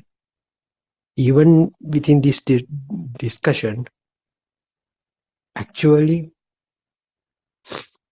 there is no kind of a real value here, because it is comes as a part of the illusion. This discussion is also a part of the illusion, but we know it very well. So that this is the understanding that we have. So our understanding won't make it real for us. So that is the state of kind of the stillness that we have, because we don't have such a burden here, because we know this is not real, but we do it. It doesn't matter. So we don't fully involved in this, because we know this is not true. So that moment, in this very thought, if we are skillful enough to get liberated from that, that means you see the Nibbana in this very moment. So then what we have to do is, we have to be very skillful enough to see each and every thought. That doesn't mean that we intentionally go and look each and every thought. So that is very tiresome. You don't need that, because with the understanding we know everything we do comes as a part of that same illusion. So that's all right. So don't be bothered that much. So just let everything go. Whatever the thought comes, you know it is a thought. There is no real value in it. Then you just let it go. This is not something that you intentionally letting go. It automatically happens. So that's how you can see the truth in each and every thought that comes each and every moment. So that means you see the Nibbana in every thought. So the thought does not become a burden for you. So that means you are so relaxed. You are free. You know mind is working. You can see how the behavior of the mind, your own mind very well. The behavior of your eye, behavior of your nose, behavior of your tongue, behavior of your own senses come perfectly than ever before, we'll say. Because you are not engaged with those thoughts. You are not tightly bound with that thoughts, because you know the nothingness of the thought, the valuelessness of the thought. So what you have to do, the renunciation will automatically occur, because you don't hold them tightly. You don't need to forcefully renunciate everything. So we do not need to do it so, because seeing it as an illusion is very sufficient for this renunciation. That's why Lord Buddha said, giving alms to even Buddha, this renunciation, this seeing the truth in very moment is very greater, will add greater merits to you, rather than giving alms to a Lord Buddha, rather than giving alms to Arhat Theros. So seeing the truth in a thought is very valuable. So that involuntary push you towards the fully liberation from the mind. So you can say in Sinhala discussion, Mrs. Sarvamali expressed it using a nice example. So she used the example of the fish. You should not keep the fish holding tight. you should not keep the fish falling tight. So let fish to swim freely. That means you have to see your mind. So let the fish swim its own. So let the mind work on its own. But you should be aware. There should be kind of an awareness to and keep the mind watching. So this is the awareness that you will gain. It is the super awareness actually. It is not the intentional thing. The super awareness will remain static, keeps keeps like a flashlight. It is lit always. So whatever things come to that area, you can clearly visualize. Likewise, this super awareness remains static. So you don't need to focus again and again towards that awareness. Do I have the awareness now? Do I have the awareness then? Did I have the awareness in that thought? Likewise, you don't need to memorize, you need to try, contemplate these things. So it will be there. This is the super awareness that you will gain through the understanding. So it will allow you to clearly see how your mind behaves. So mind behaves on its own. That's all right. That is the Chitta Niyame. That is the law. How the mind gets created. So that's all right. So you don't need to bother that much. So it won't give you kind of a burn to you because you know the mind, the behavior of the mind is like that. That's so no matter. So just let it go. That is the way how this renunciation happens automatically. It is not a thing that someone does. It has to be happen automatically. Because as long as you don't hold your thoughts, the renunciation will automatically happen. So I think that this is the message that Lord Buddha wanted to give. It is not the so what we used to do as the meritorious things as giving alms to the monks, clerics, and so on. So, but we give them physically. We think this food will keep that monk alive. So we give some certain value to that food we offer to that those monks. We believe we know that the food with the ignorance we are thinking that food is real. These monks are real. I am the one who is offering alms to the monks. But Lord Buddha say is something very different from that. So you have to see this this entire scenario is an illusion.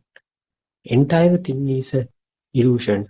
So if you are live in that illusion, if you can live in that illusion without engaging into that, so how you can find out whether you have engaged or not? Through the feeling of the burn. So if you are not burning, if you have no desires within you, if you have no intentions, if you have no any kind of burn within you, that means you are not there. That entire scenario has not become a true thing for you.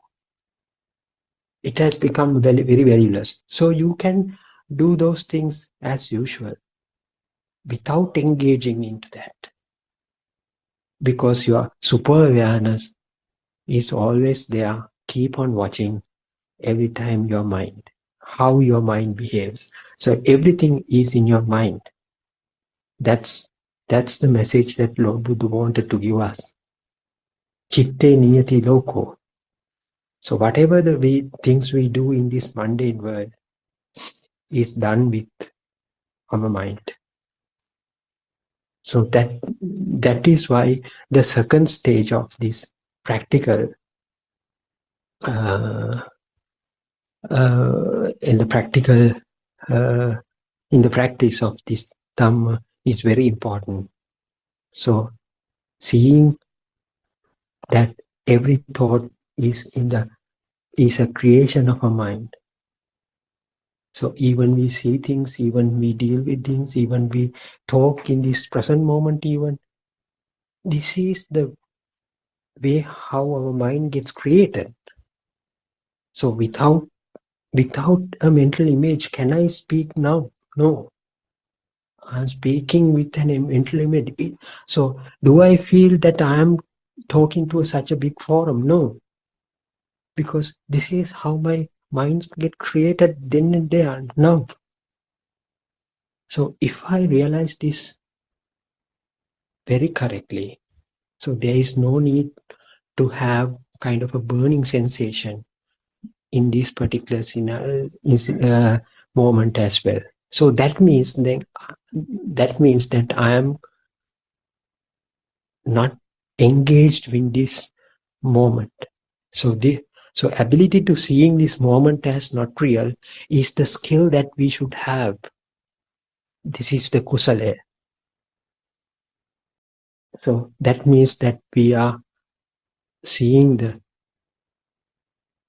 Nibbana in this very moment.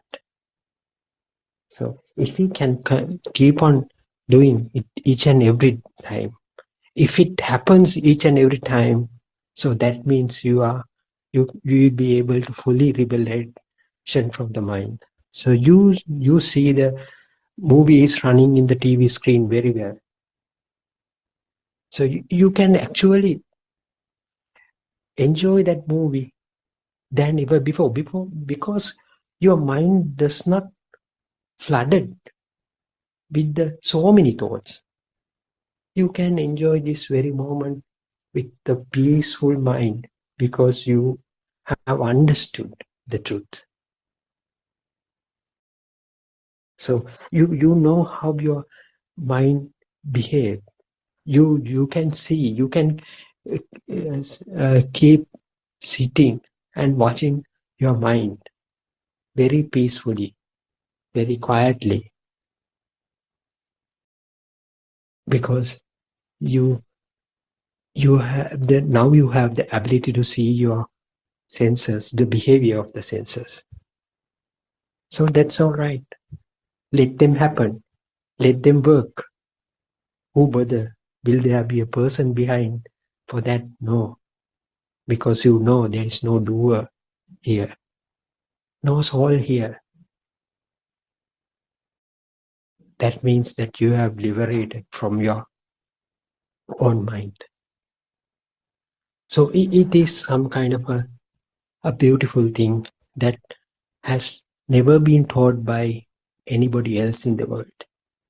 So that is the message that Lord Buddha wanted to give to this world. So the illusion is the illusion.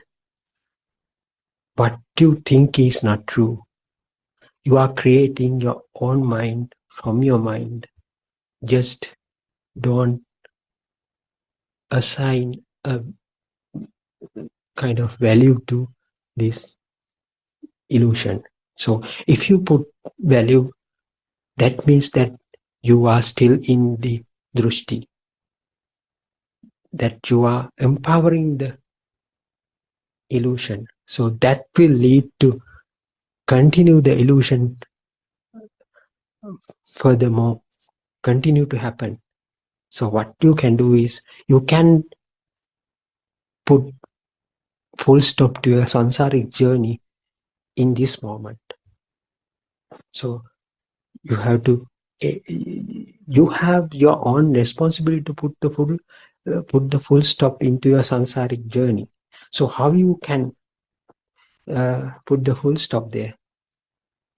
What you have to do is you have to understand, you have to realize this truth. So how you can realize? You have to understand the thought. So then you will be not engaged in the thought. There would no be a kind of a pain there. There would no be kind of a suffering there. There would no be kind of a burning there. So it is felt. It is felt. That is why Lord Buddha said, Akasena Sakuntana.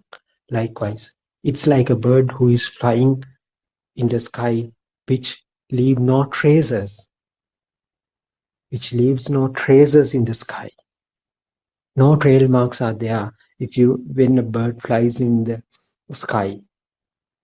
So that is the nature of the relaxed mind. That is the nature of a person who have got the fully liberation. Because if you assign a value for that, it will leave a trace. So if you don't put a value for the illusion, that won't leave nothing. That will leave nothing. So Harshi is Terwan Sarnai. Do you have any comments on that? Or Dr. Ravi. No, actually, thank you very much for the valuable explanation. What happens is and as we go through the journey, this value that's been attributed by the system slowly goes to zero, gets diminished.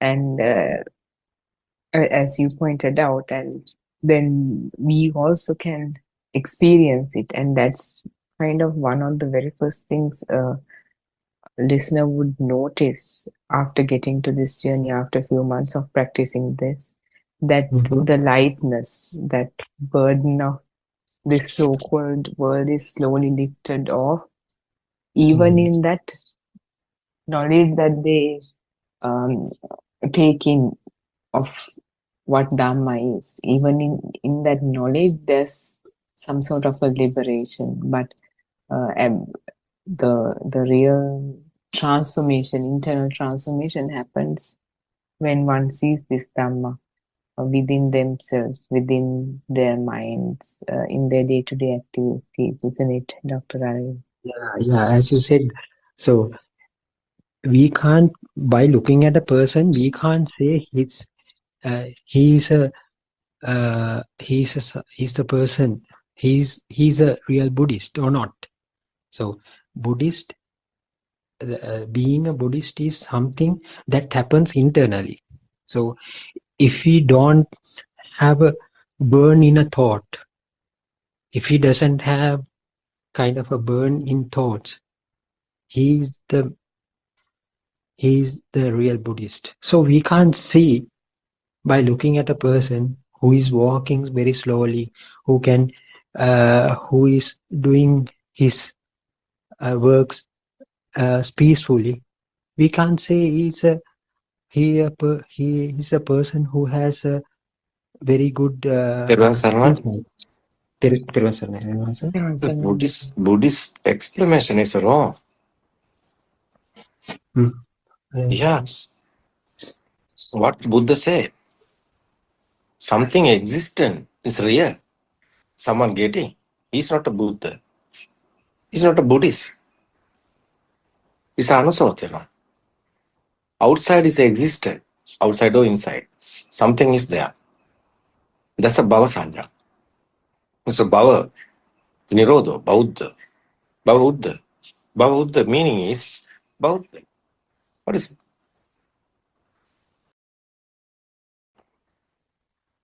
Non-existent is the Buddhist guy. Someone is thinking everything is, it's not real. is a Buddha, is Buddhist. What do you think about Harshit? I know you know this. What do you Yeah, think? Renvans. Not any Yeah, other meaning is there. yeah, he sees that it's not real in the moment. Yeah, that's Buddhist. We won't explain real words. What's Buddhism? What is Buddha words? What is Buddha? What is finally coming Buddha stage? No, everything's our mind. Mind also not real. There is nothingness. The meaning is no, but no one is here. No being, no living being, nothing existed. That's Buddhist. That's a real. Someone understood this. Peace in tranquility. Because why? How is inside pain is coming? Stimulus are coming, but not pain. It's tranquility. That's one. No? That's real Buddhism. No? Dr. Ravi, what do you think?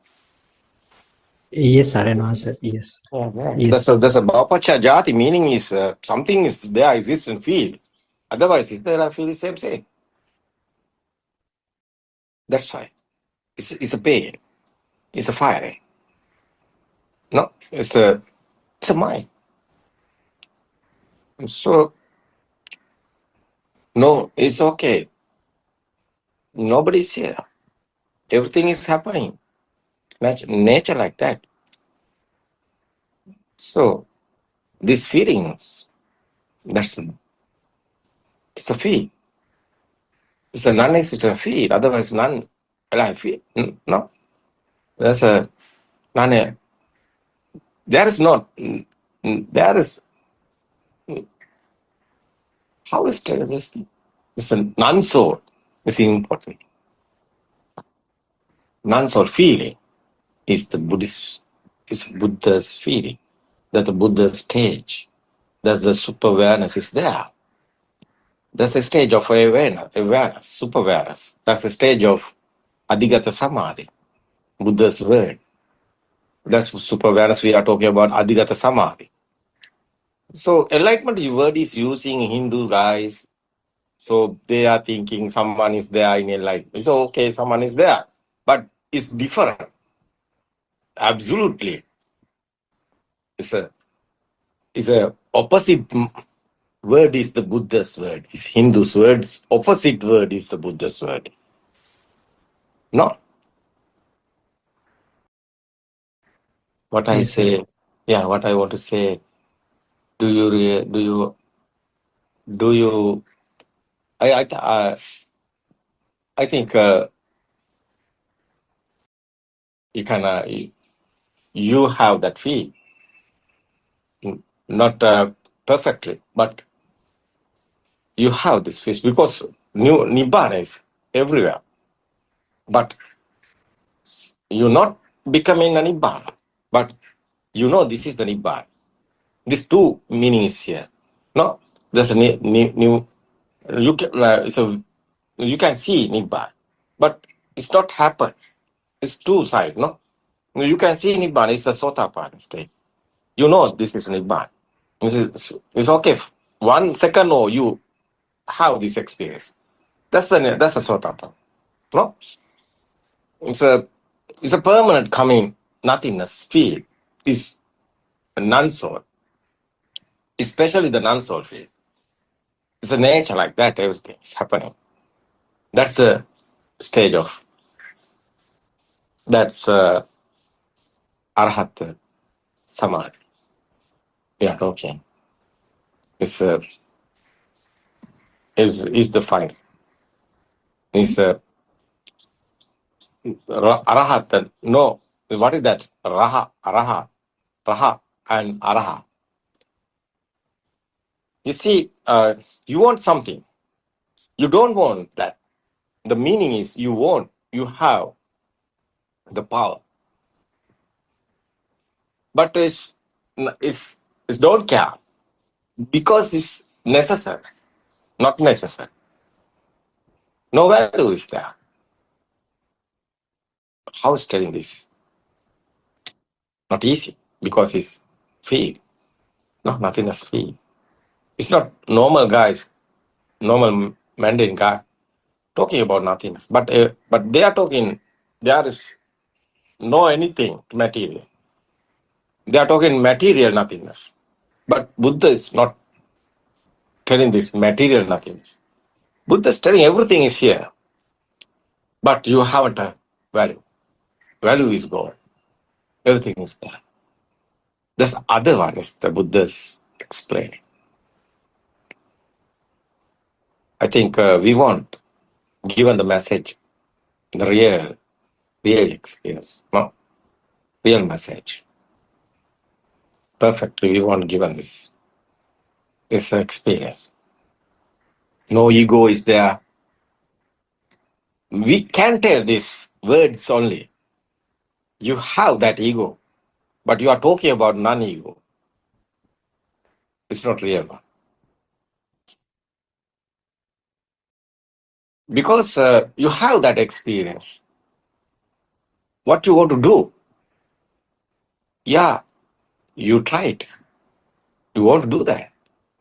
Because you know that's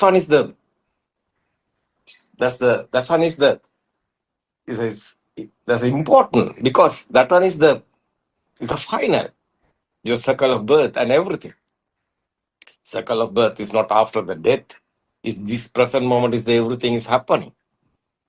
Circle of birth also here, now, here and now. Everything is happening here and now. This moment, this 1 second, this one is spark. Is the everything is one is spark. You know, nothing, anything here. One is spark, the everything. That is spark, how powerfully, that's your circle of birth, powerfully. That sparks not powerfully. There is no circle of birth or anything. That's the real message. Just understand coming this finally. This inside meditation is understanding one. That's why it's not concentration meditation.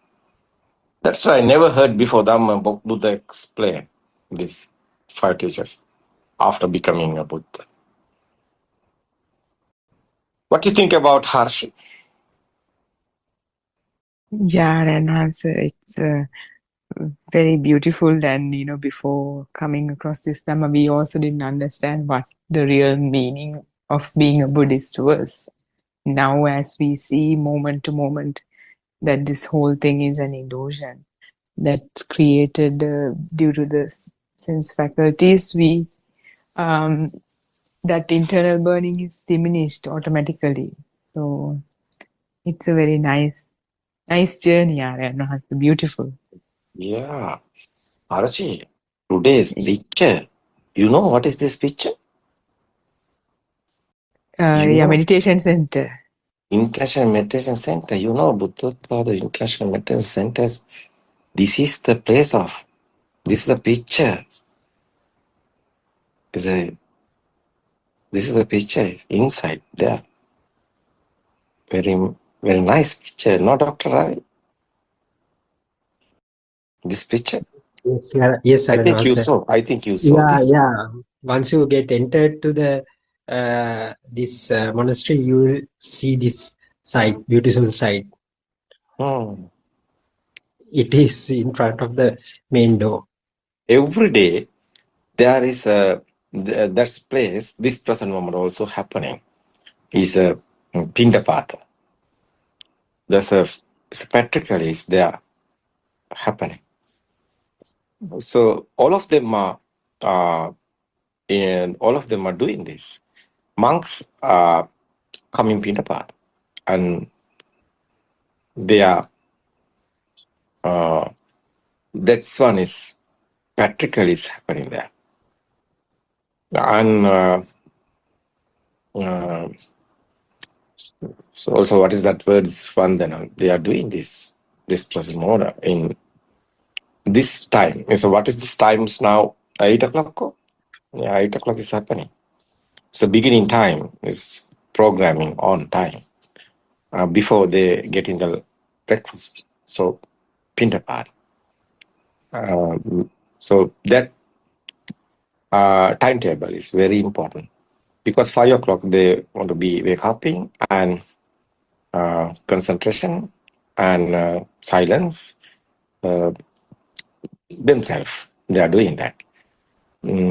After 6 o'clock, working meditation is there. You know what is that working meditation? It's very important because your action is happening, but no one is doing. That's the meditation. We are teaching. So that teach is very important. Teaching is very important. Otherwise, the practically is your ego want to be fading. That is why it's doing working meditation. It's very important. It's not a walking meditation. It's a working meditation. It's very important because your ego won't destroy. That ego, you have the ego. You have knowledge, you have ego. That's very dangerous because knowledge is more ego given to you. That's why you won't know everything, but it's not good. Ego is there. That's why timetable is very important practically experience. You want that experience. That's why. You know, after 7 o'clock, becoming a Vandana. What is that English word? Is chanting. It's okay. Harshit, is that one is chanting, no? You know that timetable, I think. Harshit. We want to introduce that timetable, everybody. Dr. Ravi, are you saw that timetable? Yes, sir. Yes, sir. I saw it. It's very I saw it. important. Yeah. After you see that Vandana is there. What is that Vandana? Chanting, no? Chanting. Yes, I can't get that. Morning, there's a timetable, there is words there. Morning pay. What's that? Ashit. That, you say no, you know the timetable. That's the words. You know, 6:45, no? That time. It's okay. After 7 o'clock, it's a breakfast is time, but Pindapath is there. They are doing that. After monks given the words, all of them, vision. So after the 8 o'clock is coming, that's a beginning program. There's a 8 o'clock to 10 o'clock is going.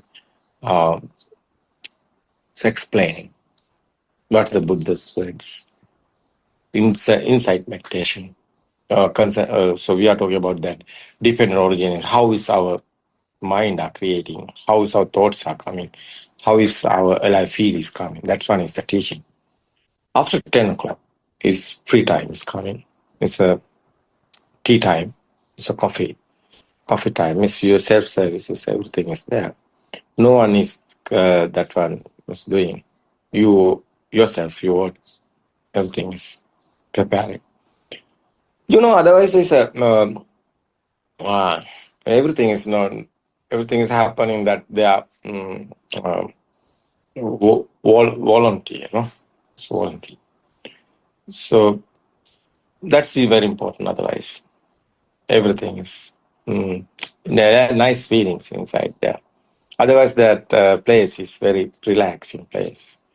So, when you're not doing anything, it's no problem. Relaxing is there because the environment is very important.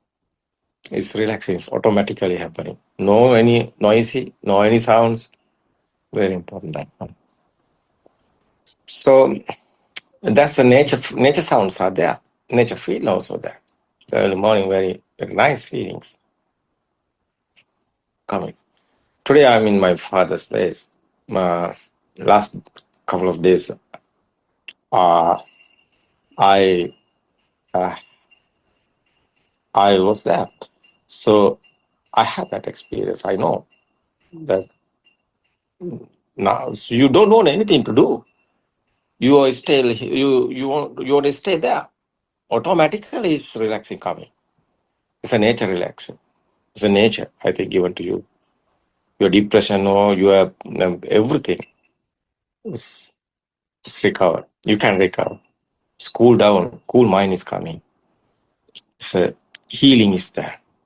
It's very important that healing. Your mind not coming anything. That's very important. Your memory, your future, your inside is monkey mind is fell down. It's happening. It's a nature feelings. It's happening that all everywhere, all around. It's happening. Not the thinking. It's a practically happening there. You stay there 3 days, or you can feel it. One day I know one day it's enough. You can feel it one day. But 1, 2, 3 as day by day is going, that's your inside is coming. Unbelievable stage is samadhi stage. It's unbelievable samadhi is your mind is coming. I know that. You don't want anything. You don't want sometimes conducting or anything. So you can choose this. I'm ready. Given you to chance. It's okay. You want relax. You stay there. You relax. It's okay. No problem. It's okay. We are given to you. What you want, we are given to you. Everything. Yeah. And your foods also is okay. No problem is there. Breakfast or lunch or dinner, no problem is there. And coffee or tea, no problem is there. Your everything is there. You want relax? Yeah, you can relax. Very important that. So you can't get in. You can't get this 5-star hotel or anything. No 7-star or 5-star. You can't get this because they are artificial. This one is not artificial. It's a nature. You are close to the nature. You have healed the nature. You feel the nature. It's disappearing you. Without you, you can experience. Everything is happening without you. It's my experience. I'm telling you. I don't want telling anything to you. Any other. I haven't. I don't want any other. I haven't any business or anything. I don't want to do business or anything. I won't give you to free mind. I won't give you to this this is the truth. No, nobody is here. No one is here. Everything is happening like a nature. I won't give you this real but message. This word. Unbelievable message is here. That's why Buddothpado International Medicine Center is coming to you. It's my field. It's my vision. It's not a personally. It's not a person. Buddothpado also don't. Please don't get the person. Get the nature. Nature is the everything. Nobody is here. No one is here. No one is doing. You are also not here. But you can't. Yeah, you don't believe this. You don't trust this. You can experience it. No, it's my experience there. This place is very, very worth. This photo. You see what's the word is spiritual, and what's that word is spiritual? Dr. Ravi, do you know? We want words. So Dharma, are you there? No. So Dharma is not there. So I don't know. Are Chanted strings. Bernard, are you there? No, he's not it's there. okay. It's okay. Yeah. Spirit chant. Yeah. Chanted strings. Yeah. It's very nice. Otherwise, there is a Puskala. What is that? Puskala book. What is how is telling this? English words. Harshi, why are you silent? Harshi has left, I think. I don't know. It's okay. She's busy now. This is night time. Yes. It's night time. Yeah, it's okay. It's very nice feelings. I don't know, sir. If you go for the first time, so will there be a person to guide you in that place? No, Uh-huh. no, it's You had to, that's foreigner, no? It's a UK, no? Yeah. Or that's message is given me to Janaki, UK. Mm-hmm. And UK sent me Janaki sent me the message and I visited there. My feel is nice. Yeah, I like it. Yeah. My No, mind is I'm coming asking. relaxing. Yeah, yeah. Yeah, I'm asking Arinvase, someone who is very interested to go there. So if he goes for the first time, so will there be some kind of a trainer there to Yeah, guide yeah, him? yeah, yeah, All right. All right. yeah. Mhm. There's many there's a monk is there. There's otherwise nun also there. You see, I manage everything because everywhere outside that our friends there, no nuns there and the monks there. So what's the situation? There is a group, so some program. I arrange the conductor, the Okay. teacher. It's okay because I know who's the suitable is that place. I know. We are Right. in behind. Yeah, I also in behind. So it's very important because many guys with me, they are, I also teach to you. Otherwise, I teach many guys. So, Sri Lanka here everywhere. Nisant also there. Otherwise, it's the Pradeep Kaminians also there. So, not inside, they are in outside. But I can arrange, no. Few minutes, they can come there. They can be there. Okay. No, it's happening. Because many guys teach, many guys I know can teach this, but I'm conducting everything. I'm conducting them. Otherwise, how is teaching? How is doing this teaching? So I know what we want to do. It's my hand, everything. I'm the conducting everything. So I'm using the experienced guys. Yeah, you go there. There is the persons. You can teach them, but you won't do this like this.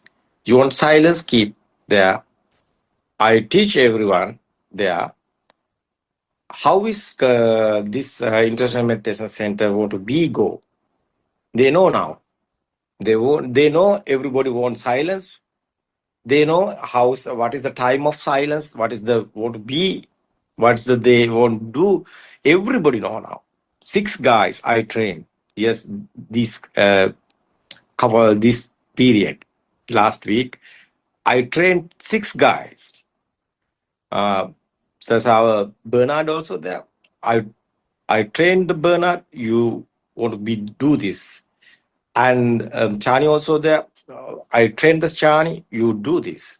This is this what I want happen there.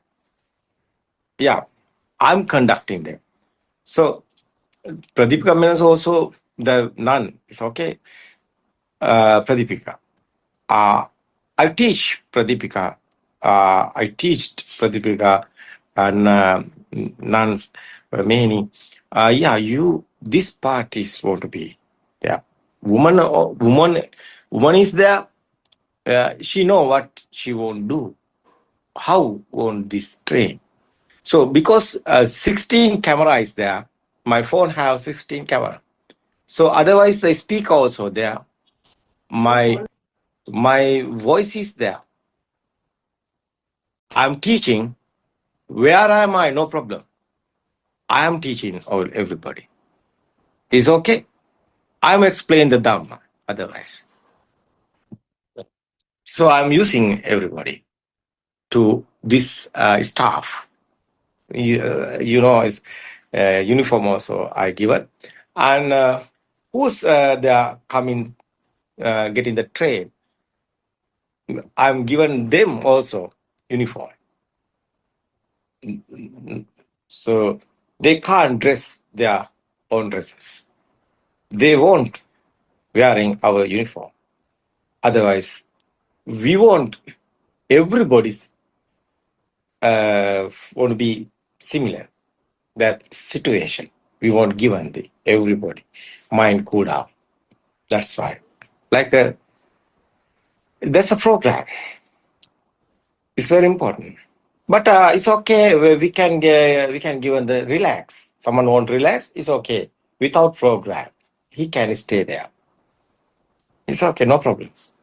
Because I want given the relaxing. No, what's meaning is relaxing is the best. No, not any other. So first main point is the relaxing. That's why it's cool down the mind. That's a relaxing center. That is why it's very important. Because inside meditation is very important.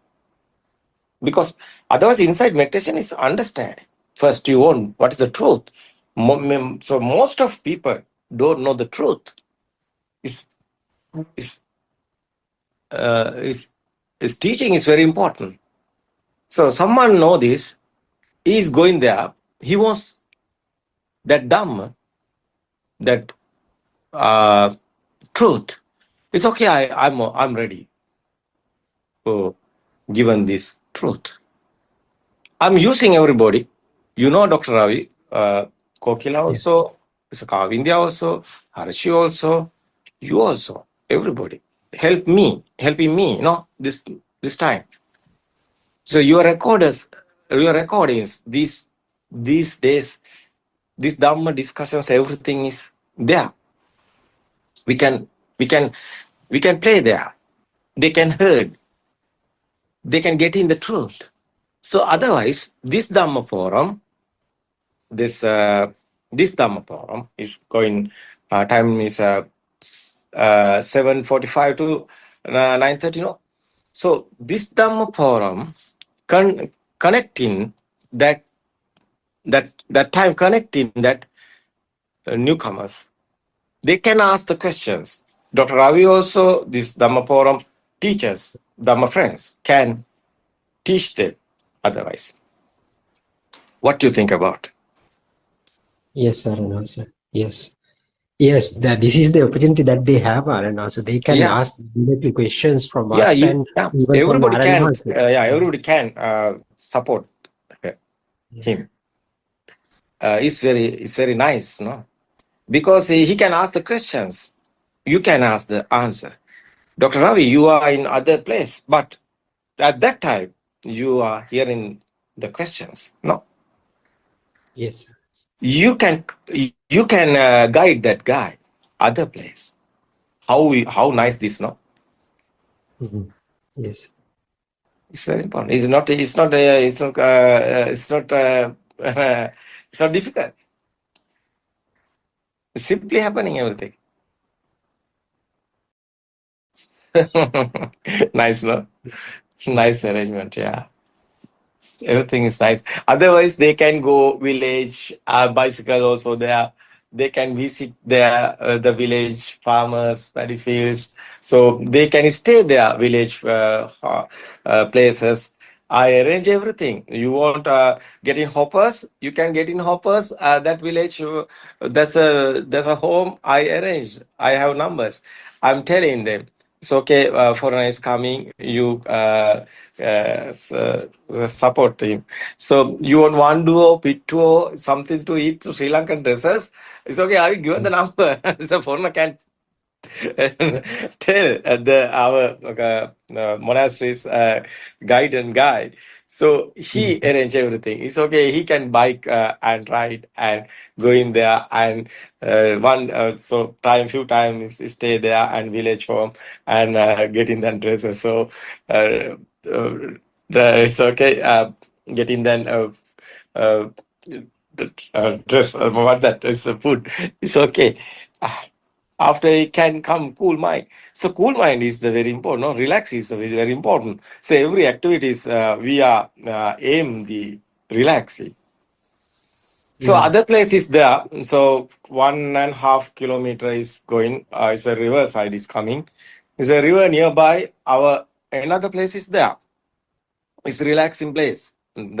This place and that place is connecting. There is monk otherwise in relax. So they can stay there otherwise. The other place. So 1.5 kilometers you can go by bicycle or foot. It's okay. Walking, it's okay, no problem. There's the cabanas, the cottages. It's okay. You can stay there otherwise, no problem. Because that every places are uh, ours. That place and this place and link. Our other part is there. Is otherwise is a tea. Was a tea factory is there. The tea, the fatty field also there, and there's a there's a plantations, many type of the timber plants, timber plants known for. I was telling that Dr. Ravi, you can explain now. Rubber plantation. Rubber plantation, not only the rubber, tea also there. Right. Yeah, for you 1.5 kilometer, there's a tea plantation. That middle of there is the other place is Buddothpado International Medical Center is the other places there. 2 places there. Not only the 3 places there. The riverside is the other one. 3 places there. Triangle. It's nice, no? Nice arrangement, yeah. It's very nice. So Aranase, will there be housekeepers? Yeah, there are 6 guys. Right. I didn't know that. Yeah. I arrange. So it's easy to me because everybody helping me this everything. The not only the Sri Lankan guys, no, many guys helping me. It's okay. One call I'm given, all of them are coming, but I don't want many guys. I want few guys. Who is the suitable for that? I know that. I'm and it's my side. It's doing this best.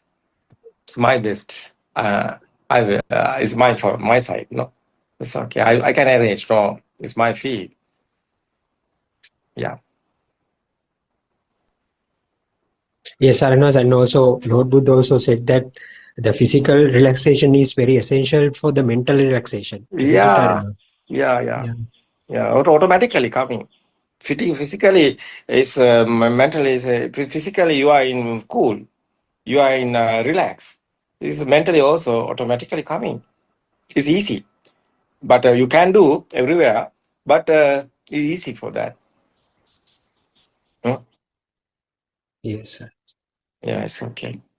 I think now our time is going. No, it's okay. Tomorrow we can discuss again. It's okay, everybody. Yeah, Dhamma friends. Yeah. Terosana, everybody. Terosana, Dr. Ravi. Tomorrow we can discuss again everything. I like this picture, especially. Who's this made? I don't know. Thanks, everybody, doing this. Because we are going nice. It's the truth, no? Truth is very nice, I think. Someone have this experience is a tranquility. It's a Nibbana Paramasukha. It's a tranquility is there. It's very nice because not death or birth. You beyond the everything. You are in relax. You are in cool. You are in tranquility. Thank you, everybody. Thank you. Tomorrow we can join again. Terima kasih. Everyone. Terima kasih.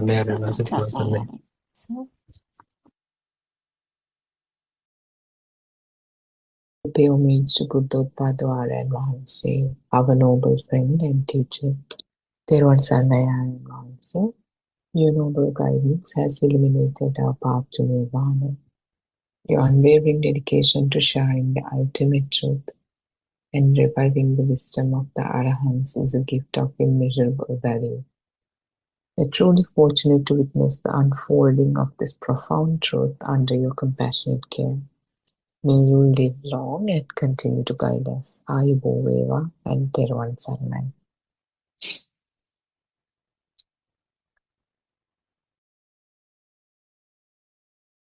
So we finished the discussion of the book volume 6 of True Dhamma Has Awakened yesterday.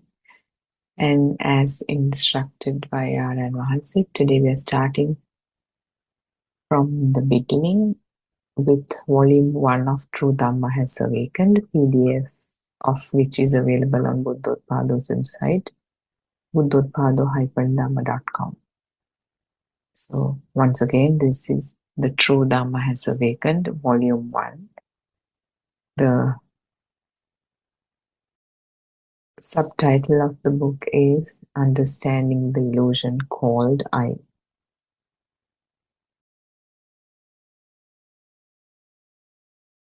And it has 4 discussions, and today we are starting with the first discussion, that is on page 9.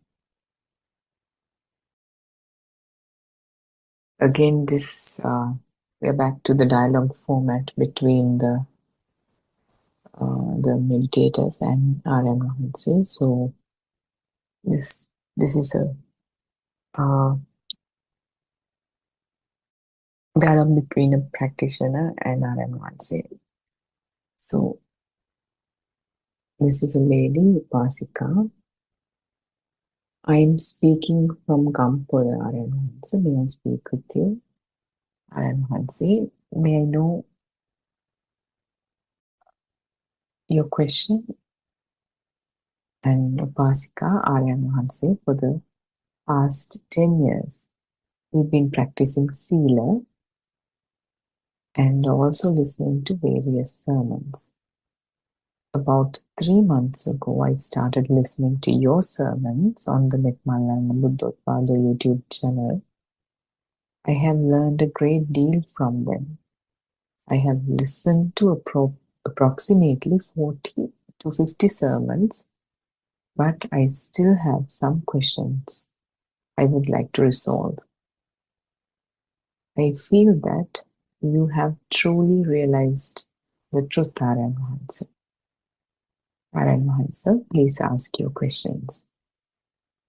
Vasika, I would like to know, the first question is, what is Muhurtatavadiya? Or what is, in other words, awakening to the moment? And her second question is, how do we observe Ajata Bahida, or inside and outside? How can one achieve enlightenment from this? Aryan Wahanse, you said you have listened to 40 to 50 sermons, right? Upasika, yes, Venerable Sir. Aryan Wahanse, you should continue to listen to more sermons. May I know your age? Upasika, I'm 63 years old. Aryan Wahanse, the 2 questions you asked, awakening to the moment and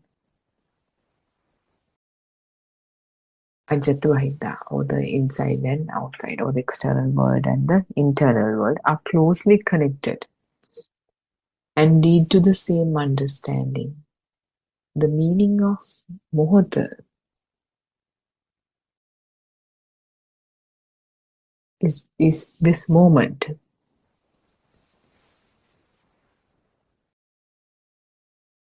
Our thoughts are called Nama and Rupa, name and form.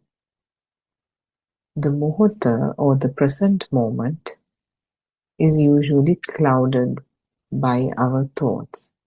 We are constantly engaged with thoughts in everything we do and in all our speech. An aramuna is a stimulus from one of our six senses: sight, hearing, smell, taste, touch, and mind consciousness.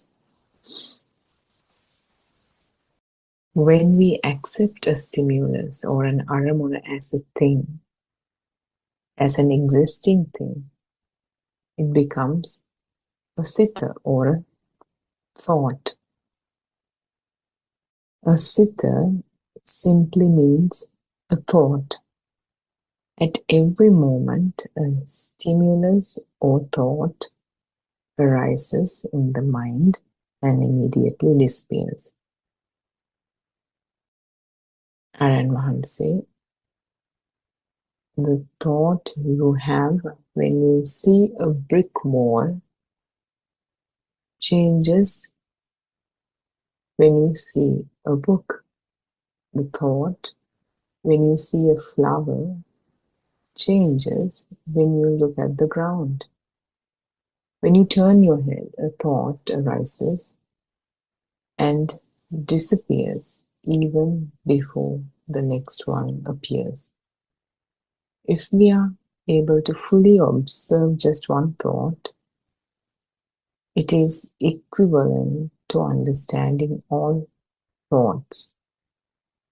Unfortunately, most people cannot even see one thought properly. Each moment, a thought arises. Even thoughts about the past or future occur only in the present moment. Therefore, it is essential to understand that there is always only one thought at this moment. That is all.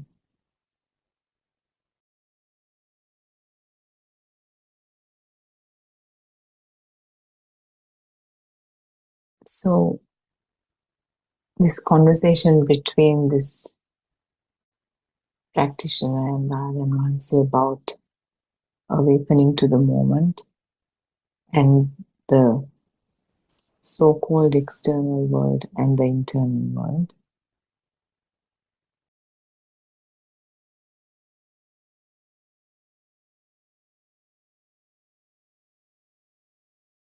So they're kind of interconnected.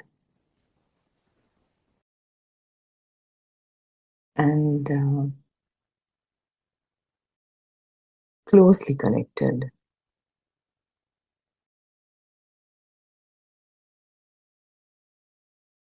Every moment, this,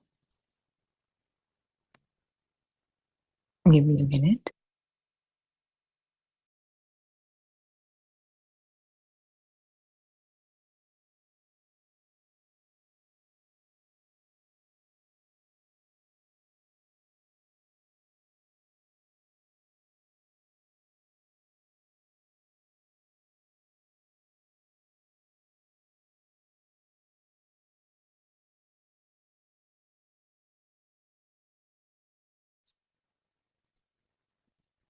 So every moment is clouded by thought. The present moment is kind of muddied by thoughts. We constantly have all kinds of thoughts about everything, anything we see, anything we hear, anything we smell, taste, touch. And these thoughts are also called aramuna or stimulus. They kind of mature into thoughts from aramuna or stimulus. They come into existence from one of the six senses. It could be something we see. It could be based off of that. It could be even when we say based off of, it means that same input from these senses matures into thoughts. So it could originate from the sight, the hearing, the smell, taste, touch, or mind consciousness. So when we accept these inputs as something that is existing, it matures into a thought.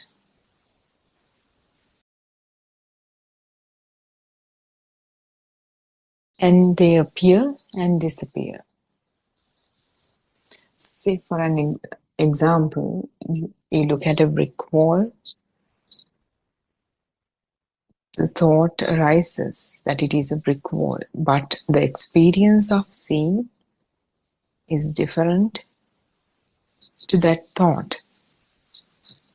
And that thought that says that this is a brick wall, let's say now we are focusing the attention to a book. Now the thought appears that it is a book. Now the thought that says this is a brick wall is already disappeared. And the thought that says this is a book is appeared. And say now in the next moment you see a flower. Because of the sight, a thought arises that it is a flower. And that's a totally different thought that is totally different to the book, the thought about the book, or the thought about the wall.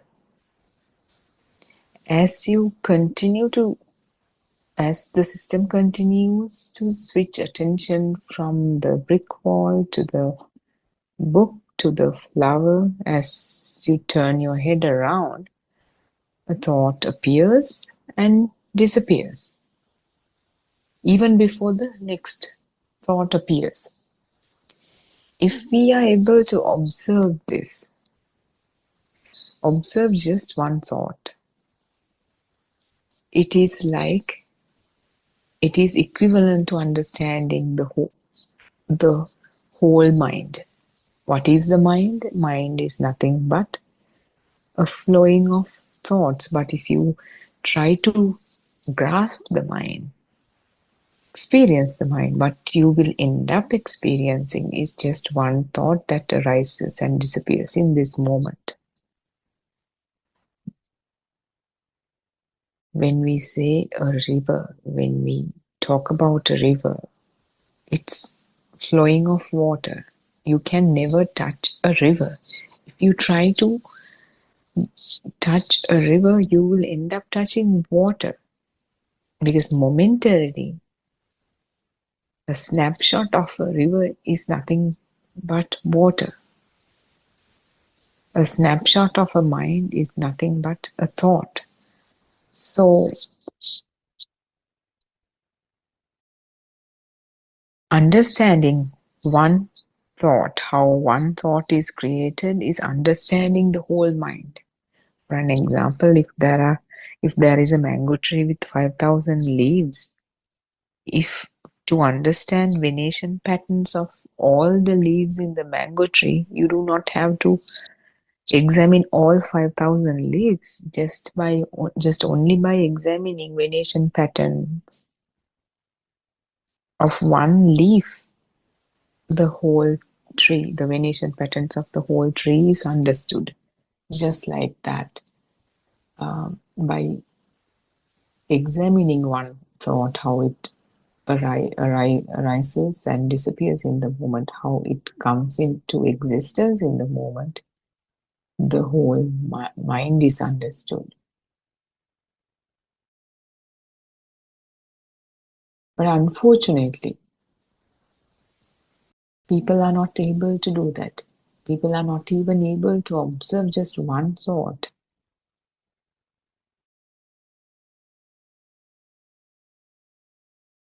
Because if we contemplate on it a little bit more,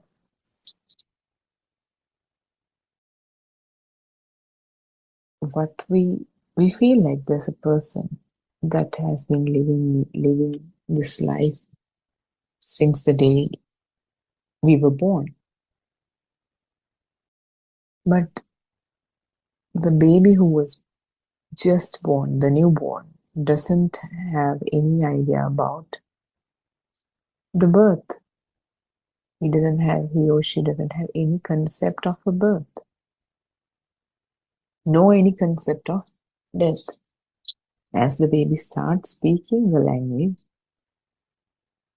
and as the thoughts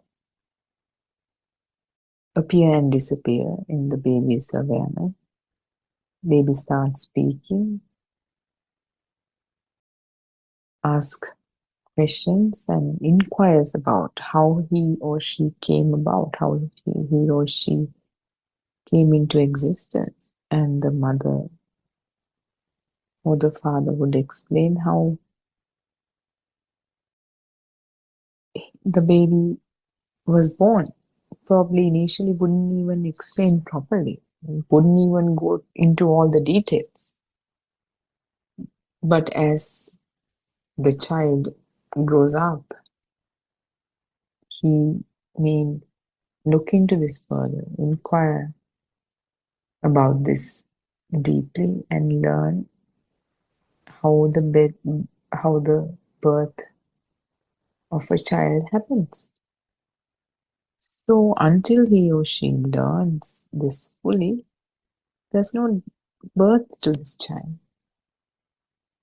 And as this child grows up, you probably have experienced this with your own children.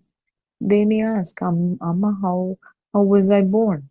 And you probably wouldn't give the proper answer at an early stage.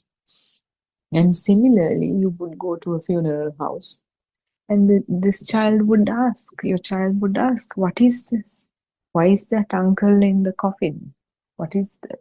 He or she wouldn't even know what a coffin is first. He or she would ask, what is that box? Why is that uncle in that box? And then you would explain that that is called death. This uncle is not going to come back again. And even then, it doesn't mean much to this child. Probably the own child of the person who died may play around the coffin, thinking it is something funny or something weird. Or we've seen this. We've gone to funeral houses where children of the deceased would be playing around the coffin, under the coffin, doing hide and seek. So they have no idea of a death. But as time goes on, as this child notices the father or mother who passed away is no more, that they don't have any access to them, then they realize the depth and breadth of a death. And they will ask around, ask the elders about a death, and form concepts, thoughts about what a death is. And eventually, once this child fully absorbs and grasps the gravity of death, then fears around death begins to develop. Oh, if this happens to me, I will not return. What will happen to my parents? What will happen to the things I love, people I love? And death, then they would ask around to see if death is what kind of an experience, what happens, how would one die? Then the elders would say, due to disease, due to accident, not being careful of life. And it's a painful thing. And then it adds to this fear. And then people always live with that fear of death. kind of attached to everything we do. So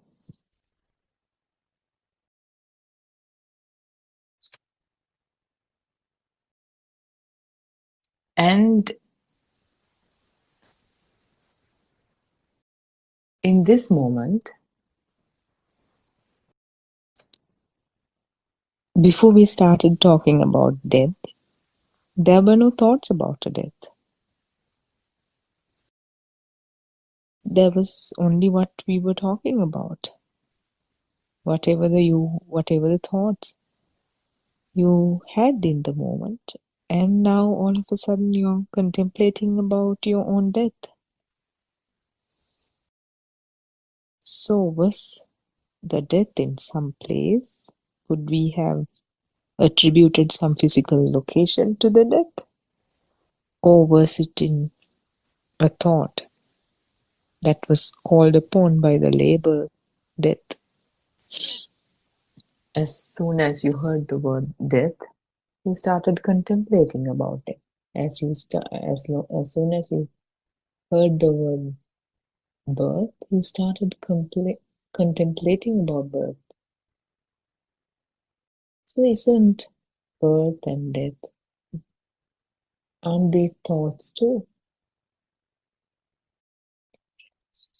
And you feel like you've been living for a long time from that moment you were born, yet besides all these facts we just pointed out, the fact that even birth and death is a thought in this moment.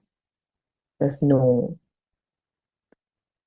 event called birth or death that we can attribute a memory to or a location to. Everything about you, the fact that you've been living on this earth for however many years you've been living, that's a thought. You just thought about it. Prior to this moment, you had no thoughts about it. What kind of a childhood did you have? Now you're thinking about it. Prior to this moment, no thoughts about that whatsoever. Everything is like that. Everything is a thought. If it's called upon in this moment, it becomes a thought in this moment. If not, it doesn't belong to the reality. For an example, you may be thinking, I'm going through so much in life. So many challenges, difficulties, adversities that I faced. Such a sad life I have. Now you're thinking about it. Prior to this moment, you were listening to this discussion. You had no thoughts about the hardships you are going through in life. So, didn't we call upon it as a thought? Aren't all these difficulties, hardships you're going through accessed through a thought in this moment? Can we attribute a physical location, physical storage place to any of that?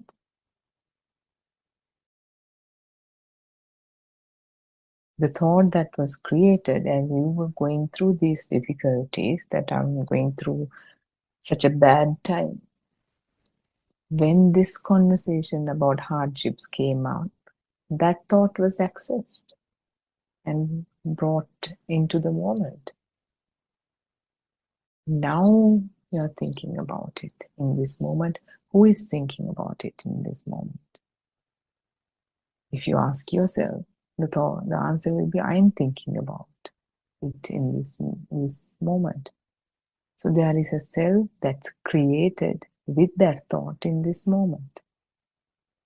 The idea that you've been living on this earth for 40, 50, 60, 10, 20, whatever, however many years is a thought. So all we have is this moment. Whatever the thought that arose in this moment has the duality, has the hardships and the self to whom these hardships appear, or the person who is experiencing these hardships. That duality, the external world and the internal world, the so-called external world and the so-called internal world, is in that thought.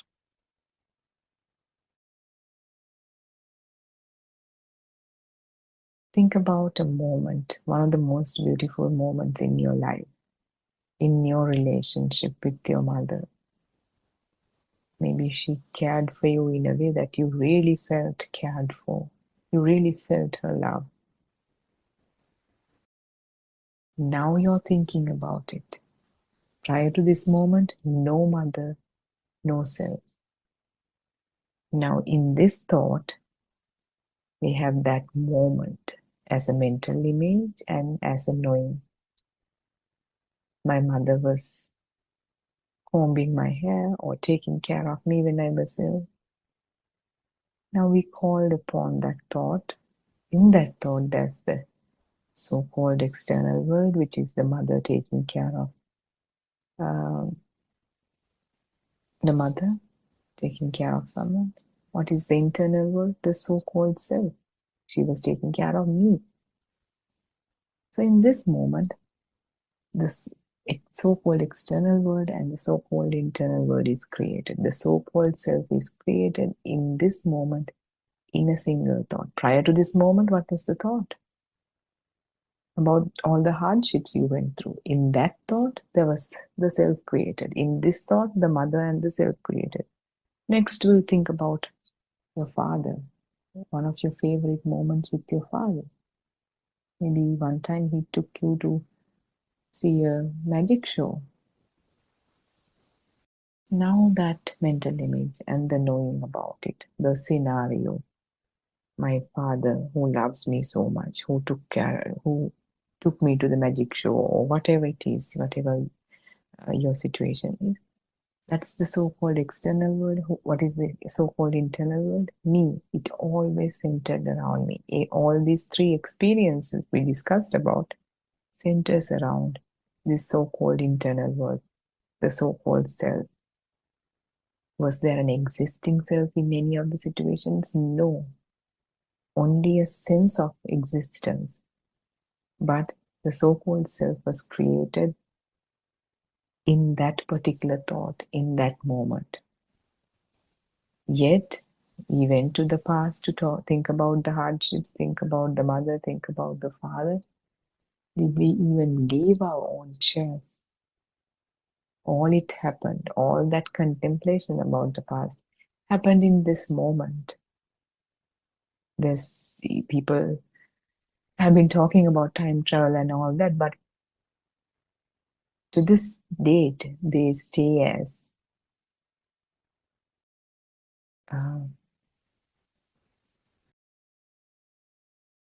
imagination, not real. No one has been able to travel back in time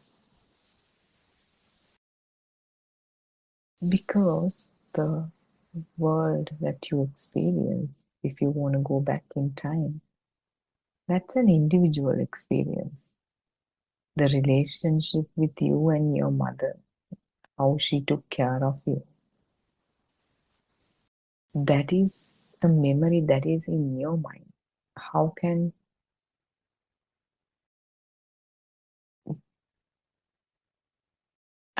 you time travel to that moment in the way that they portray it in these movies about time travel with these physical machines and stuff?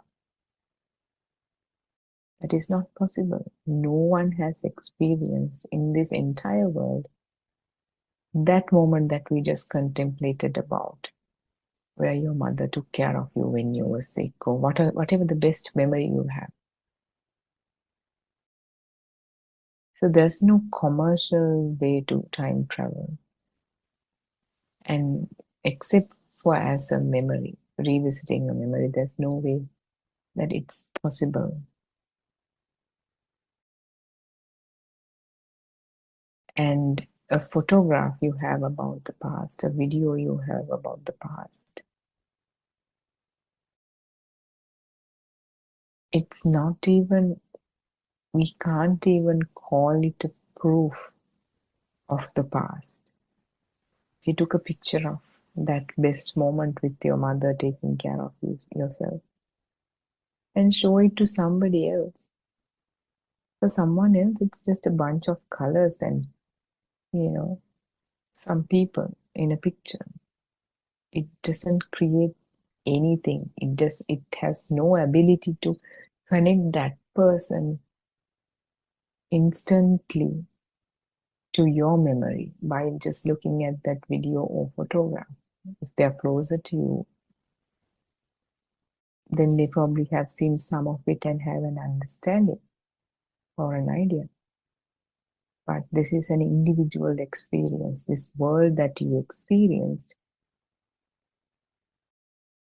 from early on to this moment what you've been experiencing, it's an individual, personal experience.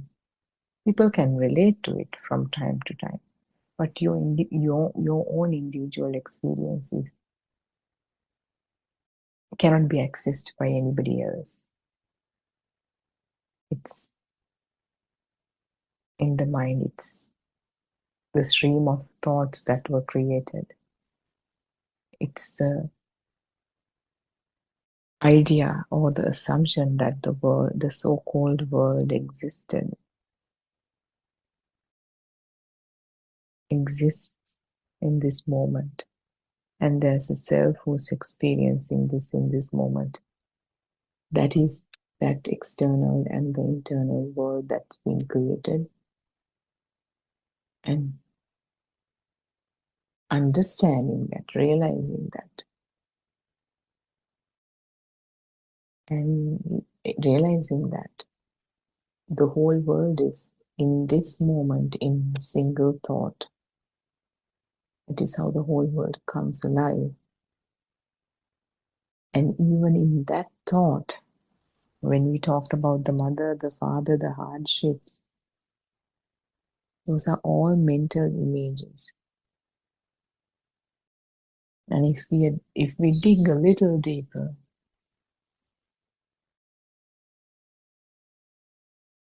how the first mental image was created, usually for most of us, the very first, if we are lucky enough, the very first mental images of our mothers. Initially, the child doesn't even recognize his or her own mother. And the mother points at herself. So what the child sees is an image, bunch of colors and shapes, and says, Amma, or the mother, Mom. So the kid watches in wonder as to what's going on. So the mother continues to do that, and the kid gets an idea that he's supposed to say this, Mom, Amma, Amma. And slowly developing the skill to pronounce this properly, Ma, starts with blabbering and then moving on to pronouncing the proper word, Amma, eventually. So that image of the so-called mother and this sound, Amma, which is picked up by the ear of the child, that vibration of the word, which is mimicked by vibrating the vocal cords of the child, of the system of the child. This is a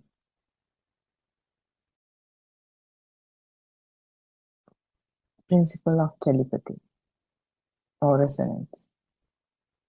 What's heard is repeated. The same vibration is recreated by this system. So in the mind, a mental object is created with the entanglement of the image that is of the mother, so-called mother, that they pointed at. and the sound, mother, mom, or amma, they get tangled. And then as child grows in age, he picks up on the smell of the mother, probably licks the mother and tastes her, touches her and gets an idea as to how she feels when touched. All these inputs from the senses get tangled to create this mental object of the mother.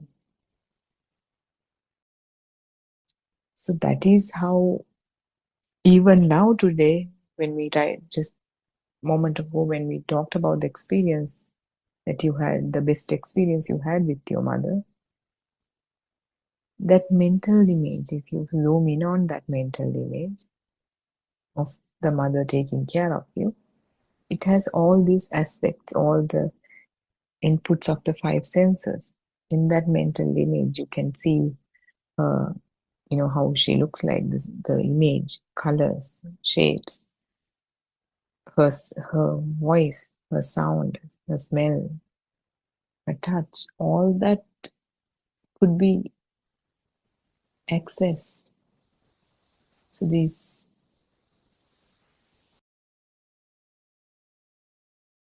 and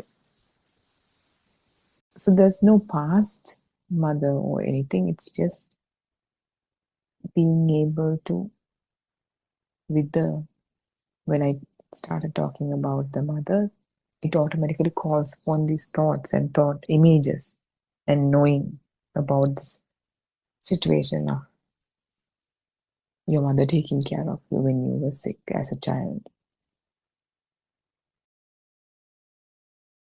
So there's only this moment and this entanglement, these mental images that could be called upon with a simple label about mother, or with a simple statement or a sentence. Thoughts leading to more thoughts getting entangled with more thoughts. And every moment we thought that passed, or every sense of continuation that we have felt is just a thought in this moment.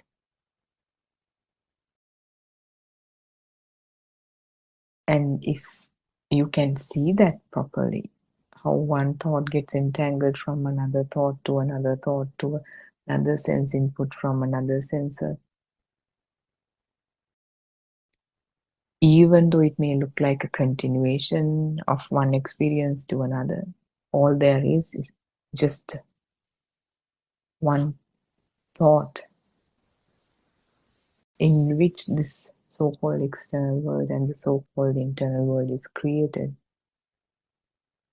That is awakening to the moment. I see Dr. Sakuntala has joined. Teruvan Saranai, Dr. Sakuntala. So we Teruvan Saranai, Harshi. Yeah. I pay my homage at Karen Vanse's feet. Teruvan Saranai, all Dhamma friends. Yes, you were explaining how the thoughts are formed and how it progresses from the small child's time, from the radiant mind to the present state of mind. Yeah, as you said, this is what is happening all the time, is a series of telepathizations or resonance. Living means, or the feeling of being alive, is this changing pattern of thoughts.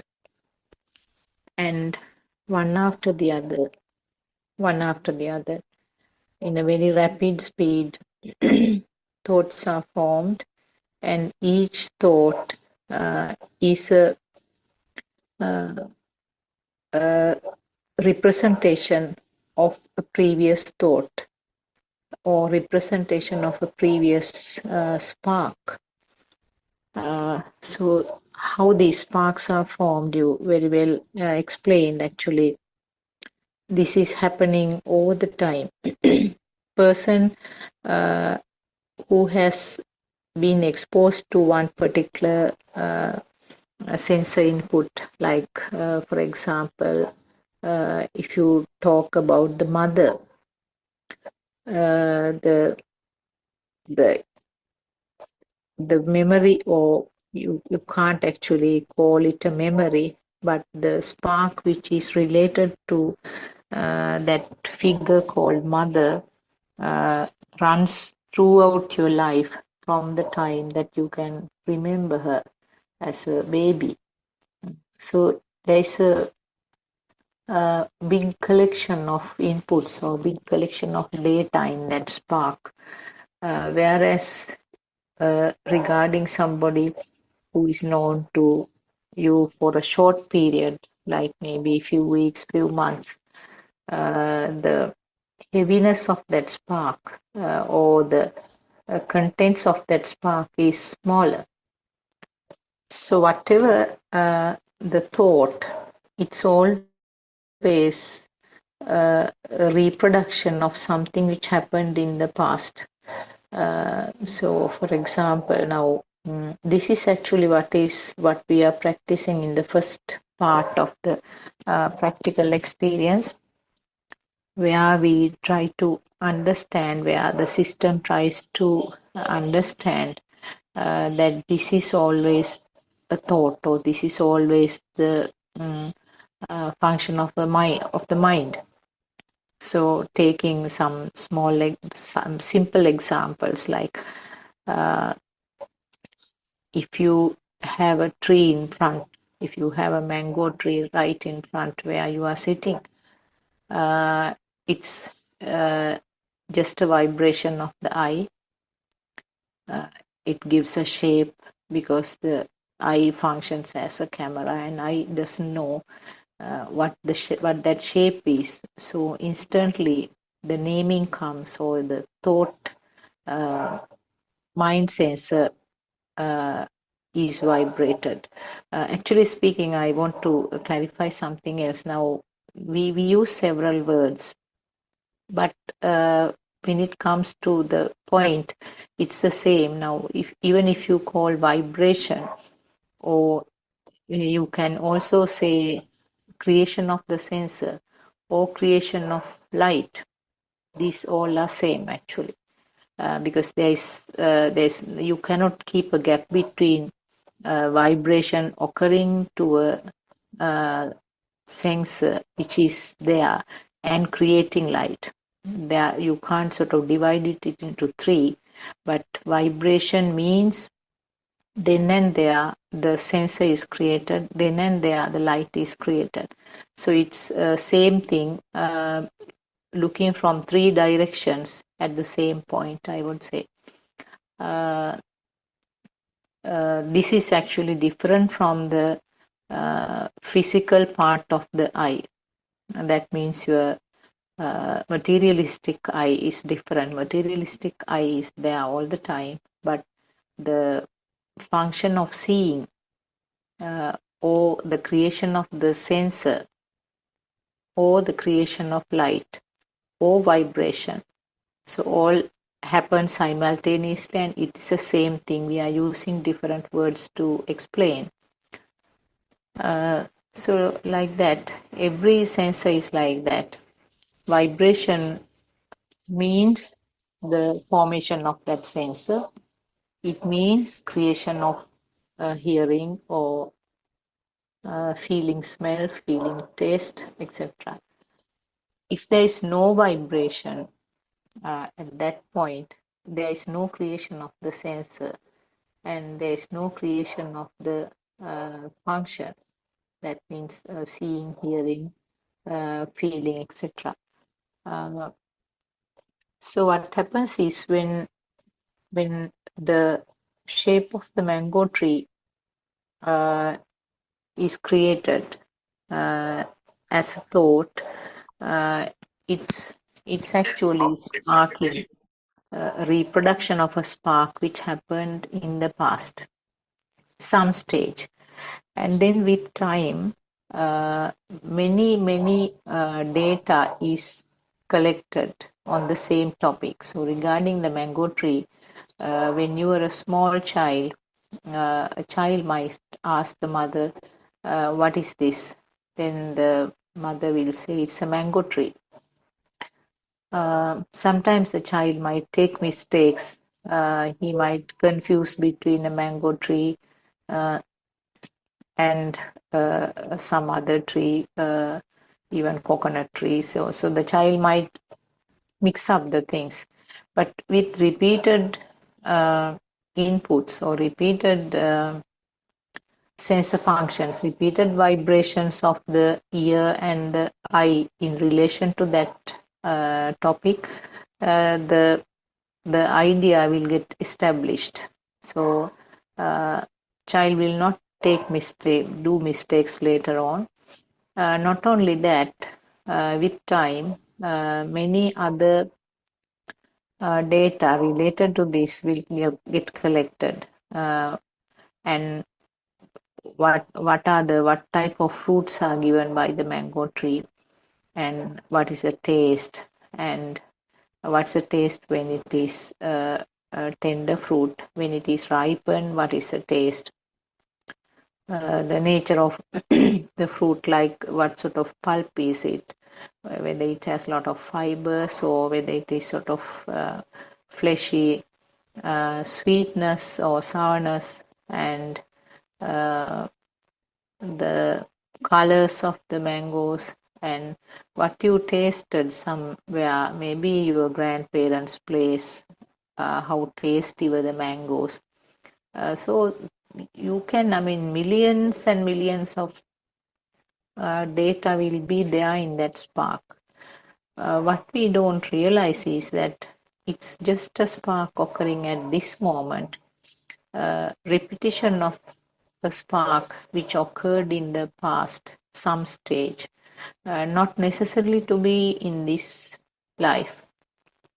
So that is actually, those are the nature's laws. You call them chitta niyama. Niyama means a law and chitta means the mind. So they are kind of laws where no one is controlling, and it's randomly happening. So if sometimes you might think, now there are certain instances where all of a sudden there are thoughts coming which has no relation at all to the recent incidents or what is around you. You might wonder, how did I get this thought? It's very weird. Similarly, about seeing dreams, sometimes we tend to see, I saw a very weird dream, never had any memory about this before going to sleep. I saw so and so coming, and we had a nice get together, and sometimes mixing up of the characters.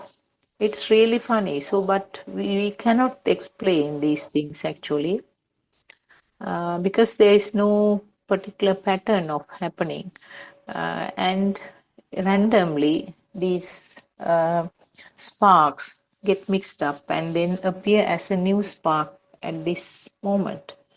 And also sometimes things not directly related. One of the very frequently heard example is that if you see orange color cloth or something, everything related to the orange color, maybe a monk's robe, maybe a king coconut, maybe something you painted, one of your favorite orange color frocks, some flowers that you had in the garden. So things even not directly related will be sparked along with that thought. So this is the way that the thoughts behave, or thoughts functioning. The mind sensor is functioning. So when you realize, when you convince the system, when the system is convinced that this is a part and parcel of the normal or the natural flow, then you will not cling onto those thoughts. You will not give that value that was used to be given earlier. When the system realizes that this is yet another spark, another production of the mind sensor, or another vibration that happened right now at this moment, and creation of the mind sensor, then the value automatically which was tagged to that thought becomes less and less.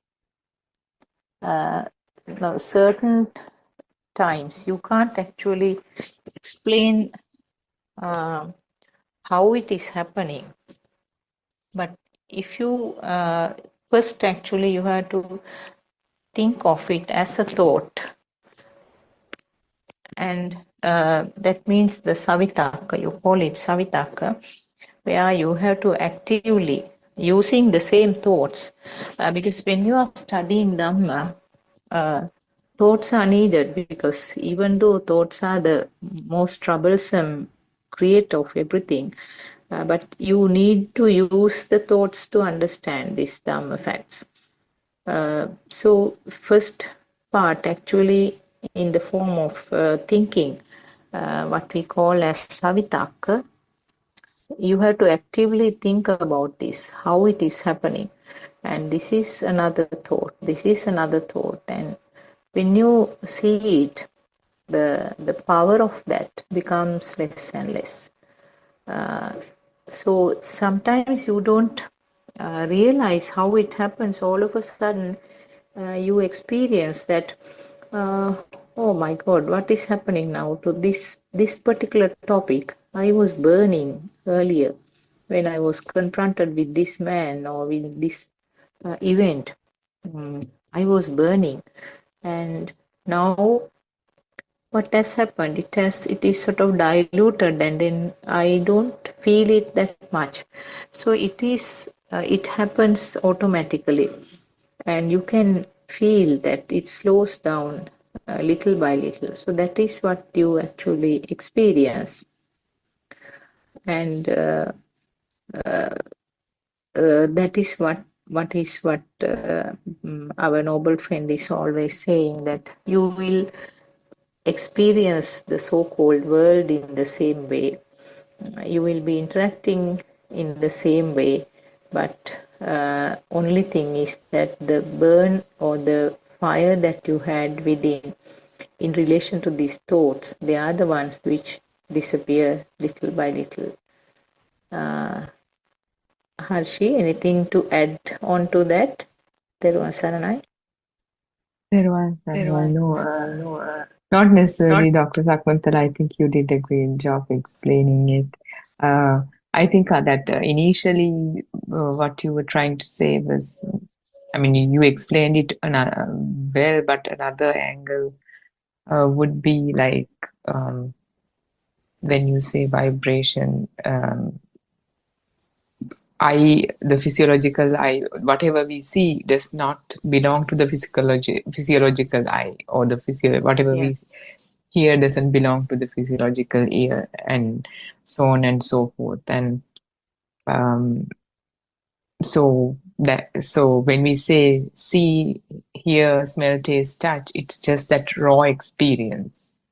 And that raw experience, in that experience itself, that raw experience is like, let's focus on, just contemplate on seeing. It's just, let's say there's a vibration, but we can't say that. But for the, it's not like there's vibration, there's something called vibration. But for the ease of explaining, there's a vibration. The visible range of it is seen. The audible range of it is heard. So if there's a range that could be smelled, that is smelled. If there's a range that could be tasted, that's tasted. And whatever could be, felt as a temperature or a solidity of something, that is felt. So that kind of cumulative experience is the so-called world. So that's like, again, all these different vibrations being interfered, like two different, if you drop two different pebbles, kind of a space, distance apart in a still pond, you get two ripples coming from these two pebbles, and in the middle there's like an interference pattern like that. These vibrations together, like there are Yes. two pitchforks at two different frequencies vibrated. To a person who's far away, the sound he hears could be the combined sound of these two. So our experience is like that, and it's all vibrations manifested differently. Yes. For the Yeah. vibration, actually, the physical part is necessary, isn't it? Yeah, If the yeah. physical part is not there, there won't be any vibration anyway. Yes, exactly. Yes. You have to have that the physical sense or the organ or whatever it is. But just like how there's a battery shell, the battery acid, and terminals, and whatever the electricity that's produced by this battery, that doesn't belong to the battery. Just like that, you have to have the physiological eye, but the vision or the sight does not belong to the physiological eye, but that is required. Yes. Yeah, so just a different angle, I guess. Yeah, I think Dr. Ravi is also there, so I think we can. Yeah, Dr. Ravi, there once. Yeah, yes. Therwan Sarnahashi, Therwan Sarnai Dr. Sahuntala, Therwan Sarnai everyone. Yeah, Therwan Sarnai. Yes. Yeah, I don't know whether you can hear me properly. I have some kind of a technical issue in the Zoom, but I think we can hear you, Dr. Ravi. All right, right, that's all right. So if yeah, as you said, there is vibrations are the basic thing that give rise to this illusion, that is that responsible for this creating this kind of an illusion, I think. So again people might ask, so you are telling always a vibration. What is that vibration? What is that so-called vibration? So it is another so would there be a kind of another definition for that vibration? So in Buddothpado we hear these things. The responsible, the ultimate thing is the vibration. The ultimate thing is the vibration in the sense. Due to the vibrations, everything gets created. So likewise, so in order to understand that thing, I think we have to go to the level of this Majja Sutra. So Majja Sutra clearly says, whenever there are two different extremities or two different poles, in between there you will create some kind of a power. So that power will give rise to this kind of a vibration. So for that power we call a certain vibration. So that power has the ability to creating this illusion. So that is very, I don't know whether someone can easily understand this thing, unless otherwise a noble friend comes and tell. So because it has to be come from the Abhijna Jnana, I think, because nowadays even the scientists are exploring these things, but they can't still find out what sort of the initial thing there is. I mean they think it is something in the dark matter will create this illusion, and they think they came out with a string theory, they are telling about the quantum theories. So all these things, so they can't really figure it out what it is, because they are trying to capture it through their available senses. But the Abhijna Jnana goes beyond the capability of our ordinary senses. So it can see through the Abhijna Jnana. That noble friend can see the causative fact here. So what nowadays what scientific can do is just research on that fact, just conducting research on that particular fact. So they might find somehow other, but they can't just oversee everything and see what is the causative factor for this. So that means, so who is the Lord Buddha also a kind of a person who had that ability, and also our spiritual leader nowadays, Buddothpado is also having that ability, because it is not easily comes out. So it happens into a certain frequency. That means all the surrounding factors should be correct, should be aligned together to have this kind of abhijnana. So it we can't say it is.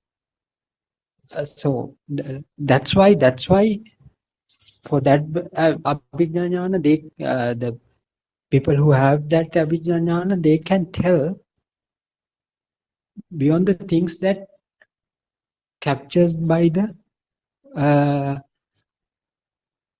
five senses or six senses. So that brings about some kind of a initial point, starting point to think or work out. So that starting point should be revealed to the world by a certain person. So Lord Buddha was there, and so that Dhamma was hidden for last 2,500 years. Now it has now been revealed again. So this is the point that revealed to the world. So what has been revealed by the Abhijnana is the fact that if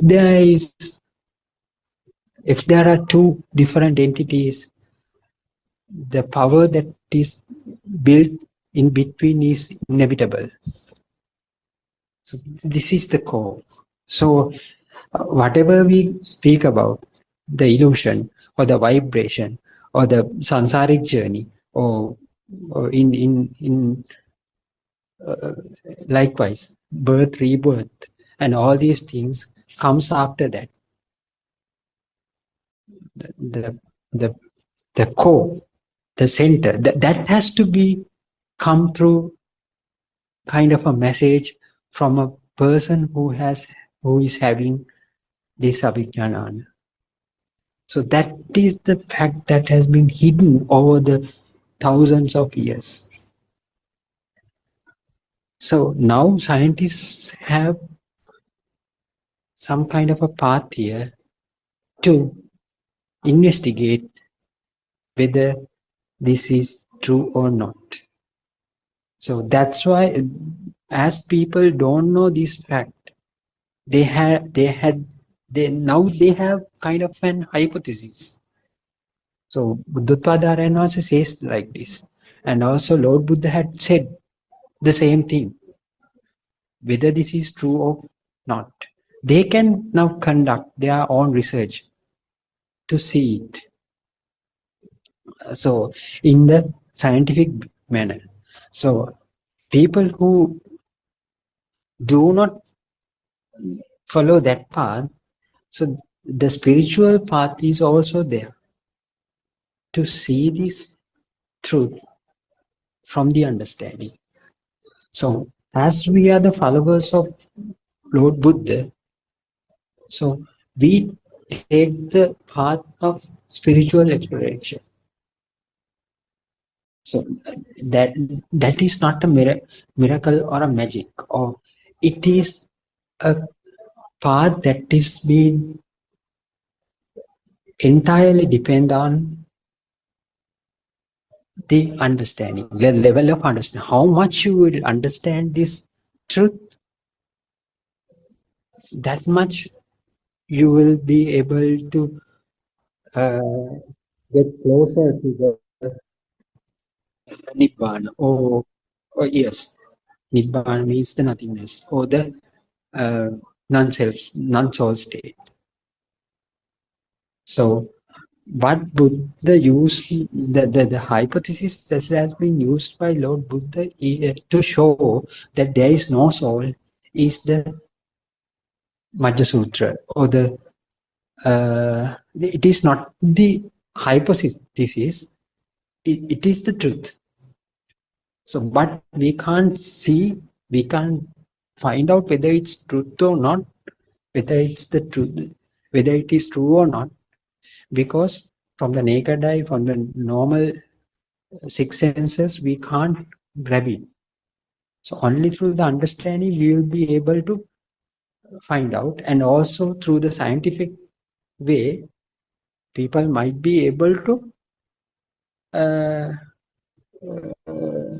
investigate and explore and conclude, yes, this is the ultimate thing. But still, there is a path for the scientist to explore even, because it has been revealed by Lord Buddha, and also secondary by Buddothpado and Vansa. So that's why Aranvansa keeps on telling again and again, Tripitaka has become some kind of a base for him also to understand this. So it is, the understanding has to come through the Abhijnana, but to check whether the understanding is correct or not, there is Tripitaka, fortunately. So Tripitaka clearly shows what he understood was very correct. So it belongs to, so what we are doing is, we are not trying to figure out through the scientific angle, we are trying to understand through this spiritual path. So that for that you need to understand this very correctly. The ability to see the illusion as non-real, not real, is the wisdom that you have. So how much the wisdom you have, that much you will be able to move closer towards the go towards the true liberation. That means there is, so if you take, there's a person who is trying to liberate, is not wrong. If you take, isn't there a person who is trying to liberate? It is not wrong, not valid either. So both things are not true. So that's why for this understanding you need to have some kind of a balanced mind. So an open mind. So you can start this journey with the things you know, with the things you understand, with the message that has been delivered by a noble friend. So then you can start exploring step by step, and step by step go in deeper and deeper and deeper. If you go to the bottom end, you will find the Madhya Sutras true. the fact that the Majjhisa Sutra is true. So even not at that level, you tend to feel that there is no person here. Only happens, as Dr. Sakuntala said, so we assign a person now to a certain spark. So that is our ignorance. So we have been in such a illusion that we can't figure it out that we are in an illusion. We were in an illusion.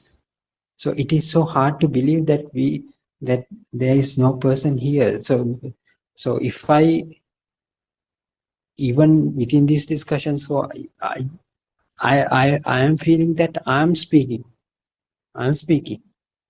So this conversation, so I feel that this conversation is real time happening, a Zoom discussion. So why does that feel? Because we have been trained over the years and years and years through the samsaric journey to take this everything as real. But ultimately, with the message that has been delivered by noble friend, it clearly says there is no person here. Only we are referring to a spark. So whatever the things happen, it happens in this very moment. So this moment, so if you think something which has happened in the past, even if you are planning for the future, same thing, both incidences do occur in this same moment. So in this same moment, so can you take this moment is as a real moment? No, because we know through the Majjhima Sutra and all these things, it is also a manifestation of a spark. So this is the illusion that we are trapped in. So we have to come out and see whether this message is correct. So it has to be felt. It has to be self-convinced, because otherwise, if you listen to this Dhamma and if you start thinking about it, it won't help, because the realization has to come through yourself. So how much you will realize these facts, these things, that much your transformation will occur. So so don't, what we can advise, what is the advice that we can give? Don't focus on anything. Don't focus on internal transformation. Don't focus on nibbana. Don't focus for true liberation. Never do those things. Just explore, just examine, just investigate what has been told by Lord Buddha. What is the message? The message is there is no doer here. Even though you think that you are living, that is a misconception. That is the message. The message is very clear. No doer here. So we have a whole lot of work to do to find out whether the Buddha's word is right, correct or not. So then you will find some other day, someday you will find that Buddha's word is correct. So on that day, you will feel that there is no doer here inside myself as well. So that makes you to turn into another person, or we can't say another state. You will push towards to another state,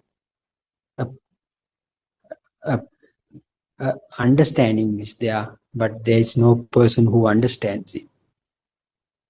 So that is the expected outcome, I think. So then of course you will realize that Buddha's message was very correct. There is no person here. We have been cheated for all these years. So it is not a fault of you. It is not a fault for someone else. That is the nature. So what you realize is, as Dr. Sakuntala said, the law that the mind gets created. So how this mind, the mind gets created, it is a natural thing. It is the niyama dharma. It is the law of nature. So understanding will automatically push you towards the true liberation. So it, in the absence of a self, what will happen? There won't be a person to suffer here. So you will realize everything happens as usual. You go, you deal with the people, you engage in day-to-day activities and so on. You perform your social activities as well. So nothing to worry about those things, because there is no person here to perceive anything, to receive that thing. The receiver end is gone. So that is the true liberation. So it has to be felt, it has to be come through only through the understanding, because as I said earlier, there are two parts. One you can explore in the scientific way, some people can explore through their spiritual way. Spiritual way is solely depend on the level of understanding that you have about these things. So what we are trying to do is, right now even, we are trying to understand little by little. What was the Buddha's message is the non-soul Dhamma. So we are just trying to understand how this non-soul state, how the so-called non-soul state get, how we can understand this state. So this is the struggle that we are doing. This is the path actually. So we feel that once you start understanding little by little, then what you will understand, you will realize, you will feel internally that your self centeredness or the self identity also getting dissolved along with that understanding. So that is the indication that you have for you to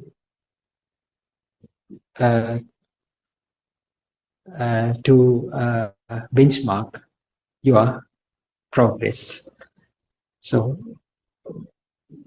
yes, that's it. Dr. Ravi, thank you very much for that explanation.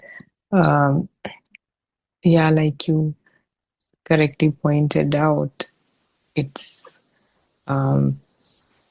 yes, we understand it first, but a realized one has to show us the way. Without that, it cannot be grasped by a mind, the entirety of the truth. When a realized one sees it through the abhijna, which is a higher insight that transcends the mind,